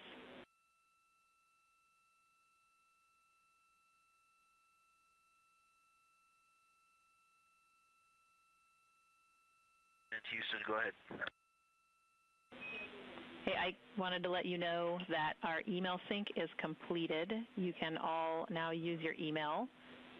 We also wanted to give Reed a heads up that we are merging those imagery for our downlink folders into one. So going forward, he should only see one on his PCD, not to be alarmed if you see one disappeared. And then last, thought you guys would be happy to know we have implemented your feedback for tomorrow. So we are ensuring that everyone will have exercise. We are also going to move the RAD shelter demo to flight day 8, where it is going to be condensed to focus on the highest priority objectives.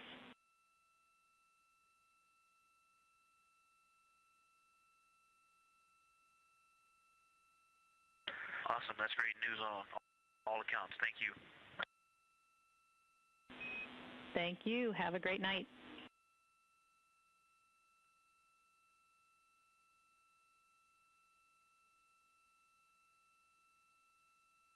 And we just heard some... Thank you, Tess, and you have a good night, too.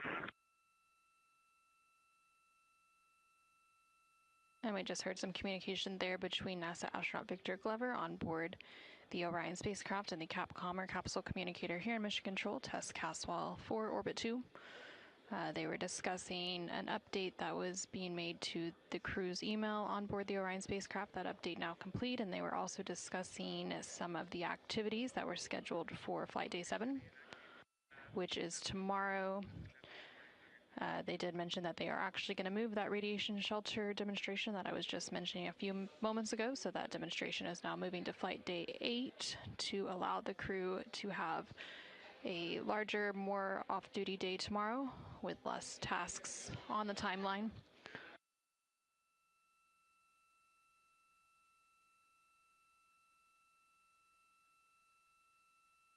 So now for Flight Day 7, the crew will just have their post-lunar flyby conference, and then possibly that return trajectory correction 1 burn should it be needed. Otherwise, they will have a pretty light duty day tomorrow with some free time to do as they please on this return journey back to Earth. Again, that splashdown targeted for Friday, April 10th.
Houston, integrity for AGA.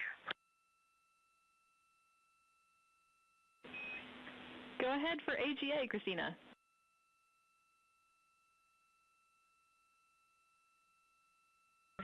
Hey, Tess, we've got CO2 2.8, O2 27.0, 76.3 degrees, and 10.5 psia.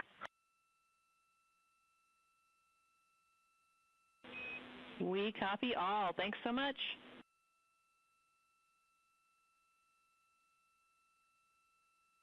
Thank you, guys. Good night.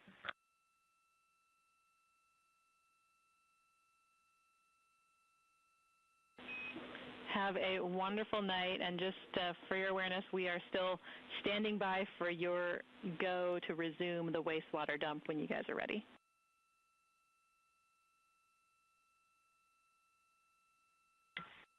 Yes, absolutely. The good night was probably a little early. Usually when we say good night to Houston, we call about 5 more times. That's our pattern. I just feel like I am contributing to that trend. So, all right, we'll stand by for the next good night.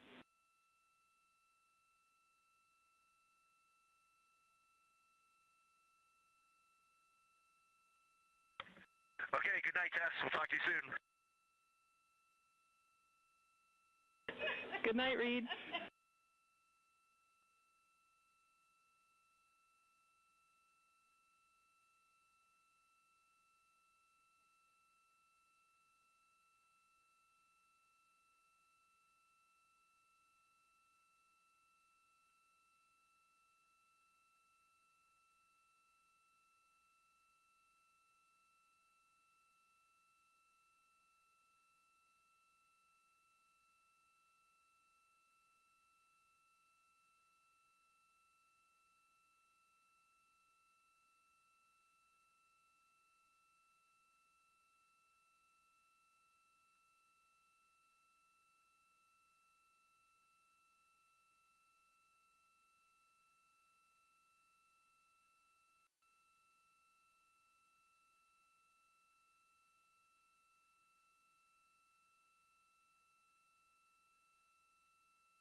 This is Artemis Mission Control in Houston, Texas. The crew currently going into their pre-sleep and sleep period. They just did have a call down there as they are preparing for an upcoming wastewater dump. But in the meantime, I have Marie Henderson, Artemis II Deputy Lunar Science Lead, joining me on console for a few minutes. Hey, Marie, how are you? Very good. Thanks for having me. It's a pleasure, and I know today was an exciting day for you and your team. But first, can you tell us a little bit more about your role in the Artemis II mission? I'm the Deputy Lunar Science Lead, but today I had the joy of a lifetime and held the role of the Science Evaluation Room Lead during the flyby today. So you mentioned the SIR, the Science Evaluation Room, and being the lead during that flyby. So what was that experience like for you? I know we saw some images coming from that room, and it seemed like a lot of excitement there. It was a complete joy in that room. It was a day just filled with science, with happiness, with love, and just really we got the chance to live out a lot of our dreams today, listening to the descriptions from the crew. So we got to have a lot of fun. We got to feel their joy, but we also have a lot of science to follow up on. And so today I think was just the beginning a little bit, and there on your screen for those at home, you can see a look inside the Science Evaluation Room. Now it's a little bit empty as folks have wrapped up that lunar flyby, but again, it's just the beginning for some of that data. But for those who may not know, what was the role of the SIR or the Science Evaluation Room during the flyby? So today during the flyby, we had a documentation of the flyby, and also you heard some of those great questions and science conversations that came down today. And so our response, our goal was to actually listen to those questions, get responses, and actually try to get those back up to help them be excited about it.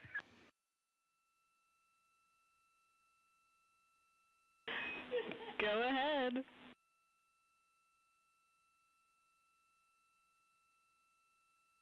Yes, Tess, we needed a new spot for a trash bag, so we came up with a plan, and if it's all right with you, I will let you know what we did to update the stowage. We are happy to receive.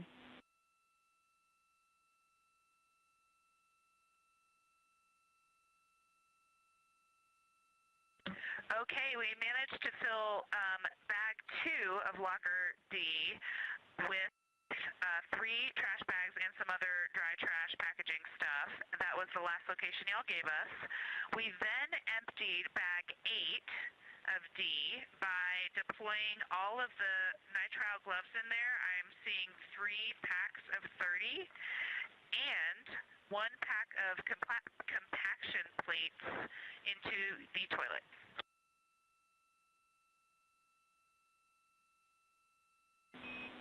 That is perfect. That is the next action we would have given you. So, bravo.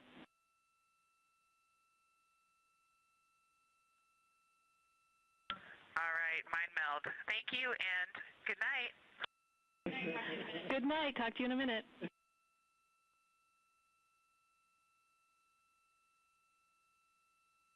And we just heard some communication there between NASA astronaut Christina Cook. Exactly. Currently on board the Orion spacecraft. Again, they are in their pre-sleep period, preparing to go to sleep, but they are being a chatty bunch this evening, and they were just calling down about some stowage. There is actually a position here in Mission Control, the IVA, or Intravehicular Activity Officer, that tracks where everything is and where everything is stored on board the Orion spacecraft. Again, I am here with Marie Henderson, Artemis II Deputy Lunar Science Lead. We were just talking about some of the moments from the flyby, so can you tell us a little bit about what some of the biggest moments are that stood out to you during the flyby? Yeah, I think that first time we started to hear their descriptions of colors coming down was one of those things that we have been talking about, training them on. We know it's one of those things that the human eye is uniquely capable of picking up. And so that's one of those things we really were excited about. But just listening to that eclipse, watching the video of the eclipse, and then also hearing the words that they saw some impact flashes, it was just, it was a dream. And we have so much work to do, and we're very excited about it. So the crew following the flyby was in the process of downlinking and beginning to downlink some of that data and the imagery, but now that the lunar flyby is complete, what comes next for you and your team? So we actually, the members of our SIR team, most of them have gone home, but we had another shift of scientists come on. They are in our Science Mission Operations Room, the deliciously named S'more. So they are working right now, and so they are waiting for that data to come down and start processing it. And so by that, we are going to inventory all the images, all the audio files that we got, and they're going to get that organized and start putting the first scientific analysis on that data. It'll be exciting, and we're so excited to see some of those images, and of course we'll share those with the world once we are able to and once we have those. And tomorrow on flight day 7, you will have the post-lunar flyby conference with the crew. What insights do you hope to gain from that opportunity as well? Yeah, we're really excited about this post-flyby crew conference tomorrow because we've only done one part of our data collection. And so we have heard from them during the flyby just through over the air. But the other 2 members who were at the windows, they were collecting recordings on their personal computers and also taking those images. So we have a lot of observations to listen through. And then tomorrow we'll actually get to ask more questions. And so as you heard today on the during the flyby, they were really excited when they got the chance to talk to each other, talk through those discussions. And they said every time they actually took a moment to talk to each other, they were talking science and learned more from each other, and they had a different, unique perspective. We as scientists want more of that. And so we have this chance tomorrow to talk to them during the crew conference, and it's almost like when you're on vacation and you want to journal and write down everything that happened before you take the long flight home and have to go back to work. That is the same concept here. Is they had this amazing lunar flyby, and they have a lot of work left to do to get home, and so we wanted to hear more about it and get the chance to ask them some questions based on the data they have collected. And I can just hear the excitement in your voice, and you keep smiling as you talk. So I can really tell that it was an exciting day for you, and there's just so much more ahead from this opportunity. But from your perspective, what excites you the most about the scientific opportunities that Artemis II opens for future missions? This is just the beginning. This is the beginning of our science in Artemis, and we know that every single mission going forward will give us the opportunity to learn more. There are a lot of open hypotheses on the moon, and I'm really excited that maybe we get a little closer to closing some of them today. Well, thank you so much, Marie, for joining us, and it was a pleasure to watch your team in action during the lunar flyby, and we can't wait to see what scientific insights y'all deliver for us the rest of the mission. Thank you so much. Thank you.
This is Artemis Mission Control in Houston, Texas. We are currently 5 days, 7 hours, and 15 minutes and counting into the Artemis II mission, following a launch on Wednesday, April 1st at 5:35 p.m. Central, 6:35 p.m. Eastern Time. We are currently rounding out Flight Day 6. The crew on board the Orion spacecraft, named Integrity, is preparing to enter their sleep period in about 15 minutes. This will be an 8.5-hour block of sleep, and then they will begin Flight Day 7. Flight Day 7 is expected to be a relatively light day for the crew. They will have a post-lunar flyby crew conference with the science team here on the ground towards the beginning part of their day. There will then be the opportunity for a return trajectory correction burn, or RTC-1 burn, should it be needed to fine-tune the trajectory of the Orion spacecraft as it makes its way back home to Earth. And then for the most part, the second half of their day will be relatively empty, allowing the crew to rest and do any sort of activities of their choosing. Today, the crew spent most of their time in a lunar flyby observation period, during which they captured imagery.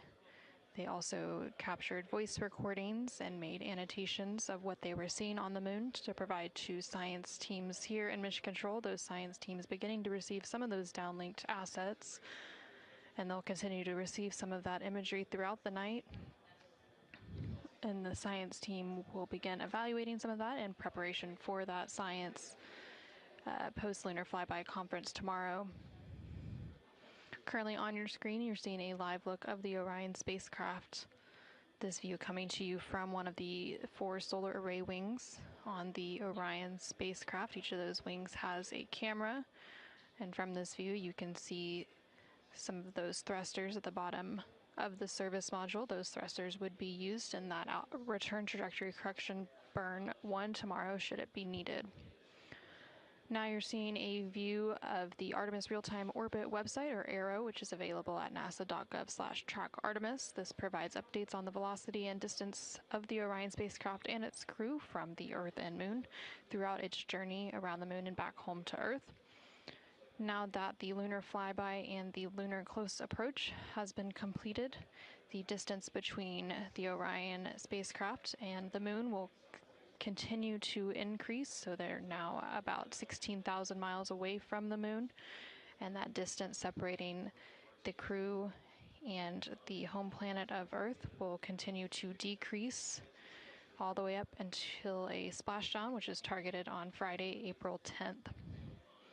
That splashdown is predicted to take place in about 3 days, 17 hours, and 59 minutes. And again, should that return trajectory correction 1 burn be needed tomorrow, that would take place in about 18 hours and 9 minutes from now.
This is Artemis Mission Control in Houston, Texas. We are currently 5 days, 7 hours, and 29 minutes into the Artemis II mission.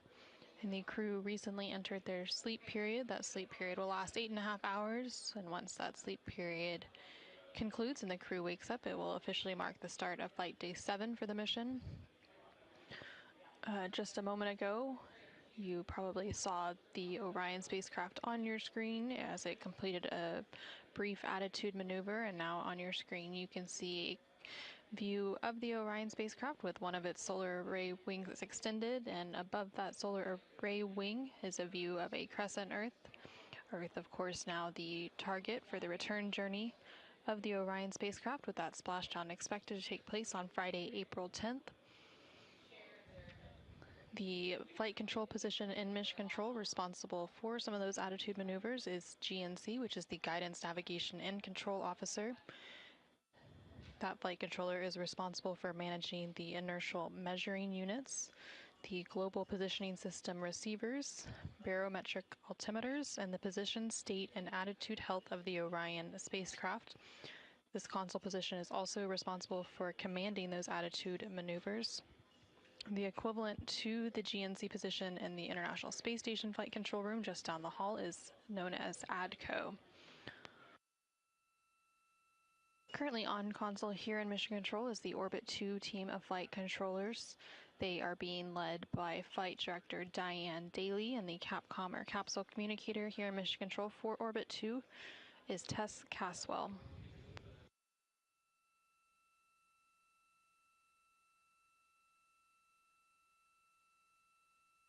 And there on your screen on the right-hand side, you can see that Flight Director console and that Capcom console next to each other. The team here in Mission Control is staffed 24/7 throughout the duration of the Artemis II mission. The team rotates through 3 shifts a day, known as orbits. So currently the Orbit 2 team of flight controllers is on console, and the Orbit 3 team of flight controllers will be coming on console to complete a shift handover in about 2 hours from now.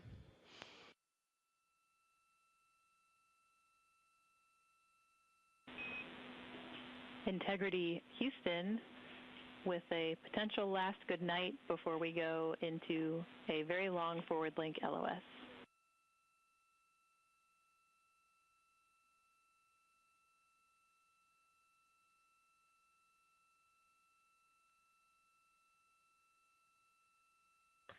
Go ahead.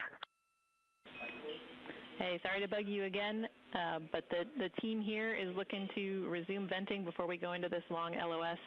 We did want to make sure that you guys know the team here has decided that there is no constraint to fecal use of toilet during vent ops. So we would like to resume the vent if you're okay with that, knowing that you can continue to use toilet for fecal purposes while we do so.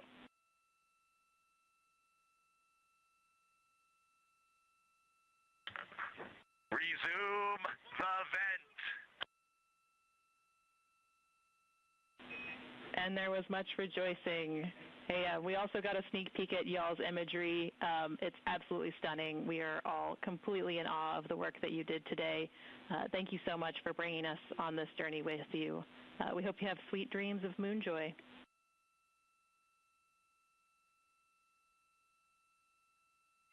Thank you so much, Tess. And when you think about 10,000 pictures in a day, trying to download 10 for PAO is tough. So that's just a sampling. There's many more that look like them, and there's probably quite a few that look better than them. But that was the best we could do right there. So glad that they're appreciated. We certainly appreciated being up here in our observation post. Hey, one thing while I got you for tomorrow morning, I know we're trying to make it a light crew day, but if you could still give us our wake up on time at the beginning of post sleep, we would appreciate it so we can get our science going and get our morning about us. We will make that happen for you. Have a wonderful night.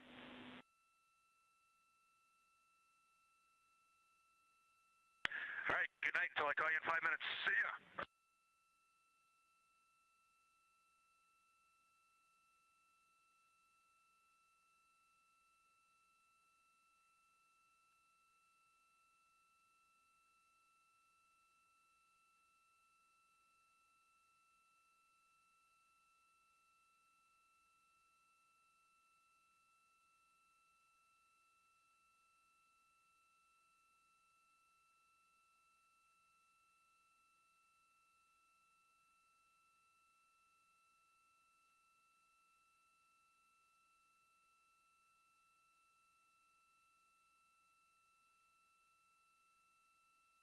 This is Artemis Mission Control. Some final communication for the evening there from the Orion Commander Reed Wiseman and the Capcom Capsule Communicator here in Mission Control, Tess Caswell, who you can see there in the center portion of the right block of your screen. They were discussing an upcoming wastewater dump as part of the Universal Waste Management System, aka the space toilet on board the Orion spacecraft. They conduct periodic wastewater dumps where they vent the wastewater overboard.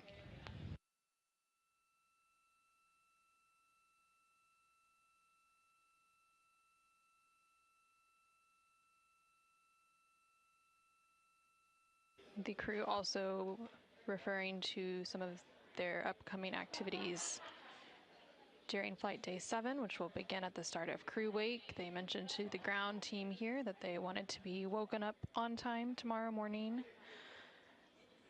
Throughout the duration of the mission, the crew has been woken up by wake-up music, which was selected by the crew ahead of the mission. And that tradition dates back to some of the Apollo-era missions. And then tomorrow during Flight Day 7, it will be a relatively light day for the crew. A good portion of the day will be spent in an off-duty day, but at the beginning of the crew day, they will have that post-flyby conference with the science team here in Mission Control to discuss some of their lunar observations that were made during the flyby.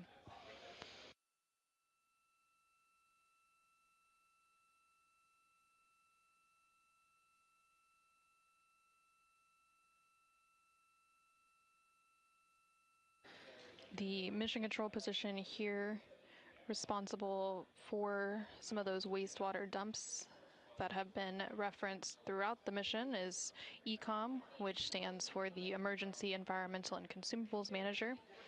And they are responsible for the internal thermal control systems, the air and water supply and purification systems, and they also manage emergency response. The equivalent flight control position in the International Space Station flight control room just down the hallway is known as Ethos.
This is Artemis Mission Control.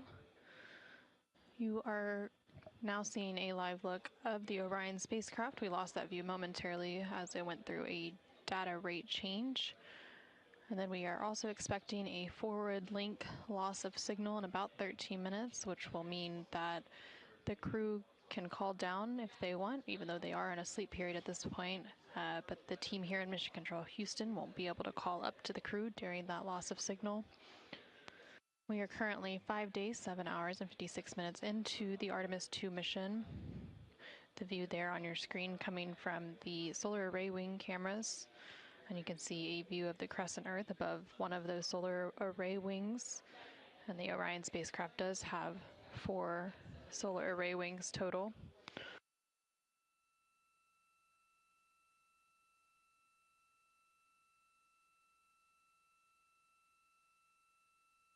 The flight control position here in Mission Control that monitors some of those data rate changes is known as INCO, which stands for the Instrumentation and Communications Officer, and they manage the communication systems of the Orion spacecraft, including the phased array antennas, baseband signal processors, and audio systems.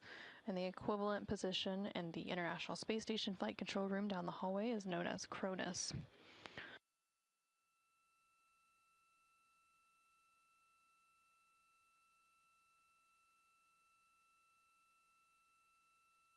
The crew on board the Orion spacecraft entered their sleep period about 20 minutes ago.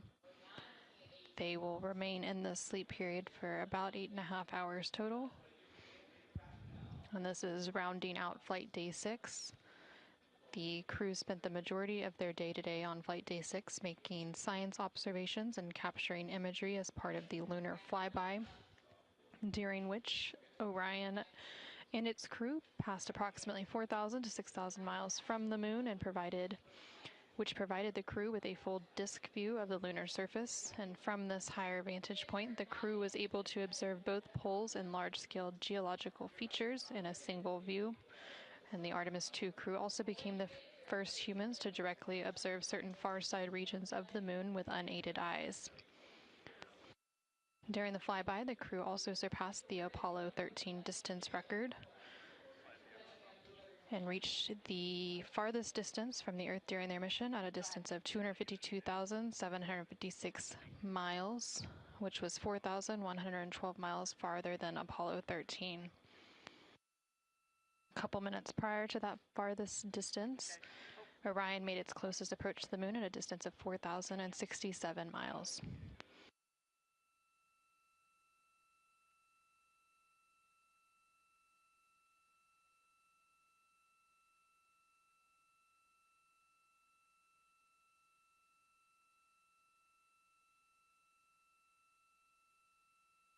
At this point in the Artemis II mission, rounding out flight day 6, the crew and the teams on the ground have begun or completed 23 of the 27 high-priority objectives for the mission, which have already provided tremendous insight into the operation of the Orion spacecraft and also provided critical information to teams as we prepare for future Artemis missions.